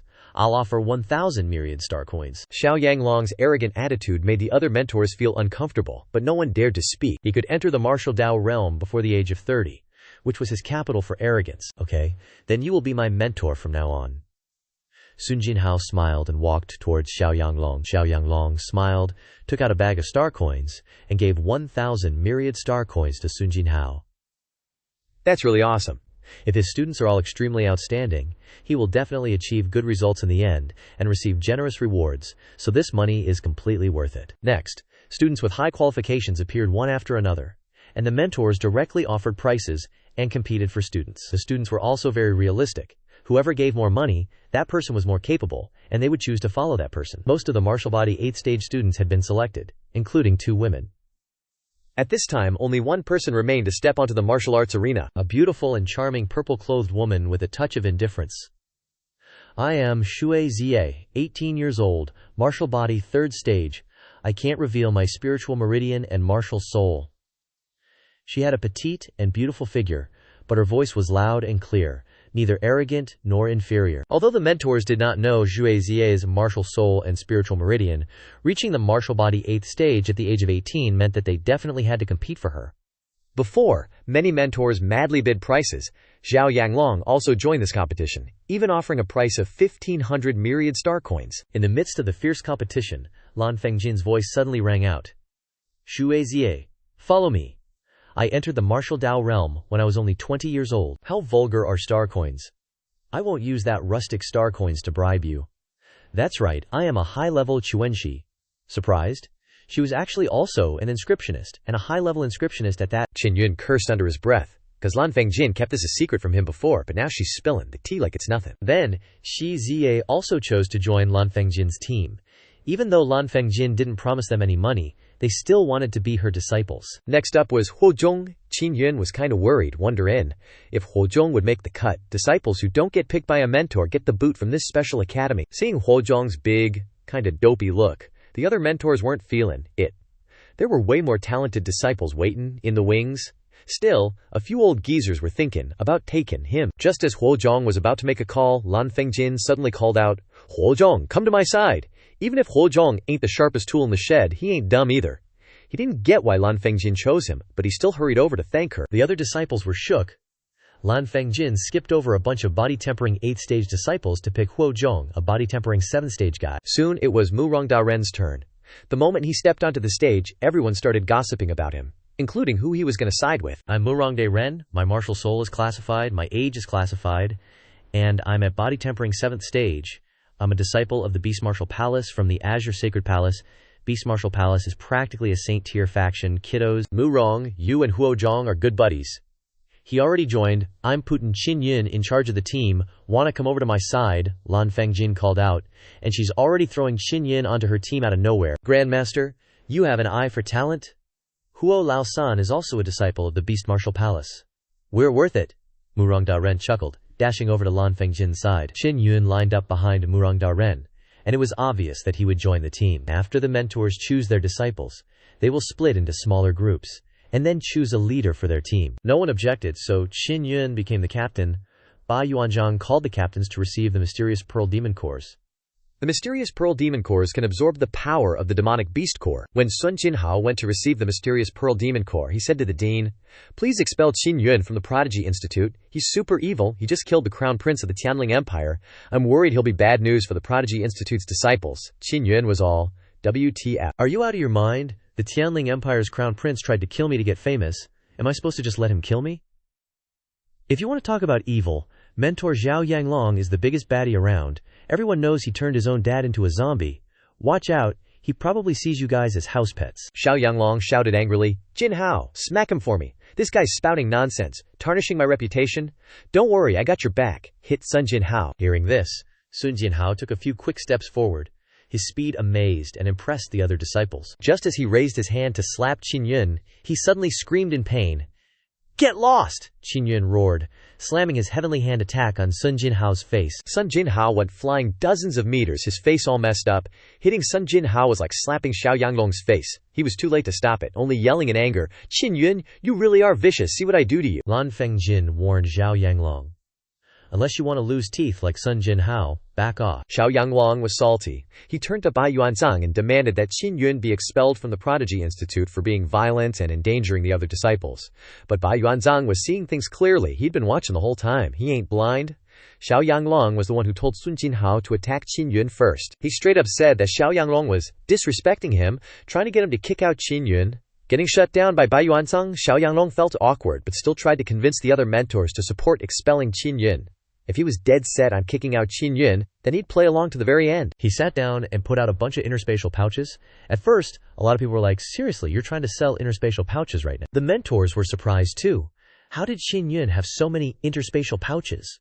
Some of them didn't even have one. Qin Yun gave an interspatial pouch to Shi Jie, explaining that his pouches were extra large and had a blood bonding feature.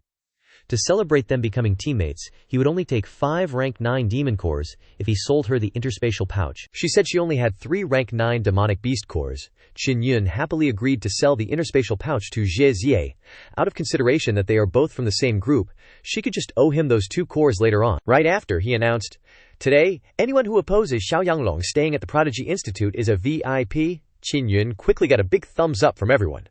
They all knew that Qin Yun was a rune master who could carve precious spirit runes. Keeping in good with Qin Yun would make it easier to get those spirit runes in the future. Plus, Xiao Yanglong was a jerk who'd screw over his own dad. No one wanted to be associated with a guy like that, especially when supporting him didn't get them anything and could even get them used. Then, they rushed to stand behind him, chanting in unison, "Xiao Yanglong, GTFO." Xiao Yanglong was completely stunned, couldn't believe Qin Yun would pull this. All he could do was curse childish. In his mind, Bai Yuanzhang smiled inwardly at Qin Yun's cunning.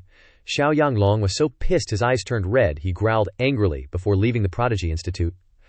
After that, Bai Yuanzhang told the disciples that in 3 days they'd be going to the Azure Star Palace in the Tianqin Empire for a demonic beast hunting trial. The disciples were told to get ready for the trial and meet at the designated place early in the morning 3 days from then. The Prodigy Institute was built with a bunch of separate small buildings for both mentors and disciples to live in. The scenery was beautiful and breezy, making a lot of disciples like it better than their old places. Qin Yun and his team got set up in a small building on the east side of the Prodigy Institute's back area. This building was next to a small stream, surrounded by bright flowers, with a pretty gazebo nearby. Murongdae Ren said that the environment at the Prodigy Institute was way better than the Beast Martial Palace, but it sucked that they were only going to be here for a little while before the trial. Qin Yun was worried that Xiao Yanglong would pull some sneaky shit. After Qin Yun's group checked out the main hall, they stood there, shooting the breeze. When Lan Fengjin came back, she dropped the bomb. that the Star Profound Martial Institute was founded by Lan Xiao old ancestor, and that the younger generation like them are in charge of helping clean this place up. Noticing that the disciples were just chatting and not cleaning up, Lan Fengjin took out a wooden puppet, a Kulei Ren, and controlled it to sweep the main hall. Shi Ziye was surprised to see the Kulei Ren puppet, saying it was worth more than 3 billion star coins and produced in large quantities by the Lansei Xingong, specializing in selling them to nobles in major empires, providing them with showing-off services. Mu Rongdaren suggested that Qin Yun help him create a Kulei Ren puppet with a beautiful appearance and 2 special holes. Shi Ziye was curious about the use of these holes, but Mu Rongdaren just smiled and didn't reveal more. After 3 days, with Lan Fengjin's guidance, Qin Yun successfully refined a middle-grade bone talisman at an incredible speed. He distributed several talismans to Huozhong, Mu Rongdaren, and Xie Ziye, enough to protect themselves in the upcoming trial. Early in the morning, Lan Fengjin led Qin Yun's team to the martial arts field in the inner courtyard of the Tianjiao Academy. A shocking news reached their ears. Xiao Yanglong had returned to the Tianjiao Academy, thanks to the intervention of Palace Master Lanzei Xigong. Lan Fengjin warned them to be careful. This time Xiao Yanglong brought Sun Jinhao to participate in the assessment, and definitely wouldn't let them off. Fighting and conflicts between teams are tacitly accepted. The academy is not responsible for student casualties, but the team that wins first place will receive a reward of 1 billion Xuan points. All the instructors and students gathered at the martial arts field and left the Xingxuan Martial Academy together. Just stepping through the main gate, they saw a huge square with 4 towering crystal walls, each over 10 meters high. On all 4 sides, images of many magical beasts and students appeared on the crystal walls. In the square, there were also many Lansei Xingong disciples watching these images. They could directly watch the battle between the Tianjiao Academy student teams and the magical beasts. Lan Fengjin and the other instructors were extremely surprised to see this scene, especially Xiao Yanglong, who looked uneasy, worried that Sun Jinhao attacking Qin Yun would be clearly seen. Bai Zhangyuan explained that these images were created by space spirit inscriptions.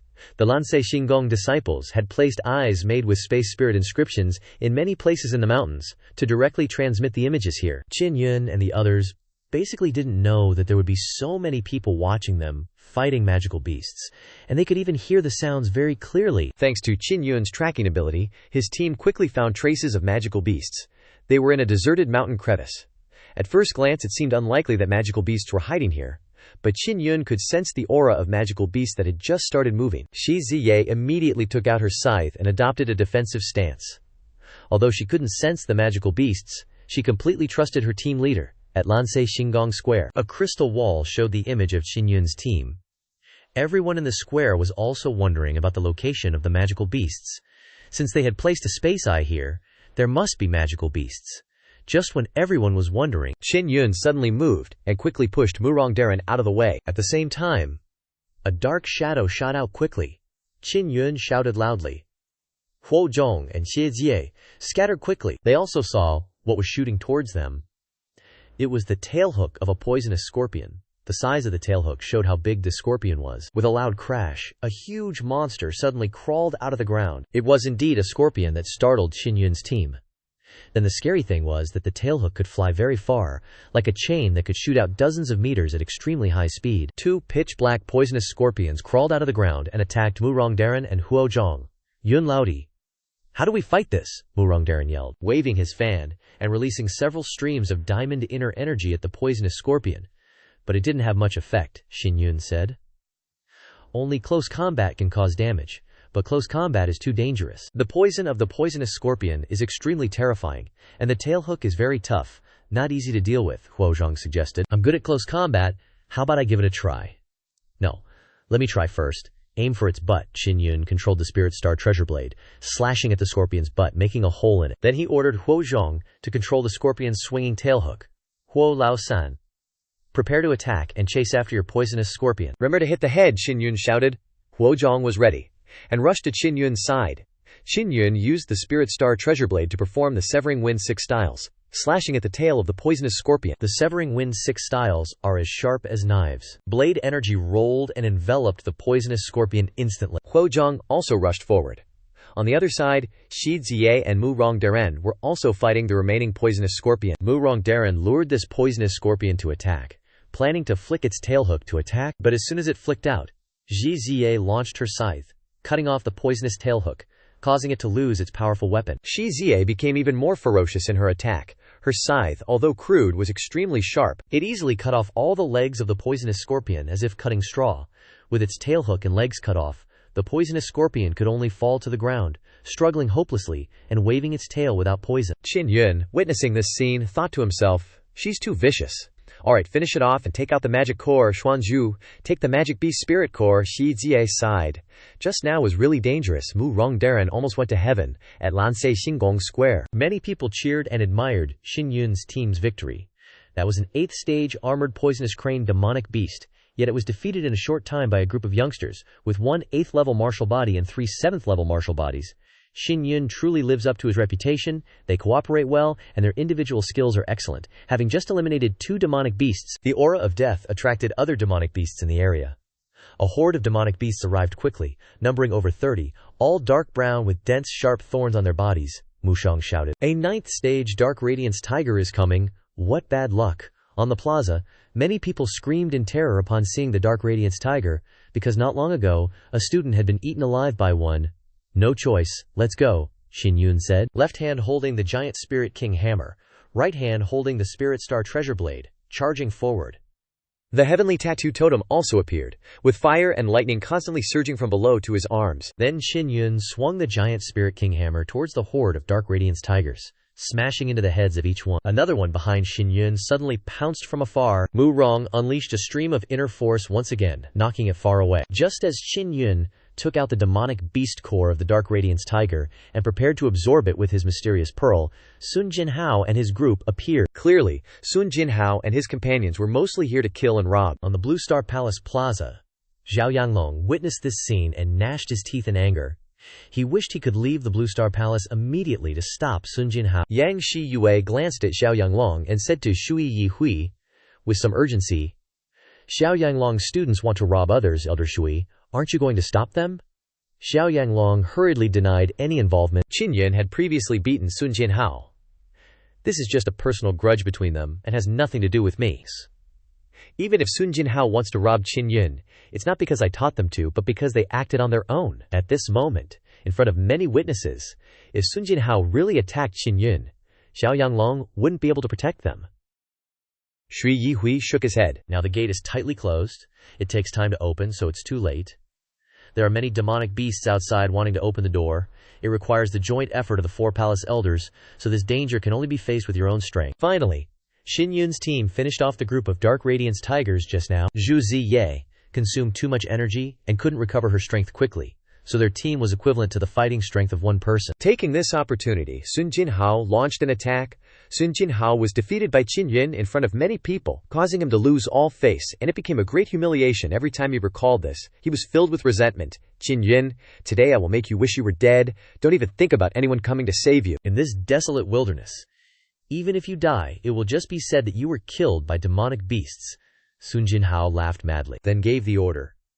The remaining 3 students charged forward. A 8th level martial body student suddenly attacked, swinging his long saber towards Huozhong, causing him to take a step back before he could defend. Sun Jinhao directly dealt with Qin Yun. He rushed forward relentlessly. "Pay attention, don't let Shui Xingye get hurt or there won't be any fun tonight." Hearing Sun Jinhao's words, Qin Yun was extremely angry. He didn't expect these 4 to have such evil intentions. Sun Jinhao rushed from afar like a flying tiger, his fierce tiger fists unleashing with an angry roar, stirring up a terrifying aura. Then it was blocked by the giant Spirit King hammer. At first he thought his strength was enough to withstand the giant Spirit King hammer, but he saw, wait, what's on the hammer? It turned out that Qin Yun had managed to take out a burst talisman and stick it on there. How could he know this kind of spirit script? Sun Jinhao is dead meat. Everyone watched the fierce battle inside the crystal stone. Bila only saw a large patch of fire, not knowing what was happening inside, trying to guess who would win. Si Yanglong's expression became even more unpleasant. After unleashing the burst talisman, Qin Yun rushed into the flames, slashing the blade horizontally at Sun Jinhao, stunning him. Then Sun Jinhao screamed miserably in pain, submerged in the flames. The traceless wind 6 forms continuously cleaved out, tearing Sun Jinhao into 8 pieces and burning his corpse into ashes. When the fire went out, Qin Yun had won. After defeating Sun Jinhao, Qin Yun threw out a body immobilization talisman, binding the black-clad man who rushed towards Shu Ziye. The black-clad man was bound, and Shu Ziye quickly threw out her scythe. Everyone knows what happened to the black-clad man after that. Mu Rong and Huozhong also ended their battles. defeating the two 8th-level martial body youths. The 4 seemingly strong 8th-level martial body youths couldn't resist the 3 7th-level martial bodies, and even died faster than the 8th-stage demonic beasts. Hundreds of disciples and dozens of martial arts experts present in the plaza couldn't help but shudder in horror. Those 8th-level martial body young people actually died. Alas, what a pity. Qin Yun and the others acted too harshly. A Blue West Palace elder regretted deeply. Lan Fengjin sneered. If Qin Yun and the others weren't harsh, then they would be the ones who died. These words completely silenced the West Palace elder, leaving him speechless. After dealing with Sun Jinhao and his cronies, Qin Yun and the others took a break to recover. But just then, a few more uninvited guests showed up. Seeing those guys, Shui Yihui was pissed. He recognized them as those old martial artists at the 9th level of the martial body realm who patrol outside. He asked, "What are they doing here?" No one answered, but everyone knew these old geezers were from the West Palace. They were definitely coming for Qin Yun and his crew. They were probably tailing them from the start. Si Yanglong is the West Palace's youngest disciple, and has a pretty important position there, so he definitely has his own faction. These old guys were most likely sent by Xianglong, partly to help Sun Jinhao and his buddies kill magical beasts, and partly to deal with Qin Yun. Seeing Yanglong's face darkened even more. Right now, he could only shut up, cursing the guy in his head who planned this trial without telling him. Even if Qin Yun kills people, it's totally justified. What a waste of his men. Qin Yun and the others didn't expect that those coming to deal with them weren't just students but also old guys from the Azure Spirit West Palace. Qin Yun looked at the leader and asked, "Are they with the Azure Star Palace? Are they in the same boat as Sun Jinhao?" The old guy admitted it. "We've been following Sun Jinhao and them all along, helping them catch and kill magical beasts. At first we thought they could easily wipe out Qin Yun's group, but we didn't expect Qin Yun's team to be this capable." Mirong Darren chuckled. "If I had to guess, Si Yanglong sent these guys." That old geezer laughed. "You're about to die, yet you still got so much to say. Qin Yun's immortal power is running low. He's almost out of tricks. Just got a few talismans left to hold on, just a bit longer. He plans to buy some time for Murong Darren and his friends to escape, and then he'll just have to join them here." Suddenly, Murong Darren and Huo Zhong stepped forward, smiling faintly, seemingly no longer wanting to live, said, "Qin Yun is a super famous flower protector, wanting him to escort Shui Zie away. Leave it to them here, let Huo Zhong and him be heroes for once in a while. It's too good to have a friend like him." Then they started attacking like crazy. After hearing this, Qin Yun was stunned. "Are you kidding me?" He gripped the giant Spirit King hammer and Spirit Star saber tightly in his hands, hating himself for being too weak. If he was stronger, things wouldn't have gotten this bad. If he ran, Shui Zie, Murong Darren, and Huo Zhong would definitely die. But if he didn't run, all 4 of them would die here. After thinking for a while, Qin Yun made a decision. "He won't let anyone die. Let's do this!" Qin Yun shouted, and a powerful aura burst from his body as he charged forward. The leading old guy split 2 people to deal with Qin Yun, and he and the other 3 would take care of the rest. He also told them to try to keep Qin Yun's 3 teammates alive, to force him to hand over the spirit runes. Qin Yun unleashed all of his martial arts to the extreme, in a fit of rage, unleashing terrifying streams of energy, creating a loud explosion that echoed throughout, and relayed back to Azure Star Palace. "West Palace, are you guys not opening the door yet?" Seeing this scene, Lan Fengjin's eyes turned red as she roared. Shi Wufeng had also arrived, quickly applying pressure, exuding a monstrous killing intent that enveloped Xin Yanglong. If Qin Yun's team dies, he will immediately kill Xin Yanglong right here. The Azure Spirit Star Palace finally agreed to open the door with the 3 elders from the other palaces. Qin Yun could have escaped, but chose to stay and fight to the end. Murong Darren couldn't help but complain. "You just had to stay, and now look, we're all surrounded." The leading old guy also had to admit that Qin Yun was loyal, but now he couldn't escape, and regret was useless. He gave him time to think. Either he hand over the spirit runes, or they'll deal with that little girl Shui Zie. The other old geezers laughed with sinister expressions.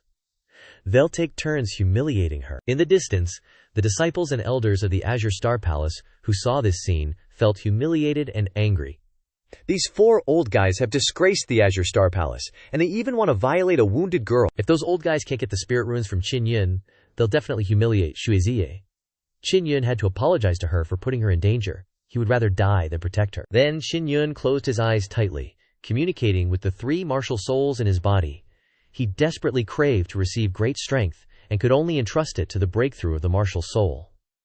If his martial soul was recognized and sublimated into the diamond martial soul, he could enter the 8th level of the martial body realm. In a daze, Qin Yun seemed to sense 3 consciousnesses. They were from the Zen martial soul, Mingyang martial soul, and Lei Huo martial soul, martial souls. These were the three martial souls on his body, all conveying a feeling of great unease to him. Martial souls have their own thoughts, and they all understand their new master very well. Now that they had this uneasy mood, it was clear that Qin Yun didn't give them a sense of security. He sincerely begged them to give all their strength to him, even if using this power might exceed his capabilities and cause serious injury to himself. He couldn't bear to see anyone else die in front of him.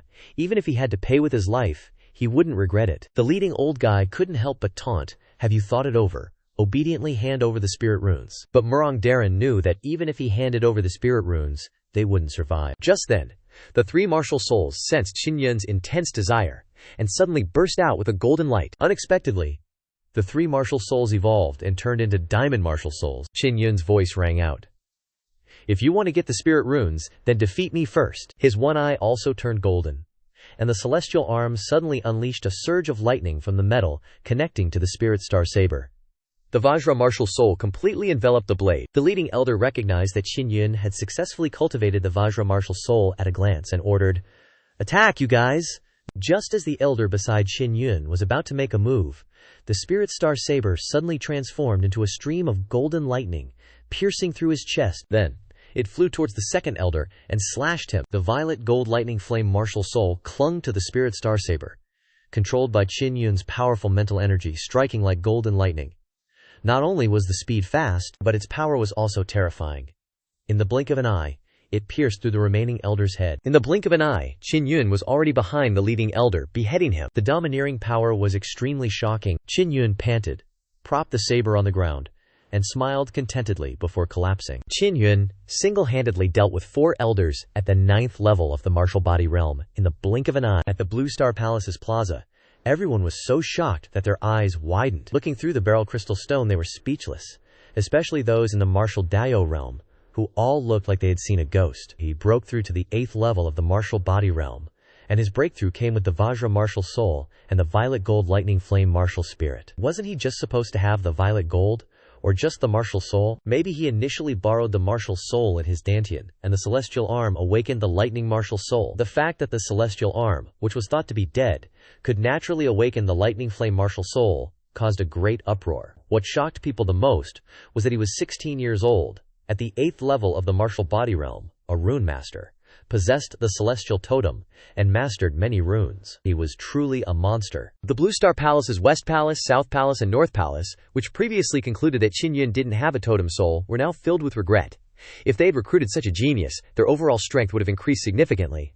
Lan Fengjin stood at the main gate and watched Qin Yun kill the elders, both shocked and relieved. The East Palace's palace master, a cold old woman, shouted, "West Palace's palace master, take care of your own house. It's time for them to clean up their act." The West Palace's elder palace master calmly replied.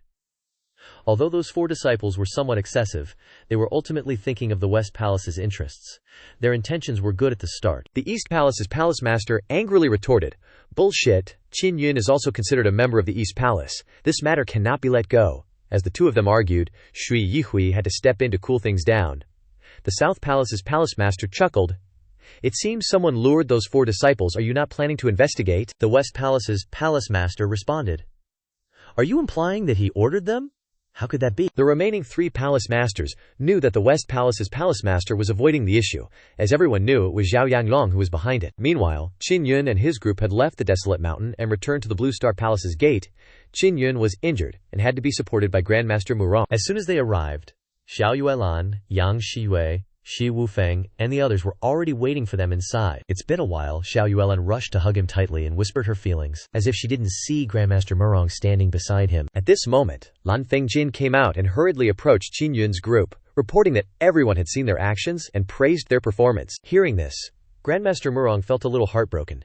He had been beaten badly, and his image wasn't great, and it had been seen by everyone. Shui Yihui also hurried over and said, "Qin Yun's martial soul is no longer an obstacle." He then invited him back to the East Palace, saying that if he cultivated there for a while, he could definitely enter the Holy Palace and become a Blue Spirit Saint disciple, becoming even stronger. The South Palace and North Palace elders also shamelessly and boldly offered many attractive conditions, inviting Qin Yun to join their factions, but they were all rejected by Qin Yun. Unexpectedly, the West Palace's palace master suddenly approached, smiling and saying, "Qin Yun, I know you and our West Palace have some grievances, but those are just small misunderstandings.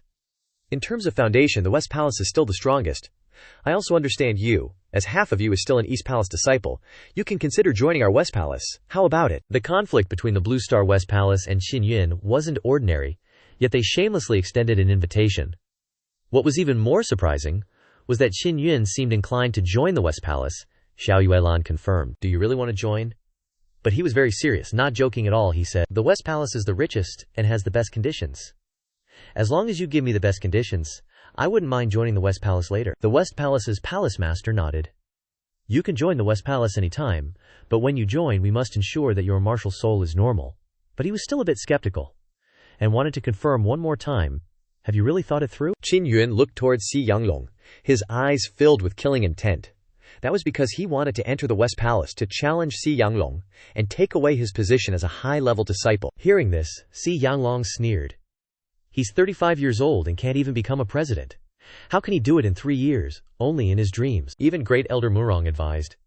It doesn't have to be this way. Forcing yourself too much might affect you. But Zhao Yuelan thought otherwise. A real man keeps his word. If you can't beat Zhao Yanglong in 2 years, I'll kick you out. With Xiao Yuelan's support, Qin Yun confidently declared, in 2 years I'll join the West Palace, become a West Palace disciple, and then challenge Zhao Yanglong. This trial ended with only Sun Jinhao's team completely wiped out. The other teams suffered heavy injuries but no one died. Qin Yun's team won, but he wasn't too thrilled. The Tianzhou Academy students and instructors flew back to the Star Xuan Martial Academy overnight. At noon, as they flew over Moxing Lake, they suddenly noticed ripples on Moxing Lake, which was usually still. Plus, there was no wind. Super weird, Dugi realized. The Star Lake rises. The 9 suns diminish, leaving only the dark sun hanging. This is an ancient prophecy. When the 9 suns lose their souls and spirits, disasters will follow one by one. Each time a sun disappears, a natural disaster will occur until all 9 are gone. Finally, the dark sun will appear in the sky. But the dark sun is a black sun that can devour everything. Qin Yun's heart pounded. He kept thinking about Dugi's words about the 9 suns losing their souls and spirits, and he had his senior sister's 9-sun divine soul in his hand. Could this be related to his senior sister? The other students and teachers freaked out. Had Dugi's prophecy come true? They weren't sure. Maybe only the gods knew what was happening. Anyway, the Star Lake Rising was definitely not normal. Everyone was anxious and worried. If the 9 suns faded, the 9 Desolations continent would be plunged into darkness. Dean Bai told everyone to chill for now and head back to the Star Xuan Martial Academy first. Back at Tianzhou Academy, Qin Yun immediately went to his small building to cultivate. The 9 suns fading, disasters coming, that was probably years away. Right now he needed to beat Xiao Yanglong in 2 years. Remembering Dugi's instructions, to enter the 9th level he had to condense inner strength and continuously release diamond inner strength for half an hour. Half an hour passed, and Qin Yun was exhausted, all 3 inner cores completely drained. Even though he was tired, Qin Yun had to eat some beast meat, otherwise his recovering flesh and bones wouldn't get enough nutrition. Qin Yun thought back and sighed. Cultivating hard for half an hour and then resting for a whole day, no wonder the 8th and 9th levels are so hard for so many people. This wasn't going to work. Qin Yun knew that relying on this dead-end cultivation method, he wouldn't break through anytime soon. Qin Yun suddenly had an idea and was secretly pleased. He wanted to set up a 9-sun spirit gathering formation. He'd made one before, but the conditions were harsh, so it wasn't the best. Now that he had several billion star coins and a lot of high-level domesticated beasts, he could definitely create a great formation. Qin Yun went to the main hall and saw Lan Fingjin guiding Huo Zhong and the other 2 in their cultivation. He asked them to exchange Xuan points. His 9th grade demon core could be worth over 200 million Xuan points. But now Zhue Zie said that the 3 great Xuan martial academies and the Blue Star Palace had announced they would use demon cores to exchange for Xuan points, but they could only exchange for 100 million Xuan points each year. They couldn't demand demon cores, so they limited the exchange, but they didn't limit demon beast eggs. Qin Yun cursed inwardly. Unwilling, he went to find Pan Dawei, wanting him to bend the rules so he could exchange more Xuan points. Pan Dawei sighed with a troubled expression. Actually, the last time you exchanged for so many Xuan points, the other martial academies and the Blue Star Palace found out, and now that you're in Tianzhou Academy, it's the same no matter which academy you exchange at. They all made this rule because they're targeting you. Qin Yun's use of spirit ingestion allowed him to quickly obtain many demon beast cores, meaning he could easily earn a large amount of Xuan points. Many people felt that this method would disrupt the fairness of exchanging Xuan points. Most students only exchange for 20 to 30 million each year, so it's no wonder they set a limit. Qin Yun understood Pan Dawei's meaning and decided to exchange for 100 million Xuan points. Pan Dawei thought for a moment and sighed helplessly. I can't help you this time. But when one door closes, another opens. Pandaway said he could try his luck at the Odd Rune Hall headquarters. He also gave him an inner strength spirit pill. It's very effective for beginner martial artists at the 8th level. This is a king grade spirit pill. For most people, after entering the 8th level, they need to release extreme inner strength over 100 times to barely cultivate inner power. Mastering how to release inner power takes at least a year. With the inner strength spirit pill, you can get through this stage in just 10 days without any bad effects. Receiving the spirit pill, Qin Yun was overjoyed. Thank you, Pandaway. You're the best to me. Qin Yun decided to go to the Odd Rune Hall. Saying goodbye to Pandaway, he left the Xuan Point shop and returned to Tianjiao Academy. 5 days had passed, and Lan Fengjin was still watching Qin Yun, but there were no results. She worried about whether Qin Yun could really condense diamond inner cores from nurtured inner strength in a short time. Qin Yun was very troubled. He needed to condense 3 diamond inner cores, and he needed more resources. He definitely had to go to the Odd Rune Hall headquarters.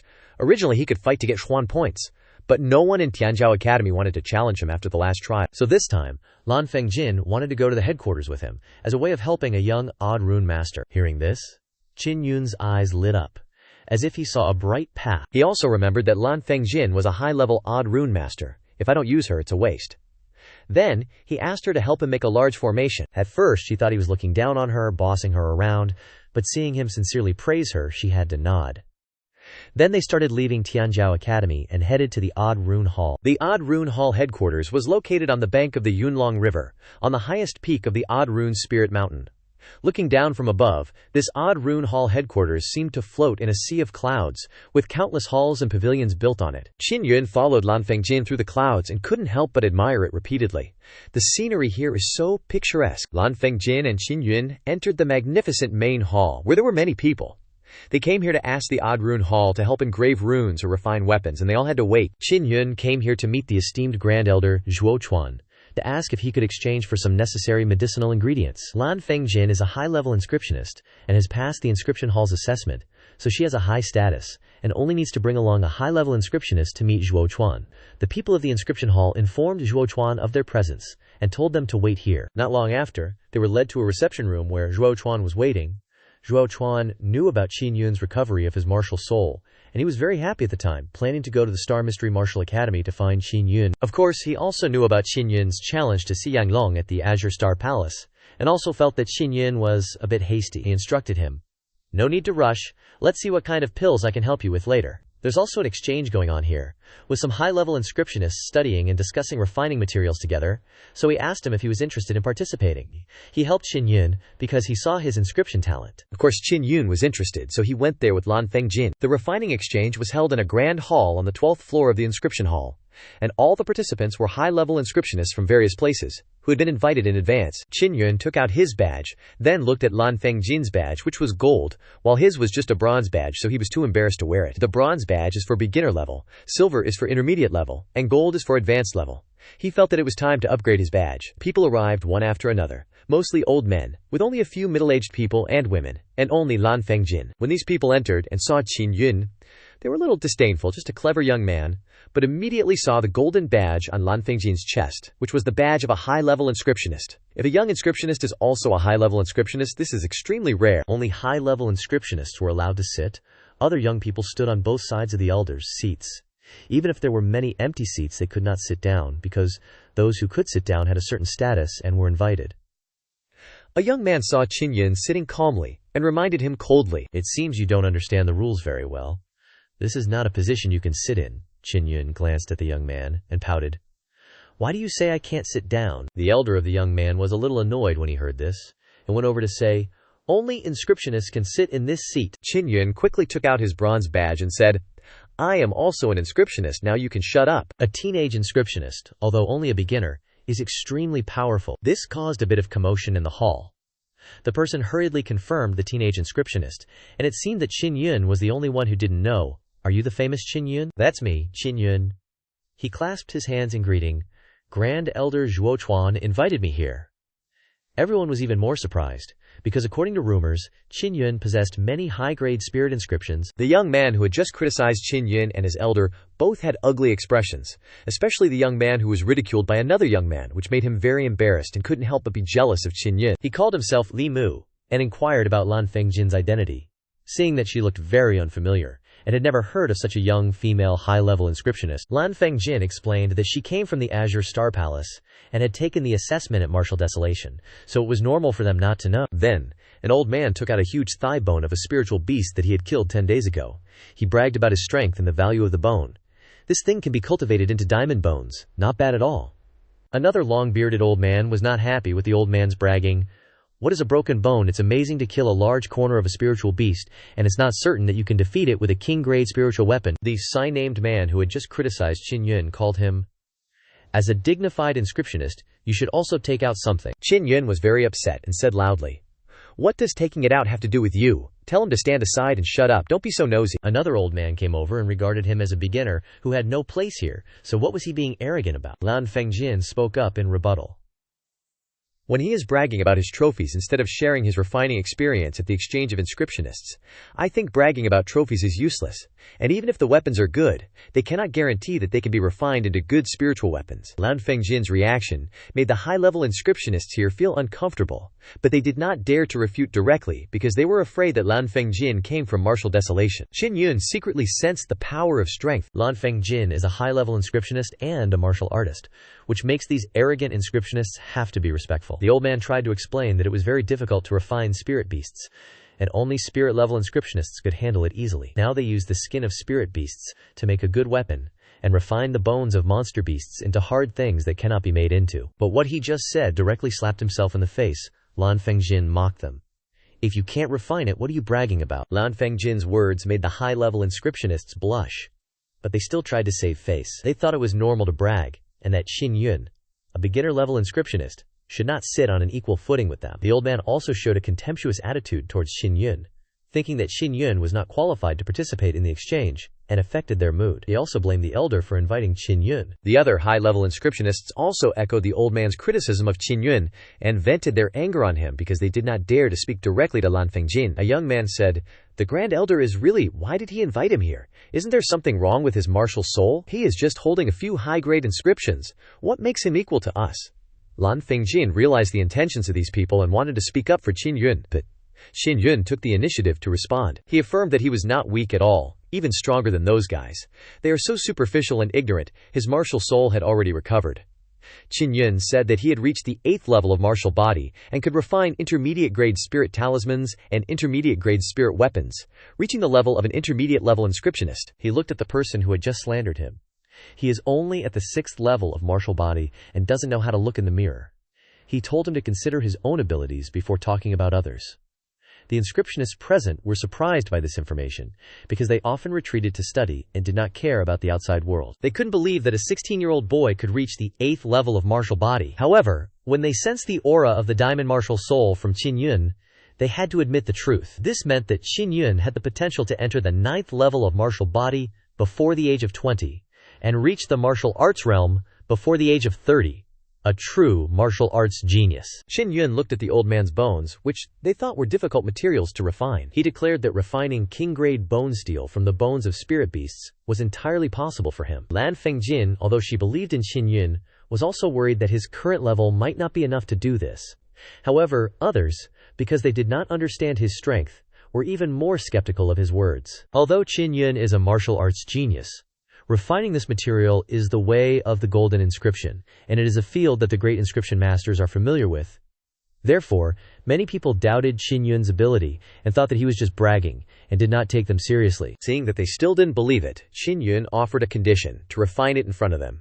If Qin Yun succeeded, he would receive all the materials, and if he failed, he would have to hand over his precious high-grade fire spirit inscription. Lan Fengjin did not stop Qin Yun because she was curious to see if he could really do it. The other inscription grandmasters agreed, secretly hoping Qin Yun would fail so they could snatch his superior-grade fire spirit inscription. Just then, Zhuo Chuan walked in, frowning and advising the inscription grandmasters to drop the bet.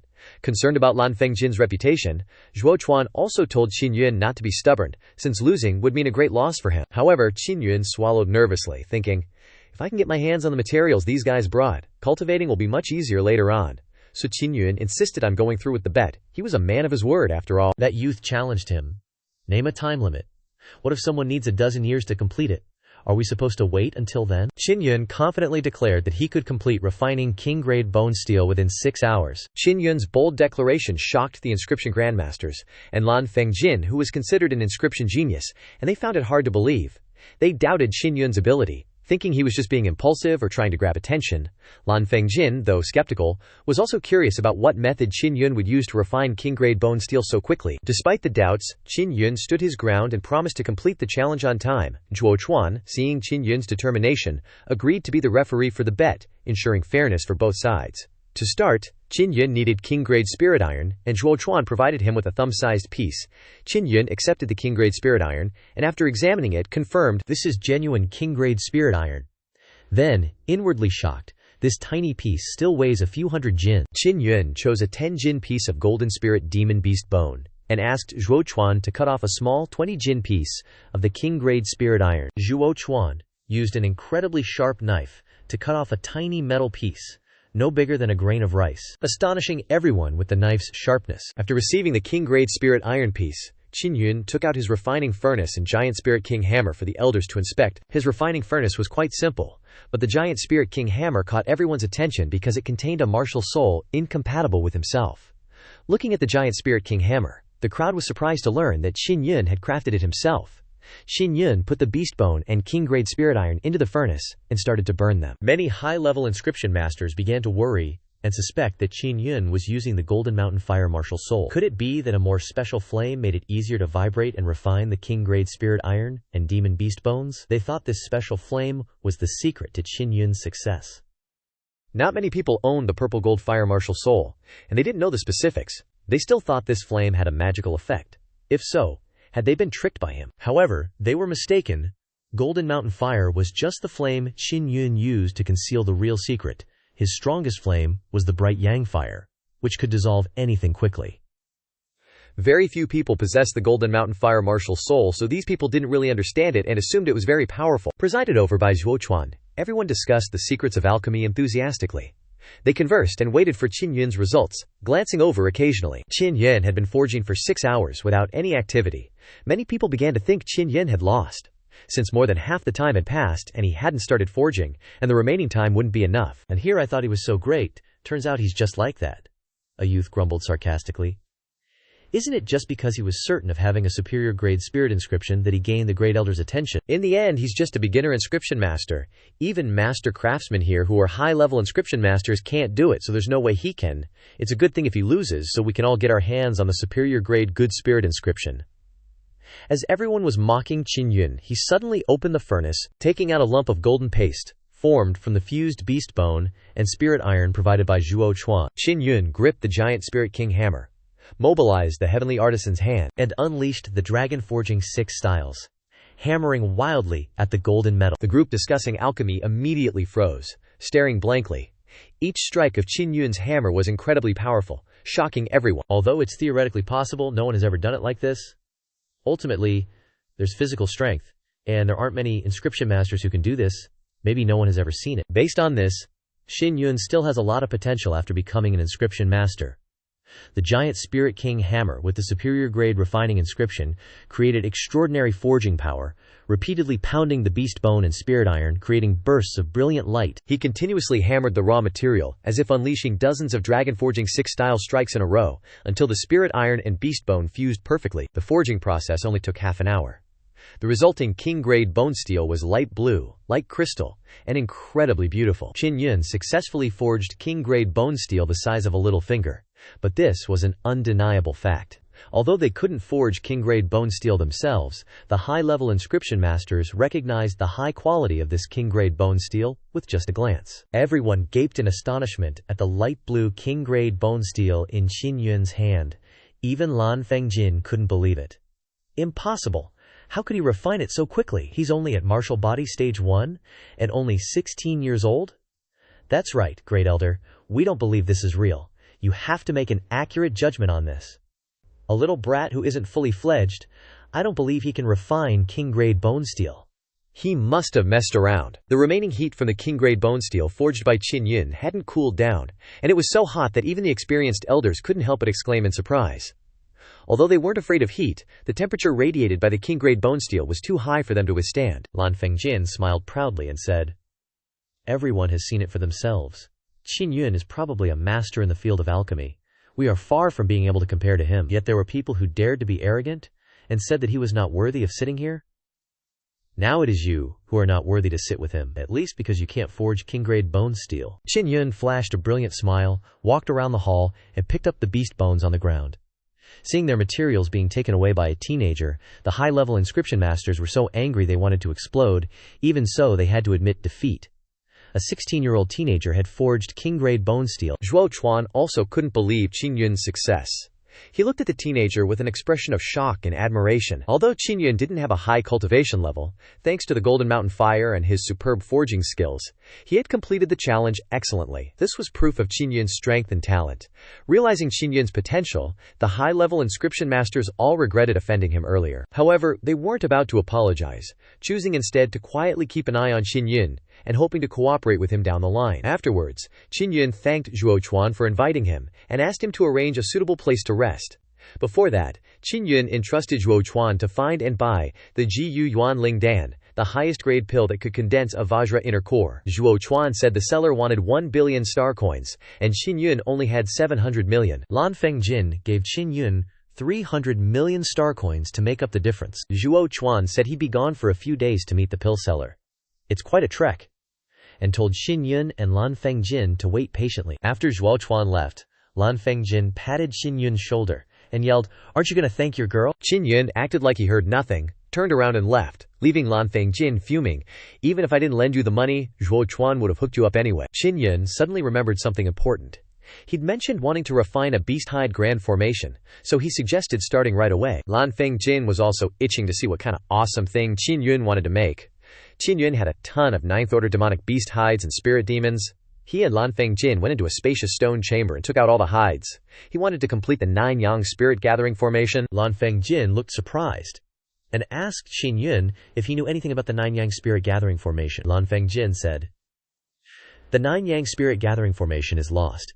It used to be a famous formation of the Lanxi Jingong, but it was lost later because of the Qi Wen sect. However, some martial academies still have 9-yang spirit gathering formations passed down from ancient times." She was curious where Qin Yun had learned this secret. "Even Lanxi Jingong doesn't have it. But you've got it down pat?" Qin Yun revealed that the secret to refining the 9-yang spirit gathering formation was passed down to him by his grand tutor. Lan Fengjin was even more stunned by this because she had never heard of any grand tutor related to Lanxi Jingong. Qin Yun proudly said that his grand tutor was very strong, very mysterious, and also very beautiful. Lan Fengjin's expression turned serious. "There's something I have to tell you. Are you saying that I'm not mysterious and ugly, huh?" Qin Yun suddenly felt guilty. He changed the subject, placing the beast hides and the refining furnace to begin refining the 9-yang spirit gathering formation. He secretly praised Lan Fengjin and his grand tutor for giving him the same feeling.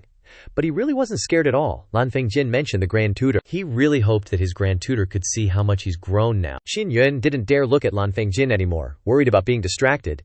He asked Lan Fengjin to help process the beast hides by using her martial arts power to nourish them, improving their quality. After 2 days of hard work, Qin Yun had completed the crafting of a square beast hide, enough to create a small formation for one person to use. Lan Fengjin didn't know that he self-learned the 9-yang spirit gathering formation.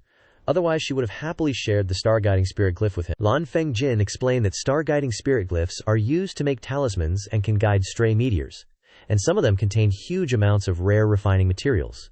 Besides, there were many big uses. After hearing this, Qin Yun was extremely excited. That's actually good stuff. He'd heard that not every meteor that fell had this stuff inside, so this must be luck. She also warned, "Don't you dare spread the star-guiding spirit glyph. If the Lanxi Jingong finds out, I'll have to run away."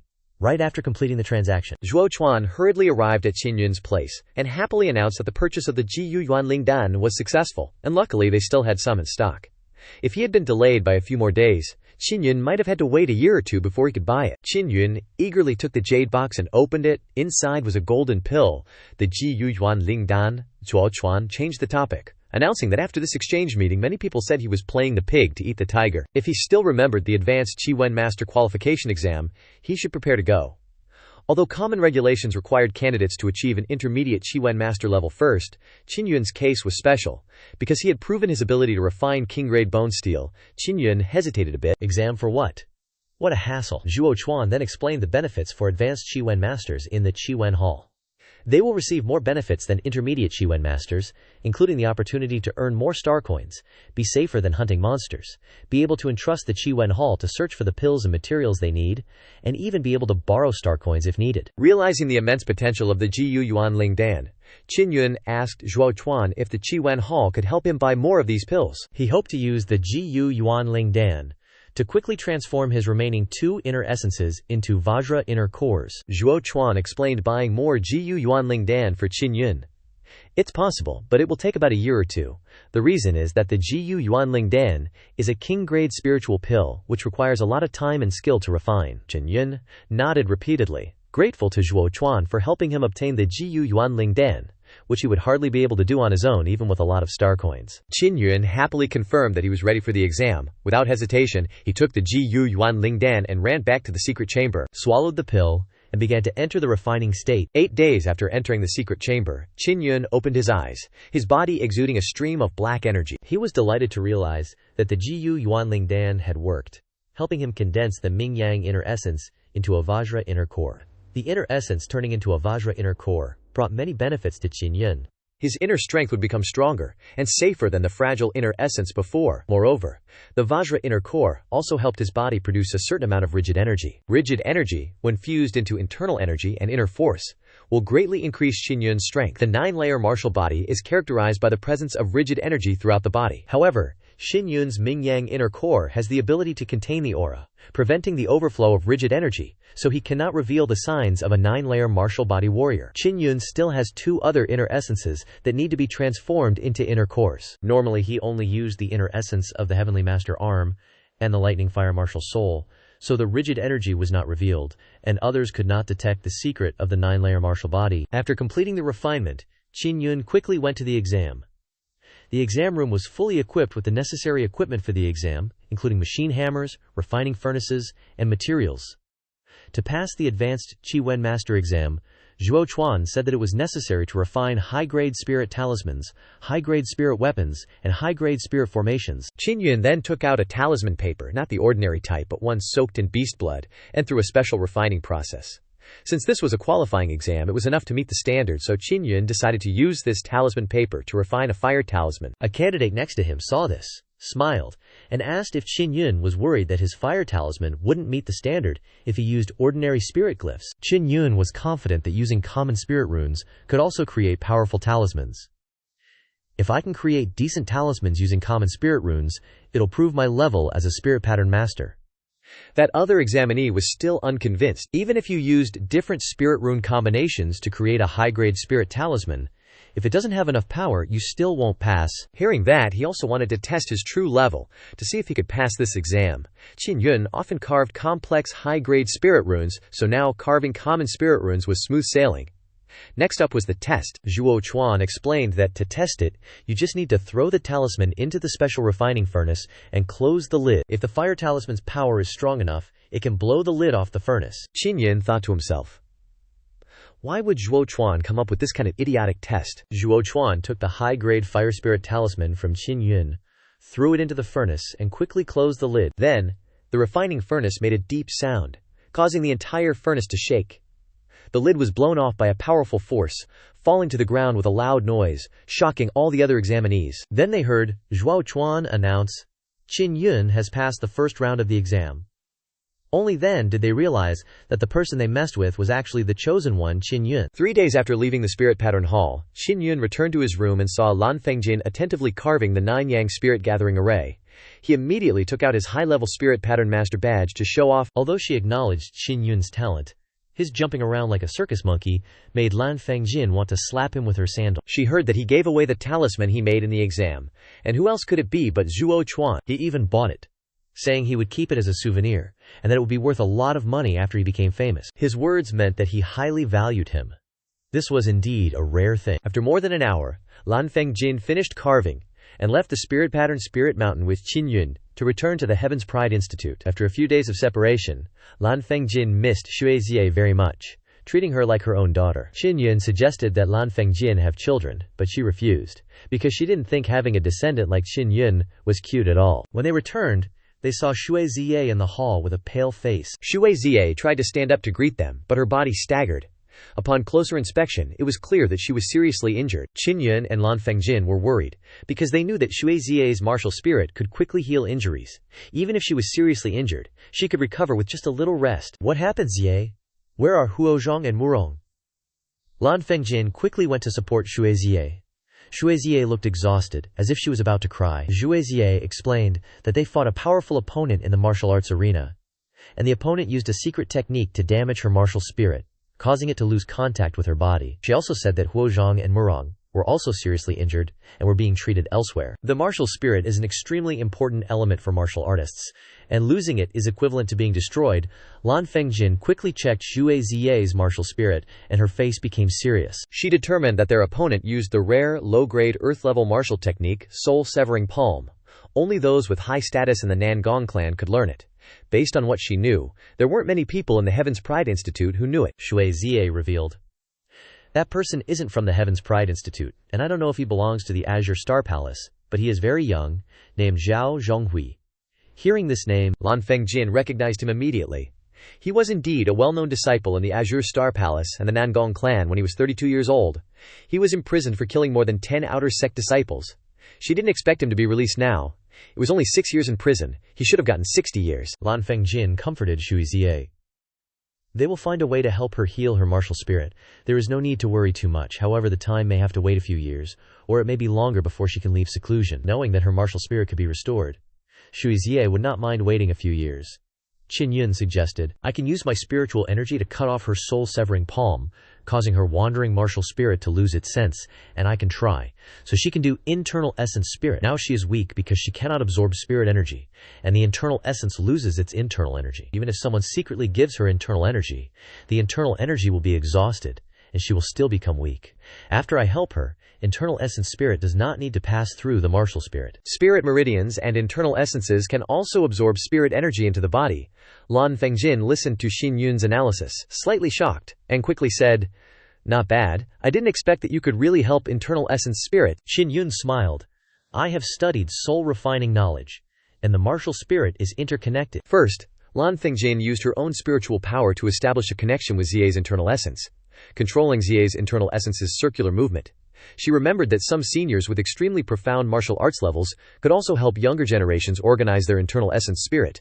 But Qin Yun was not even 20 years old yet, which really made her admire him. Xue Ziye looked much better, no longer as weak as before. Qin Yun closed his eyes, focused his mind, and released the divine essence from the bright yang inner core inside his body, forming a connection with Xue Ziye's internal essence. Xue Ziye felt very magical at this time, and could feel Qin Yun's huge but gentle strength and his erratic heartbeat. Qin Yun connected his spiritual energy with Xue Ziye's internal essence and controlled it to rotate. Xue Ziye was secretly happy because her internal essence had begun to breathe.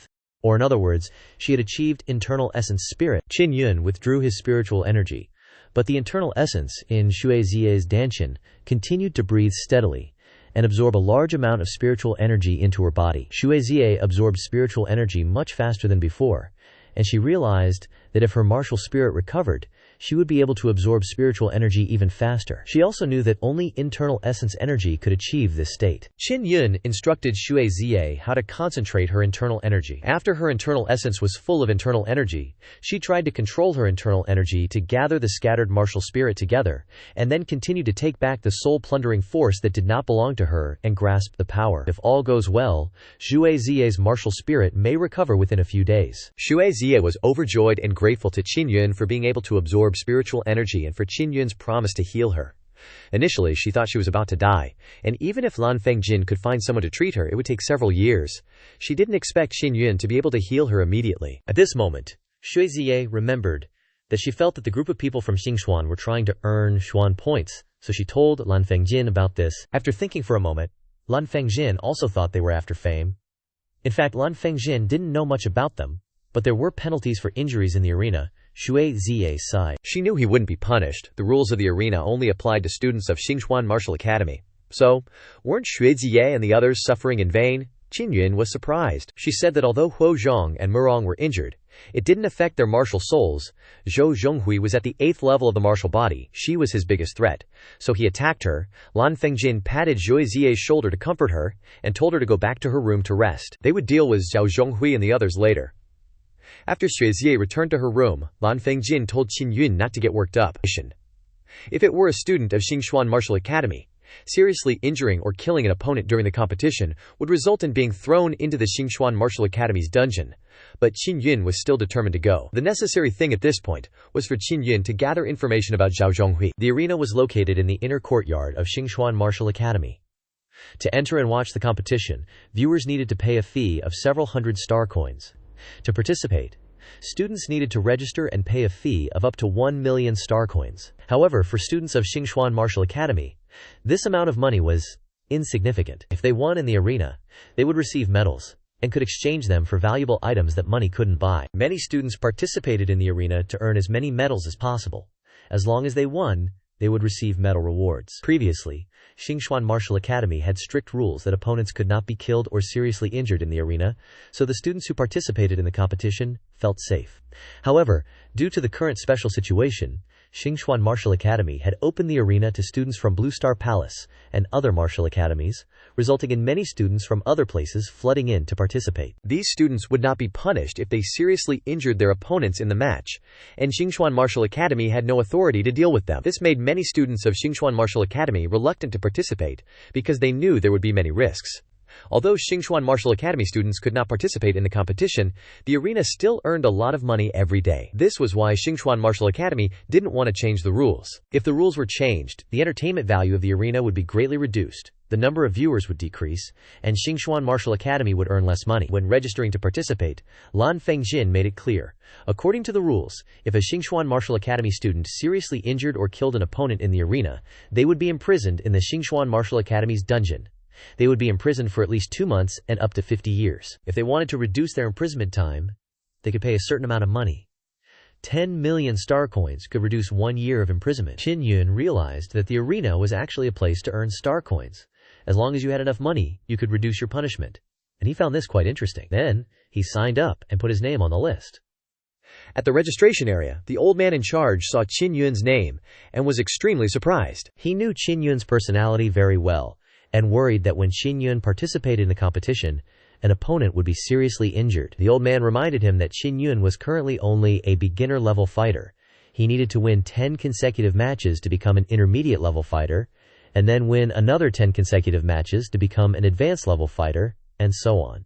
The highest level was king-level fighter. The old man also added that if Qin Yun paid 100,000 star coins, they could immediately arrange a sparring match for him, and the time would be determined by him. Otherwise, he would need to wait patiently for a few days. Qin Yun asked the old man if he could directly challenge an intermediate-level fighter in order to become an intermediate-level fighter immediately. The old man confirmed it, but reminded him that all the current intermediate-level fighters were outsiders, and challenging this level of fighter from the start would be extremely disadvantageous for him. However, Qin Yun smiled and asked if he could specify the opponent to challenge. The old man seemed to remember that Huozhong and the others were injured, so he immediately understood that Qin Yun's purpose in coming here was to avenge his teammates. He explained that Zhao Zhonghui was an advanced-level fighter, and Qin Yun couldn't challenge him immediately, so Qin Yun had to proceed sequentially, starting by challenging intermediate-level fighters first. As long as he defeated an intermediate-level fighter, he would immediately be promoted to intermediate-level fighter, which wouldn't be a problem for Qin Yun.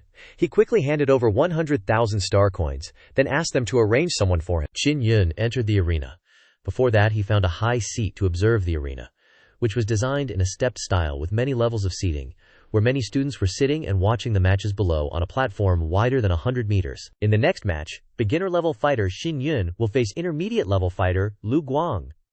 When Qin Yun's name was heard, the entire arena immediately erupted in surprise. Some people wondered why Qin Yun, a student of Xingxuan Martial Academy, was participating when he couldn't seriously injure others. Some others realized that Qin Yun had just broken through to the 8th level of the martial body, and were curious to see him compete. They also knew that Qin Yun possessed more than 3 billion points, and they guessed that he was here to earn Xuan points. They were also eager to see the performance of Qin Yun, who was famous for having killed or maimed many opponents.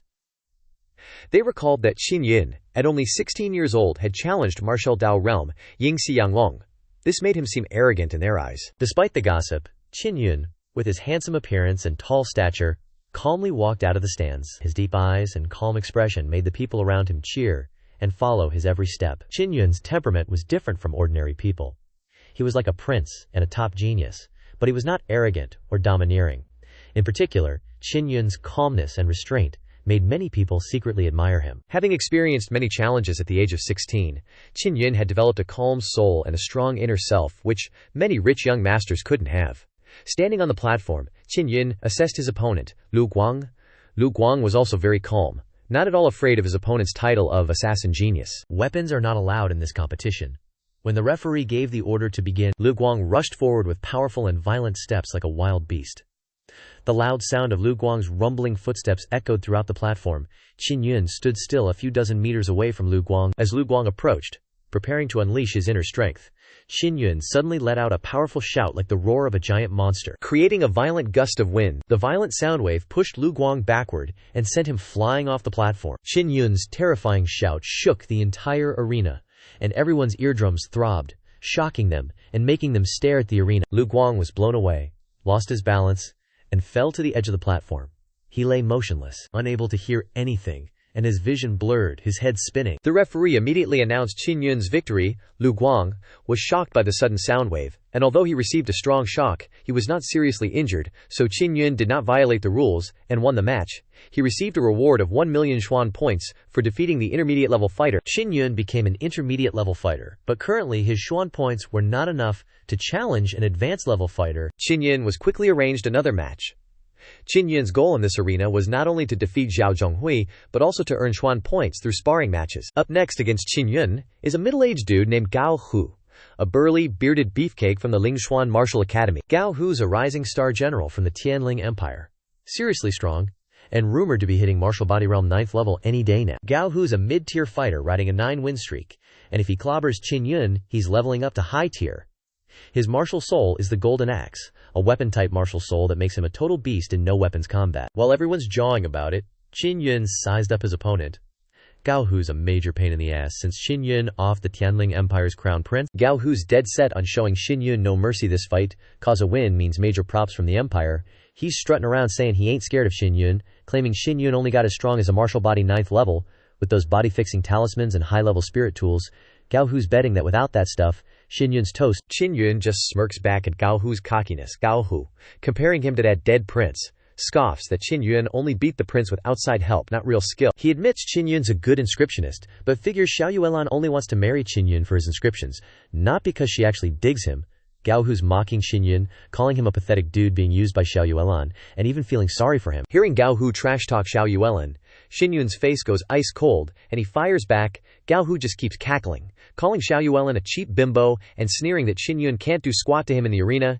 Qin Yun's fuming but can't lay a finger on Gao Hu in the ring, so he's boiling with rage. Gao Hu's getting a kick out of seeing Qin Yun pissed, so he yells even louder, dissing Qin Yun's mom, calling her some backwater hick, and sneering that her trash blood's running in Qin Yun's veins too. Gao Hu's insults set the crowd off. They're screaming for Qin Yun to beat Gao Hu to a pulp for disrespecting his wife and mom. They also think Gao Hu's gone way too far and are cheering Qin Yun on, even though Qin Yun's gonna get hammered if he seriously hurts or kills Gao Hu. The ref shouts, "Fight!" Right off the bat, Qin Yun roars and unleashes the Heavenly Lion's Roar, a sonic boom that's like a raging storm, blasting toward Gao Hu. Gao Hu saw it coming, plants his feet, and throws up a cure barrier so Qin Yun's sound wave doesn't do much. Gao Hu's grinning like an idiot and keeps running his mouth, throwing cheap shots. Qin Yun's keeping his cool, dodging Gao Hu's attacks like it's nothing, while Gao Hu's just getting more and more pissed that he can't land a hit. Gao Hu's burning through his inner strength like crazy, throwing punches, while Qin Yun's still fresh. If this keeps up, Gao Hu's gonna be gassed, and he won't stand a chance against Qin Yun. He can use the Heavenly Lion's Roar to blast him off the stage. The crowd's still egging Qin Yun on to fight back hard and defend his honor and his family's.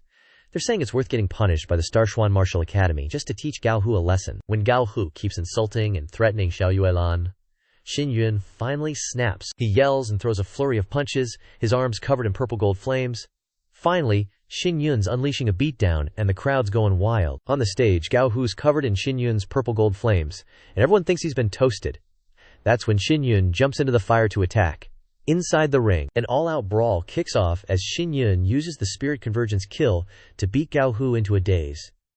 The audience knows this is the end of the line for Gao Hu.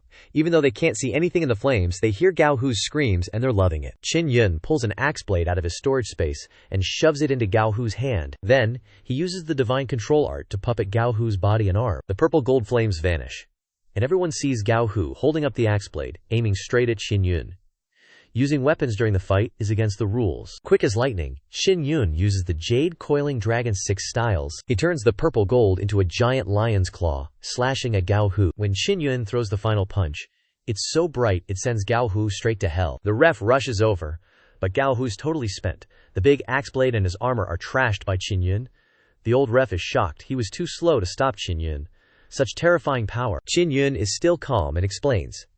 He openly used weapons, broke the rules, and threatened his life. Therefore, he had no choice but to quickly deal with him. Everyone just saw the kind of person Gao Hu is. He was disrespectful when he insulted others and used dirty tricks. He has long disliked Qin Yun and was madly counterattacking in anger. It's normal for me to take out a weapon to attack Qin Yun.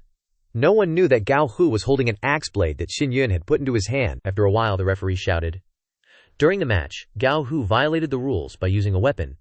Qin Yun fought back with all his strength and self-defense due to the special situation, so he did not violate the regulations. Qin Yun has won this match. People can't believe it, and in their minds they are still repeating the scene of Qin Yun using the Heavenly Lion to compete with the Dragon Claw, to deal with Gao Hu in horror. Especially those who cursed Qin Yun before, now they are terrified and dare not look at him. Gao Hu was killed for insulting Qin Yun's family, and there was no flesh left, only some scattered ashes. Qin Yun returned to the Tianzhou Academy, went to the small building, and waited at the door for Lan Fingjin.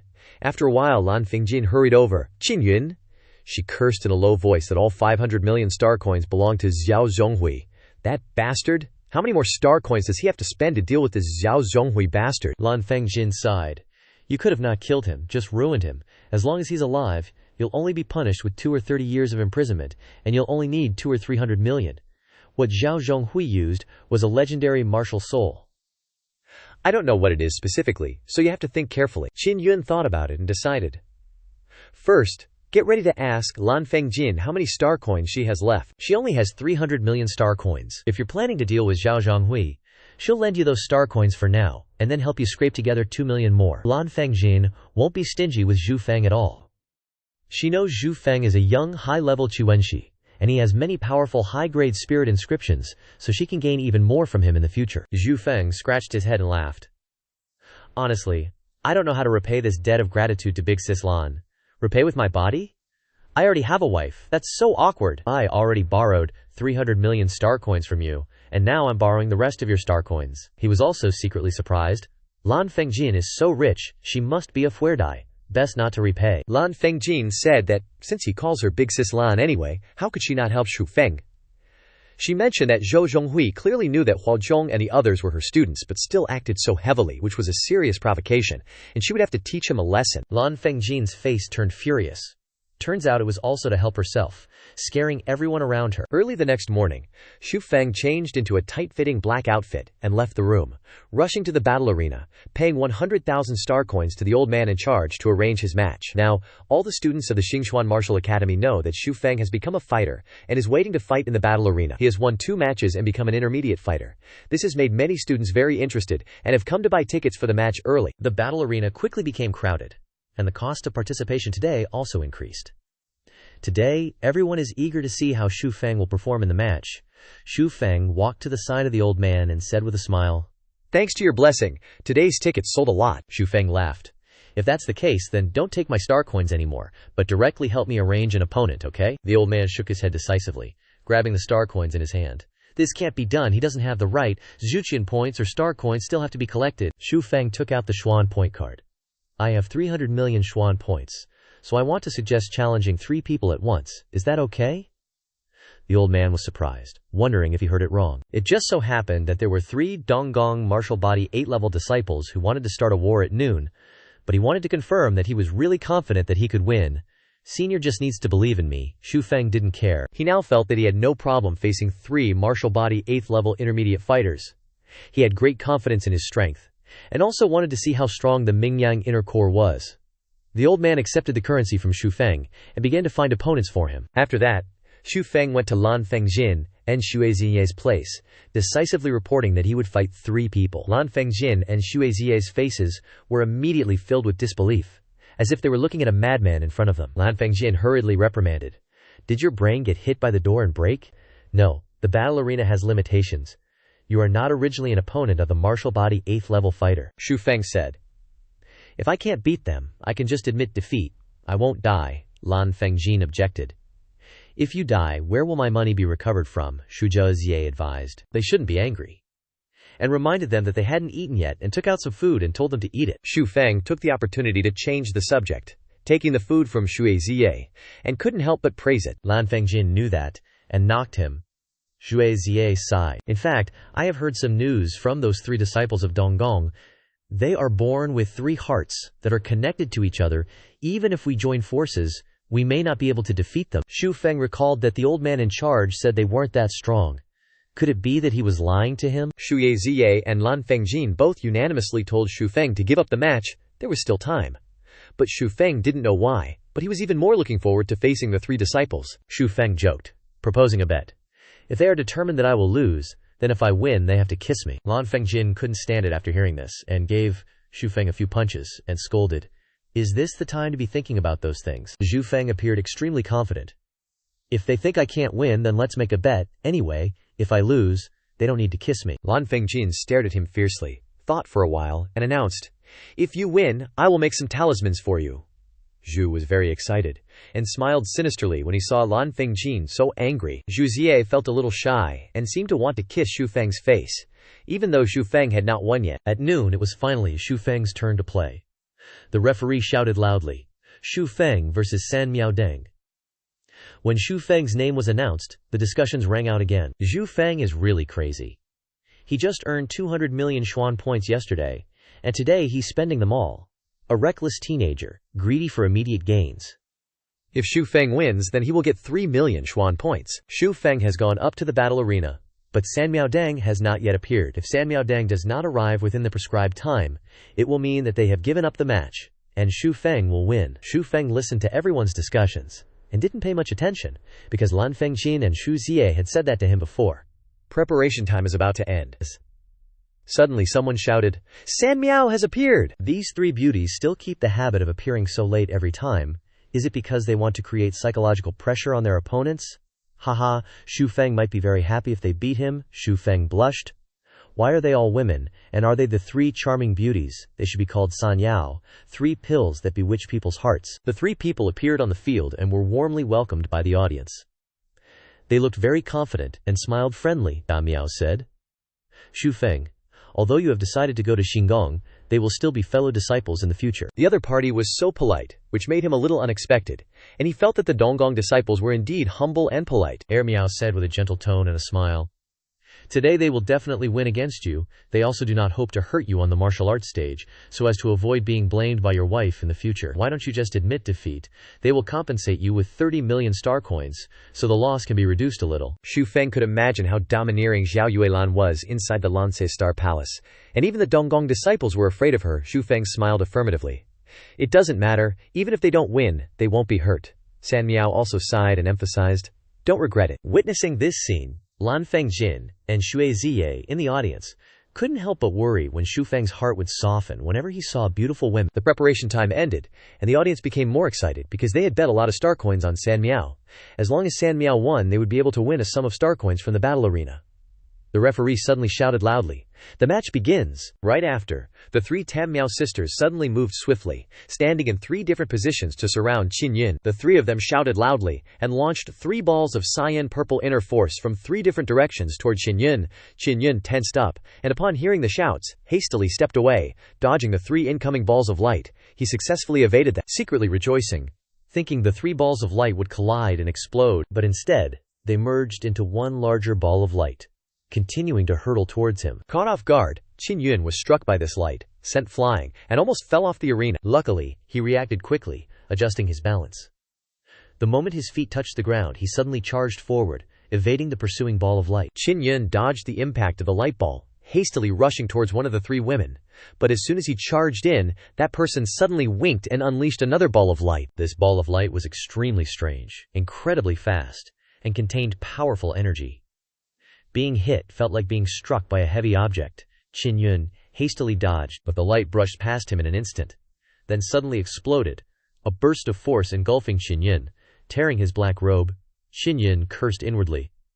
What kind of charm bullshit is this? It's obviously 3 grenades. This was Tam Miao's signature attack formation, called the Death Triangle Formation. The 3 Tam Miao all stood at specific points, and through a mystical technique, they unleashed streams of inner force, relentlessly pursuing their target. Anyone trapped in the triangle formation, if they didn't react in time, would be crippled or killed. If someone attacked one of them, the 3 would immediately unleash inner force to strike back, with one stream of inner force always hovering, ready to explode at any moment. Qin Yun continuously dodged the balls of light within the triangle formation, and each dodge forced him to face those powerful streams of inner force.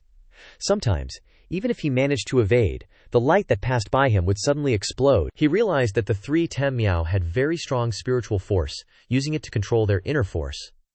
Although in a very awkward situation, Qin Yun discovered that the opponents were using spiritual force to communicate with each other secretly, rather than having telepathic abilities. He figured he could use his stronger spiritual force to break their spiritual force triangle formation. He believed that if he could cut off the 3 people's communication network, Tam Miao would lose the ability to control their inner force. After analyzing and planning his tactics, Qin Yun unleashed his strongest technique, Zhushensha. The invisible spiritual power was like countless tiny needles interwoven within the triangle formation, destroying the opponent's communication network. The hovering inner force lost control, colliding with the barrier and exploding violently. The beautiful faces of the 3 Tam Miao were filled with panic. They knew that Qin Yun had a strong spiritual force, but they didn't expect it to be so terrifying, surpassing their spiritual force many times over.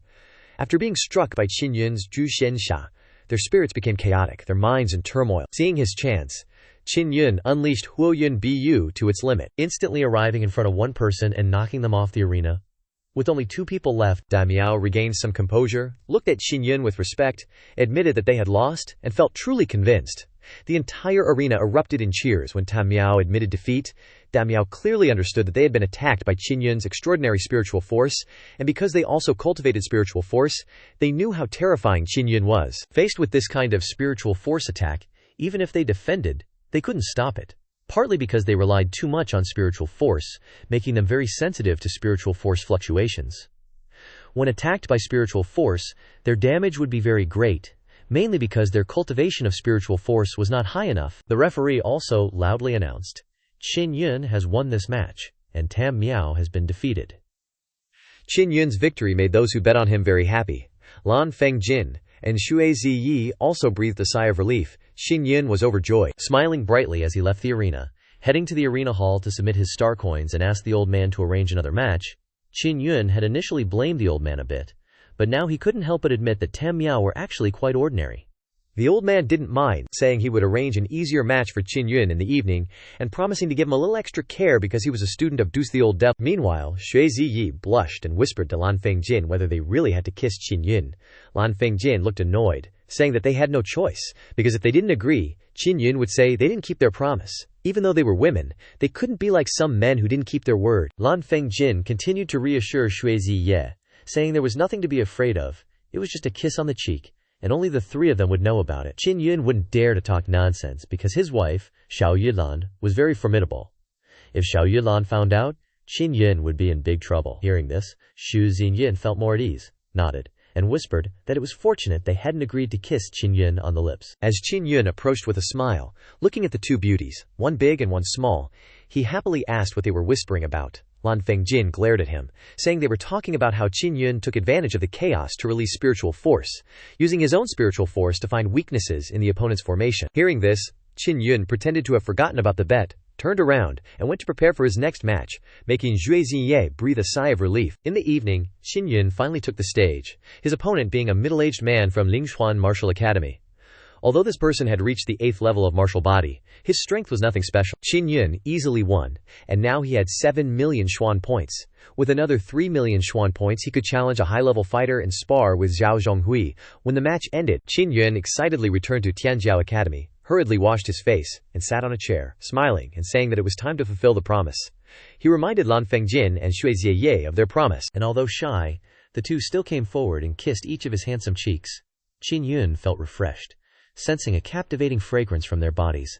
and the warmth on his face was no different from what was described in romantic novels. Ye, usually cold and aloof like a strong woman, was now as embarrassed as a young girl, blushing even more when she saw her actions. After that, he just straight up kissed Lan Fengjin on the cheek, and Xue Ziy's soft, fair face too. Qin Yun joked that Xu Ziy's face was softer than Lan Fengjin's, making her blush. She quickly excused herself to her training room. Lan Fengjin, seeing Qin Yun's excited face, curled her lip in disdain, thinking that Ziye was younger and had fairer skin, with beautiful features. Meanwhile, she was tanned, not soft, and not stunning enough to move someone's heart.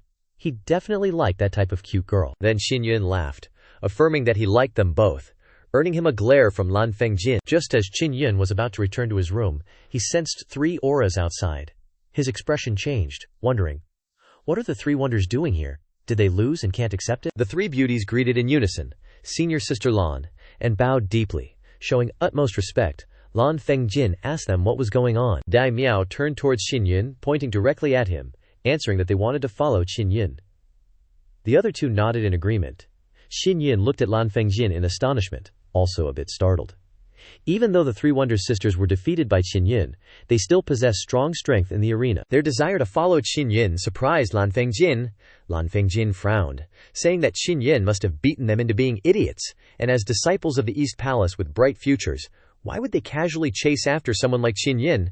Dai Miao pleaded with Lan Fengjin to understand their situation, explaining that their future in the East Palace was limited. And although they also cultivated spiritual power, the East Palace didn't have many great masters in that area. She stated that even though he was young, their lord was very strong in spiritual power. Following him would only bring benefits and no harm. Lan Fengjin said it was up to them, but they had to see if Qin Yun would accept them. Dai Miao looked towards Qin Yun, awaiting his answer. Qin Yun didn't know how to react, saying that he was very busy, didn't have time to guide their cultivation, and didn't like trouble, preferring to be free and unfettered. They should just take back their decision. Heir Miao insisted that they wouldn't bother him, just let them follow him. Even if they didn't receive a single word of guidance, they wouldn't complain. When he needed them, as long as they could receive the message, they would immediately dedicate their strength to him. Qin Yun still felt awkward, but Dai Miao suggested that they would publicly challenge Qin Yun tomorrow morning so that Qin Yun could win and earn profound points. Hearing this, Qin Yun felt a little tempted. Dai Miao sincerely promised that each of them had 50 million profound points, and if he needed them, they would keep challenging him until they ran out of profound points. Lan Fengjin, standing to the side, thought that they were offering such good conditions, but perhaps Qin Yun would refuse. But she got slapped in the face. He agreed. Qin Yun agreed that he didn't need that many profound points for the time being. Just have them challenge him tomorrow so he could earn 3 million profound points, and he would agree to let them follow him. The 3 sisters were overjoyed upon hearing this and paid respect to their lord. Qin Yun told them not to call him that in front of others, feeling that these 3 were actually useful. So he asked them to investigate more about Zhu Zhonghui of Central Continent. The more details the better. The 3 Wonder sisters promised to leave immediately, then hurriedly departed. Afterwards, Lan Fengjin returned to her room to rest, while Qin Yun, not feeling tired, immediately began studying the star guidance spirit patterns that Lan Fengjin had given him. Qin Yun set up the Yang gathering spirit formation on the ground, sat in the middle to absorb 9 Yang spirit qi, and mobilized his inner power to stimulate his diamond bone marrow to generate inner Kan qi power, then used his heart to vibrate his inner origin to absorb this qi. Sure enough, without taking pills, the process would be very long. Qin Yun studied all night and was still full of energy the next morning. When he arrived at the arena, he received a notification that the 3 Wonders had publicly challenged him, and he had to be ready. This news spread throughout the arena, and the audience was expectant and excited, believing that the 3 Wonders were challenging him to avenge yesterday. Lan Fengjin, certain that Qin Yun would win, had bet 300 million star coins. If Qin Yun won, she would get back the 600 million star coins that Qin Yun had borrowed before, so she hoped to get it back from the winnings. Zhu Ziye also bet 50 million star coins, and if Qin Yun won, she would receive 100 million star coins. Most people believed that the 3 Wonders would win because they didn't believe the 3 Wonders would fail twice in the same place. The 3 Wonders publicly challenging Qin Yun also increased the audience's confidence in their victory. Dai Miao informed Qin Yun that Zhao Zhonghui of Central Continent's martial soul was very mysterious. Although imprisoned for many years in the Blue Star Palace's dungeon, Zhao Zhonghui was released early because his martial soul was extremely special. Dai Miao believed that Zhao Zhonghui's martial soul might be a totem martial soul, which is a martial soul that has been awakened, filled with totem patterns. During his time in the dungeon, Zhu Zhonghui used terrifying totem martial arts. Qin Yun was surprised, because the totem martial soul was a rare and precious martial soul, Existing as a gift from the heavens, Damiao also revealed that Zhao Zhonghui came to this arena to target Qin Yun. Zhao Zhonghui intended to defeat and eliminate Qin Yun and seize Zhao Yuelan. Qin Yun's expression turned grim upon hearing this. The three wonders instructing him to be careful. Zhao Zhonghui has always concealed his martial body 9th level strength, and his soul-severing claw is truly not to be underestimated. Moreover, he will definitely be wary of your spirit convergence kill. Lan Fengjin, seeing the three wonders' sister so close to Qin Yun, realized that it wasn't just a normal pursuit, it seemed like this kid was really a chick magnet. Afterwards, she hurriedly left. Before telling him that he should return to the Blue Star Palace for a visit, she felt that Zhao Zhonghui's release wasn't as simple as it seemed.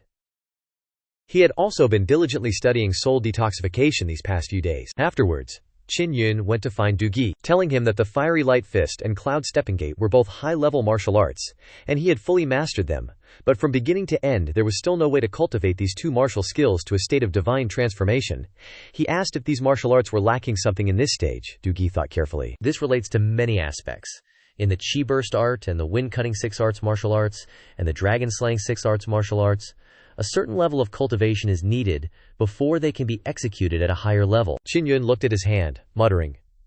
In the current stage, his internal Kanqi power is limited.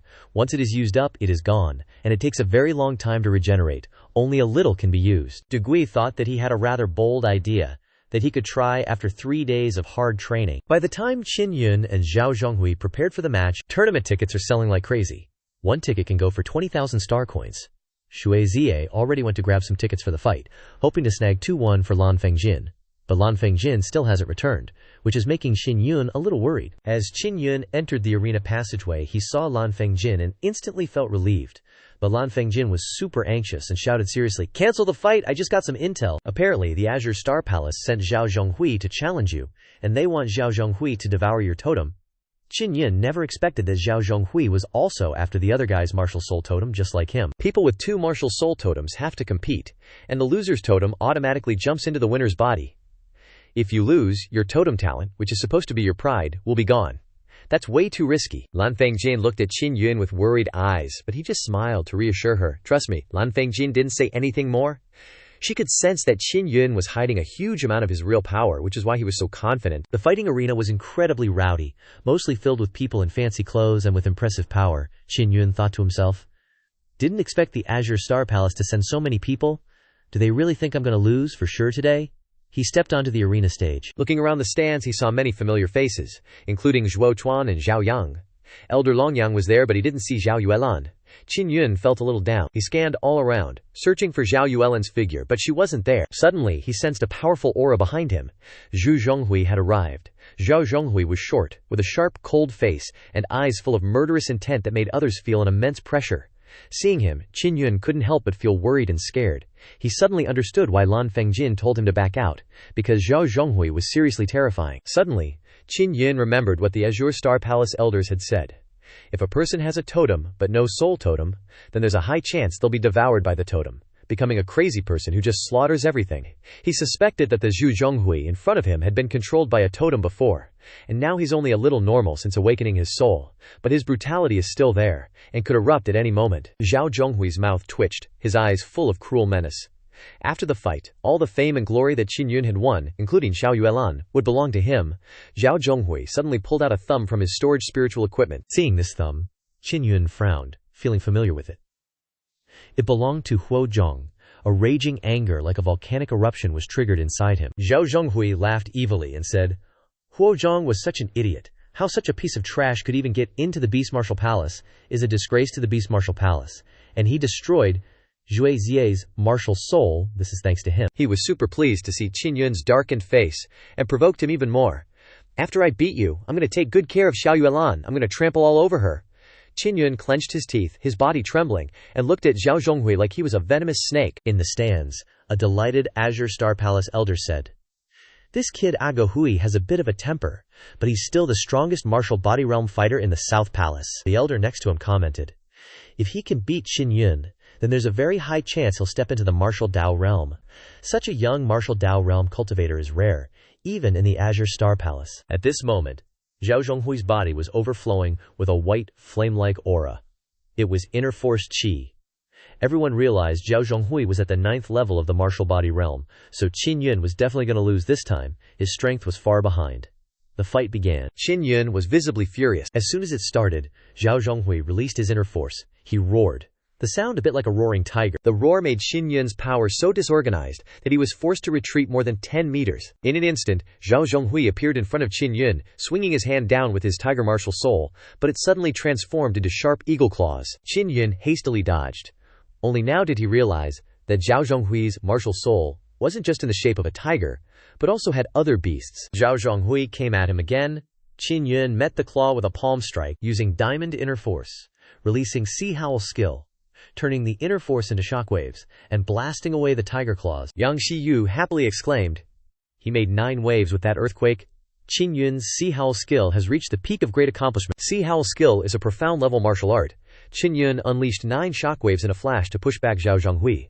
While using Sea Howl skill, Qin Yun also tried to use Spirit Convergence skill to attack Zhao Zhonghui's spiritual star, but it didn't work. It was all blocked by a strange power. Zhao Zhonghui was extremely frustrated by his failed attacks and roared like a wild beast, charging towards Qin Yun. This time, Zhao Zhonghui didn't keep using claws, but instead spat out a bolt of wild lightning from his mouth as he advanced, instantly hitting Qin Yun in the head. Qin Yun was blasted back, his hair a mess.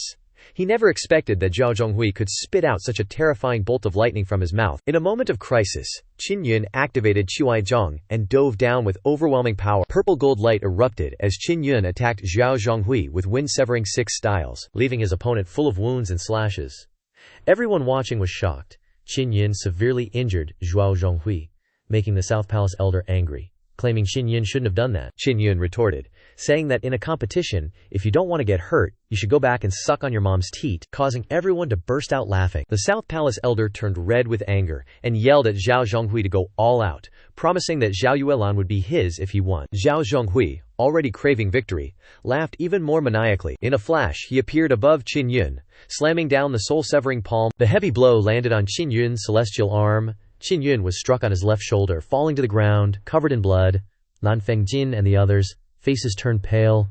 Was Qin Yun doomed? Du Gi shouted, urging Qin Yun to escape from Zhao Zhonghui, to run off the arena. At this moment, Zhao Zhonghui wildly brandished his eagle claws at Qin Yun. In an instant, the entire arena was enveloped in shrieking sounds, creating a terrifying atmosphere like being in the underworld. Zhao Zhonghui continuously slammed the soul-severing palm crazily onto Qin Yun's body, each palm strike making everyone feel terrified, because everyone knew that just one palm strike was enough to seriously injure a martial soul. Qin Yun, having been struck by so many palm strikes, would definitely suffer severe consequences. Elder Nangong laughed, thinking that even if Qin Yun didn't die, him injuring Zhao Zhonghui so badly was worth going to prison. The elder even urged Zhao Zhonghui to take Qin Yun's totem inscription, but to leave him alive, because he was finished anyway. The elder's words shocked the people around, not expecting Zhao Zhonghui to intend to take Qin Yun's totem inscription. Zhao Zhonghui suddenly tore open his clothes, revealing a beast-covered belly, from which a purple gold light burst forth, converging into a purple gold giant tiger. Lan Fengjin beside the arena wanted to enter but was blocked by the barrier. Qin Yun's celestial arm suddenly flashed with light, and the celestial totem on his arm began to twitch. Zhao Zhonghui, in his frenzy, thought that Qin Yun's celestial totem inscription would belong to him, because Qin Yun didn't deserve to possess it. He believed that only he could maximize the power of the totem inscription. Yang Shiyue worried endlessly, shouting from outside the arena, reminding Qin Yun that the totem was his only source of power. But the arrogant Zhao Zhonghui kicked Qin Yun, laughing and declaring that he had destroyed his martial soul, making him unable to move. Everyone looked at Qin Yun falling on the ground in shock, wondering if he was really done for. Suddenly, Qin Yun's celestial arm began to twitch. Zhao Zhonghui also felt a terrifying power. Qin Yun's bright yang inner core was spinning wildly, condensing inner force, and suddenly transmitting it into his celestial arm. Zhao Zhonghui, who had been laughing madly, suddenly panicked as he was pushed back by the powerful inner force from Qin Yun. Qin Yun jumped up from the ground, his celestial arm emitting lightning fire, a heaven-shaking roar, and he shot towards Zhao Zhonghui. The inner force concentrated in his arm suddenly exploded, perfectly executing the chi explosion art. Qin Yun's punch created a large purple-gold wave of fire that engulfed Zhao Zhonghui. Zhao Zhonghui was punched in the chest, flying out of the arena, and crashing into the spectator stand wall. It wasn't over yet. Qin Yun quickly retrieved the Dragon Tiger Totem martial soul into his Bright Yang inner core, using Bright Yang inner force to suppress it. Because of the purple-gold wave of fire covering everything, no one noticed this action. The martial Dao realm experts present were all shocked. Unable to calmly look at Zhao Zhonghui being sent flying, Qin Yun had turned defeat into victory, and his punch was truly terrifying. He seemed to have used pure inner force. Even martial Dao realm experts wouldn't easily use pure inner force, but Qin Yun did it, defying common sense. The referee walked to Zhao Zhonghui's side, and after inspecting him, announced, "Zhao Zhonghui is dead." Qin Yun, as a disciple of the Star Xuan Martial Academy, has violated the rules of the arena battle, sentenced to 50 years in prison, and deducting 5 million star coins from Lan Fengjin. Elder Nangong angrily said, although he used 5 million star coins to bail Qin Yun out, he killed someone after all, so at least 10 months. This is a warning not to repeat the offense. Qin Yun showed anger, believing that if Elder Nangong hadn't incited Zhao Zhonghui to devour his totem, he wouldn't have killed him. He believed that self-defense and retaliation were not wrong. Elder Nangong was very distressed by the loss of a totem inscription disciple, as well as the best opportunity to study the totem inscription, a terrible loss, all caused by Qin Yun. Before being taken away, Qin Yun asked Lan Fengjin to help him take care of Qi Meilian. She was his younger sister, and he worried that she would be bullied because of him. Suddenly, San Miao stepped forward and gave him a quick kiss on the lips. San Miao told Qin Yun, "No matter where you go, even if you're in prison, it won't change our relationship as 4 people." Lan Fengjin shouted loudly, "Everyone cares about you so much, you can't waste it. 10 months, 2 inner origins must be transformed into diamond inner cores. You secretly absorb the inner energy qi produced by the new totem martial soul. Maybe it can make the town-shattering inner origin transform into a diamond inner core." She believed he could definitely do it in prison. "Remember to diligently practice the 9-yang spirit array? Don't let her down," Qin Yun said firmly. "I will definitely be able to successfully refine 2 other inner cores." Qin Yun was imprisoned in the dungeon under the arena, in a stone chamber, where he was locked up that could only be opened from the outside, protected by various array formations, making it extremely difficult to escape, even for martial Dao realm experts. In the blink of an eye, Qin Yun had been imprisoned in the dungeon for 7 months. During these days he sat still in the 9-yang spirit gathering array, not moving, concentrating on refining the totem martial soul. Suddenly his chest emitted a tremor. Crack. Carefully inspecting and realizing that the dragon tiger totem appeared on his heart, he thought that after refining the inner core, the dragon tiger totem would disappear. He wondered, is that a good thing or a bad thing?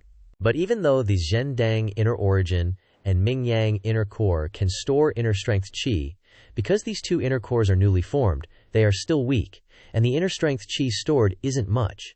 Consider the task of refining the inner core as a success. During his cultivation, Qin Yun often used his inner strength qi to activate the Zhendang martial soul, releasing vibrating inner force into the earth, causing the prison to shake. This helped him entertain himself while being imprisoned. Today, bored as usual, he exercised to improve his health, which annoyed his fellow inmates. Suddenly, someone pushed the door open, and the prison door closed again. The woman removed her veil, revealing a cheerful, smiling face. "Hubby, so you were the one doing all this? You must be bored out of your mind, huh?" Qin Yun saw it was Yu Lan and quickly embraced her, jokingly saying, "What brings Zhao Yu Lan here? Is it because I'm about to get out?" Even though he said that, he was very happy inside. Zhao Yu Lan chuckled lightly, emphasizing, "I'm your wife. Of course, I want to visit my hubby." Seeing the reunion of husband and wife, fed all the single dogs a belly full of dog food. Zhao Yulan also talked about how the fighting ring had to be repaired multiple times in the past few days, almost needing relocation due to the strange vibrations that she knew were from Qin Yun's martial soul. She praised him, emphasizing, "Your actions are so in line with what I wanted to do." She had long wanted to eliminate Zhao Zhonghui but never had the chance. He didn't dare face her directly, so he went to mess with you, truly seeking his own death. Qin Yun let Zhao Yulan sit down and asked about the major events that had happened outside in the past 7 months.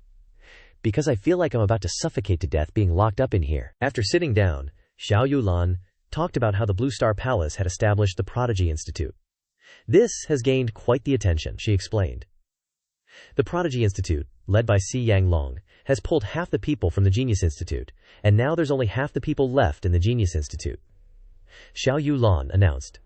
"In 3 or 4 months, the Prodigy Institute will have a competition with the Genius Institute, and if either side wins, each student on that side will receive 100 million profound points." Qin Yun was confident that the Genius Institute would definitely win, recognizing 100 million points as a huge reward. However, Zhao Yulan thought, not so sure, because the Prodigy Institute is in the Blue Star West Palace. By that time, they might replace them with some 9th-level martial body disciples mixed in. Zhao Yulan asked Qin Yun, "Have you reached the 9th level martial body yet?" He boldly hugged Zhao Yulan, placing her on his lap, and replied, "I'm considered to have reached the 9th level martial body." Simply put, he originally had 3 inner origins, and now 2 of them have solidified into diamond inner cores. Zhao Yulan sat on Qin Yun's lap, leaning against his chest, surprised. "You actually have 3 martial souls." She knew one of his martial souls was the Zendang martial soul, one was the lightning fire martial soul, and wondered about the third. Qin Yun kept it a secret and said, "I only just found out you have a star spirit martial soul and a dragon martial soul. Consider us even." Qin Yun emphasized, "We should do some husband and wife things." She looked up at him, flashed a seductive smile, and placed a kiss on his lips. A moment later, Qin Yun looked satisfied, while the lovely Zhao Yulan stood up and left his embrace. Zhao Yulan announced, "In the near future, my aunt will come looking for Qin Yun, and it's unclear whether Yu Min will come too. Aunt wants you to go to the Sky Firmament Emperor tomb, because there's something that needs confirming." Zhao Yulan was busy with work at the Blue Star Holy Palace, running around all day killing demonic beasts, so she only stopped by for a short visit. Qin Yun asked Zhao Yulan, "If you see Shi Lao Da, let him know that if he has time, let's go to the Sky Firmament Emperor tomb together." He mentioned that the key to the Sky Firmament Emperor tomb was with him, and they had agreed to go together before. Zhao Yulan thought Shi Lao Da was also very busy but promised to pass on the message. Before leaving, Zhao Yulan reminded Qin Yun, "In the next few years you will have to face Xiao Yanglong." She hoped he could deal with this guy, because she had no chance, due to being heavily guarded against. Qin Yun confidently assured her that he would handle him. 3 months later, Qin Yun finally spent 10 months in the dungeon and could go out. During that time, his hair grew long, and some stubble appeared, but he didn't pay attention to it. Qin Yun didn't expect time to pass so quickly. The lightning fire inner origin in his left arm had successfully transformed into a diamond inner core. Now he was a 9th level martial body martial artist with 3 diamond inner cores. He looked up at the sunlight that he hadn't seen for a long time, secretly promising that he wouldn't come back to this place again. Then, he quickly went to the arena's hall, rented a room to shower and change clothes. After 10 months in the dungeon, his skin became fairer. He changed into a clean set of clothes and trimmed his beard and hair neatly. When he left the room, Qin Yun heard shouts from the arena, where a match was taking place. He realized that the match between the Genius Institute and the Prodigy Institute had already begun. He hurried into the stands, intending to see who was fighting, then recognized 3 familiar people on the stage: Huozhong, Murong Daren, and Tziye. The 3 of them were struggling to fend off the attacks of 4 young martial artists. Qin Yun looked around and saw many injured Genius Institute students. Now only the 3 of them remained. He looked around, discovering Lan Fengjin standing nearby, and quickly approached her from behind. Her face was full of worry as she looked at the stage, unaware that Qin Yun had approached. When many Genius Institute students and instructors saw Qin Yun appear, their eyes, full of disappointment, suddenly showed a glimmer of hope. Qin Yun asked Lan Fengjin about the current situation. Looking towards the Prodigy Institute students, he noticed that they didn't have many injuries. When she saw Qin Yun, Lan Fengjin was overjoyed and immediately shouted loudly towards the stage, telling Huozhong and the others on the stage, "Qin Yun is here." Huozhong and the others had various injuries on their bodies, and they looked very tired, as if they had gone through many matches. Hearing Lan Fengjin's words, they quickly left the stage, all of them panting heavily. Qin Yun didn't understand what was happening. Seeing that none of the Genius Institute students could continue fighting, all were injured and sitting under the stage, while the Prodigy Institute students on the other side all looked healthy and energetic. Lan Fengjin lowered her voice, explaining the serious situation. They were ambushed earlier. In this match, the Genius Institute was a guest on the Prodigy Institute's home turf. They sent up young 9th level martial body students, catching the Genius Institute off guard, and many teams lost to them. Lan Fengjin quickly explained the specific situation to Qin Yun. After listening, Qin Yun also felt the situation was very difficult to deal with. The battle between the Genius Institute and the Prodigy Institute begins with each side sending a team to the arena. The team that wins continues to stay on the arena, and the losing team is not allowed to go on the stage again. In the end, whichever team is still standing on the arena wins, and all the students of that institute will receive 100 million profound points. Lan Fengjin informed Qin Yun, "If the Genius Institute wins, they will have a total of 100 million profound points to distribute. If each team wins a victory, each student will receive 500 million profound points." She also reminded that only the winning teams can obtain many profound points. If you can win 15 consecutive games, they can win a bigger share. A total of 10 billion profound points will be distributed. Each team can receive 2 billion profound points, divided evenly among 4 people. Not only profound points, but their team can also obtain an Earth-grade cultivation technique, said to be a lightness body skill. Hearing this, Qin Yun immediately felt excited, regretting that he couldn't go on stage immediately. The audience saw Qin Yun and understood that all the hopes of the Genius Institute were placed on him. Qin Yun knew that each match was against 4 opponents. Before, Qin Yun had proven his strength by defeating Zhao Zhonghui, causing everyone not to dare to doubt his ability. Although still feeling worried and uncertain, realizing that time was running out, Qin Yun also quickly went on stage. Seeing Qin Yun appear, Xiao Yanglong's hatred blazed up. He wanted to deal with Qin Yun but realized it wouldn't be easy. He ordered his disciples, "No need to defeat Qin Yun, just stall for time." Qin Yun's strength is much greater than opponents like Zhao Zhonghui. He possesses the totem martial protection, and even 9th-level martial body warriors are easily defeated by him. The 4 youths from the Qi Talent Academy quickly moved on the arena, attacking Qin Yun with internal energy strikes. Qin Yun stood still, but with his powerful inner strength he could respond at any time. As an attack came, Qin Yun's body shifted, and the rebounding force surged, enough to push his opponent off the stage. Running back and forth so dizzying, Qin Yun suddenly moved his feet, instantly covering over 100 meters, appearing behind those youths, one move unleashing inner strength, shattering all senses in front of him. With his powerful inner force, he slammed into the youth's chest, causing him to cough up blood and be knocked off the stage. Being pushed off the stage means defeat. Qin Yun had asked Lan Fengjin that, in this arena, even if you injure your opponent, you won't go to jail, because the Heavenly Pride Academy and Qi Talent Academy are just borrowing the arena. After dealing with one warrior, Qin Yun felt even more refreshed and immediately advanced towards the other opponents. In the blink of an eye, Qin Yun only needed 3 moves to make them vomit blood and fly off the stage. The old referee announced that the Heavenly Pride Academy had won, and demanded that the Qi Talent Academy quickly send someone onto the field. Because time was tight, they weren't allowed to waste time, but, of course, the Heavenly Pride Academy could stall if needed. The Qi Talent Academy then only sent 2 people onto the stage, and it seemed like they were trying to stall for time. Qin Yun looked at the opponents in front of him, then frowned at the hourglass, feeling uneasy because there were still more than 10 people left on the other side. Xiao Yanglong was inwardly furious with Qin Yun, thinking that if Qin Yun was held back for one more day, they would definitely win.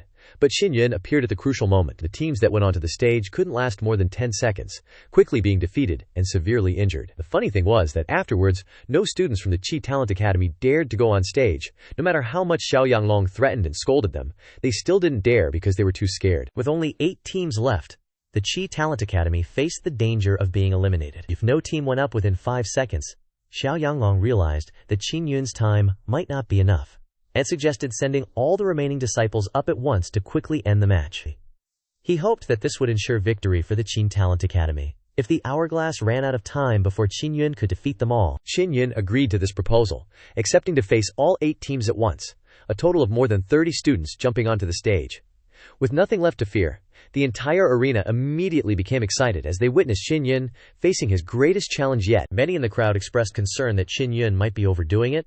They thought that if he hadn't agreed to fight all 8 teams at once, the Qi Talent Academy would continue to be eliminated one by one due to not going on stage in time, and would eventually win due to time. Others believed that the remaining time was unpredictable, and if Qin Yun could defeat them all, it would be a terrifying miracle. Lan Fengjin bit her lip, anxiously watching Qin Yun, knowing that victory or defeat would depend on this confrontation. Meanwhile, Xiao Yanglong was confident that victory was within his grasp, thinking that even a 9th-level martial body warrior like him couldn't cope with such a large number of opponents. These students were all very talented, especially after receiving special training. Their abilities had been greatly enhanced. The Qi Talent Academy students quickly used diamond inner energy to attack Qin Yun. Frantically, they spread out across the vast arena to avoid injuring their teammates and to prevent Qin Yun from easily destroying them. Qin Yun suddenly jumped into the air to dodge countless inner energy blasts coming from all directions. The inner energy blasts collided with each other, causing a series of flashing explosions that covered the entire arena. These explosions echoed across the horizon, causing the entire martial arts arena to shake, making it impossible to hear people's voices. Seeing Qin Yun jump into the air, everyone thought that this action was very stupid, because in the air it is easy to become a target and more vulnerable to attack. The Qi Talent Academy students on the ground prepared to attack Qin Yun when they saw him clench his fist, raise his arm and strike hard at the ground. What was scary was that Qin Yun used pure inner strength to perform the Hai Xiao Gong to create shockwaves. Combined with the dragon-style moves, the 6th heaven stomp of the Hai Xiao Gong had reached a level of perfection when executed, causing the earth to shake and the mountains to move. Pure inner strength created the strongest force, causing Qin Yun's celestial lion arm to ache intensely, even though it was protected inside by a diamond inner core. The strength of the thigh would still make him feel pain as if his thigh was being torn apart. The terrifying force from his strike crushed all the surrounding inner energy blasts. Screams rang out as more than 30 Chi Talent Academy students on the arena were hit by this terrifying force. The unabated air storm spread out from the arena, creating a powerful whirlwind that blew in all directions. The scariest thing was that the seismic waves from the high Zhaogong continuously attacked the arena, causing cracks everywhere. The seismic waves put the entire arena in a dangerous situation, threatening to collapse completely at any moment. Qin Yun slowly landed on the ground, one hand covering his celestial lion arm, panting slightly. He wondered if he had won. The scene was chaotic. The howling whirlwind had stopped, leaving the martial arts arena a mess, terrifying everyone. The people around the arena were struggling, dizzy and disoriented, their hair disheveled, endlessly shocked. Zhao Yanglong was extremely frightened. Qin Yun's strength made him feel a trace of fear. He realized that Qin Yun's inner energy cultivation had reached the 9th level of the martial body. The referee, with a head full of pigtails, loudly announced, "The Heavenly Pride Academy wins." After a moment of silence, the scene exploded with cheers, especially from the injured students of the Heavenly Pride Academy. Murong Darren stepped forward to praise Qin Yun, saying that among all the students of the Star Profound Martial Academy, he only admired Qin Yun. Huo Zhang also expressed his joy that they had received 500 million profound points thanks to Qin Yun. Shi Ziye felt lucky to have met Qin Yun and asked about the state of his arm after the outburst, because she thought that power wasn't suitable for a martial artist at the 9th level of martial body. Lan Fengjin also came down at this time to reassure everyone that he was fine because he had the Heavenly Lion arm. Many students came to thank Qin Yun and congratulate their team. Lan Fengjin was also happy, thinking that the 500 million star coins she spent weren't a waste, and decided to eliminate the resentment between the two. Murong Darren was curious about the extra reward, and asked Lan Fengjin. Lan Fengjin revealed that the reward was the martial soul mystic art, or commonly called Xuangong. Qin Yun and the others were shocked when they heard this, because Xuangong was an extremely rare martial soul martial skill. The books also mentioned that the most powerful point is that it can help martial souls develop.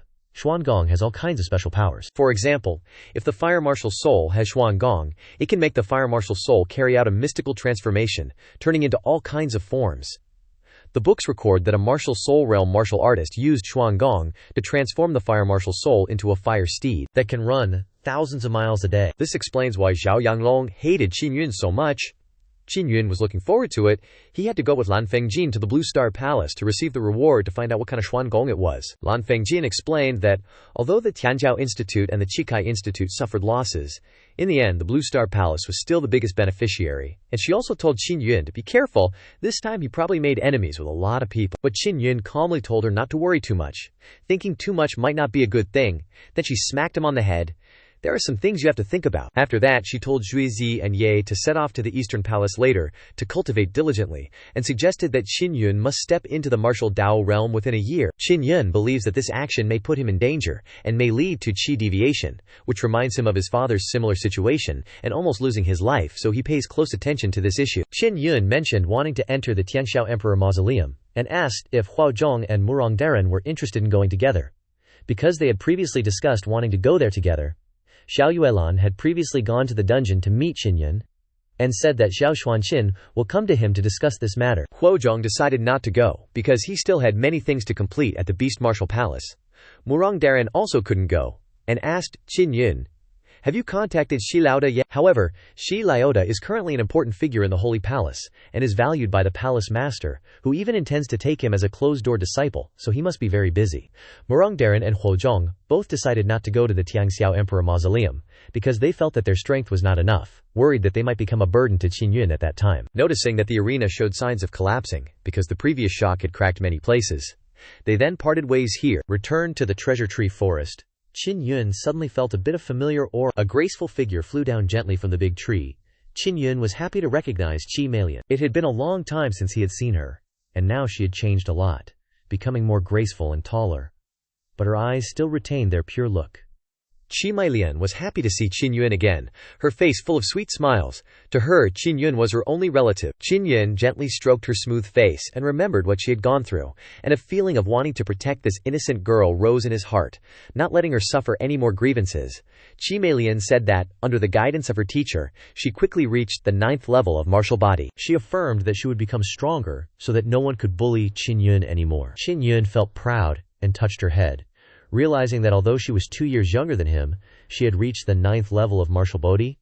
This talent was even more terrifying than Xiao Yuelan, it's just that many people didn't know it. Qi Meilan held the TNG Immortal map, so her rapid progress did not surprise him. She wanted them to go and admire the poetic night scene of Wangxing Lake together. Every time they passed by there they were too hurried, and now they had free time, so they wanted to go see it. Qin Yun thought to himself that the scenery there was just normal, it wasn't that beautiful. He also warned Qi Meilan about the dangers outside, and advised her not to go out alone without her teacher's permission. He took out a few body immobilization talismans and gave them to her for self-defense. Qi Meilan was worried that it was very difficult to refine body immobilization talismans, and suggested that he keep them for himself, but Qin Yun affirmed that it wasn't difficult to refine, and told her to accept them, making her feel warm. But she had nothing to repay him with. She only has herself to offer. But Qin Yun immediately refused. Qin Yun noticed that Qi Meilan was unhappy, so he had to agree to take her to Wangxing Lake. Wangxing Lake was still the same, with waves lashing up that had lasted for many days.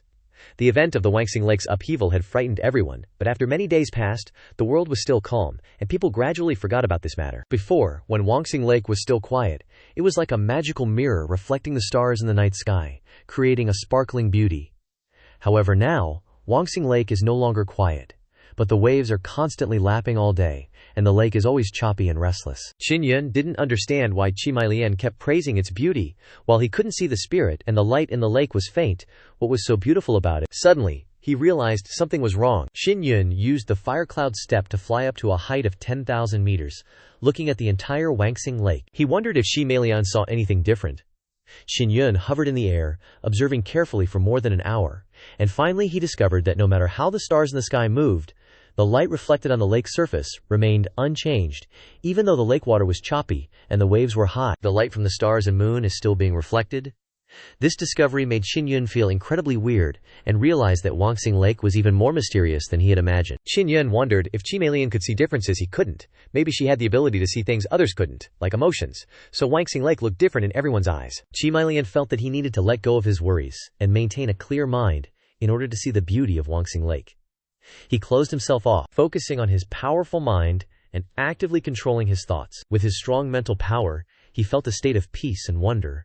Behind him, he opened his eyes and saw Wangxing Lake emitting a sparkling light with brilliant colors and shimmering waves. Extremely beautiful, he felt that Qi Meilan, despite experiencing many painful events, could still maintain her simplicity, innocence, purity, and optimism, and could easily forget her troubles. Qin Yun's mood was shaken by the wonderful beauty of Wangxing Lake, and he felt a strong desire to enter and explore this sea of stars. Qin Yun noticed a large diagram formation on Wangxing Lake, and didn't know what it was.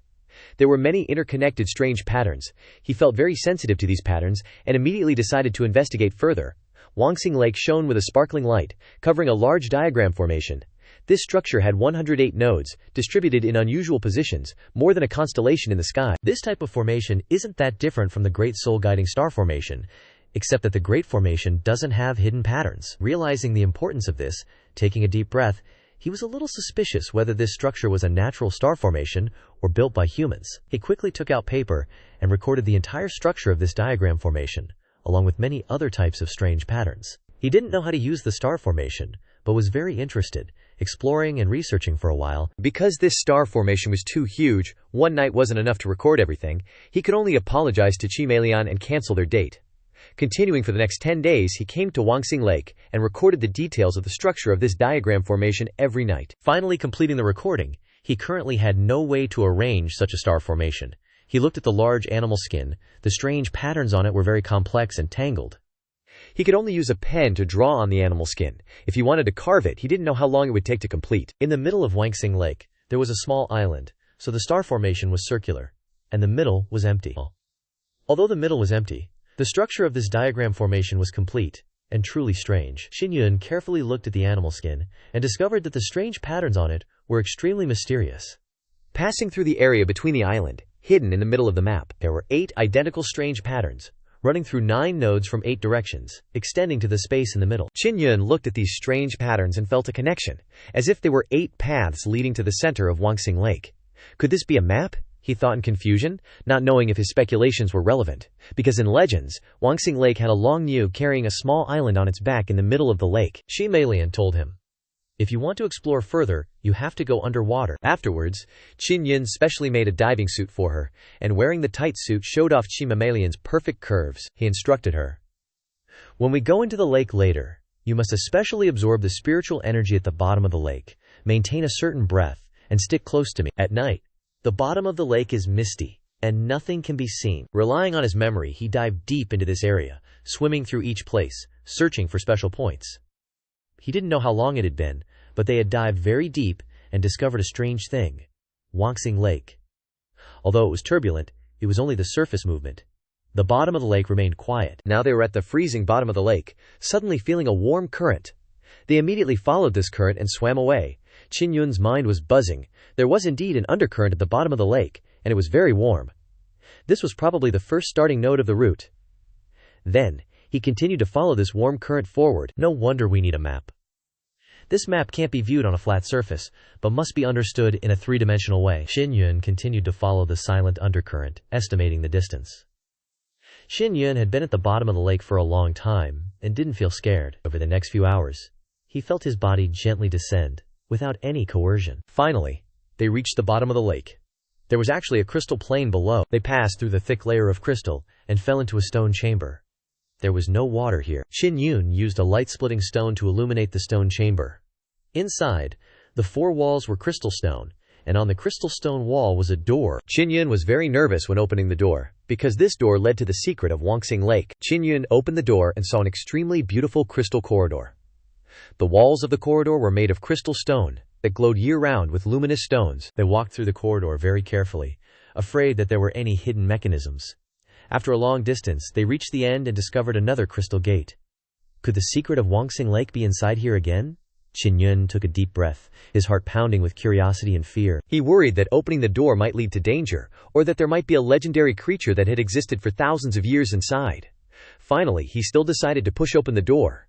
He felt that if he didn't go inside to check, he would think about this every day afterwards. When he opened the door, inside was a vast space. In the middle was a giant ox covered in metal armor, like a small mountain, lying quietly asleep here. On its body were dragon scales. It was the legendary Long Niu. Qin Yun seriously observed the crystal palace. The giant ox suddenly opened its eyes wide. He quickly pushed Qi Mailian back into the corridor. The Long Niu asked in an old and slow voice, "Foolish creatures, how did you get in here?" Qin Yun allowed himself to calm down, replying, "They saw a diagram formation from the shore of Wangsing Lake, then found a route, following the wind route to get here." The Long Niu was very suspicious.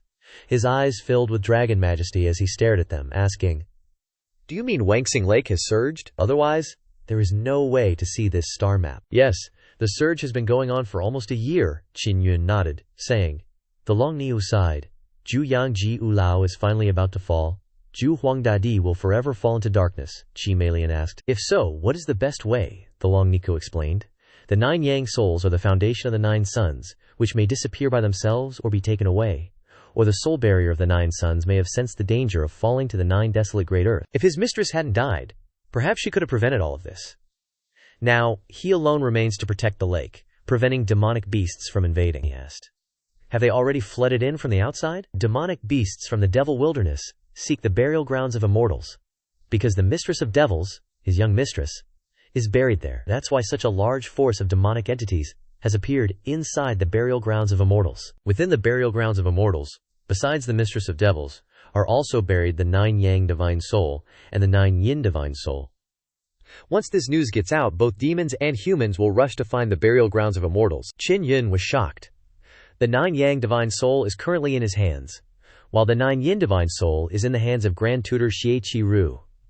But the Grand Tutor has long disappeared. He doesn't understand how she obtained these things. Looking around the main hall, Qi Mailian noticed that besides the 8 paths, which were 8 different crystal doors, there was also a golden crystal door.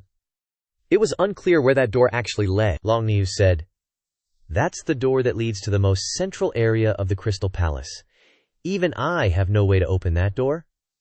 Qin Yun was curious, and quickly moved towards the golden crystal door. He placed his hand on the crystal, releasing his inner power. The crystal door unexpectedly twitched as he activated this crystal door. The 9 Yang divine soul unexpectedly appeared on his right wrist, including 9 black beads emitting a faint golden light. He'd been hiding the Nine Yang Divine Soul for so long, but now it appeared. The Nine Yang Divine Soul. Why is it in your hands? Long Niu was extremely surprised. His body began to emit a burst of lightning, then gradually shrank very quickly. Long Niu transformed from a huge body into a tiny, white-haired old man. Long Niu had suddenly turned into a human, scaring Qin Yun half to death. Old Long Niu was very anxious and hurriedly asked, "How did the Nine Yang Divine Soul end up in Qin Yun's hands? Because even desolate immortals can't enter the immortal bone burial grounds. There's no way Qin Yun could have gotten there." Unexpectedly, a gentle and pleasant voice came from inside the corridor behind the golden door, saying that she had given the Nine Yang Divine Soul to Qin Yun. Upon hearing that, Long Niu suddenly trembled. Calling the speaker young mistress, Qin Yun was quite astonished to recognize that the gentle and pleasant voice belonged to Xin Qi-ru. Shi Qi-ru told Long Niu that she would explain later because the matter was too complicated, and advised him to rest. She then told Xin Yun and Shi Mei Lian to come in and meet her. Long Niu's voice responded from the corridor, acknowledging the order. The Mistress of Devils was buried in the burial grounds of immortals, and the Mistress of Devils was Long Niu's master. But Long Niu addressed Shi Qi-ru as young mistress. Does this mean that Shi Qi-ru is the Mistress of Devils? But wasn't she buried in the burial grounds of immortals? Sensing that Qin Yun wanted to approach, Shi Qi-ru gently told him not to come closer because she was currently very dangerous and worried about harming them. Qin Yun stood at the door, not daring to move forward. Very obedient to Shi Qi-ru, he angrily believed that Empress Ye and that group of petty people had harmed her. But Qin Qi-ru explained that it wasn't quite like that. It was only somewhat related, and those were all things of the past. She felt happy that Qin Yun could come to this place, praising him for growing up faster than she thought. Qin Yun admitted that this was fortunately thanks to the Nine Yang Divine Soul, and asked what else he could obtain this time, since he had obtained the mystic runes the first time. Xin Qi-ru explained that she could only unlock it the first time, and didn't know the details about the mystic runes inside. Since this wasn't her forte, she left those mystic runes inside for Qin Yun, not expecting that he could master them so well. Shi Mei Lian anxiously asked about her mother, Yue Lan's death. She and Qin Yun realized that all of their deaths were very strange, and related to the burial grounds of immortals painting. She felt that this matter was not as simple as it seemed. Shi Qi-ru explained that their mothers could be resurrected because their souls were only imprisoned inside the burial grounds of immortals, and could be reborn later, as long as their souls returned. She admitted that she was the cause of this, because if she hadn't appeared in the small village where they lived, such things wouldn't have happened. She continued to explain that she was the daughter of the Mistress of Devils, and her soul had transmigrated and been reborn in the small village where Qin Yun's mother lived. At first her memories were very vague, but they gradually recovered in recent years. When she received the Burial Grounds of Immortals painting, there were a total of 4 pieces, each person holding 1 piece.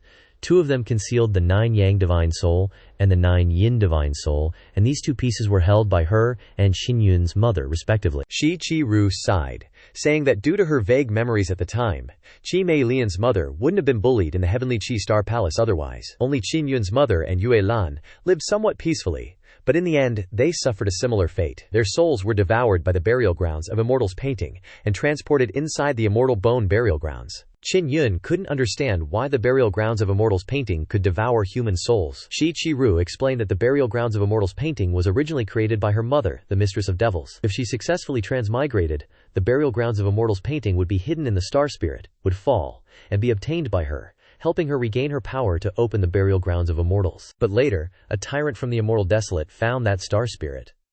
Although that person had no way to retrieve the Burial Grounds of Immortals painting inside, they could cast a curse, causing the souls of those who obtained the Burial Grounds of Immortals painting to be sucked inside. Shi Mei Lian was very happy to hear that her mother could be reborn, and asked Shi Qi-ru, "Weren't they buried in the Burial Grounds of Immortals? Why are you here now?" Shi Qi-ru couldn't help but chuckle lightly, saying that they could consider her an immortal, but unfortunately, she needed a lot of time to recuperate. For the time being, she couldn't go to the Burial Grounds of Immortals with them. If they wanted to contact her later, they could directly open the Burial Grounds of Immortals painting and call her. They were extremely grateful, remembering Shi Qi-ru's instructions, and said goodbye.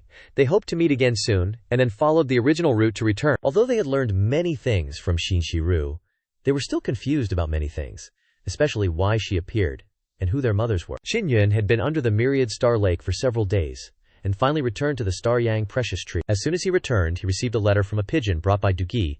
Dugi said that someone had sent a message using a pigeon, and the spirit pigeon indicated that it was looking for Qin Yun. Qin Yun took the letter from the pigeon's leg, opened it, and saw the words. The content of the letter was information from Zhao Xuan Qin, arranging to meet outside the Star Profound Martial Academy at the North Star Inn, Room 12, to prepare to enter the Heavenly Firmament Emperor's mausoleum. Through inquiries, Qin Yun found the North Star Inn, a rather small and sparsely populated place. He found room number 12 and knocked on the door. Soon, Xiao Xuanqin opened the door. When Qin Yun sat down, Xiao Xuanqin immediately brought him a cup of tea. Long time no see. Xiao Xuanqin had reached the martial Dao realm. Xiao Xuanqin revealed that it was thanks to Qin Yun solving her martial spirit issue that she was able to break through. She also announced that Xiao Yuemin was in seclusion, while Xiao Yuelan was handling business, so only she came this time, hoping Qin Yun wouldn't be disappointed. Qin Yun confirmed that he wasn't disappointed at all, and suggested setting off early. And so, Qin Yun and Xiao Xuanqin initially entered the Tiangxiao Kingdom's borderlands. The Tiangxiao Emperor's tomb was built outside Tiangxiao Imperial City, within a large mountain range. It took them half a day to reach this mountain area. Xiao Xuanqin was a martial Dao realm martial artist, so Qin Yun didn't need to worry too much traveling with her. Even if they encountered demonic beasts, their strength wasn't anything to worry about. As they entered the deserted mountain pass, the ground was covered in demonic beast footprints, and their aura was still very thick. Qin Yun noticed that there were many demonic beasts here, and sensed auras from all directions, suggesting a large pack of demonic beasts. Qin Yun decided to move forward to investigate. He used the dark shadow force to conceal his aura, causing Xiao Xuanqin to lose sight of him and call out his name in shock. Qin Yun suddenly grabbed her hand and explained his ability to hide in the shadows. Then, he tried to transmit the dark shadow power to cover her, so they could both hide. Xiao Xuanqin held Qin Yun's hand tightly. She had been very worried just now when he suddenly disappeared, but feeling the warmth spreading from his hand, she realized she had also merged into the darkness, her aura covered by a power that made her undetectable. Qin Yun was pleased with his success, and figured that they wouldn't be detected by demonic beasts as they entered the canyon. Cold gusts of wind blew, making eerie sounds. Within the canyon, there were huge black shadows. Giant wild boars several meters tall. Xiao Xuanqin carefully led Qin Yun past the resting wild boars, as the weak light made it difficult to see them clearly. They only knew that they were very large. Qin Yun carefully investigated but didn't find any demonic beast spirit eggs, which left him a little disappointed. Finally, Qin Yun led Xiao Xuanqin safely through the canyon and to a building. Xiao Xuanqin explained that as soon as the key touched the stone door, it would open, but the commotion would be very loud, so they had to quickly enter and immediately close the door. Qin Yun took the key and gently touched the stone door, causing it to start moving and open with a loud sound that echoed throughout the canyon. After they both entered, Qin Yun used the key to close the stone door. They quickly moved away from the door, worried that it wouldn't close in time and the wild boars might rush in.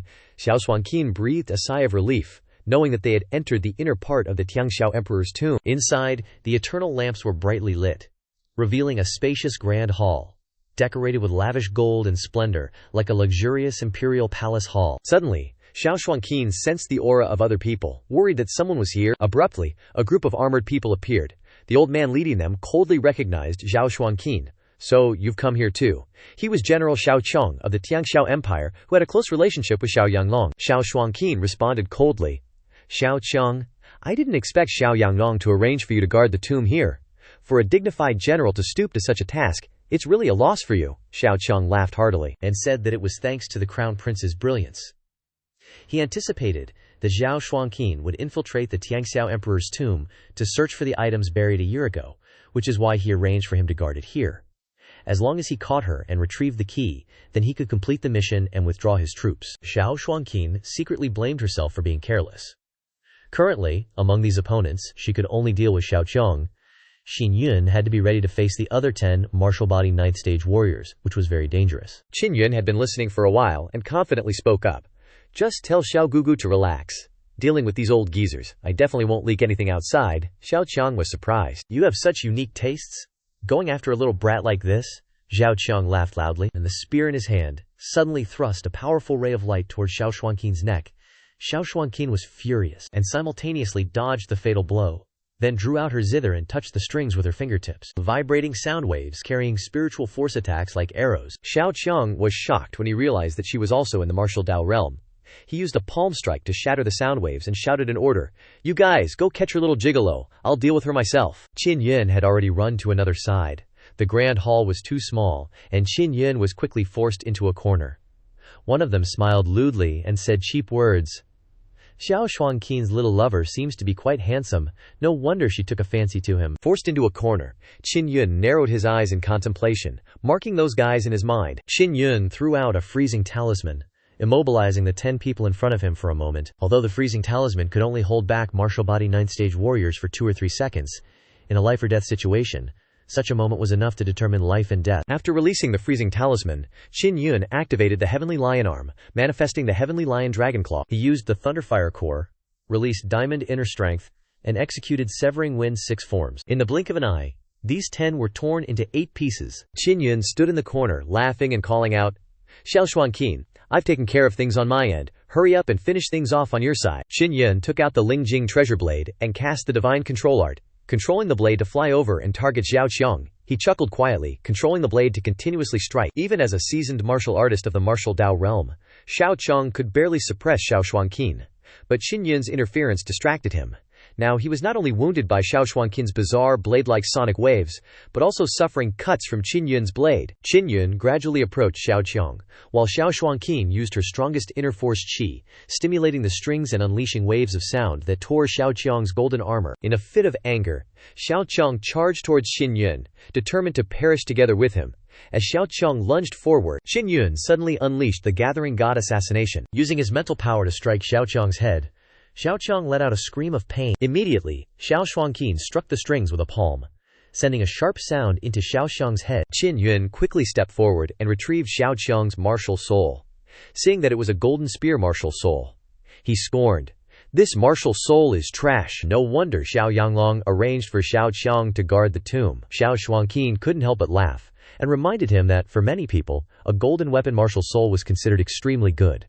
Qin Yun jokingly asked, "Xiao Shuangqian, how about your little lover? Is he powerful?" Xiao Shuangqian's face flushed a captivating red, and she lightly snorted, reminding Qin Yun not to talk like that if he didn't want to anger her. Qin Yun quietly smiled, and replied that he wouldn't say it again. Xiao Shuangqian recalled the vulgar words those guys had said to Qin Yun, feeling ashamed and angry in her heart, and also a complex, indescribable mood. Qin Yun looked around, carefully observing the main hall, wondering if this was the entirety of the Heavenly Firmament Emperor's mausoleum, because he didn't see anything special, and whether everything had been taken away by Xiao Yanglong. Xiao Shuangqian felt the wall to confirm, then asked Qin Yun to touch the wall with the key.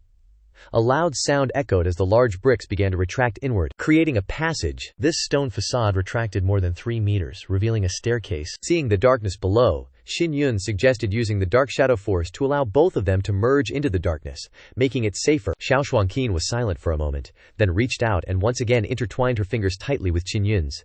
A strange feeling lingered in her heart again. She didn't know why she was in this mood. Trying to suppress the chaotic thoughts in her heart, Xiao Shuangqian followed Qin Yun carefully down the stairs, continuing to descend. Xiao Shuangqian and Qin Yun had now officially entered the Heavenly Firmament Emperor's mausoleum. Before that, the area outside the main hall was mainly for members of the royal family to worship. Qin Yun worriedly asked Xiao Shuangqian about the possibility of Xiao Yanglong arranging another martial arts expert to guard this place. Xiao Shuangqian was unsure, but advised him to be careful. Even so, she reassured Qin Yun that she would protect him. The staircase was very long, and it took them nearly half an hour to reach the end. They finally reached the underground. The tomb chamber here was filled with a musty, gloomy aura, accompanied by cold winds blowing through. Finally, they arrived in front of a small stone building, with a tombstone in front of the door. Xiao Shuangqian confirmed that this was the place they needed to find, which contained a jade coffin. She used her spiritual power to open the coffin lid, but it was empty inside. Qin Yun was surprised, wondering if Xiao Yanglong had taken the corpse.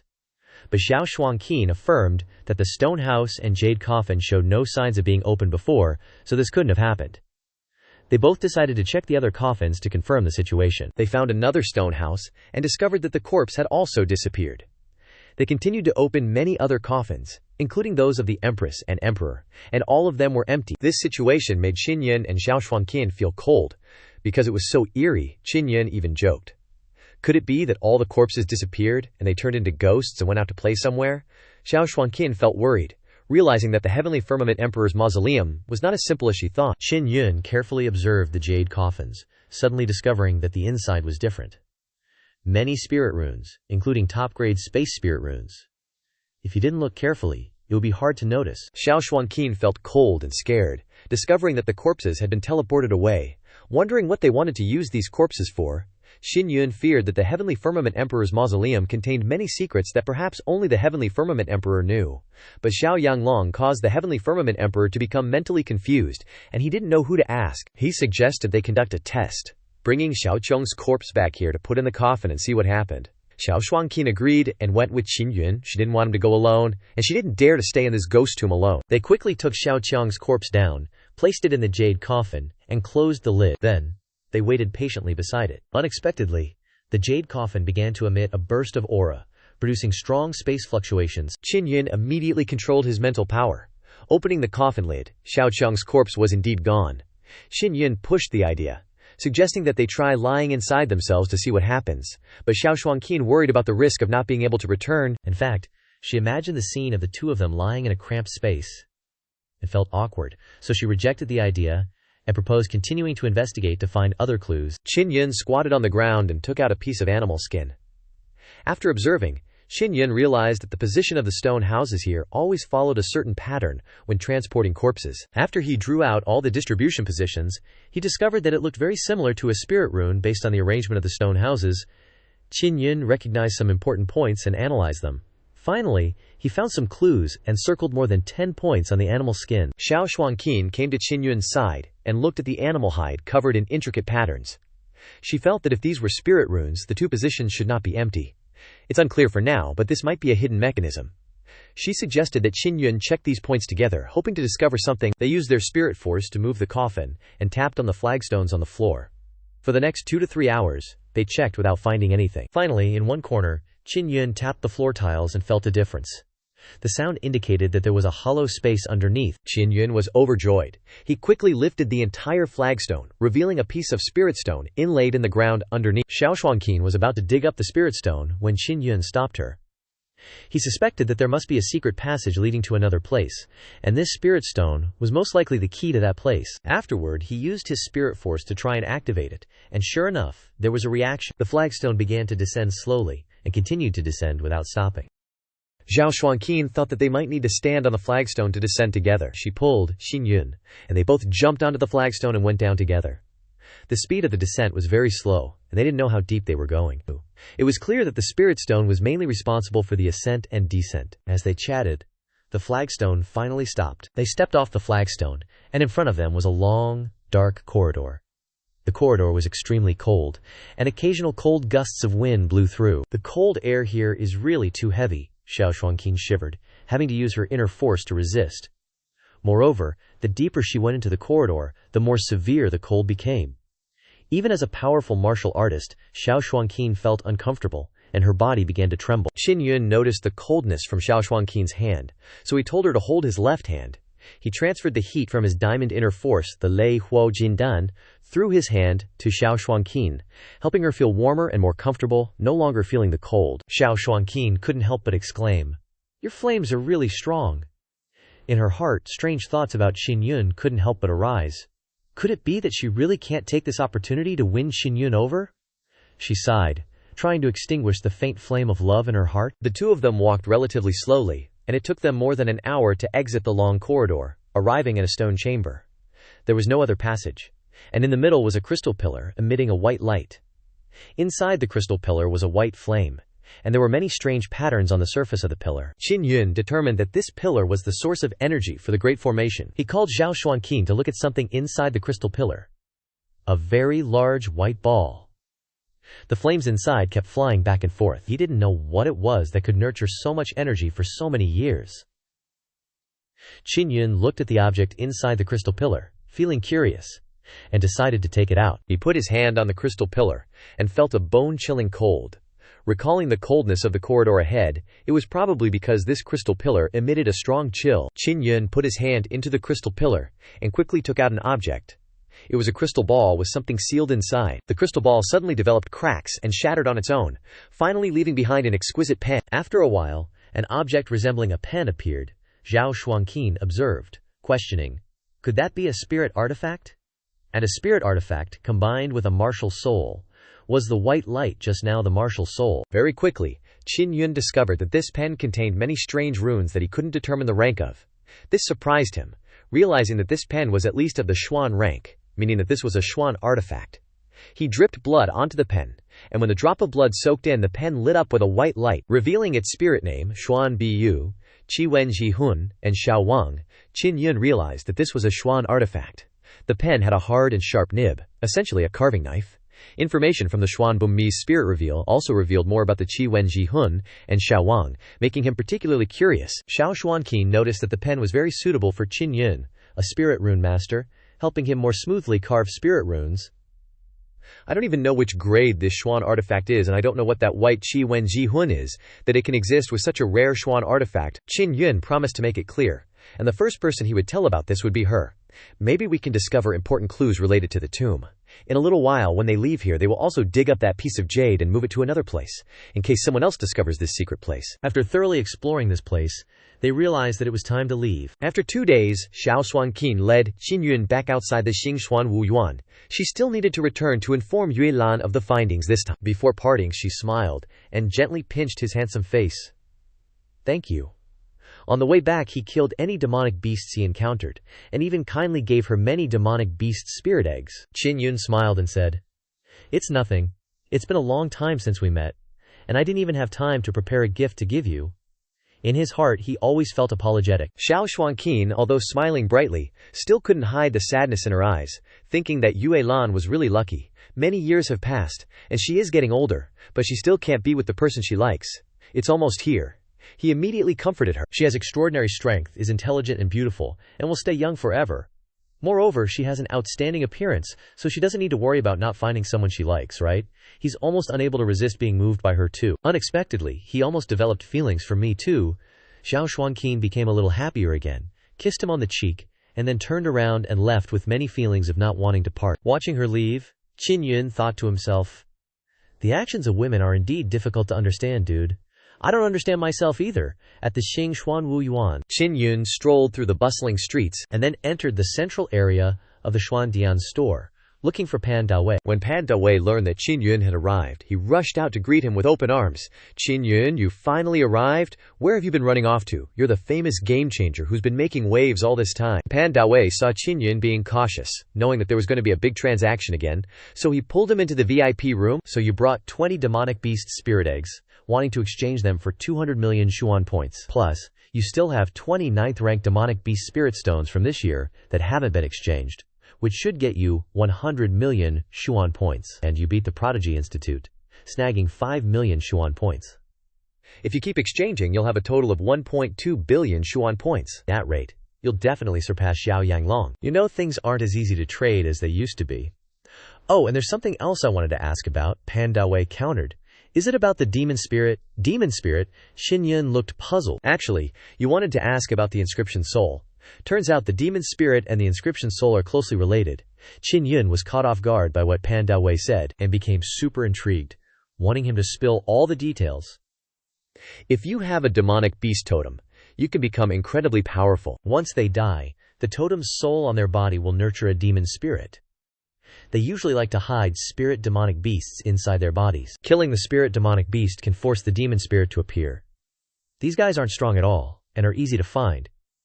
It's not just the Jingxuan Martial Academy that raises demon spirits. Other martial academies, and the 4 palaces of the Azure Star Palace, secretly raise them too. It's not that they wanted to cooperate with them before, but because they love eating demonic spirit cores and demonic beast spirit eggs, that's why they needed to buy so many cores and eggs back then."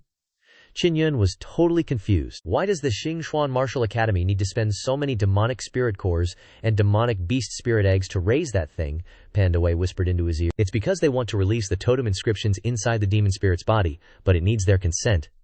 Demon spirits can also sense and recognize totem soul inscriptions and inscription souls, which can help them find them. The Xingxuan Martial Academy is planning to auction off a weakened demon spirit, and you'll need Xuan points to get it. Whoever bids the most Xuan points gets the demon spirit. Xiao Yanglong is participating too.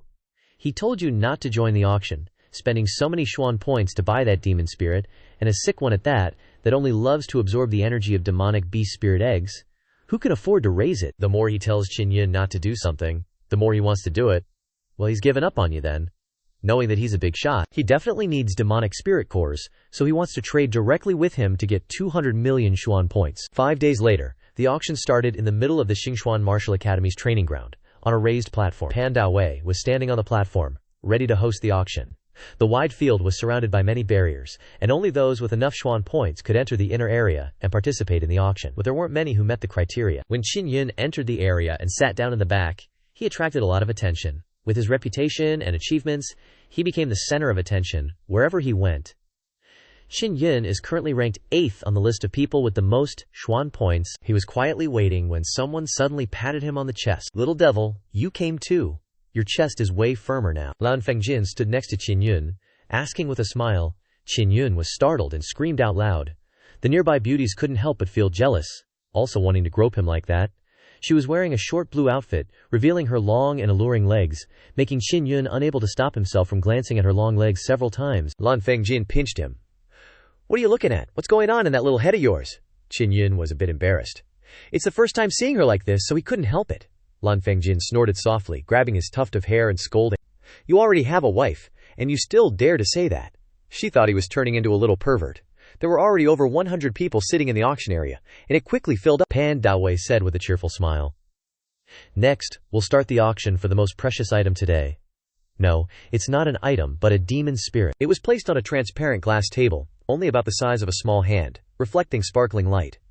Inside was a petite demon spirit, like a little child, with transparent butterfly-like wings. This demon spirit had sharp green eyes and a slender body, as if wrapped in a layer of green grass. Qin Yun looked at the demon spirit, a bit disappointed. Why is it so small?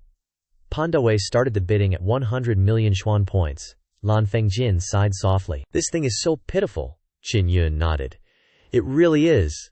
I'm gonna buy it." Lan Fengjin looked at Qin Yun, a little startled, thinking he was joking. "Didn't you come here to participate in the auction too?" Qin Yun smiled to himself. "Just wait, there's gonna be a fun show later. 1 billion. Xiao Yanglong opened his mouth and called out the price. The entire plaza immediately erupted in excitement. Xiao Yanglong immediately called out such a high price, probably not wanting others to continue bidding against him. A young man stood up and waved his fan, shouting, 2 billion! He's one of the guys from the Northern Palace. This time, they're using all their assets to buy it. The entire Azure Star Palace is here. So many Xuan points are something many people can't even dream of during the day. They really can't imagine it." Lan Fengjin advised Qin Yun to think again. "The price has already been pushed too high. Unless you have a special way, you won't be able to buy it.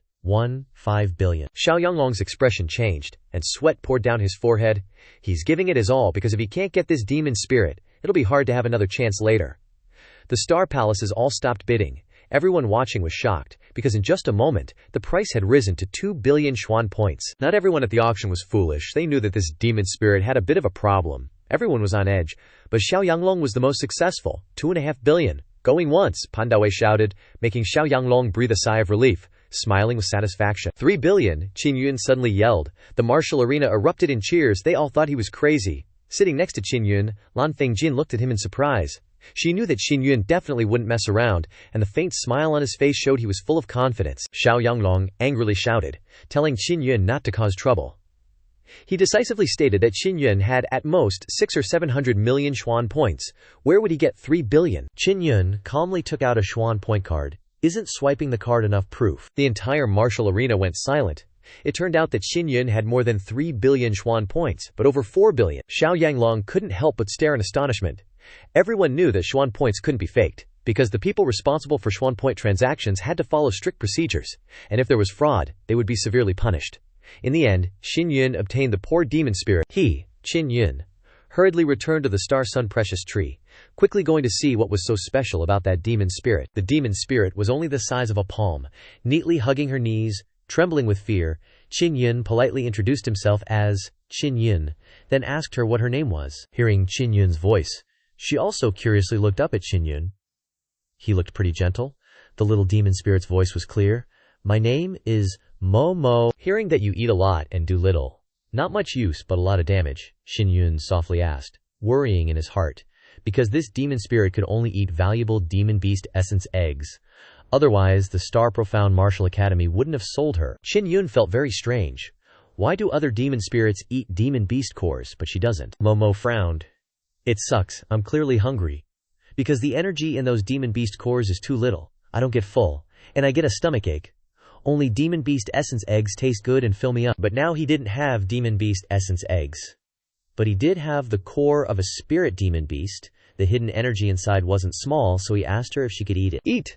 Momo immediately stood up, her green eyes emitting a faint light. Qin Yun reminded her not to think about running away. He had spent all his money to buy her. Qin Yun took out a demon beast core. I won't run away. Momo excitedly waved her wings from the crystal container, landing on the demon beast core. Looks like this demon spirit's personality isn't bad. She's very like someone who talks about brotherhood. The tiny Momo grabbed the core, emitting a pale white light, then penetrated inside, taking out a snow-like object to chew in her mouth.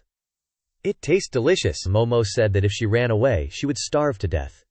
I can't eat just anything anyone gives me. I don't want a stomachache. Eating one spirit demon beast core can keep me full for about 10 days. But eating a demon beast essence egg can keep me full for a whole month.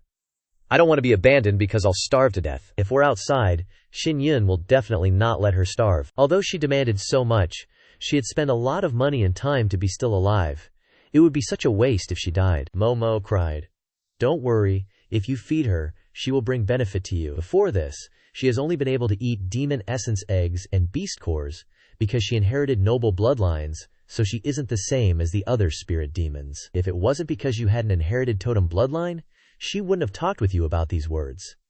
Spirit demons have always rejected communicating with humans. Your totem is only a newborn totem. You can evolve it in the future.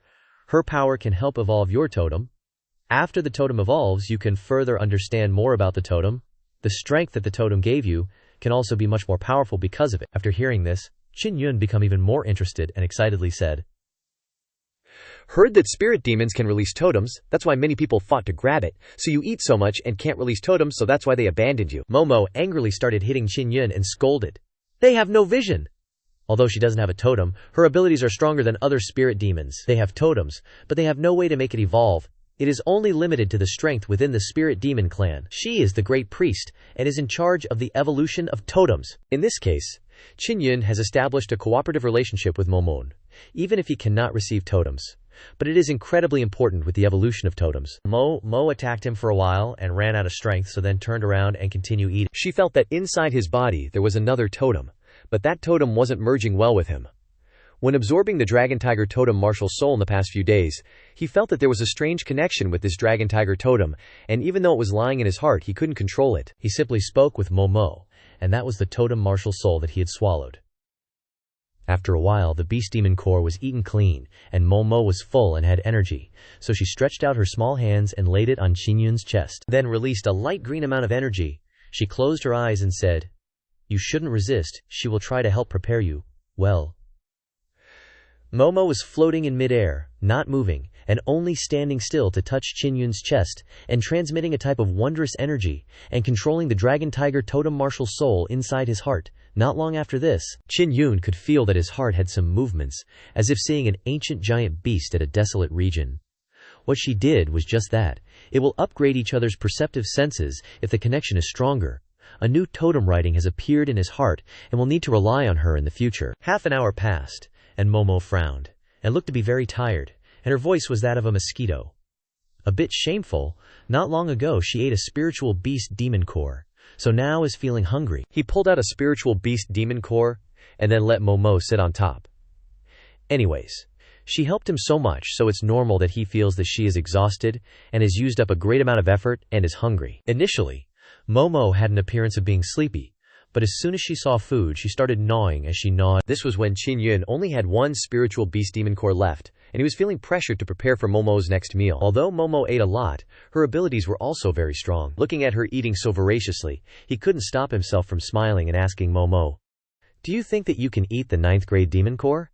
Momo answered, It can eat reluctantly, it's just that after finishing the eat, she would feel a lot of pain in her stomach, and she doesn't want to feel that pain, if it wasn't because of an unforeseen circumstance. Her softly spoke words expressed her adorableness as she protected that she didn't want to eat these things, and hoped that Qin Yun would not force her. He noticed that Momo was very knowledgeable about demon beasts and asked her, Already likes eating demon essence eggs so much, would you be able to sense the surrounding demon essence eggs? Momo nodded to verify, but also expressed a worry about the dangers when Qin Yun tried to take demon essence eggs, because that would threaten his life. It is better to endure the stomachache to eat the 9th grade demon core in exchange for a period of time, instead of Qin Yun putting himself at risk. Qin Yun was very delighted at Momo's kindness. Mo was very hungry, so she ate very fast, and only in a short period of time, she had eaten the demon beast core that was much bigger than her. Qin Yun immediately took out the Juyang Divine Soul, deciding to see if he could bring her into that space. The first pearl of the Juyang Divine Soul was a very large storage space. Initially, this space was quite small, but over time, and with the growth of its owner, it gradually expanded. Currently, Momo could enter this space, but he also told her not to be naughty or mess with the things inside. Within this space, Qin Yun stored many high-grade materials like animal hides, animal bones, and materials for refining equipment. Momo was very happy, flying around in the vast space, praising it endlessly. At this moment, Dugi arrived at the auction house hosted by Pan Dawei. He and Pan Dawei were familiar with each other, so he quickly learned about Qin Yun buying the magic spirit. Qin Yun could now be very certain that Momo was definitely not a scam, but rather a high priestess in the magic spirit race. It's just that she didn't agree with the others, so she refused to communicate with them. Dugi was a little hesitant, and reminded Qin Yun that he had just bought an extremely good magic spirit, and now some of the elders of the Xingxuan Martial Academy wanted to call Qin Yun back. Qin Yun was very happy in his heart that he was able to confirm that Momo was indeed the great priestess of the magic spirit race.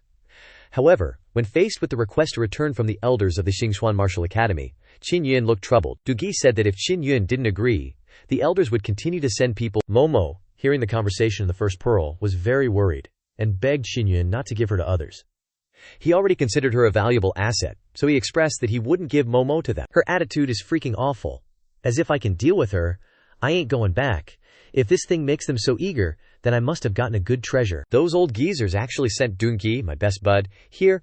Dungi had no choice but to return and report Qin Yun's decision to the elders, so they would no longer have any hope of getting Momo back. After that, Qin Yun flew up the Star-Yang precious tree, chopping off a branch. This section was quite soft, all new leaves. He placed the branch in the space of the first pearl, treating it like a big tree to plant. This made Momo extremely happy, flying around the tree. Qin Yun didn't want to give Momo to anyone.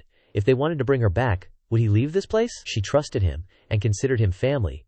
He wouldn't be willing to give her away. Qin Yun used his spiritual power to transmit his voice and chat with Momo, and she asked about the origin of the branch.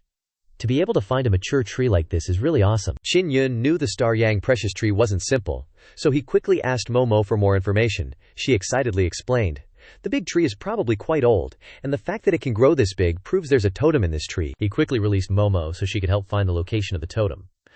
After sensing it, Momo pointed to a high position on the tree. Qin Yun then flew up, stopping at that height and trying to enter the center of the tree. Momo confirmed, "The tree's inner core and totem are right here." She told him to start digging from here. After busying himself for more than half an hour, Qin Yun finally dug into an empty space in the center of the big tree. In this place, he saw a transparent crystal pillar. This scene was similar to the pillar in the stone chamber under the ground at the Tianshao Emperor's mausoleum. Qin Yun carefully observed the crystal pillar. Last time at the Tianshao Emperor's mausoleum, he received the spirit rhinoceros mysterious brush and a wisp of strange inscription soul. Momo flew around the crystal pillar, explaining, "This is the inner core of the big tree, and the totem is hidden inside." She's checking if she can replicate the totem on Qin Yun. Qin Yun opened his eyes wide to see. The crystal pillar could only see white light inside the pillar, basically couldn't see anything, but Momo actually said she could see this, which made him feel very strange. Momo smiled and said, "It's best if the totem has a soul companion from the beginning." She asked him, "Have you decided where to put the totem?"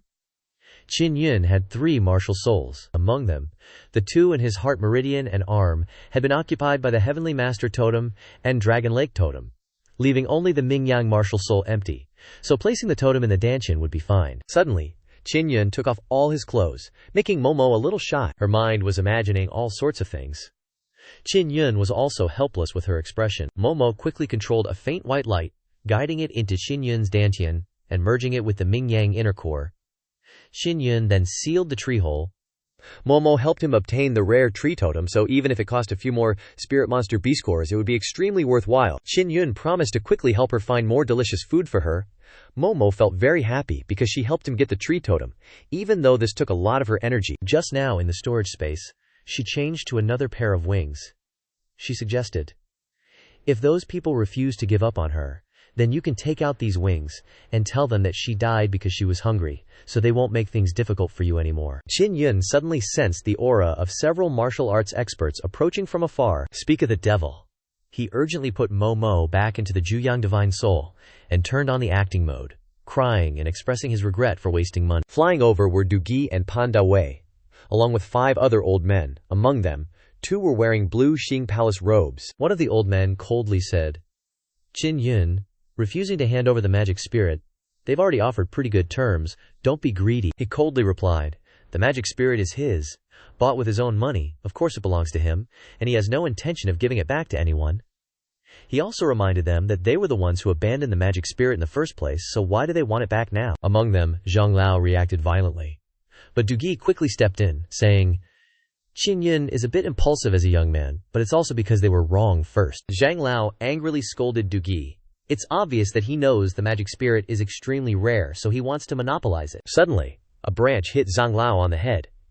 It turned out that Qin Yun was standing up to them. Qin Yun felt that they were abusing their power to openly rob a lower-class student. The old men looked at Qin Yun arguing like this, their faces full of anger, because they all felt that as long as they were students, no matter what their circumstances, they needed to respect them in front of them. Even if they were wrong, the students had to respect them, but Qin Yun in front of them was showing arrogance towards them, which was unacceptable. Du Gi, of course, understood Qin Yun's temperament, and also felt that those old fogies were relying on their age, strength, and high status to look down on others. Zhang Lao was completely pissed off, snatching the branch from Qin Yun. Without saying anything more, he ordered Qin Yun to hand over the demon spirit immediately, warning that if he continued to resist, he would be immediately expelled from the Star Xuan Martial Academy. Qin Yun didn't want to leave the Star Xuan Martial Academy now, nor did he want to give them a chance to kick him out, so he could only endure it, taking out Momo's wings. That demon spirit? Starved to death. I bought a piece of junk and I was already pissed, and they came to talk to me with this annoying attitude, making me even more annoyed. Everyone was stunned when they saw the wings in his hand. Dumbfounded, Zhang Lao trembled and shouted, "So you killed that demon spirit?" Qin Yun immediately retorted, "What do you mean I killed it? It's obvious she couldn't be raised, that's why she died. I don't have demon beast spirit eggs to feed her, she died on her own. What could I do? I spent over 1 billion Junian points to buy this demon spirit, and then she died. Are you guys brains broken or something? Do you think I would do such a stupid thing? If the demon spirit was still alive, I would have given her to you guys in exchange for 1 billion Jushian points and a few demon beast spirit eggs. I bought such a useless thing, who can I reason with?" Get an Oscar for Qin Yun. Stat. Zhang Lao's face turned extremely ugly, demanding that Qin Yun hand over his Star Xuan Martial Academy Jade token. From now on he would no longer be a student of the Martial Academy.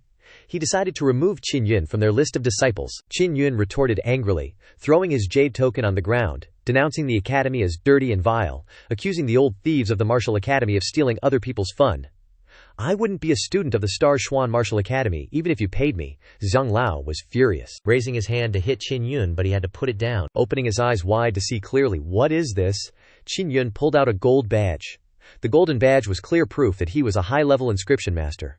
The old guys had lived so long and were familiar with high-level inscription masters, so they all recognized the value of this badge. Pan Dawei glanced at the badge and said, "Only inscription masters certified by the inscription hall can freely enter and exit the Xuan level of the Martial Academy." Beside him, Du Gi also widened his eyes. He finally understood why Qin Yun helped him refine so quickly, so he was a high-level inscription master. Qin Yun looked angry and took back the badge, declaring that from now on he had nothing to do with the Star Xuan Martial Academy. Even though he could freely enter and exit, he didn't want to stay in a place with such hooligans. The old fogies were all stunned. They felt regret for having lost a high-level inscription master.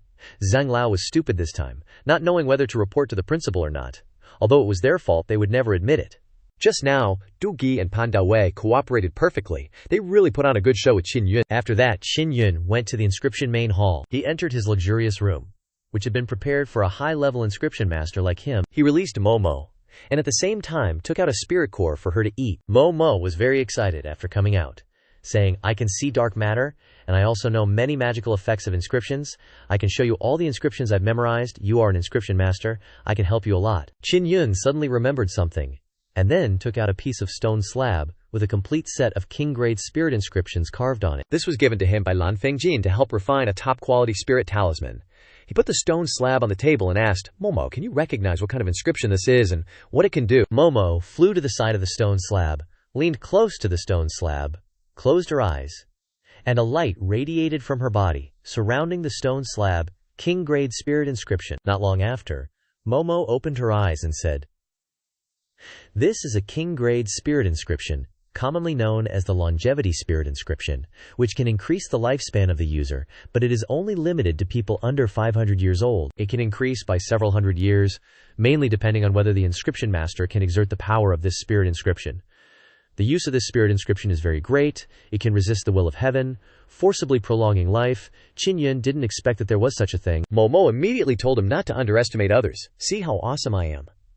Now Qin Yun finally understood the effect of the king-grade spirit inscription that Lan Fingjin had given him, but he didn't understand why Lan Fingjin had kept this information secret. Qin Yun took back the stone slab and then took out the refining furnace.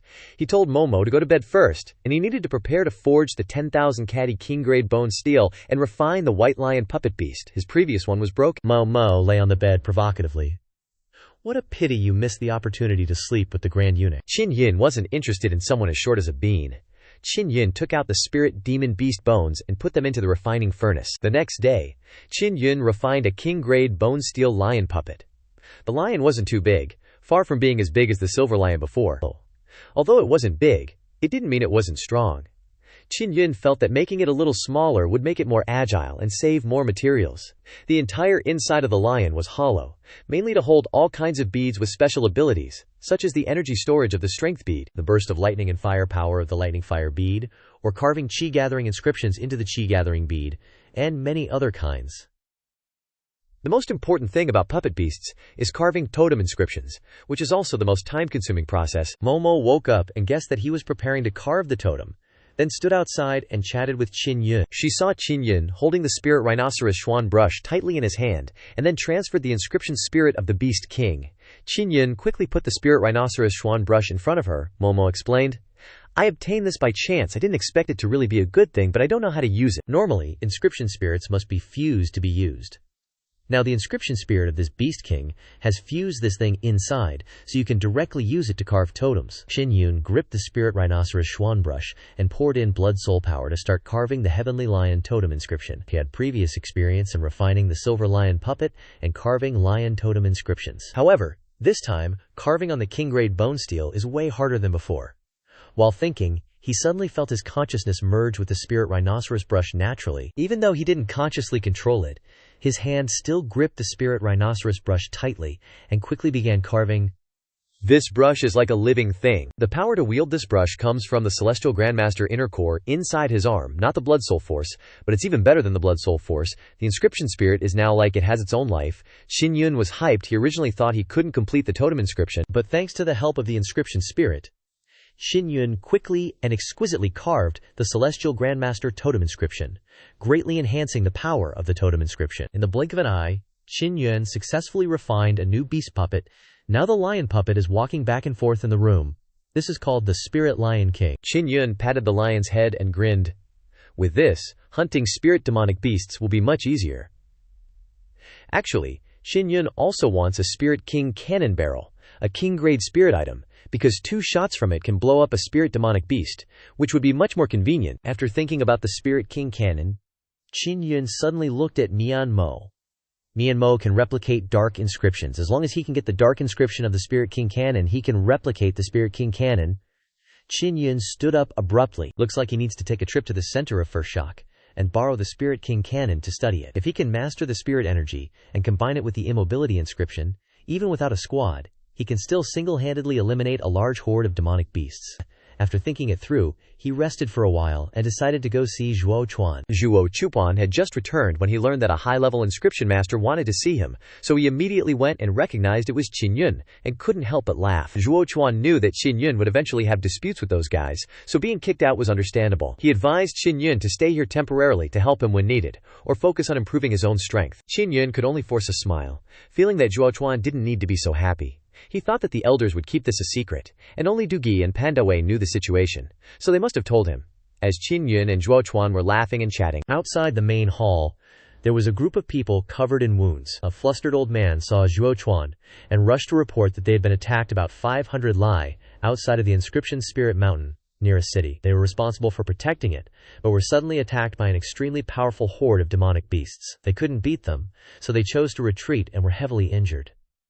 The injured were all wearing the armor of the Inscription Hall. They were people who had been sent to protect the cities that cooperated with the Inscription Hall. The wounds on their bodies were mainly caused by the sharp claws of the demonic beasts. The old man said with a helpless face that the horde of demonic beasts was extremely cunning, knew how to set traps and use all kinds of tactics, catching them off guard, and suspected that there was an inside traitor colluding with the demonic beasts. The city gate was opened from the inside, and the city protection formation was also taken down. Zhuo Chuan was shocked. Fortunately, Qin Yun was here, so he wanted him to investigate the matter, and quickly called out a team of elite guards to go to the attacked place together. Qin Yun and Zhuo Chuan flew in the sky towards the city, 500 light away. As they approached, Qin Yun heard a beast's roar echoing from the horizon. The team of elite guards also quickly plunged downwards from the sky. Qin Yun and Zhuo Chuan saw over 1,000 demonic beasts of different species. Qin Yun was surprised to find that this horde of demonic beasts knew how to use formation-based attacks.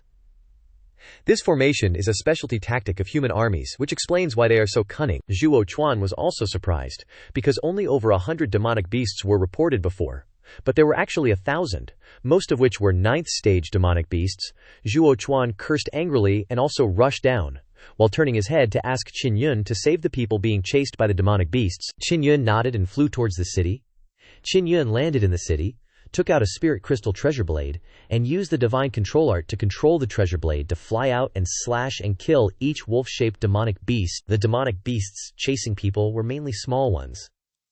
Then, he used Chi explosion to blow away a demonic wolf attacking a woman, sending the demonic wolf flying dozens of meters. The people who witnessed this scene were amazed, because Qin Yun was young, but his strength was amazing. They paid special attention to the cyan spirit crystal treasure blade flying back and forth, a spirit artifact that many people coveted. Qin Yun's spirit crystal treasure blade was very sharp, and could pierce through the thick skin of demonic beasts. Under the control of the divine control art, Qin Yun quickly eliminated quite a few demonic wolves. A woman named Lin Yin, who had just been saved by Qin Yun, quickly thanked him and introduced herself. Qin Yun smiled lightly and told everyone to call him Ah Yun, and said that he was from the inscription hall, so it was his responsibility to protect them. He suggested escorting them to retreat, because there were still many demonic beasts outside, and it was very dangerous. Lin Yin and the others introduced themselves as the descendants of the Lin family in this city. Now that the city was destroyed, their family was also scattered. They expressed their gratitude for meeting Qin Yun and asked him to escort them to the hidden place of elder Lin family. Qin Yun agreed because he thought that the Lin family might have a good relationship with the inscription hall. Afterwards, Qin Yun followed them out of the city and flew towards the distant mountains. The Lin family group consisted of more than 30 people. Their strength was quite stable, but some of them had just entered the 9th level of martial body, so they didn't have enough experience when dealing with 9th stage demonic beasts. However, the injuries were not serious, and they could move quickly. Not long after leaving the city, 2 martial artists at the 9th level of martial body in the group released a strong aura and flew ahead. Qin Yun frowned, chased after them, and reminded them to slow down and retract their aura to avoid attracting demonic beasts. However, a round-faced middle-aged man disagreed and retorted that with Qin Yun's strength, there was no need to be afraid of demonic beasts, and they needed to quickly meet the Lin family's martial Dao realm elder. Another thin middle-aged man sneered, emphasizing that the inscription hall had the responsibility to protect them, so even if they attracted demonic beasts, it was not Qin Yun's business. Qin Yun was angry and wanted to leave, but restrained himself because he didn't want to explain to Zhuo Chuan. Lin Yin called out from behind, telling the 2 middle-aged men to be more polite. Qin Yun, out of respect for Lin Yin's good attitude, didn't argue further, slowed down, and walked beside Lin Yin.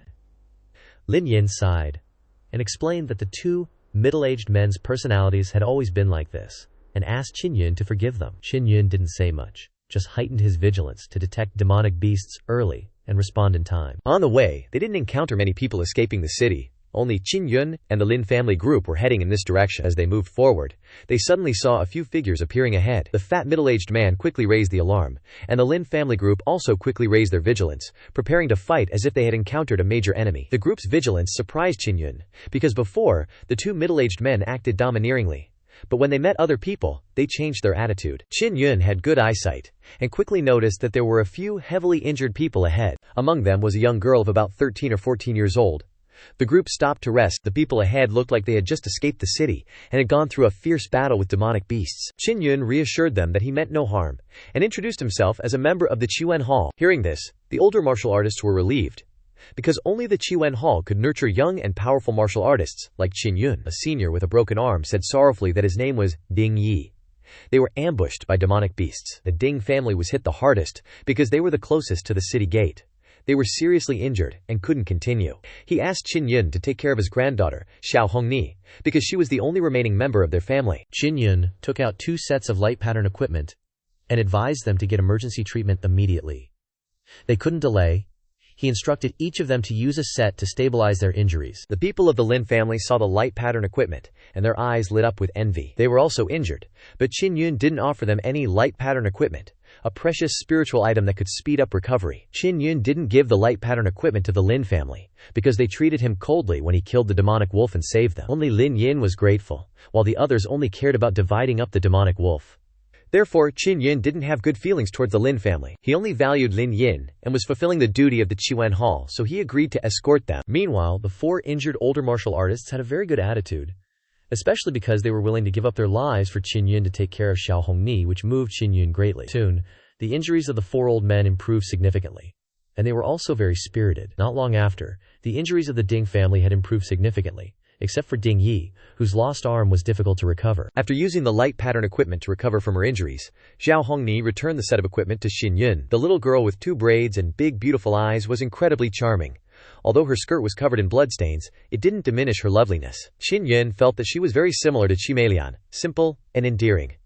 The people of the Lin family still maintained a cold attitude, showing no friendliness. Lin Yin came to Qin Yun and pleaded, asking if they could use the 2 sets of light pattern equipment to heal their injuries.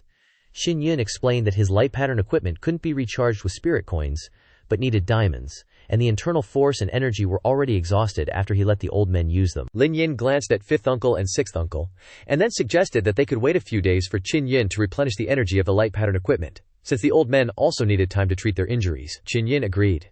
In fact, Qin Yin only needed a few hours to replenish the energy into the light pattern equipment, not 2 or 3 days as he said. He didn't want to give the equipment to the people of the Lin family because of their arrogant and vicious attitude, and he felt uncomfortable that they didn't come to borrow it themselves, but let Lin Yin use her feminine wiles to do it. It was unclear what their intentions were, so he would agree for now, and then observe them further. The place they stopped at was a green prairie, a good environment. On the prairie, if any demonic beasts appeared, they could quickly detect them.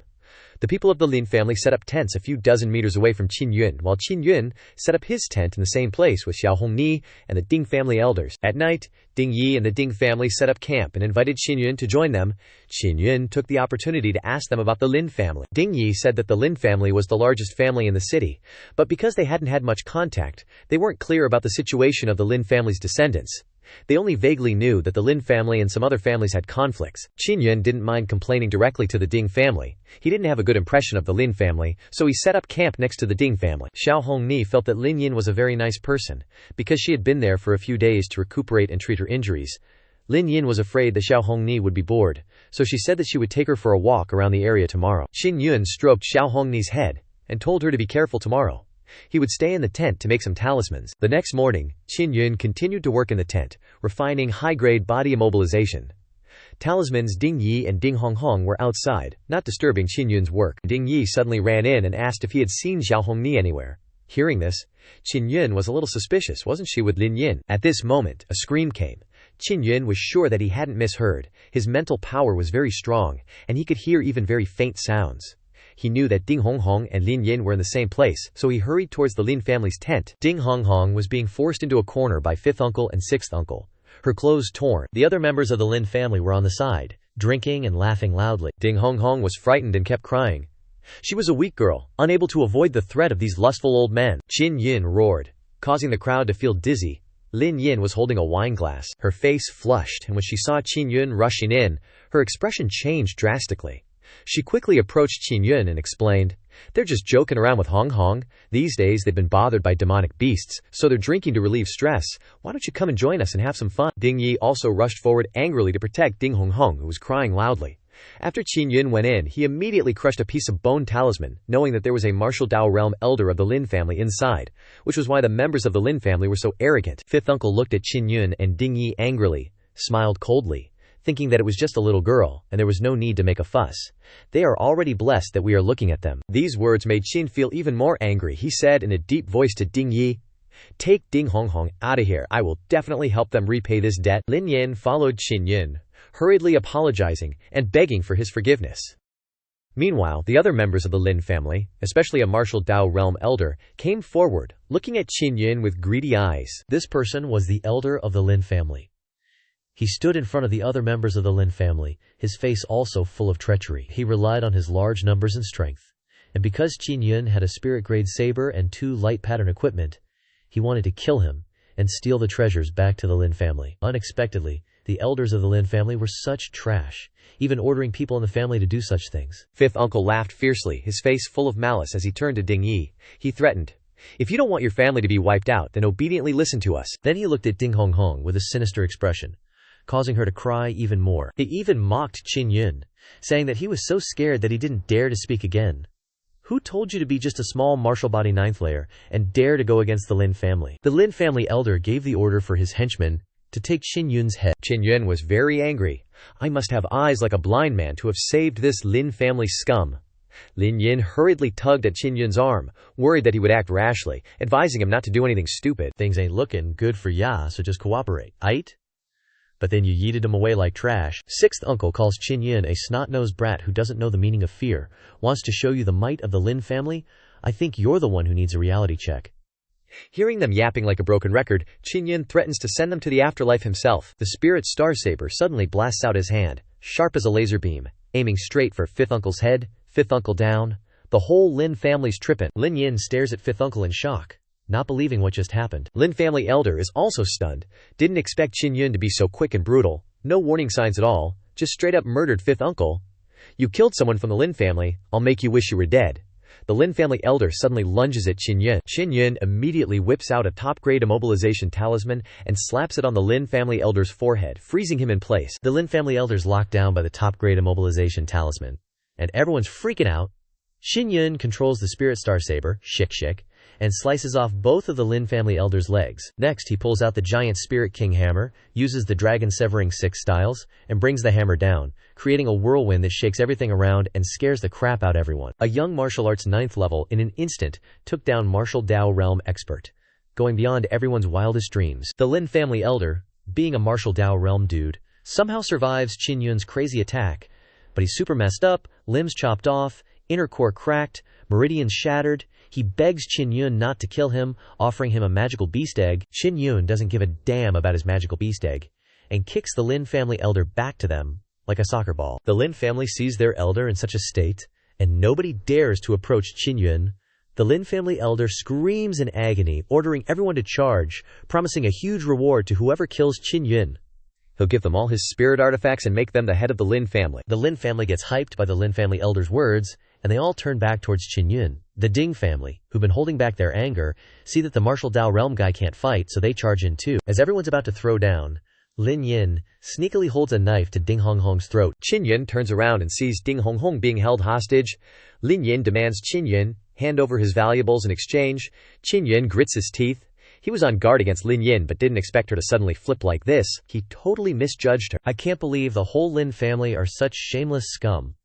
The Ding family, who just started fighting, are worried and quickly retreat to Qin Yun's side. The Lin family rushes to surround Qin Yun and the Ding family. They'll do anything to get what they want, no matter how dirty. The Lin family elder, even though he's badly injured, gets even more worked up, telling Lin Yin to find a way to make Qin Yun hand over his stuff. Lin Yin presses the knife harder against Ding Hong's throat, threatening, "If you still refuse to hand over your stuff, I'll strip Ding Hong naked right here." Ding Hong is tough, yelling at him not to worry about her, and just take her grandpa and run.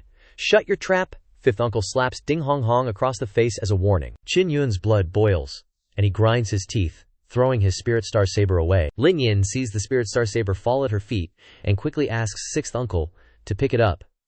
For her to take a look, 6th uncle picks it up, and hands the Spirit Star Saber to Lin Yin.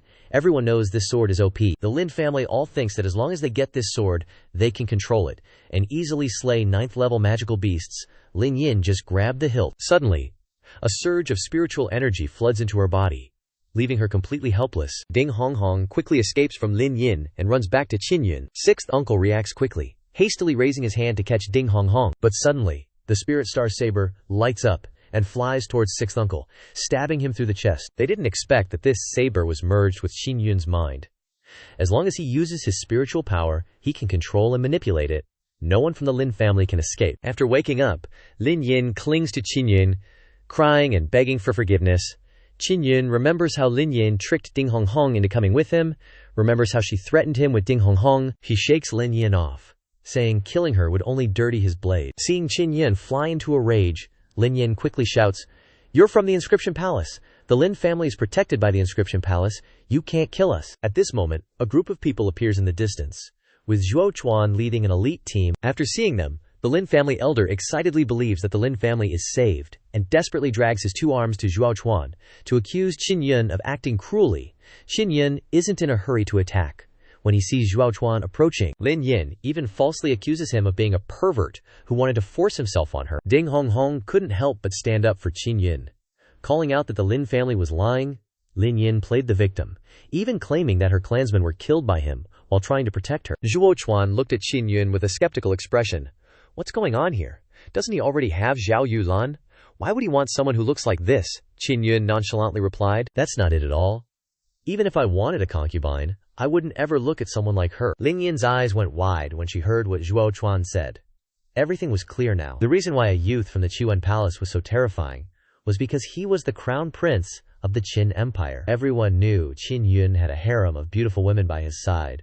Not only the supremely talented Xiao Yulan, but also Meng Fei Ling and Xue Xinyang. After that, Qin Yun simply explained the situation to Zhuo Chuan. Zhuo Chuan looked at Lin Yin kneeling on the ground, ordered the Ding family to follow him back to the Qiwen Palace, and had the entire Lin family wiped out. At first, the Lin family felt hope when they saw Zhuo Chuan arrive, but now they were more desperate than ever. That evening, Qin Yun and Zhuo Chuan didn't return to the Qiwen Palace immediately. Instead, they stayed at the camp. Zhuo Chuan sadly said that even though Qifeng City had been saved, the city's magical beasts had suffered heavy losses. He believed that the monster beasts planned to attack the city this time wasn't organized by humans, but by beastmen. According to Zhuo Chuan's investigation, the beastmen likely discovered a method or some condition to be able to tame and ally with the magical beasts. Qin Yun wasn't a stranger to beastmen, since the great Qin Empire often faced threats from them. No one knew where the beastmen came from. He only knew that they could speak human language, walk on 2 legs like humans, and had many human characteristics on their bodies. They could also cultivate martial arts, and reproduce even more fiercely. And their growth rate was fast, posing a great threat to humanity. However, thanks to the power of martial arts, humans had been able to control the beastmen's expansion for many years. But now, they were rising up to provoke humanity again. Zhuo Chuan calling him here alone was also a warning that if the beastmen could control a large number of 9th-stage magical beasts, it would be a very difficult battle for humanity to win. Their great Qin Empire was in danger if they didn't withdraw their troops from the border. As the beastmen were plotting to devour human cities, Qin Yun decided he would go to the border to the demon-suppressing King City before leaving. Qin Yun told Zhuo Chuan to arrange for Zhao Hongshi's cultivation because she was a good seed. Zhao Hong'er had even been willing to wait until she was stronger to stay by his side, regardless of whether he had a wife or not. The southwestern border of the great Qin Empire was where the beastmen often traversed. After a few nights of travel, Qin Yun finally arrived at demon-suppressing King City. Meng Fei Ling and the Meng family had been defending the border for many years, facing off against beastmen and great armies of demon beasts. This was also one of the strongest families in the great Qin Empire, highly regarded by Emperor Qinlong. The Meng family had built this city to be very large and prosperous, attracting many martial artists. The city gate only opened a small path to prevent magical beasts from easily entering. Qin Yun recalled his childhood, often following Qinlong everywhere. But the memories were no longer clear. Wearing a hood, he walked through the crowded streets of demon-suppressing King City, asking for directions to the demon-suppressing king's residence. The king's residence was located in the eastern part of the city. It was a large estate with a few guards at the gate. Qin Yun showed his token to the guards, surprising them because this token was only possessed by the crown prince. The great Qin imperial family had gone through a major upheaval, leaving only 2 princes, Qin Yun and Qin Tianyi.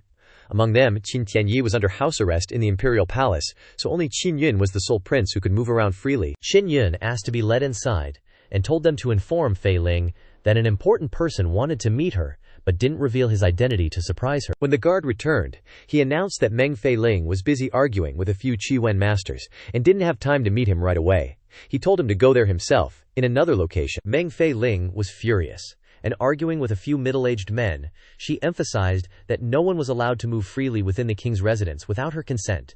If anyone wants to go anywhere, I will arrange for someone to go with them. It's unacceptable for you to run amok in the residence on your own. One of the middle-aged men demanded that she respect them, as they were the Qiwen masters in charge of maintaining the King City's security. He asserted that if she didn't apologize, Meng Fei Ling would be held responsible if anything happened to this city. Meng Fei Ling retorted that it was their fault for moving around the residence on their own, and even insulting the maids. She declared that this was not their home, and demanded that they apologize to the maids of the king's residence. That middle-aged man objected to apologizing to the maids, claiming that him taking an interest in a maid was a blessing for them. He stressed that they were all intermediate-grade Qi-Wen masters, with noble statuses. The original Qi-Wen master in charge of demon-suppressing King City had gone missing when he went out. So a new group of Qi-Wen masters had been invited here 7 days ago. Even though they were only intermediate-grade Qi-Wen masters, they had good skills and rich experience in maintaining the city's grand formation. However, their attitude was terrible, and they constantly looked down on the maids of the king's residence. Meng Feiling had endured them for a long time, and today she couldn't take it anymore, so a conflict arose. Meng Feiling was angry, and didn't notice that Qin Yun had approached. But the group of middle-aged Qi-Wen masters saw him. That middle-aged man mistook him for a house servant and started yelling at him loudly. Since he had been humiliated by Meng Feiling, he wanted to vent his anger on Qin Yun. Meng Feiling turned her head, recognized Qin Yun's familiar face, and was overjoyed. Pouting, she whined.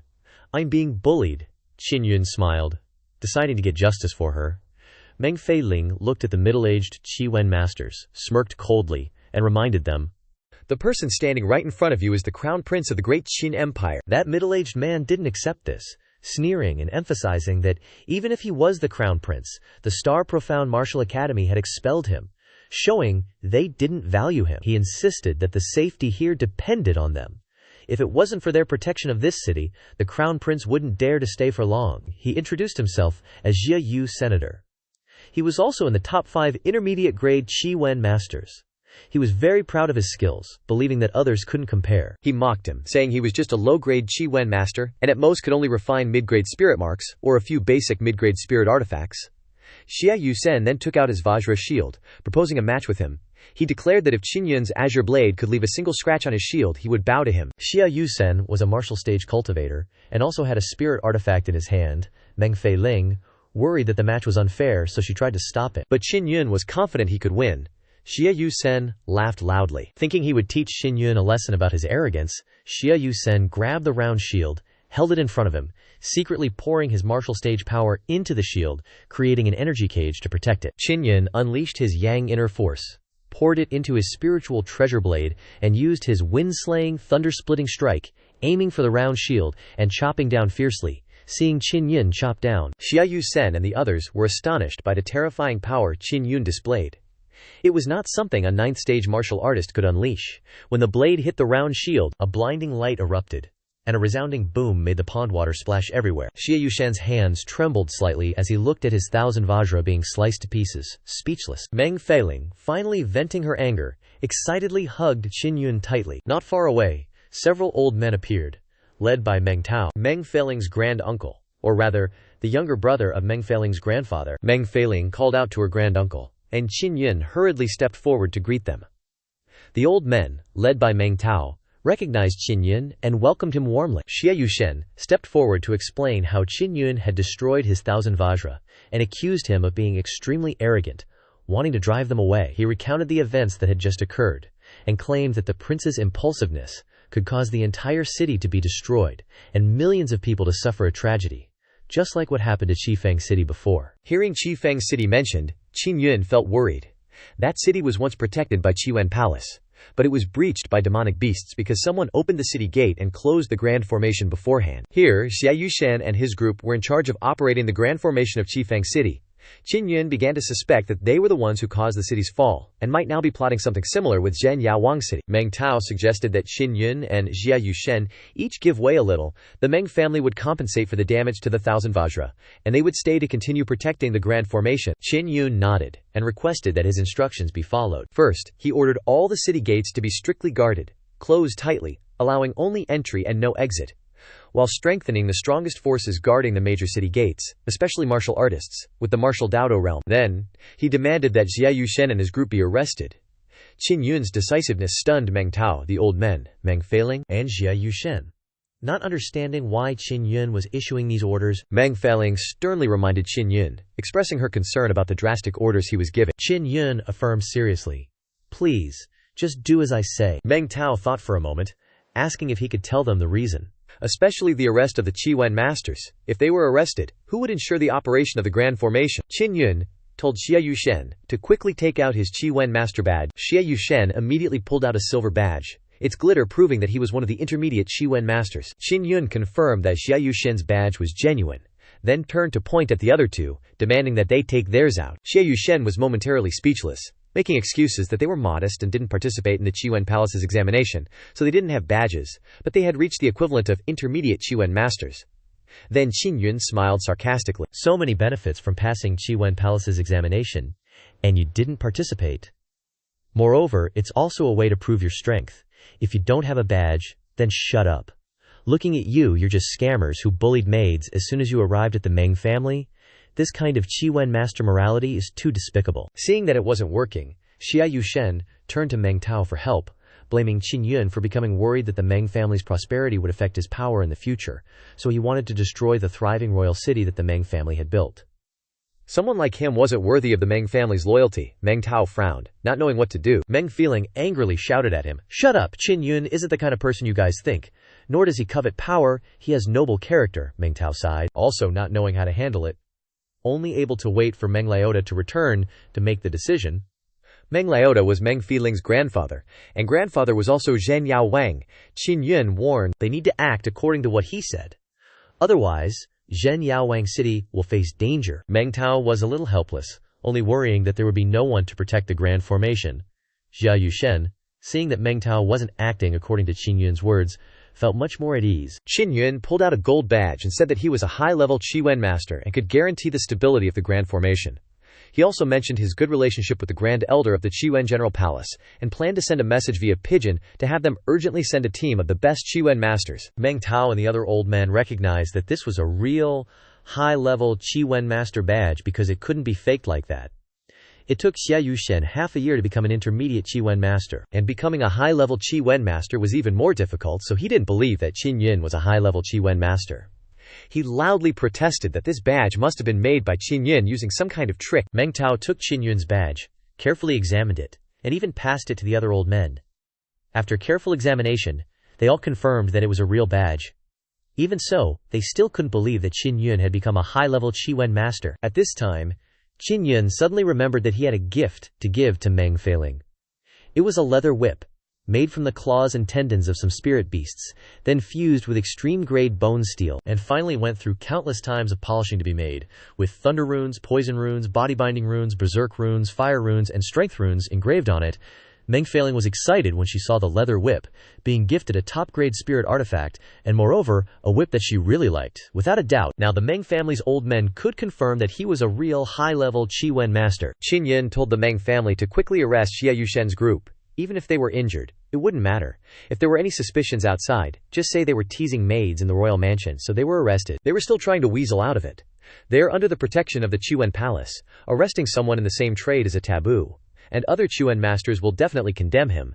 It's just a small grudge. Yet he's using his crown prince status to bully them. Qin Yun pointed out their actions. In Qi City, the citywide ghosting was their doing. They opened the city gates from the inside and shut down the city's protective formation, which is why Qifeng City was attacked by magical beasts. Meng Tao questioned them. Is that true? But they still tried to deny it. Qin Yun threatened to send a letter via messenger bird to Zhuo Chuan. He's extremely furious about the magical beast attack on Qifeng City and definitely wants to investigate the truth. When that time comes, they'll definitely dig up something dirty on them. Then he ordered, seal off the entire city. Anyone entering who is at the martial Dao realm must be closely monitored. Temporarily deal with these Chiwen masters first. After that, Meng Feiling led Qin Yun back to his room. Meng Feiling wants him to use his status as the crown prince to recommend her to join the beast martial palace of the Azure Star Palace. Qin Yun felt that she had an eagle martial spirit and was very suitable for that place. But she still had to pass the exam to enter the beast martial palace, and he believed she would definitely pass that exam. Without hesitation, Qin Yun kicked her straight out of the room. Afterward, Qin Yun stretched and went to rest. In the middle of the night, Qin Yun was awakened by an unusual beastly sound. He jumped out of bed, and when he left the room, he saw Meng Feiling also rushing out. They guessed that magical beasts had attacked the city. Qin Yun made a plan.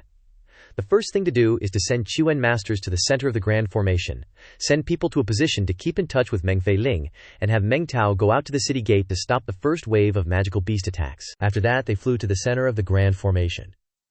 The Grand Formation is located inside the Great Mountain Cave in the middle of the Royal Palace. Meng Tao announced, magical beasts are coming, but there aren't many of them. Just a few rank 9 magical beasts. and they can be easily dealt with. Now, as long as the Grand Formation isn't damaged, it doesn't need too much energy to protect it. Let's just hope the Grand Formation hasn't been destroyed yet. Meng Feiling led Xin Yun into a cave. In front of them, on the ground, was the Grand Formation.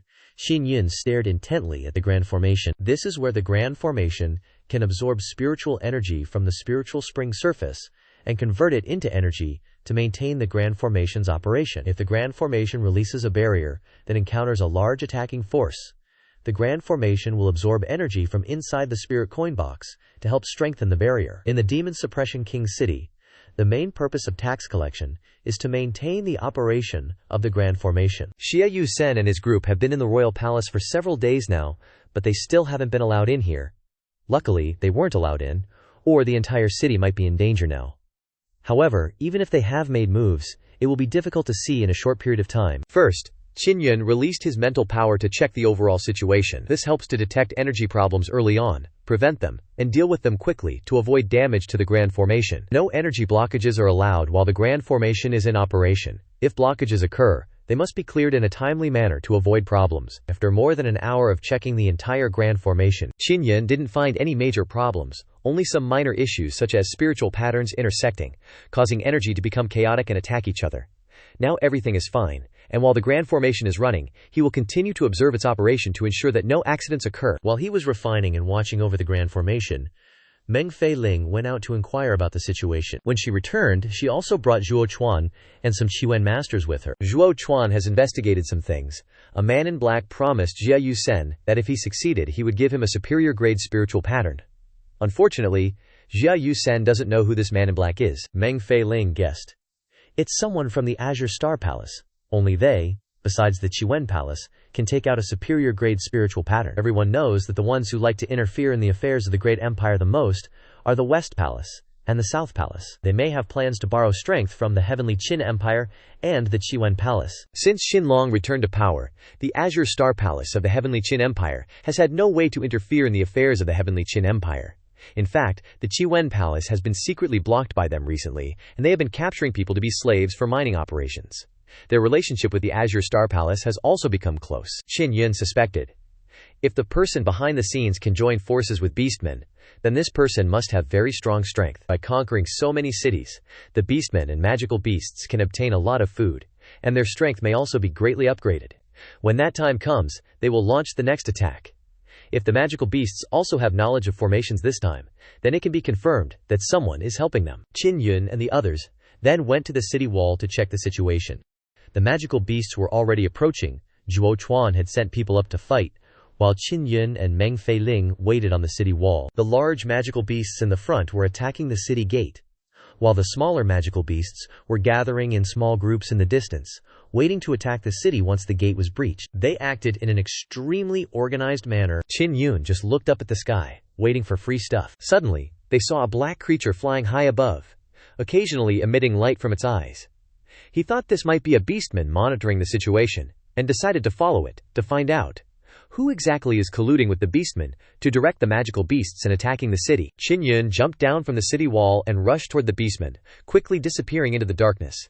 He used the shadow force to quietly approach the beastman's location, observing carefully. Qin Yun determined that this was a beastman with a human body, huge wings on its back, bird legs, and feathers all over its body. From the intensity of this creature's aura, Qin Yun determined that its strength was equivalent to a human at the 9th level of the martial body realm. The birdman didn't notice Qin Yun's presence and continued to observe the battle from afar. The battle outside the city gate had ended, with many magical beast corpses scattered on the ground, with only a few people injured and no one dead. More than 1,000 magical beasts attacked the city, but failed completely. Demon Suppression King City was well prepared and had the support of Zhuo Chuan and the Qigwen Palace elites. The birdman thought that the Grand Formation had been destroyed by Xie Yusen and his gang, and they could break into the inner city, but all that had been ruined by Qin Yun exposing their plot. Seeing the battle end, the birdman immediately flew high into the sky, returning to report the news. Even though Qin Yun could fly, he didn't immediately chase after the birdman because it was too damn fast. Plus,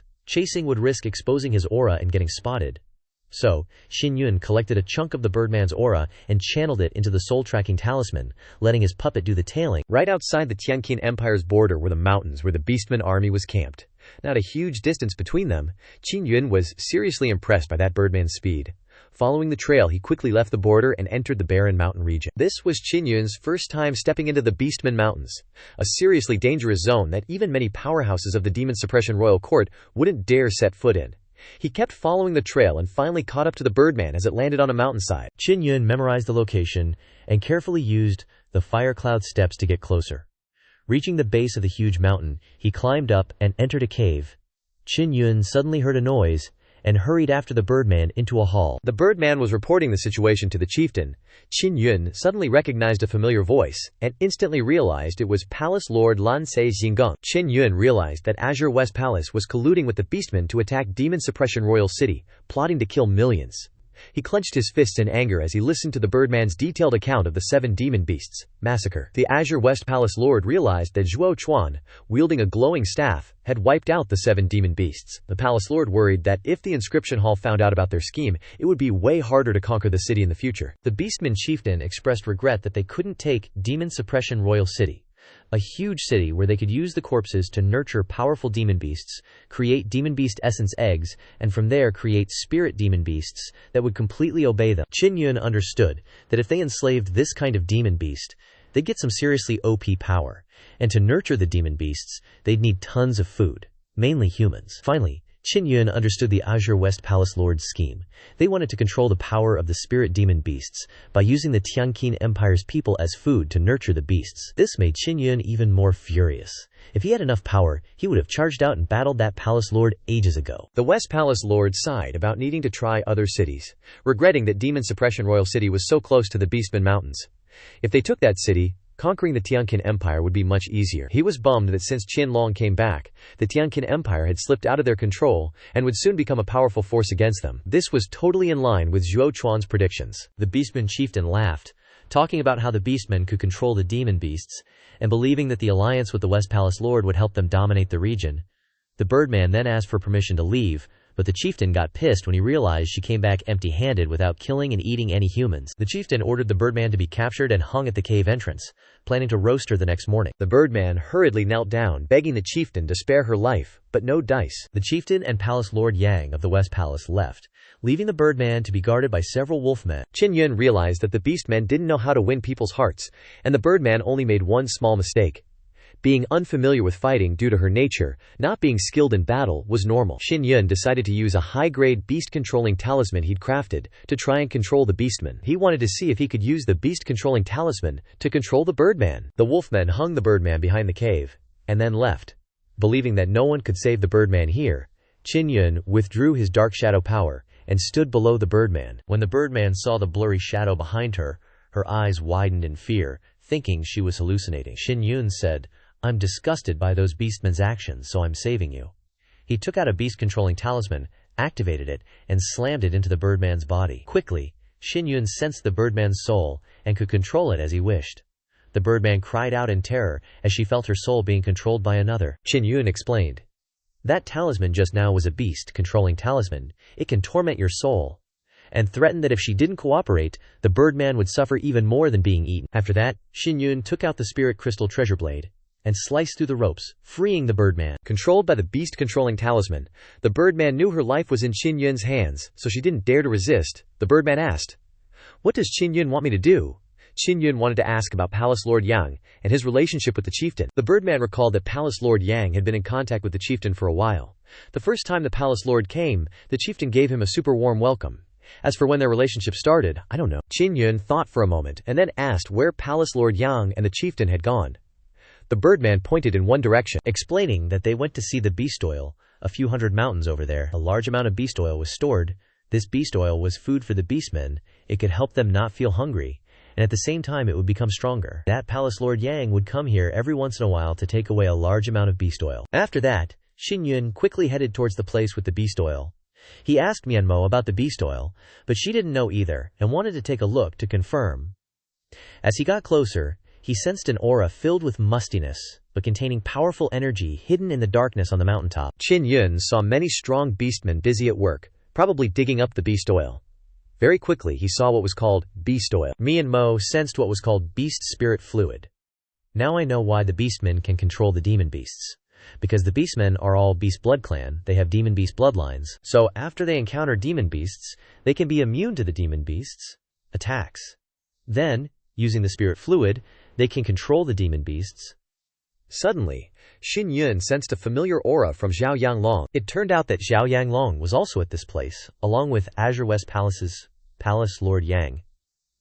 They were heading towards the barrels of beast oil together. Besides Palace Lord Yang and Zhao Yanglong, there was also a youth who was a body refinement 9th stage martial artist following them very respectfully. Xin Yun quickly hid in a large barrel, almost getting spotted. Zhao Yanglong told Palace Lord Yang that he was planning to hold a grand wedding with Yang Shiyue soon, and hoped Palace Lord Yang would preside over the wedding. Palace Lord Yang laughed and said it was no problem. He had thought that Zhao Yanglong wanted to wait until after defeating Xin Yun before holding the wedding, but he didn't expect it to be so soon. Zhao Yanglong explained that he had just obtained the yin-yang dual cultivation technique and wanted to try it on Yang Shiyu to see if he could successfully absorb her primordial energy to help him break through. Because she is an extremely rare female genius, I don't want others to beat me to it and snatch her away. Hearing these words, Qin Yin felt angry and heartbroken knowing that Zhao Yanglong was using Yang Shiyu as a cauldron to cultivate evil demonic techniques. That youth said that later on, Palace Lord Yang and Zhao Yanglong wouldn't need to come so often to get the beast oil. They should leave it to him so they would have time to handle the wedding. Palace Lord Yang explained to the youth that these barrels of beast oil were extremely precious, and the exploitation and manufacturing of the equipment consumed a lot of resources and manpower. Beast oil could be used to burn, releasing fierce flames, and burning out profound Jungian essence, which was very important. As for Azure West Palace, whether or not they succeeded in rising to the top of the 5 palaces would depend on these barrels of beast oil. Following beside them, the young man named Zhang Heng was a disciple of Zhao Yanglong. He suggested that if Qin Yun came to challenge, he would take on the task of defeating Qin Yun to protect his master's honor. Zhao Yanglong agreed, and said that if Zhang Heng defeated Qin Yun, he would marry Yu Lan to Zhang Heng. Zhang Heng was overjoyed and looked very smug, saying that he had wanted to teach Yu Lan a lesson in bed for a long time. These words made Qin Yun extremely angry, wanting to rush out and beat Zhang Heng immediately. Suddenly, Qin Yun felt an earthquake. It turned out to be a Minotaur prisoner handling the oil drum that Qin Yun was hiding in. He accidentally threw the oil drum straight into the large well, falling into the deep well. Qin Yun panicked because he didn't know what would happen if he fell into the beast oil pool. He quickly activated the water aversion spirit talisman to protect himself. He also didn't know whether the water aversion spirit talisman would be effective against beast oil or not. The water aversion spirit talisman is a type of refined spirit talisman. When activated, the talisman creates a transparent protective layer that prevents liquids from entering. This was the tool Qin Yun used when sneaking into the Myriad Star Lake before to be able to dive underwater. Fortunately, the water aversion spirit talisman worked effectively. Feeling safe with the protection of the water aversion spirit talisman, Qin Yun decided to dive to the bottom of the deep oil well to find out the origin of the beast oil. This beast oil well has never dried up over the years, which is an extremely incredible thing. Qin Yun quickly sensed a large amount of beast oil flowing in a certain direction, and he immediately increased his swimming speed towards the direction of the flow. More than 2 hours later, the flow became stronger and stronger. He discovered a large jar. The beast oil was flowing out of this jar. Looking like a normal wine jar, it seems that it was not formed naturally but made by humans. That jar with the hidden space inside is as effective as the 9 Yang Divine Soul. They are all very magical. It contains a large amount of spirit beast liquid. He quickly stepped forward, retrieved the jar, and then soaked his blood into the body of the jar so that it would recognize him as its owner. This process went smoothly. But Qin Yun didn't know much information about this jar. He only knew that it contained a lot of beast oil. I don't know how much is left. If it wasn't controlled by him, the beast oil would continue to spill out. Qin Yun happily took possession of this jar and returned along the old path. After more than 10 hours, he finally reached the mouth of the oil well. It was considered good timing. It was dark when he got there. Just as he came out, he was about to greet the workers here when he ran into Zhang Heng, who was guarding the oil well. Qin Yun then took out a body immobilization talisman and threw it at Zhang Heng.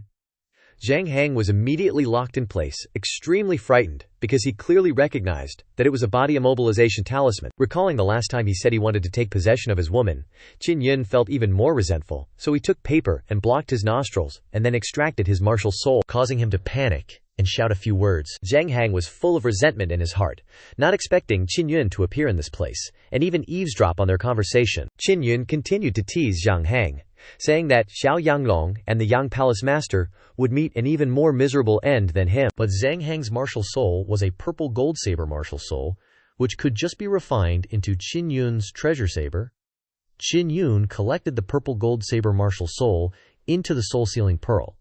and then took the spirit energy storage jade pendant from Zhang Hang's body. He still claimed to be a genius cultivated by the Azure West Palace, originally intending to challenge Qin Yun to become famous, but now he died in this place. Qin Yun stood near the oil well, determined not to let Xiao Yanglong and others benefit from this large amount of beast oil. He condensed a flame and threw it into the oil well. Immediately, the oil well spewed out a raging pillar of fire, like a fire dragon soaring into the sky, piercing into the blue clouds. All the oil wells are connected to each other, because underneath is a sea of beast oil. In just a moment, hundreds of oil wells spewed out fire at the same time, burning the beast oil underground. Qin Yun quickly used the fire cloud steps to stay away from the oil well area. In the heart of the Beastman Mountains, the flames raged, and the large amount of burning beast oil illuminated more than half the sky and dyed the night sky red, creating an extremely magnificent scene. Qin Yun used the fire cloud steps to fly in the air, away from the Beastman Mountains, to find the Birdman at the border of Tianqin. The Birdman stood looking towards the Beastman Mountains, seeing the thick smoke and fire. The Birdman guessed that Qin Yun had destroyed all the beast oil. Then Qin Yun moved very quickly in the air without any scruples, and soon he approached the border where the Birdman was standing. Qin Yun asked the Birdman, "What is the next plan?" The Birdman said, "She cannot return to the Beastman Mountains, and she cannot survive in the human world either, so she has no choice but to go to the place where magical beasts gather." Qin Yun suggested, "The Birdman should follow him temporarily for 2 days, and then he will lead her to the area where magical beasts roam." Qin Yun took out a 9-yang divine soul and explained that there is still someone inside. She can stay inside to keep her company. Although the Birdman was a little hesitant at first, she finally accepted. Qin Yun hurriedly ran towards the Demon Suppression King city. Meng Tao sighed in relief when she saw Qin Yun return, worried that Qin Yun had gone to a dangerous place. Meng Feiling also reproached Qin Yun for almost getting her reprimanded. Zhuo Chuan and Meng Tao were shocked to hear about Qin Yun's trip and that he had entered the Beastman Mountains. Qin Yun recounted what he knew, though withheld information about the Birdman and beast oil to prevent Zhuo Chuan and Meng Tao from wanting to kill the Birdman or take the jar. Since Zhuo Chuan was taking care of things here, he didn't stay long and hurriedly set off for Dinyi Zhen. There was a mystical thaumaturge who could concoct a special elixir. Soaking in the elixir could help people reach the martial Dao realm. Lao Tan once said that in Dinyi Zhen there was a hideout of the strongest people protecting a spring. If he could find this place, who knows, he might find that mystical thaumaturge. He still remembered the power of the Spirit King cannon that Lao Tan possessed. If he couldn't find the mystical thaumaturge, Qin Yun could ask Lao Tan to borrow the Spirit King cannon, then have Momo decipher the dark inscriptions and record them to reverse engineer a similar one. Qin Yun traveled for 3 days, finally seeing a large area of ruins, marking that he had arrived outside the Dinyi Zhen area. This place once had many high-rise buildings and large rooms, but all were destroyed by demonic beasts. However, the remaining areas were very quiet, suitable for the Birdmen to stay. Qin Yun took out a spatial pouch. Inside were quite a few beast oil, guiding the Birdmen to use their spiritual power to extract the beast oil inside. This made the Birdmen feel extremely touched and experience human kindness for the first time. Then, encouraged by Momo beside him, the Birdmen even gave Qin Yun his first kiss to thank him, then bid farewell. Qin Yun flew high into the air, circling in the sunset. Just now he was making out passionately with the Birdmen, who knew that Xiao Yulan would also appear here, wondering if she saw anything. As soon as she saw him, she pinched him hard. Not only Xiao Yulan, Qin Yun also met many acquaintances such as Xi Wufeng, Hao Xingfeng, Xiao Yulan, Yang Xiyue, and Lan Fengjin, and even Xiao Yanglong. This was a powerful lineup from Lan Xingong, and apart from Xi Wufeng and Hao Xingfeng, all were very young. Xi Wufeng looked very happy to see Qin Yun and patted Qin Yun on the shoulder. Although Xi Wufeng only had one arm, his strength was growing stronger thanks to his cultivation of the sword Dao, especially sword cultivation, helped him progress. Very quickly, Qin Yun felt that Xi Wufeng had become much stronger after getting close. Xi Wufeng also praised Qin Yun for being able to reach this dangerous place on his own. Meanwhile, Xiao Yulan interrupted and expressed concern about the danger Qin Yun was facing, saying that even a small team like them had to be very careful in this area. Xiao Yanglong showed disdain and thought that Qin Yun was a self-righteous fool. At this moment, Yang Xiyue suggested that Qin Yun go with them for safety. Lan Fengjin also advised Qin Yun to follow their team to leave Dinyi Zhen, because venturing here alone was very dangerous. Xiao Yanglong immediately objected to bringing Qin Yun along, thinking that he would be a burden and could harm the entire team. Xiao Yanglong demanded that Xuan Jianzhanglao not allow Qin Yun to join their team. However, Xiao Yulan disagreed and criticized Xiao Yanglong for being narrow-minded, insisting that they should let Qin Yun come along to ensure his safety. Xiao Wufeng decided if Xuan Jianzhanglao did not allow Qin Yun to come along, he would leave the team and stay with Qin Yun. Yang Shi-yu also declared that she would go with Qin Yun. Hao Xingfeng also approached Qin Yun, asking Xuanjiang Lao to allow them to stay and protect Qin Yun. Only Xiaoyang Long was unhappy to see them protecting Qin Yun. Xuanjiang Lao also agreed to let Qin Yun follow them, praising him as a martial body 9th level with reliable strength, so there should be no problem. However, Qin Yun refused them. He also wanted to join, but he still had to find his old comrades who fought together before, and he also didn't want to be with Xiaoyang Long, and was willing to deal with it on his own. Xiaoyang Long was overexcited and wanted to attack him, but because of the presence of Xi Wufeng and Lan Fengjin, he didn't dare to get close. Not long after, Xuanjiang Lao and the Lanse Xinggong team left. Near dusk, Qin Yun suddenly stopped. Because he heard the sound of fighting from ahead, Qin Yun was delighted in his heart, carefully approaching the battlefield. Not long after, he began to sense a series of familiar auras. It was Lao Tan's group. They were in chaos, surrounded by a swarm of demonic beasts. The scariest thing was that another swarm suddenly arrived. Lao Tan and his group panicked and fled from the battlefield. Qin Yun chased after them for a while, finally catching up with Lao Tan. Lao Tan discovered Qin Yun and shouted at him, "Retreat with us!" Half an hour later, Lao Tan entered a deep forest. Hiding in a rocky mountain, Zhu Lao complained, "So unlucky. Almost killed the demonic beast." Suddenly another one attacked. Zhu Lao was also annoyed and scolded the other teams. Qin Yun was not a martial Dao realm, but Lao Tan and his group never underestimated him. They had found a hiding place, and also found the rumored thaumaturge who helped them smoothly enter the martial Dao realm.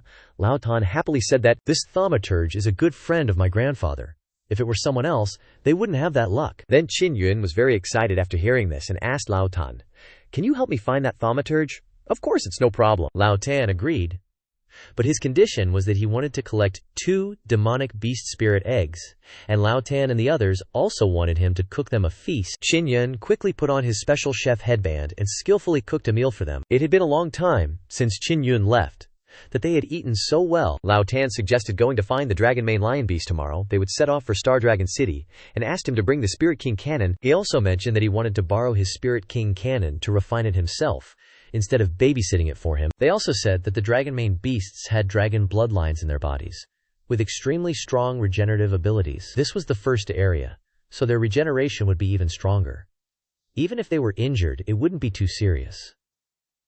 Moreover, these demonic beasts were extremely large. According to legend, there were 5 spirit mane beasts, and the other demonic beasts were all 9th level, over 100 years old. In that 100-person team, there were 5 martial Dao realm cultivators, but they were still utterly defeated, with only a few people escaping.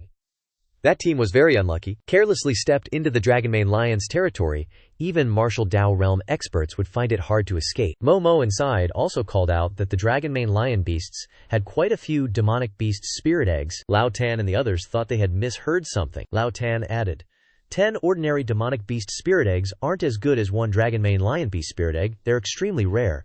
This trip, you won't lose out. They left the mountain cave and began their journey to Star Dragon City.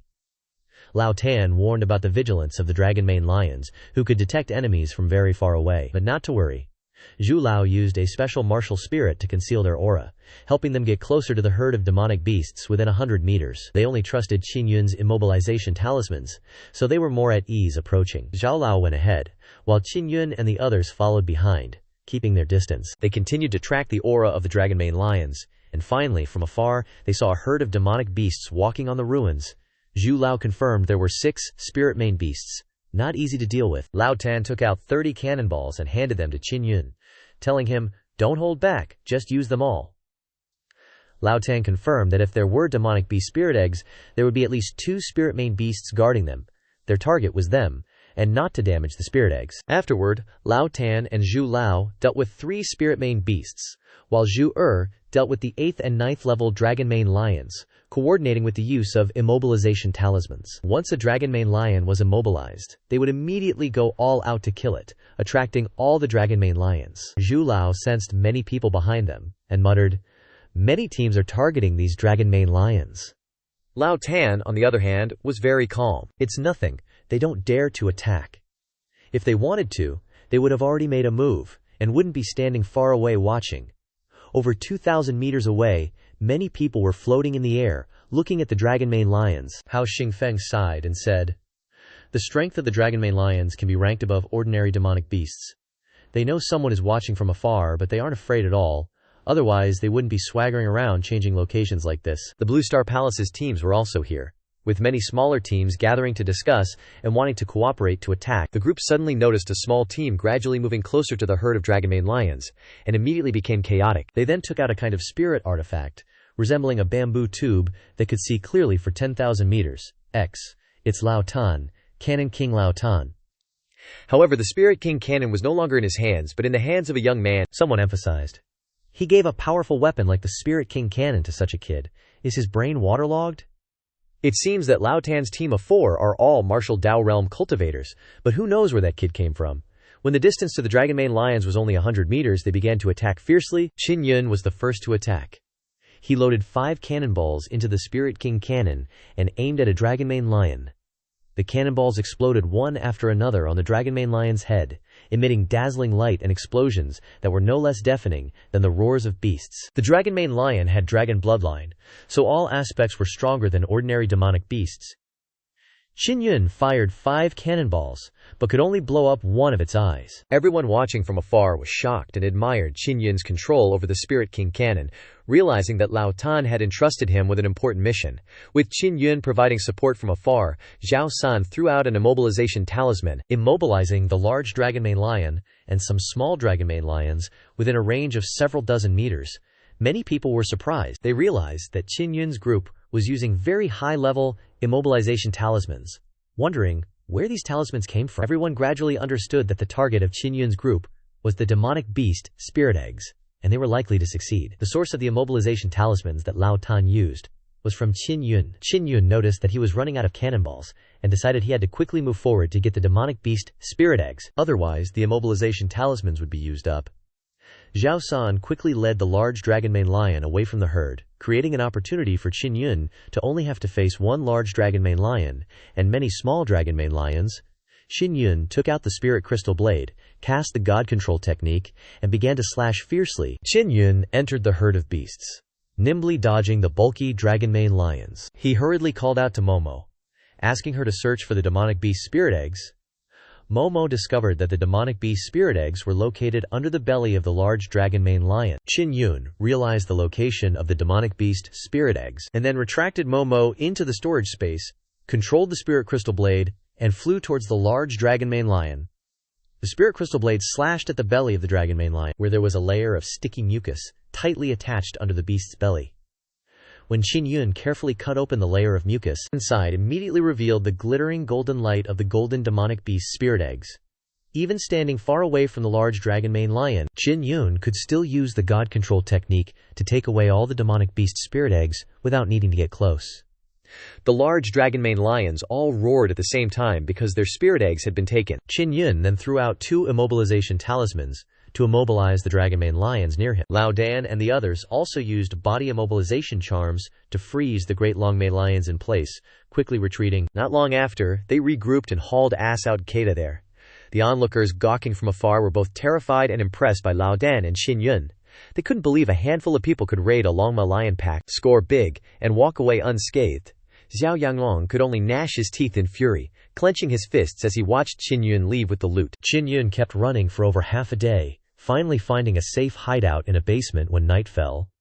Once secure, Qin Yun whipped out the demonic beast essence eggs, divvying them up among the group.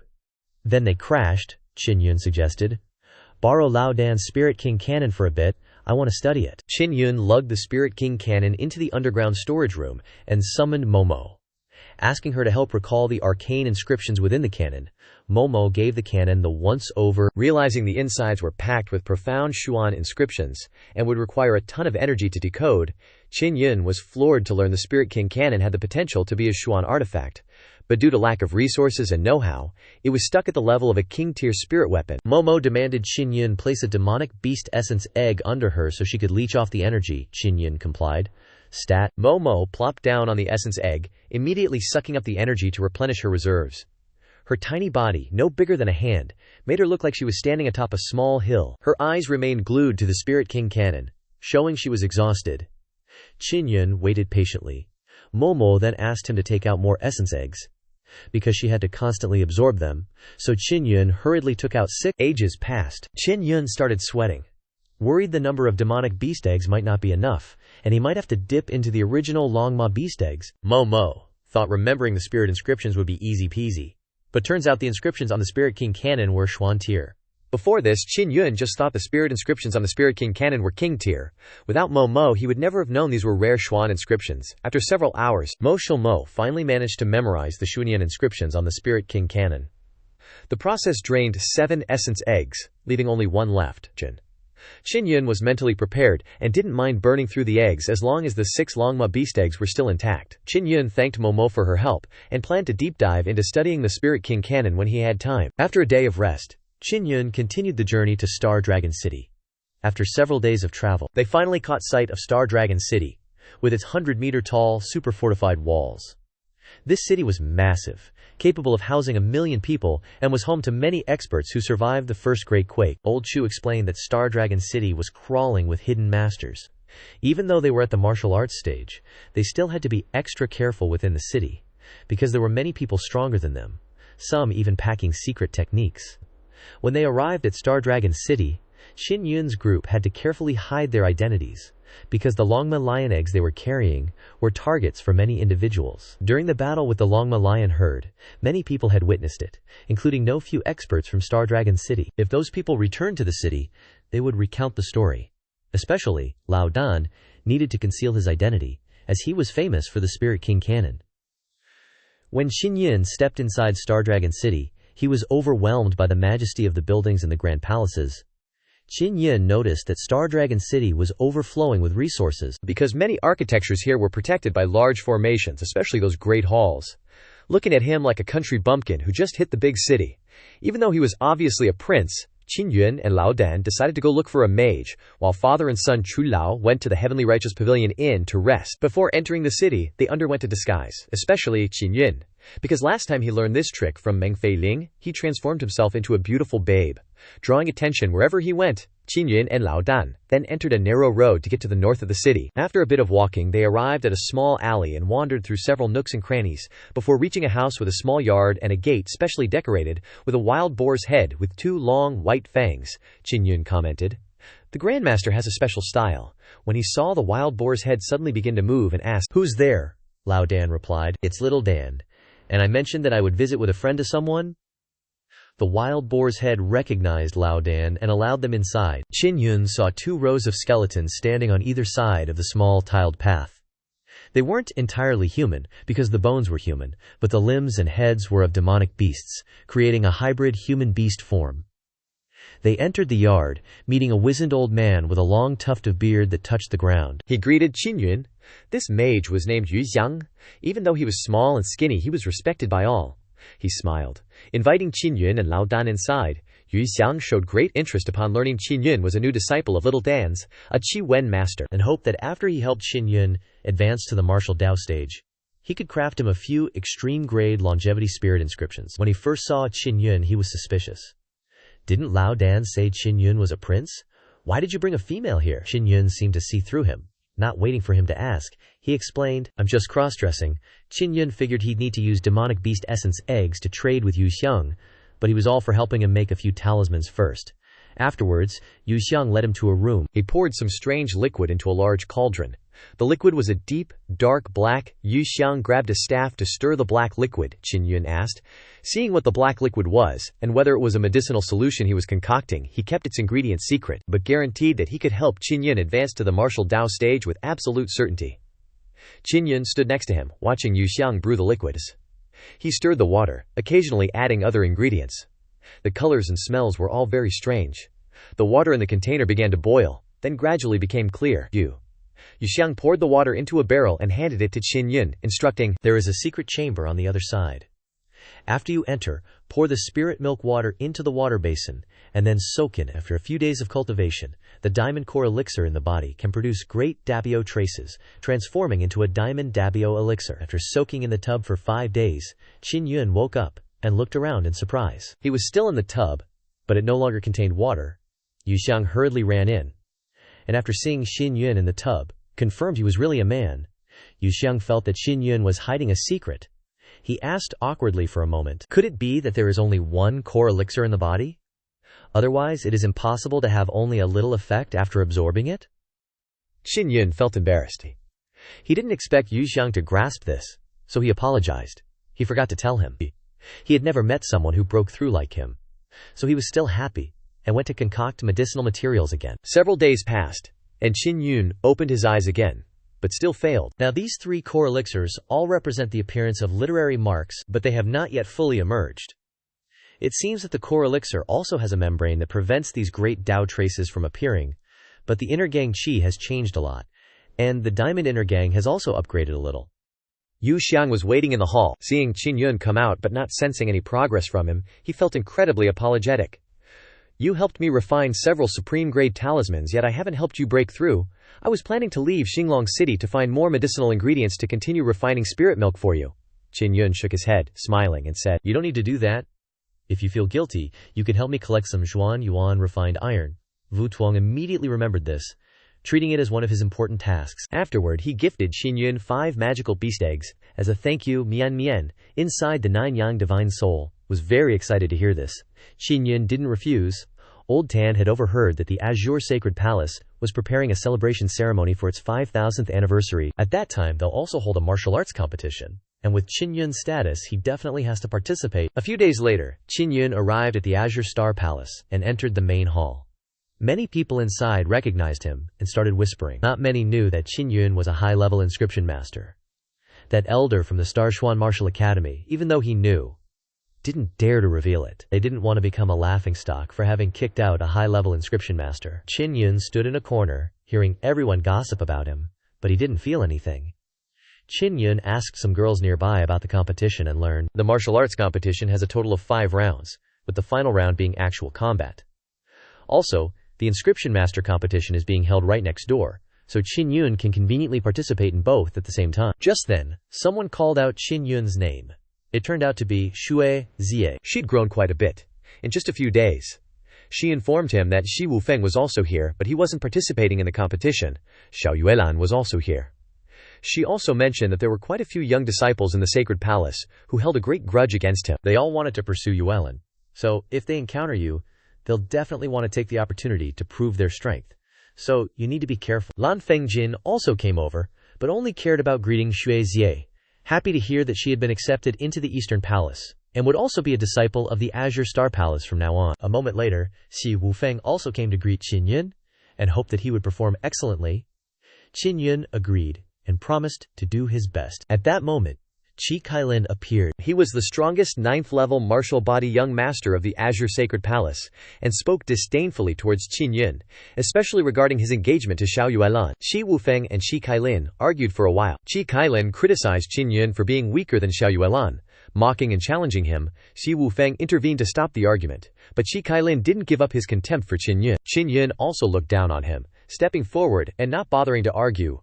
Wait until the competition to see who's better. The participating martial artists are divided into 10 teams. The first round is a strength test, 10 people per group, and they'll be tested simultaneously.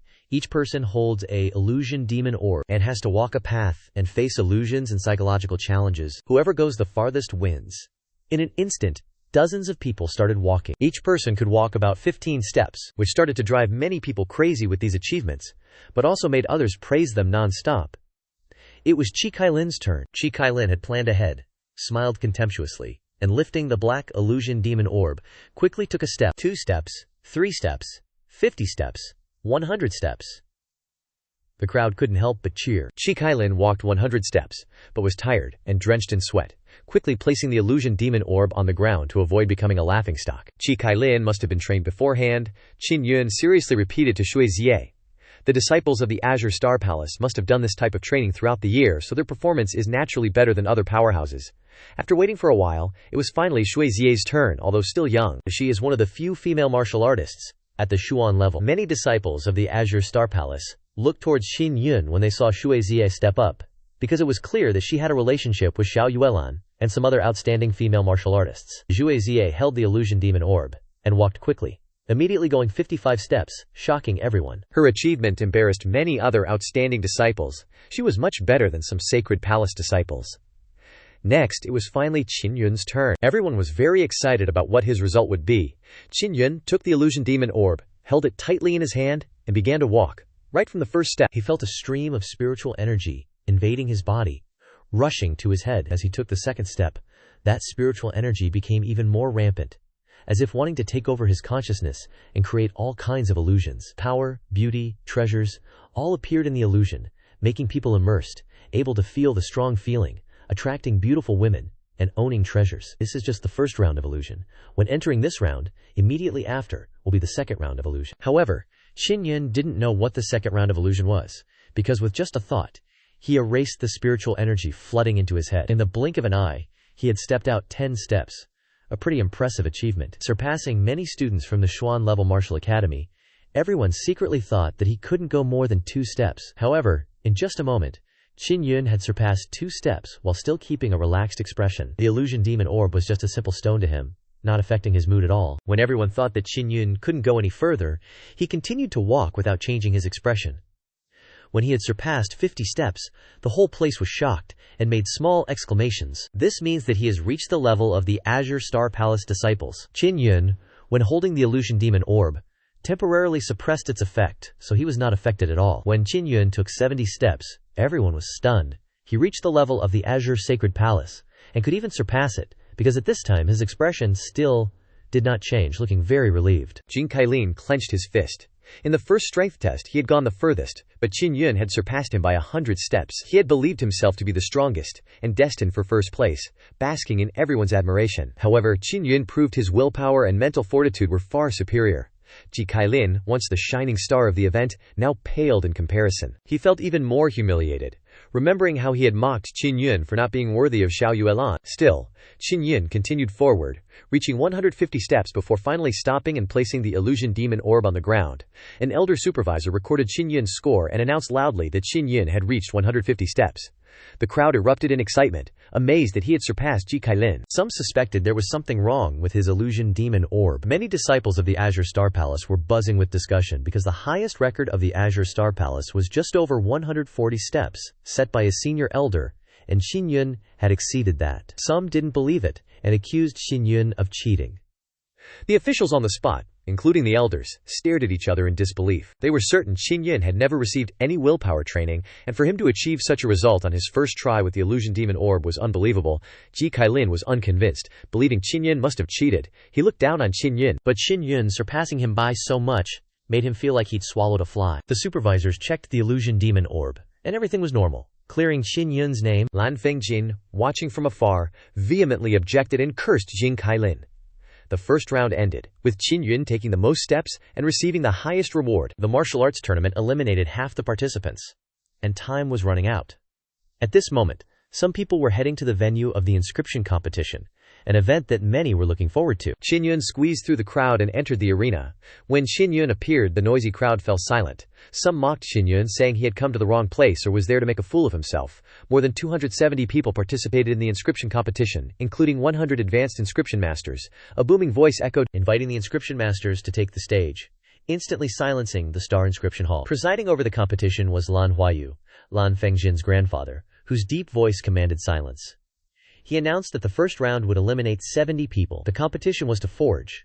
In front of each person was high-grade spirit iron, each weighing 1,000 jin, and beast bones, also 1,000 jin. Within the time it takes for an incense stick to burn, they had to use all their strength to forge high-grade bone steel, using the most basic forging techniques and tools. The inscription masters immediately displayed their skills, releasing flames to burn the materials. Among them, Qin Yun's flames were the most dazzling, with a purplish gold flame. He used the heavenly lion arm, releasing the flames from the palm of his hand. This purplish gold flame was incredibly intense, burning the 1,000 jin spirit iron and beast bones. The other inscription masters did the same, but their flames weren't as hot as Qin Yun's.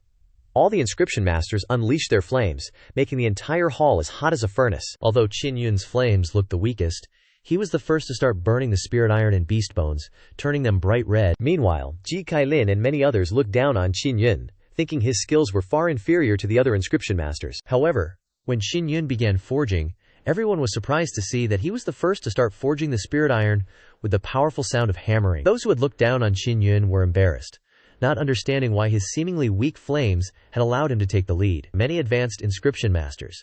Control over fire was not a skill that could be mastered overnight. Usually, Older experts studied for many years to achieve it. Qin Yun won the competition, taking the prize of the Azure Sacred Palace's mid-grade spirit inscription, the Yufeng spirit inscription. Lan Huayu then invited Qin Yun to rest in his quarters. Qin Yun was in the room when Xiao Yuelan climbed in through the window. As soon as she came in, she sat down on the bed.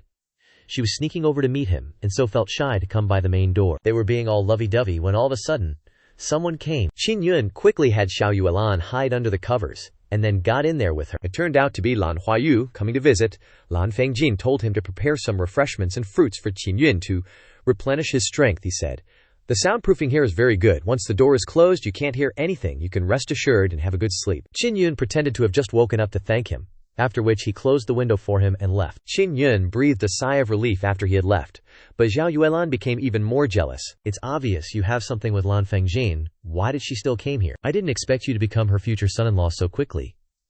Consider that she didn't come here today, seeing she was about to leave. Qin Yun pulled her back into his arms, explaining for a while, until she calmed down, and let her stay overnight. Early the next morning, the second round of the martial arts competition began. There would be 2 matches each day, one in the morning and one in the afternoon, which would be quite tiring. Qin Yun accepted this. Having already joined, he had to try to go to the end. No one knew what the second round would be, but the martial artists were all looking forward to it. They only knew that the real fights would be in the 5th round, and that would be the most exciting part. When Qin Yun arrived, he received a variety of gazes, from envy, respect, and admiration to sarcasm. Compared to yesterday, people's acceptance had changed. Today, thanks to his impressive performance in the Spirit Martial Hall, he had made many people change their views. There were fewer participants today, as many had been eliminated. An elder in charge of the second round announced that this round would test speed and endurance. Contestants would have to carry 2 iron weights and run around the grand hall for the time it takes an incense stick to burn, completing at least 100 laps. Those who endure to the end will advance to the next round and get to soak in the Blue Sacred Palace's Xuanling Holy Pool for 1 hour. The iron weights of the Blue Sacred Palace are used to train disciples, with each one weighing 20,000 caddies. Their weight enhanced by spiritual inscriptions. 500 martial artists, each carrying 2 of the iron weights, prepared to run. Collisions were unavoidable during the run, but as long as no fighting occurred, they were permitted. The competition began, and the other martial artists started running like crazy on the track. But Qin Yun stood at the starting line. His 2 iron weights had been switched to heavier ones, now weighing 80,000 caddies, and he had to run 100 laps, a truly grueling task. Originally, Qin Yun was expected to easily win this round, but today he met with an incident that made many people suspect that the Blue Sacred Palace was secretly trying to harm him to stop him. In the second round, Lan Fengjin believed that, with a weight of nearly 100,000 caddies, and only half an incense stick's time, this punishment was clearly intended to eliminate Qin Yun from the competition. Qin Yun quickly caught up with Jing Kai-lin, who mocked him. "You'd better just quit and obediently participate in the Qi inscription competition," he told himself. "Even if I have to quit, I'll still complete all 100 laps." The final laps became more difficult than ever, and his body gradually grew tired. He used all his strength, activating his 3 diamond inner elixirs and spiritual elemental force to lessen the weight of the iron weights. At first his speed was very fast, astonishing everyone. However, Zhuo Chuan and Lan Fengjin noticed that Qin Yun was burning his bodily energy and wouldn't be able to last long. If he overexerted himself, his lifelong martial art foundation could be affected, and it might even impact his entry into the martial Dao realm. They all wanted him to stop, but Qin Yun kept running. Although he felt his body getting heavier and heavier, with 15 laps left, he was about to collapse. He remembered Zhao Yulan and was determined to become the strongest in all aspects, so that everyone would acknowledge their relationship. Yulei Lan's husband cannot be a useless weakling. Suddenly, the totem in the Mingyang inner elixir awakened, giving him more strength. After falling to the ground, Qin Yun felt a powerful surge of life force from the Mingyang inner elixir. This life force spread throughout his body like rapidly growing tree roots. In just an instant, this powerful life force penetrated his entire body, connecting and harmonizing with his 3 great meridians and 3 diamond inner elixirs, creating new vitality that quickly healed his body and every wound. Qin Yun finally stood up, feeling a wonderful sensation welling up inside. He had obtained the totem from the stellar Yang sacred tree, and it had awakened, granting him the power of the original great tree. Everyone thought Qin Yun had collapsed and couldn't participate in the competition due to serious injury. But he got up like a miracle. The look in Qin Yun's eyes became clear, radiating determination. He was filled with fighting spirit, his body's blood surging. He gripped the 2 iron weights and let out a powerful dragon-like roar, then began to run crazily through the grand hall using the fire cloud steps. Everyone was astonished to see Qin Yun continue to run and create a miracle. Lan Huayu, asked Zhuo Chuan in surprise about Qin Yun's martial Dao realm, but Zhuo Chuan shook his head, saying that Qin Yun hadn't broken through, he had just suddenly revived. Shi Wufeng, Huo Zhong, and Master Murong all expressed their surprise and admiration for Qin Yun's endurance and resilience. Just as the incense stick was about to burn out, Qin Yun completed the 100 laps. An elder announced, Qin Yun wins the Qi inscription competition. The second round would take place in the afternoon, and those who passed this round would get to soak in the Xuanling Holy Pool, which contains special energy for cultivation. All the martial artists who passed the competition entered the Xuanling Holy Pool, where there was no water, but a strange kind of energy, like a breeze that swept over his body. Qin Yun felt the 3 diamond inner elixirs in his body gently vibrate, showing that the energy of the Xuanling Holy Pool was truly beneficial for cultivating the Grand Dao Destiny marks. After 1 hour, everyone had to leave the pool with regret. Qin Yun and the other martial artists left the Xuanling Holy Pool and prepared for the second Qi inscription competition. He quickly won again. Qin Yun and Lan Fengjin talked about the second round of the Qi inscription competition. The prize was stellar flame fluid, which could be dripped into the eyes or on the fingertips to shoot out extremely powerful flames. Qin Yun realized that the stellar flame fluid was a valuable and wondrous item. When his hands weren't flexible enough, it wouldn't be a bad idea to turn into a Superman and shoot lasers. However, the risk was great, and if not done well, it could destroy one's own eyes, so most people would choose to drip it on their fingertips, since they weren't afraid of the fire being too strong. Qin Yun showed off to her that he had comprehended some secrets to help him increase the accuracy of his grades. He had to coordinate his spiritual power with his carving knife, and his spirit control technique was also getting more powerful. Lan Fengjin sighed, thinking her spiritual power wasn't strong, and insisted on taking Qin Yun as her disciple to teach her the spirit control technique. Qin Yun made the excuse that he would be busy with the competition, and had a date with Yue Lan that night. But she slapped him.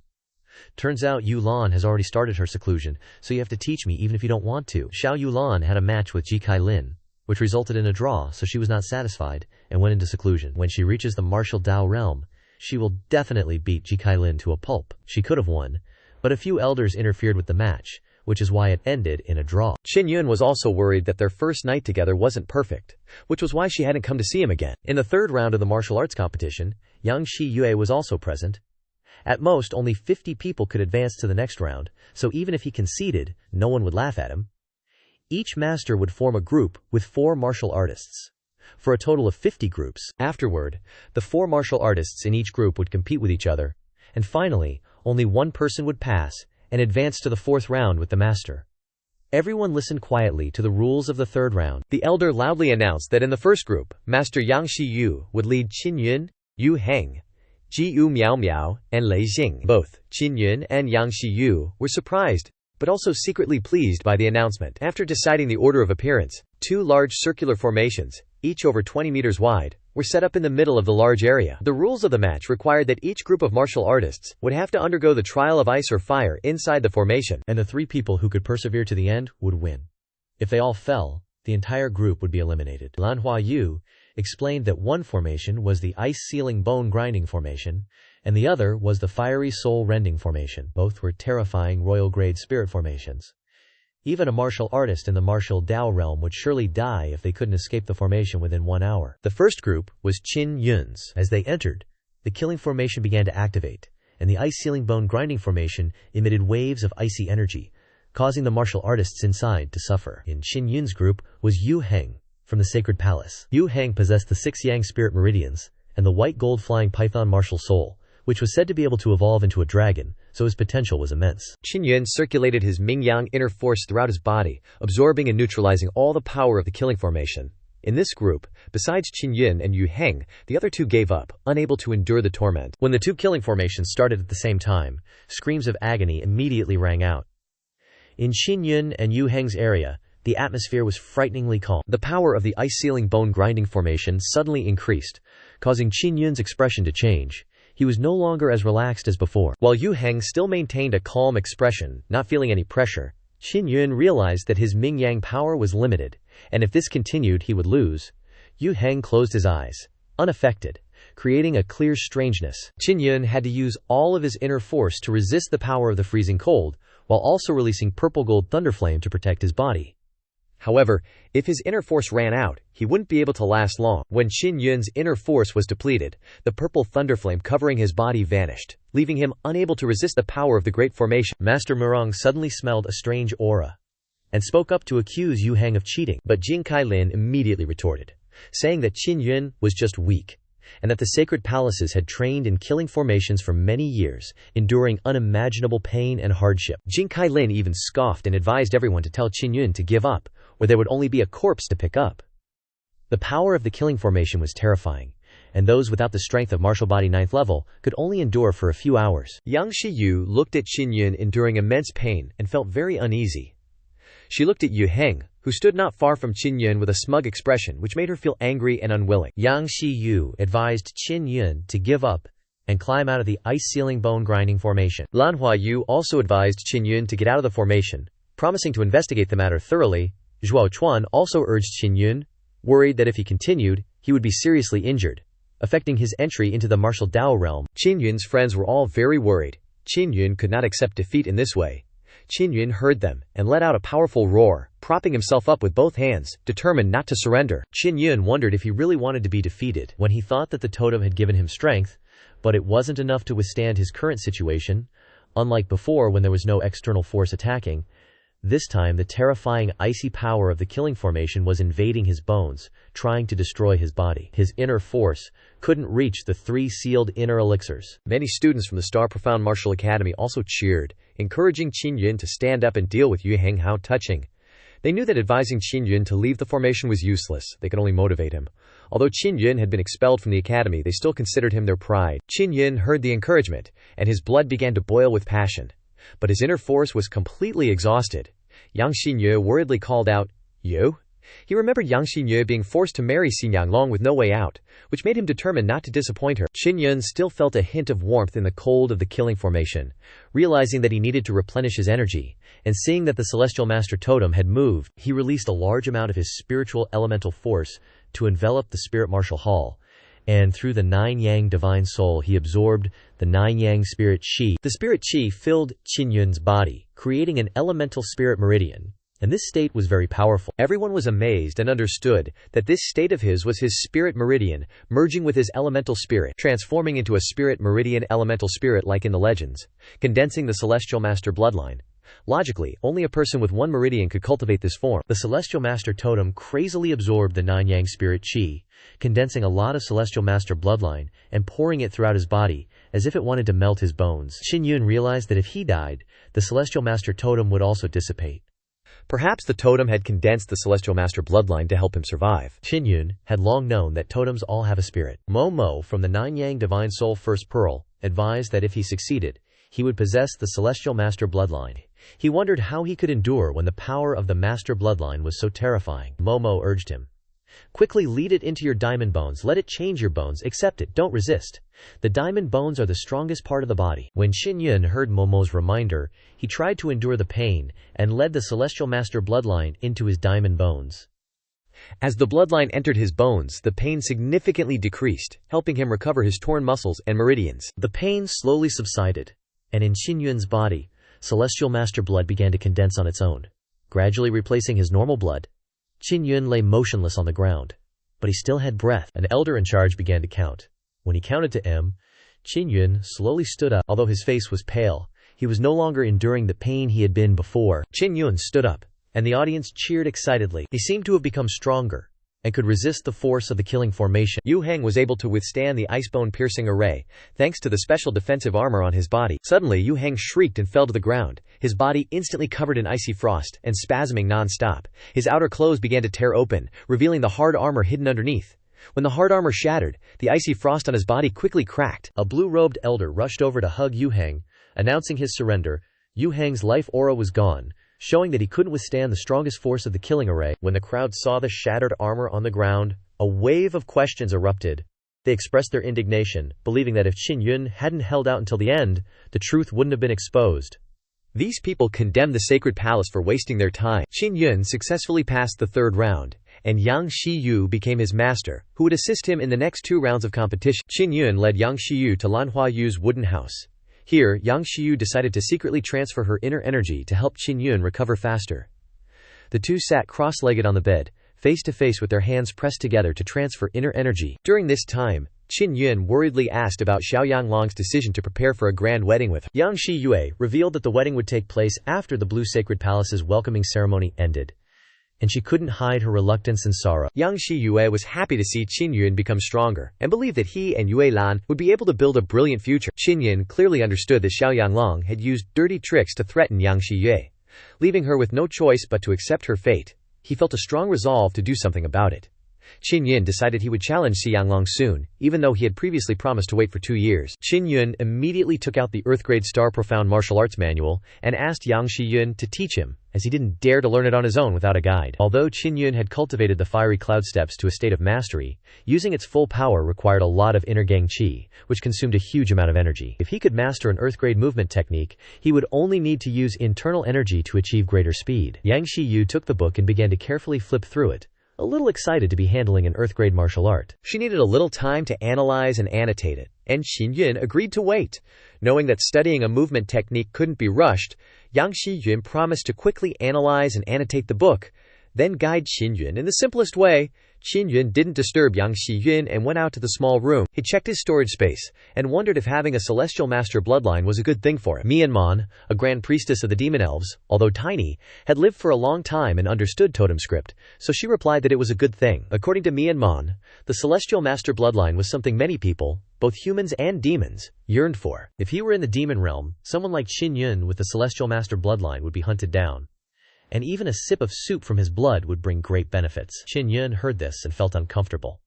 Worried that many people would want to eat him, Manhwa reassured him that as long as no one knew about it, he would be safe, but also warned that many others, both demon lords and those who craved power from the bloodline, would want to eat people like him. This made Qin Yun even more worried, but he was lucky that this matter hadn't been discovered by anyone in the Blue Sacred Palace, and Zhuo Chuan had helped him hide it. While Yang Xinyun was studying, Qin Yun decided to go to the Star Script Hall. In the afternoon, the Star Script Hall held the third round of the script battle competition. The content of the competition was only announced at the start, which required the script masters to have good adaptability. The difficulty of the third round of the script battle was unknown, but it certainly wouldn't be as life-threatening as the morning's competition. When everyone had settled down, Lanhua Yu began to announce the competition and explain the rules for the third round. This round mainly tested the ability to break arrays, requiring scriptmasters to break a formation within a specified time. Note that they could not destroy the sealed formation, and only had half an hour to break the array. Only by breaking it and coming out would they be able to advance to the fourth round. A total of 25 people could advance in the third round, of which 15 scriptmasters could be selected. But the host decided that if time permitted, the fourth round would begin immediately, and the fifth round would be held today as well. Lanhua Yu announced that the fourth round of the script battle would challenge the script masters' ability to control spirit scripts and their understanding of spiritual Q. He stated that during the process of crafting spiritual artifacts, making mistakes when carving spirit scripts often led to the artifact breaking, a common problem in the scriptmaster world. Although these broken spiritual artifacts could be repaired, it was a great challenge for a true scriptmaster. This round required contestants to restore broken spirit artifacts of the highest grade. Lanhua Yu promised that those who successfully restored the most highest grade spirit artifacts would receive a special star script only available at the Sacred Palace. The scriptmasters who had lost all felt regretful for not being able to participate in this round, since they could receive a star script from the Star Script Hall.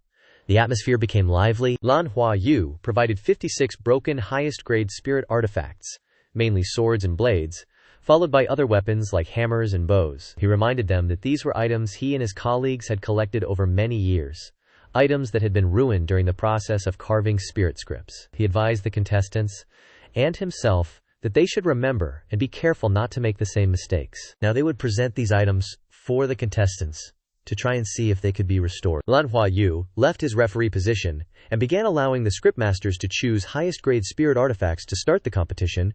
Qin Yun used his spiritual soul power to pass through each of the blue blades, carefully searching for mistakes in the spirit script. This search took a lot of time and was a great challenge for a scriptmaster. Manhwa in the storage space also knew about the competition outside, and she suggested, "If I could come out, I could help you find the errors."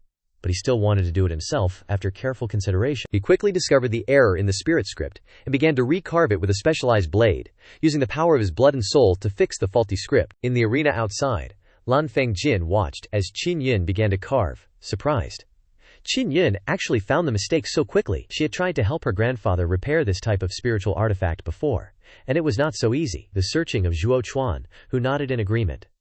Finding mistakes in a carved spirit script takes a lot of time. It can't be that simple. But Qin Yun did it. The eliminated script masters were also observing the competition from a distance, and couldn't help but secretly admire him. They all doubted Qin Yun's ability in this matter. Qin Yun suddenly stopped, realizing that the time for this round was only enough to restore one spirit artifact at most. On this point, the old-timers probably understood very well, so they couldn't produce a top performer. Lan Fengjin secretly thought, based on his high talent, restoring one spirit script is quite a lot of work already. He shouldn't make too big of a difference, or it'll make people suspicious. Fixing both is impossible. Luckily, he was prepared. He asked Mianmo to help him with the repairs. Alone, he could have truly done more than one, but he still had more rounds to compete and couldn't exhaust too much power. Qin Yun perfectly finished the round, as if he was faking his effort. Not only did Qin Yun fix two spiritual artifacts, but the one he fixed was the most difficult one, the blue blade, which was a failed carving by Lan Huayu himself back in the day, making it very difficult to repair. But to receive the Star Script reward, he needed to become a Star Palace disciple. The East Palace Lord suddenly came forward, wanting Qin Yun to join the East Palace so they could give him a Star Script. The East Palace Lord guaranteed that here he could cultivate well, and with Qin Yun's ability he could gather many resources. The other palace lords couldn't hide their jealousy when the East Palace got Qin Yun. They knew he could bring great benefits to the East Palace in the future, if he was fully supported and developed. But Qin Yun looked towards the West Palace, sighed, and replied to Palace Lord Yang that he wanted to join the West Palace to challenge Xin Yanglong and seize the position of top senior disciple. Palace Lord Yang was extremely welcoming, and wanted to proceed with the initiation ceremony immediately, having him kowtow to the top senior disciple first, and then to him. But Qin Yun knew that wasn't the case. As long as he officially wrote his name on the nameplate and swore an oath with blood. That old geezer whispered privately, "You need to use this ritual because you are a once-in-a-century genius. This kind of ritual is specially prepared for geniuses." Back then, Xi Yanglong had to kowtow too. Seeing that Qin Yun seemed unwilling, the previous top disciple changed the ritual again. If you stand still on the ground and withstand one attack from the top disciple, you don't need to kneel before him, nor do you need to kneel before that old geezer. This way, you can become a West Palace disciple. He also warned that the benefits might not be as good as what you had in East Palace back then. Lan Fengjin worriedly advised him not to agree, but he still accepted, and demanded that Xiao Yanglong only attack his upper body and not his head. Then Palace Lord Yang made him take off his clothes to prevent him from using spirit energy for defense. Under the witness of Hua Lanwu and the others, it began. Xiao Yanglong used the mountain-piercing finger, a top-tier, earth-grade martial art. Even a martial artist at the martial Dao realm with strong defenses could be pierced through. Once his qin is unleashed, it could pierce through an entire mountain.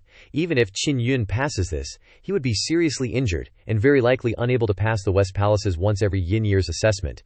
If he doesn't meet the standards, he will be eliminated. Ignoring all the discussions, even Xi Yanglong's bullet could not hurt him. He had already cultivated the Xuan Huang Heart Sutra. Attacking his heart and liver was useless. Xiao Yanglong's attack could only cause a slight pain in his chest. Everyone thought Xiao Yanglong hadn't used his full strength, but he had already given it his all. So Qin Yun has now become a West Palace disciple, and they can hand the Star Rune scripture to him. He and Yang Shiyue returned to their room and opened the 4th round reward. Only he advanced, so the 5th round test and rewards were given directly to him. If he can open the lock of this box containing the treasure, then he can get the reward. If he can't open it tonight, he must return them. But it was simple. He had already made a key to open the box, but he couldn't open it no matter how much he tried. Lan Fengjin entered from outside the room. Hearing them talking inside, she thought they were doing something shady and kicked the door open, but that wasn't the case. Then she pointed out that Qin Yun needed to inscribe spirit runes on the key to see what happens. Qin Yun quickly inscribed the spirit runes, gathering other powers, the ancient runes and alchemy runes. Well, he can't use the material of the key that he's using now. He has to use bone steel, and very quickly they opened it. The next day, unexpectedly, the 4th round and the martial arts competition were both related to the Azure Haze Tower. As long as you can enter the 4th floor, you can directly enter the final round. If only one person among the participants climbs to the highest floor, they can directly receive the reward for this round. The reward for the instructors is Yan Shui and Yuji Serum. Yan Shui can restore one's youthful appearance, and Yuji Serum will help the skin become fair and smooth. This is a special medicinal liquid that helps the elderly rejuvenate. Young people who use it can still maintain their appearance and youth, even at 200 years old. Therefore, many instructors want this reward. Qin Yun's friends all brought banners to cheer him on. Yang Shiyue was determined not to cheer for Qin Yun just for the reward. Qin Yun set off in a sleepy mood. Last night he was busy opening the treasure chest and obtained the Azure Saber Xuan Qi diagram, and also practiced the Azure Haze Step Pagoda. There are a total of 9 floors. From the 1st to the 8th floor are used for testing. Each floor has golems guarding it, with strength equivalent to the 9th level of the martial body realm. Moreover, they are all made from king-grade bone steel, so even using king-grade spirit artifacts, it is not easy to injure them. Of course, you can't use spirit artifacts during the test, but you can use protective gear. Each floor has a different number of golems. Only after defeating the golems can you climb to the next floor. The time for this competition is 2 hours. Whoever can climb to the higher floor within 2 hours will be the winner. The martial artist who wins first place will receive 2 pieces of Jade Fate Essence. At this time, suddenly a woman named Qing Qing came over, wanting to team up with Qin Yun. This was the person who seduced him while soaking in the Xuanling Lake. Shenqi Qilin looked down on her for walking with Qin Yun. Seeing that she seemed so afraid of him, it seemed that she had been bullied by him, so Qin Yun decided to let her go with him. In fact, it didn't matter who he took with him, but if Ji Qinlin paid attention to this girl, taking her with him might distract Ji Qilin. He had no other intentions towards her. After all, his relationship with Yue Lan was no longer the same as before, and he couldn't disappoint her. Qin Yun and the others did not enter immediately, but spread out a mat and waited to eat and drink their fill. No matter how sturdy the golems were, they would be damaged after successive battles. Therefore, those who went last would have a better chance of gaining benefits. Moreover, few people had enough strength to complete all 9 floors of the Azure Tower. So if someone didn't die inside, they knew to retreat in time. At that time, Qin Yun could ask for some information from those who failed, which would be beneficial for Qin Yun's subsequent breakthrough. If you put it this way, the person who chooses to enter first in this competition will face the greatest danger, and the person who competes to enter first is always competitive and wants to eliminate the people behind him. The safest way to maintain your strength is to set off after another hour, wait for a lot of fighting to take place inside before taking action. This is the optimal plan. That is to say, the main point of this test is not the golems. An hour later, Qin Yun and the others quickly entered the first floor. The golems here had been cleaned up, so they could go straight to the second floor. But it doesn't seem that simple. The puppets behind them are still moving even after they left. They casually head straight to the 4th floor, when suddenly a puppet emits a burst of murderous aura. Qin Yun clearly recognizes it was caused by someone tampering with a fire attribute. Martial soul, he wonders how the puppets on the other floors are doing. The puppet only made a few creaking sounds, then collapsed again. They advance to the 5th floor. They can only be more careful. Leaving aside the puppets in front of them for now, they need to figure out who's messing with these puppets, and they're seriously strong. Suddenly, someone ahead gave up because of a strange puppet. The material this puppet is made of is totally different from the ones they've seen before. Probably king-tier bone material. Let's get fight. It's definitely not going to work. Qin Yun tries to hold back 2 male-shaped puppets, while Qing Qing fights and moves towards the stairs leading to the upper floor. Qin Yun quickly takes down the wooden puppet, but gets kneed by the king-tier bone puppet. He quickly jumps away. Qing Qing isn't doing any better. She's being swarmed, so she can't help him. Qing Qing tries her best to run, not confronting it head-on anymore, quickly running to the stairs, but the puppet still tears her clothes. Her side's pretty much done, no more problems. Qin Yun takes out the puppet lion, enlarges it, and climbs onto its back, riding straight to the upper floor. Qin Yun quickly throws his cloak to Qing Qing to wear, then continues to the 6th floor. Unexpectedly, the ones still holding on are Qi Kai Lin and his crew. Seeing their disheveled clothes, he can't help but mock them. Qing Qing immediately throws a dagger at him, but he dodges it easily. At this time, 2 people couldn't take it anymore and ran out. There's still 1 stuck inside. Yet Qi Kai Lin and Huang Ningkun haven't entered any of the doors after stepping onto this floor. They're just trying to scout the situation from the people who went in before. Huang Ningkun thinks to himself, now there are only 4 people left, Qin Yun and Qi Kai Lin. The 4 doors in front of them have exhausted many of those who went in before. It seems the difficulty is beyond what the participants can imagine. Either the 4 of them duel, or they trick Qin Yun and Qing Qing into going inside. No need to share the final reward with too many people. Qin Yun signals to Qing Qing, obviously not choosing any door. They mock each other for a while. Now these 4 doors are all hard to pass, seeing that neither side intends to rush in. The 4 of them want to settle things right here and now, regardless of life or death. Qin Yun decides to fight Huang Ningkun first. If he wins, he'll fight Qi Kai Lin next. Huang Ningkun takes out the True Pearl Totem inherited by the ancient Elder Palace Lords. The Star Palace monitors the competition through the crystal stone in the secret room on the 9th floor and discovers Huang Ningkun is cheating. Lan Huayu objects immediately, but the West Palace thinks it's allowed inside the Pill Tower. If he goes to save Qin Yun, he won't be able to advance to the next round, and he won't be willing to accept that. Let Lan Huayu save him. If he can't win, he can just run away. No need for you to worry. He's a West Palace disciple if you don't worry, who will— Did they really think Lanhua Yu didn't recognize the true pearl in Huang Ningkun's hand? But he already found out they gave this pearl to some holy disciples so that after they meet Qin Yun, they'll find a way to steal his heavenly lion totem. If they don't respect a totem inscriptionist like him, then whatever. After the competition, he'll leave the holy palace and go to the Yunlong Mountains, not caring about anything related to the holy palace or totems. Yet the other palaces think that getting the totem inscription will allow them to study it together with him, which is a good thing for the entire holy palace.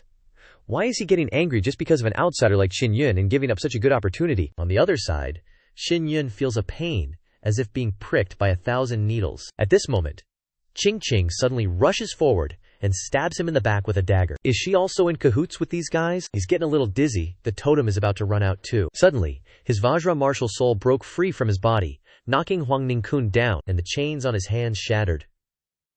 Looks like the theory of martial souls having their own consciousness is true. The wound on his back had completely healed, leaving no trace. Huang Ningkun overestimated himself, wanting to risk his life against Qin Yun, but Qin Yun activated the spirit-gathering kill, directly defeating him. Qi Kailin wanted to attack him, but Qin Yun casually sidestepped and kicked him, knocking out his teeth. Lan Huayin on the side laughed loudly.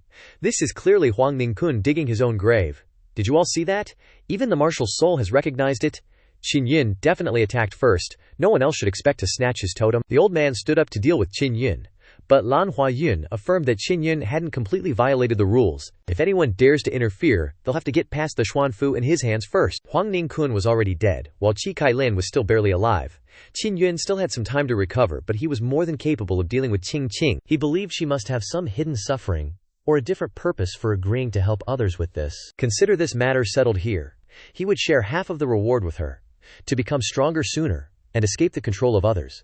The fact that he wasn't angry at all made Qing Qing feel very guilty. He reassured her that if she had intended to harm him, she would have stabbed him to death long ago, not just a stab in the shoulder, which put her at ease, making her feel he was truly extraordinary. The next day, Qin Yun woke up to find new clothes delivered to his room, and a lavish breakfast prepared. Yang Shiyu came to visit him. She was extremely excited about receiving her reward. It was all for her own good. She asked if he wasn't participating in the next round of the competition. After Qing Qing forfeited her right to compete last night, only he and Qi Kailin reached the highest level. There was only one final round left. It was a little regrettable not to fight. He didn't want to fight anymore? This Qi Kailin only knows how to cheat and still wants to steal his heavenly lion totem. No matter who wins this match, it's meaningless. Lan Fengjin insisted that he must participate. She had just received news that Yue Lan suddenly suffered qi deviation during her closed-door cultivation, and her situation was now very critical, requiring a mind-stabilizing Xuan pill to help her overcome this difficult stage. If Zhao Yue Lan couldn't recover in time, she might become a cripple. Qi Kailin's grandfather is Ji Xuan Yi, who happened to have a mind-stabilizing Xuan pill in his possession. It was strange, but after Yue Lan's incident, he announced that if he agreed to participate in the life-and-death duel and defeat Qi Kailin, he would hand over the mind-stabilizing Xuan pill to him. Then he have no choice but to accept the challenge. To add more drama to the match, they specifically created a rule that the two opponents would simultaneously retreat to opposite sides of the arena, and they would place a Xuan weapon in the middle, the one who reaches it with the fastest speed. Whoever can snatch the Xuan weapon can use the Xuan weapon in the match. The one who cannot snatch the Xuan weapon is not allowed to use other weapons. The reward for the victor is a bottle of Yang Flame Fluid, which is an item that can help those who have reached the martial Dao realm enhance their physical body. The pill is a Xuan-grade medicinal liquid. This match, according to the agreement between the two parties, does not take life into account. The Xuan weapon is the Lightning Quake Sword, which is the second-ranked Xuan weapon on the Holy Palace's ranking. Everyone was in an uproar. After Protector Lei's death, his Xuan weapon had always been vacant. Today, it was finally taken out. Could it be that they wanted to choose a master for the Lightning Quake Sword? Qin Yun has the Purple Gold Lightning Fire Martial Soul, and Qi Kailin is the Lightning Qilin Martial Soul. Both of them are disciples of the Azure Holy Palace, and can use this Quake Lightning Sword. Humph! Qin Yun is a West Palace disciple, and Qi Kailin is a Holy Palace disciple. Their statuses are too far apart. Qi Kailin is more qualified to win the Xuan weapon. Qin Yun is a high-level inscription master at a young age, and his strength suppresses even veteran high-level inscription masters. Even if he doesn't get the Lightning Quake Sword, he can still refine a Xuan weapon for himself in the future. Qin Yun didn't value this Lightning Quake Sword in the first place. The match began, only to see Qi Kailin suddenly unleash a Qilin. The Qilin, like lightning, instantly collided with the Quake Lightning Sword. fighting it, and bringing it back, while Qin Yun's speed was also extremely fast, using the Star Xuan step, but he was still one step behind. The Quake Lightning Sword fell into Qi Kailin's hands. Qin Yun was very uncomfortable with this situation, and didn't expect Qi Kailin to use that move to snatch the Quake Lightning Sword. He realized he was at a disadvantage in terms of weapons. Qi Kailin gripped the Lightning Quake Sword tightly, loudly admitting that Qin Yun had surpassed him in the previous rounds, and confessing that he was not satisfied with that. He wanted a chance now to have a fair duel with Qin Yun at the Azure Star Palace. Meanwhile, Qin Yun calmly looked at Qi Kailin. Even without a Xuan weapon, he still appeared fearless, wholeheartedly focused on this match. Then Qin Yun stepped back slightly. He didn't want to say much and just wanted to end it quickly. Qi Kailin, holding the Lightning Quake Sword, confidently launched the first powerful attack with a frenzied lightning strike. It quickly closed in on Qin Yun and thrust the Quake Lightning Sword with lightning speed. The Quake Lightning Sword emitting shockwave energy like lightning as Qi Kailin thrusted. This amount of energy was like lightning striking Qin Yun's shoulder. Qin Yun's skin was charred, and his clothes were torn by the force of this attack. He continued to evade, and used the Sea Roar art, the 9-wave shock technique, to retaliate. Qi Kailin wasn't giving up, continuing his assault with a barrage of sword strikes crackling with lightning and fire. The intense shockwaves churned up the entire arena. The battle became fierce, with the clang of swords and the roar of thunder creating a chaotic scene like a freaking tempest. Qin Yun took some serious damage, but Qi Kailin was also burning through his stamina. Suddenly, Qi Kailin brought up Xiao Yuelan's key deviation, something only a few people knew. The news couldn't have reached him unless they were behind it. And he's gloating, claiming she screwed up by letting them find out her secluded cultivation spot so he could ambush her. Qin Yun, consumed by rage, suddenly had his eyes turn completely black, no white whatsoever. Seeing Qin Yun's expression, Qi Kailin fearfully backed away, clutching his Zhenlei sword tightly. Within Qin Yun's body, the Heavenly Master bloodline erupted, boiling fiercely. His heart pounded like a savage beast, constantly stirring and unleashing a surge of powerful inner energy, coursing through his entire body. Within the mustard seed space, a portion of the inner core tree totem also emitted a shocking burst of energy, targeting and healing the injuries within Qin Yun's body.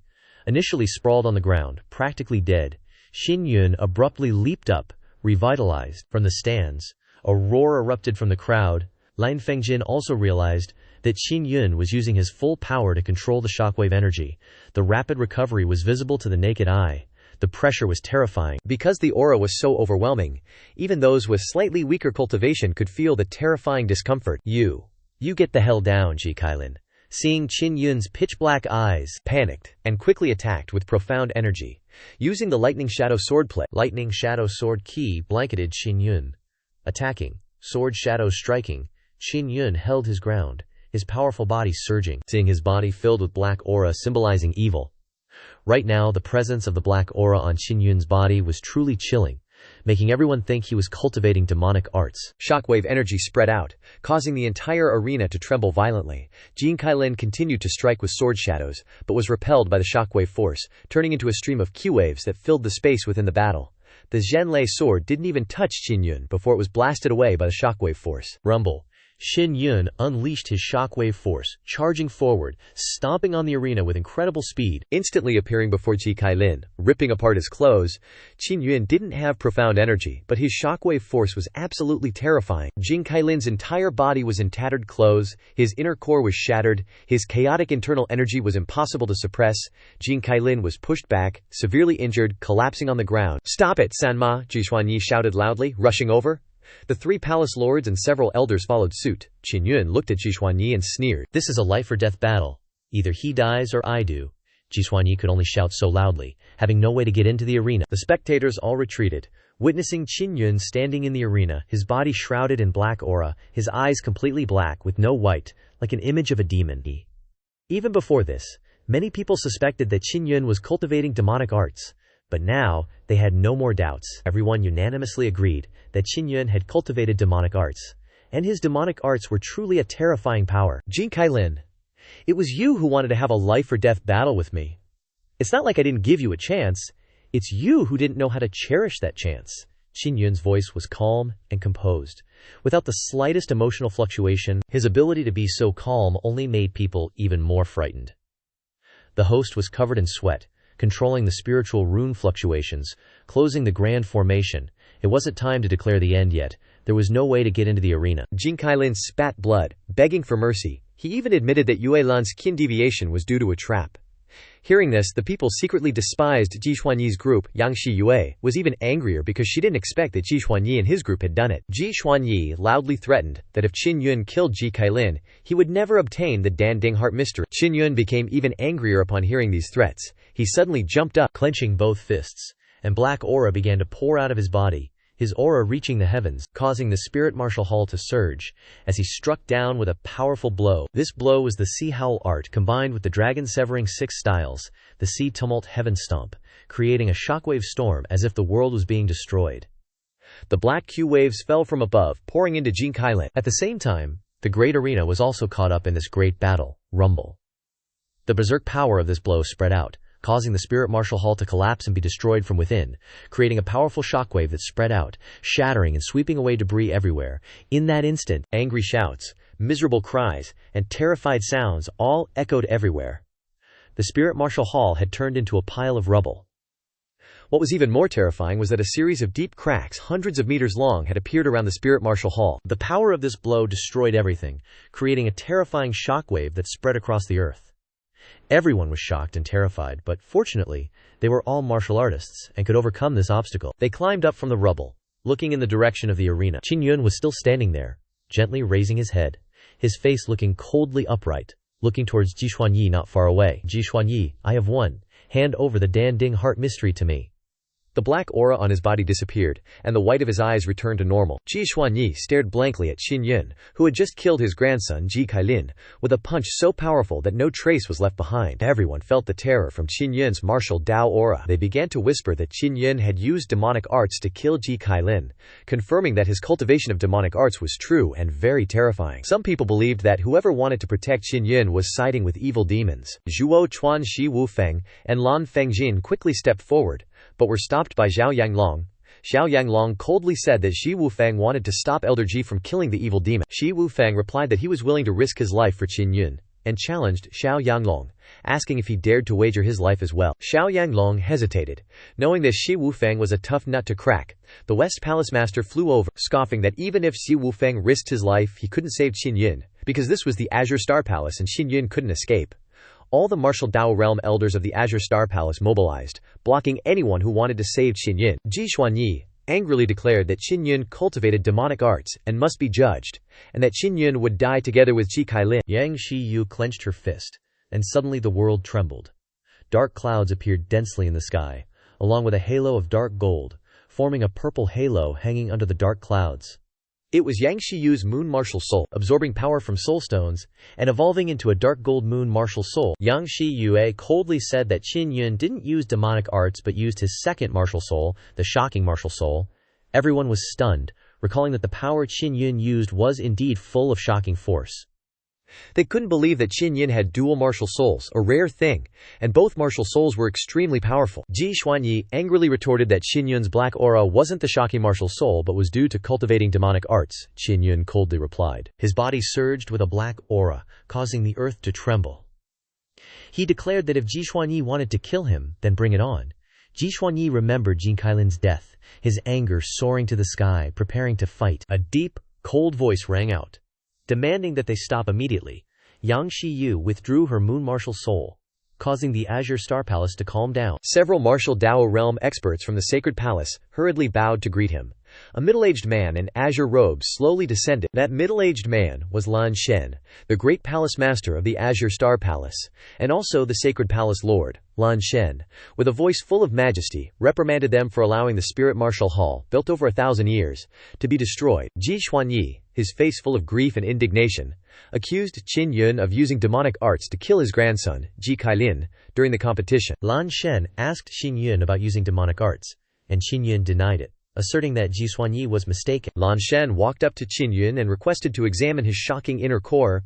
Qin Yun nodded and said that his shocking martial soul and inner core were both located at his heart. Lan Shen used 2 fingers to touch Qin Yun's chest, and when he touched Qin Yun's heart, his expression changed. How interesting. He's indeed not cultivating demonic arts. Lan Shen closed his eyes, taking a long breath, seemingly extremely angry but trying to hold it back. He demanded that Ji Xuanyi take out the Xuan heart stabilizing pill. Ji Xuanyi hesitated for a moment, but finally gave the Xuan pill to Lan Shen. After receiving it, Lan Shen declared, Qin Yun is definitely not cultivating demonic arts. but he really has the shocking martial souls. As everyone knows, purple gold level martial souls are theoretically the highest level. That's because martial souls, stronger than purple gold martial souls, are rarely mentioned. That is the black martial soul. He originally only intended to accept Shi Wufeng as a disciple, but now he wants to accept him as his second disciple. If you acknowledge him as your master, you must listen to his arrangements. Because your situation is a bit special, you need to strictly follow the cultivation chart he designed specifically for you, in order to avoid QA deviation. Without his permission, you are not allowed to leave the sacred palace even half a step. He is not restricting your freedom, but helping you stabilize your foothold in the martial Dao realm within 10 years. But if you don't want to join, he won't force you. If you think about it later, you can come find him at any time. Qin Yun was worried about Yue Luo's condition and expressed that she wasn't doing well. Lan Shen then agreed to bring her the Xuan heart stabilizing pill. Lan Shen glanced at Ji Xuanyi and the others, telling them to stay and wait for his return, while Ji Xuanyi and his cronies all understood that they would be punished and felt uneasy. Lan Shen took the Xuan heart stabilizing pill and flew away. Immediately after Lan Shen left, Ji Xuanyi suddenly drew a short sword and unexpectedly attacked Qin Yun.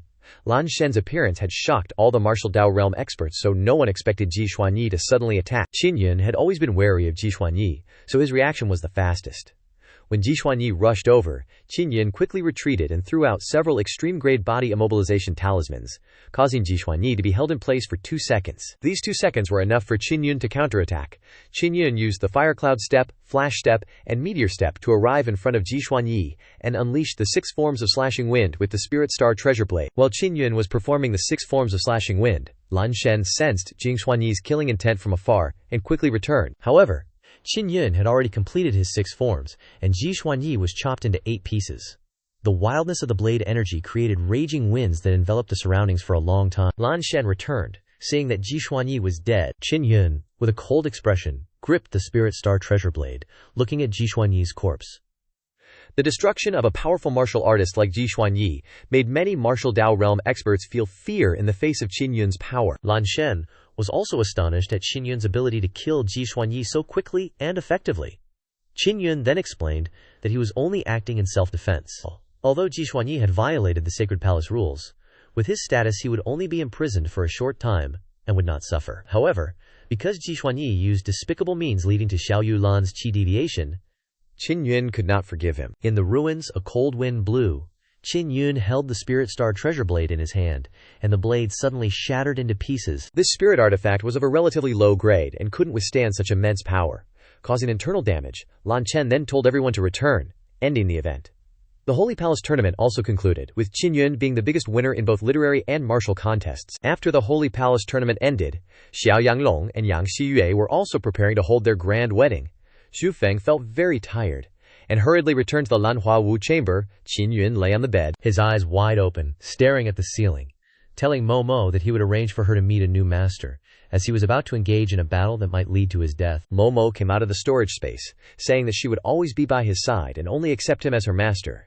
Qin Yun continued to tell Momo that he would give her to a new master who was a good girl. He smiled gently and stroked her head.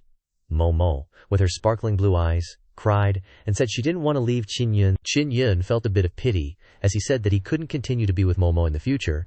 Momo took a breath and stopped crying, saying that with 2 or 3 days left before Yang Xiyue's grand wedding, she would help him evolve with the assistance of the Heavenly Lion Totem. She wasn't sure if it would make Qin Yun stronger, but she would try her best. Hearing this, Qin Yun stood up from the bed decisively, asking again if this was really possible.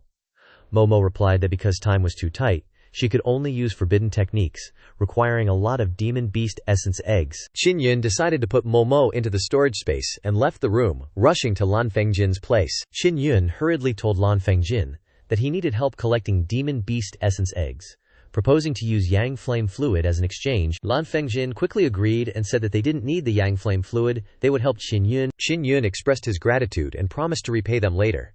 Having enough demon beast essence eggs, he entered the secret chamber and began preparing the formation.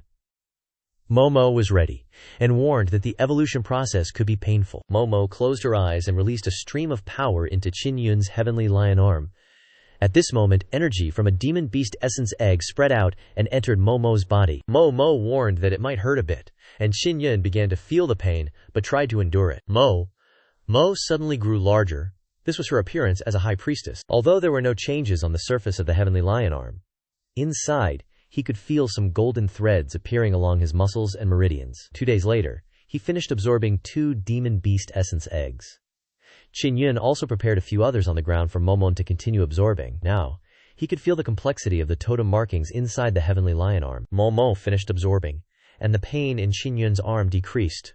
Momo was very tired and fell asleep on the pile of demon beast eggs. Qin Yun was immersed in the evolution of the heavenly lion totem, and soon he discovered a new type of energy that moved within his flesh and blood, causing the heavenly lion bloodline to surge, releasing a stream of ancient beast power, heavenly lion thunder force. Qin Yun controlled this powerful force into his heavenly lion arm, causing the arm to glow and combine with the totem markings, becoming increasingly fierce, making the room messy. He quickly withdrew this powerful force, because if released carelessly, it could damage the internal energy in his body. A moment later, Yu Xiang also came to visit him.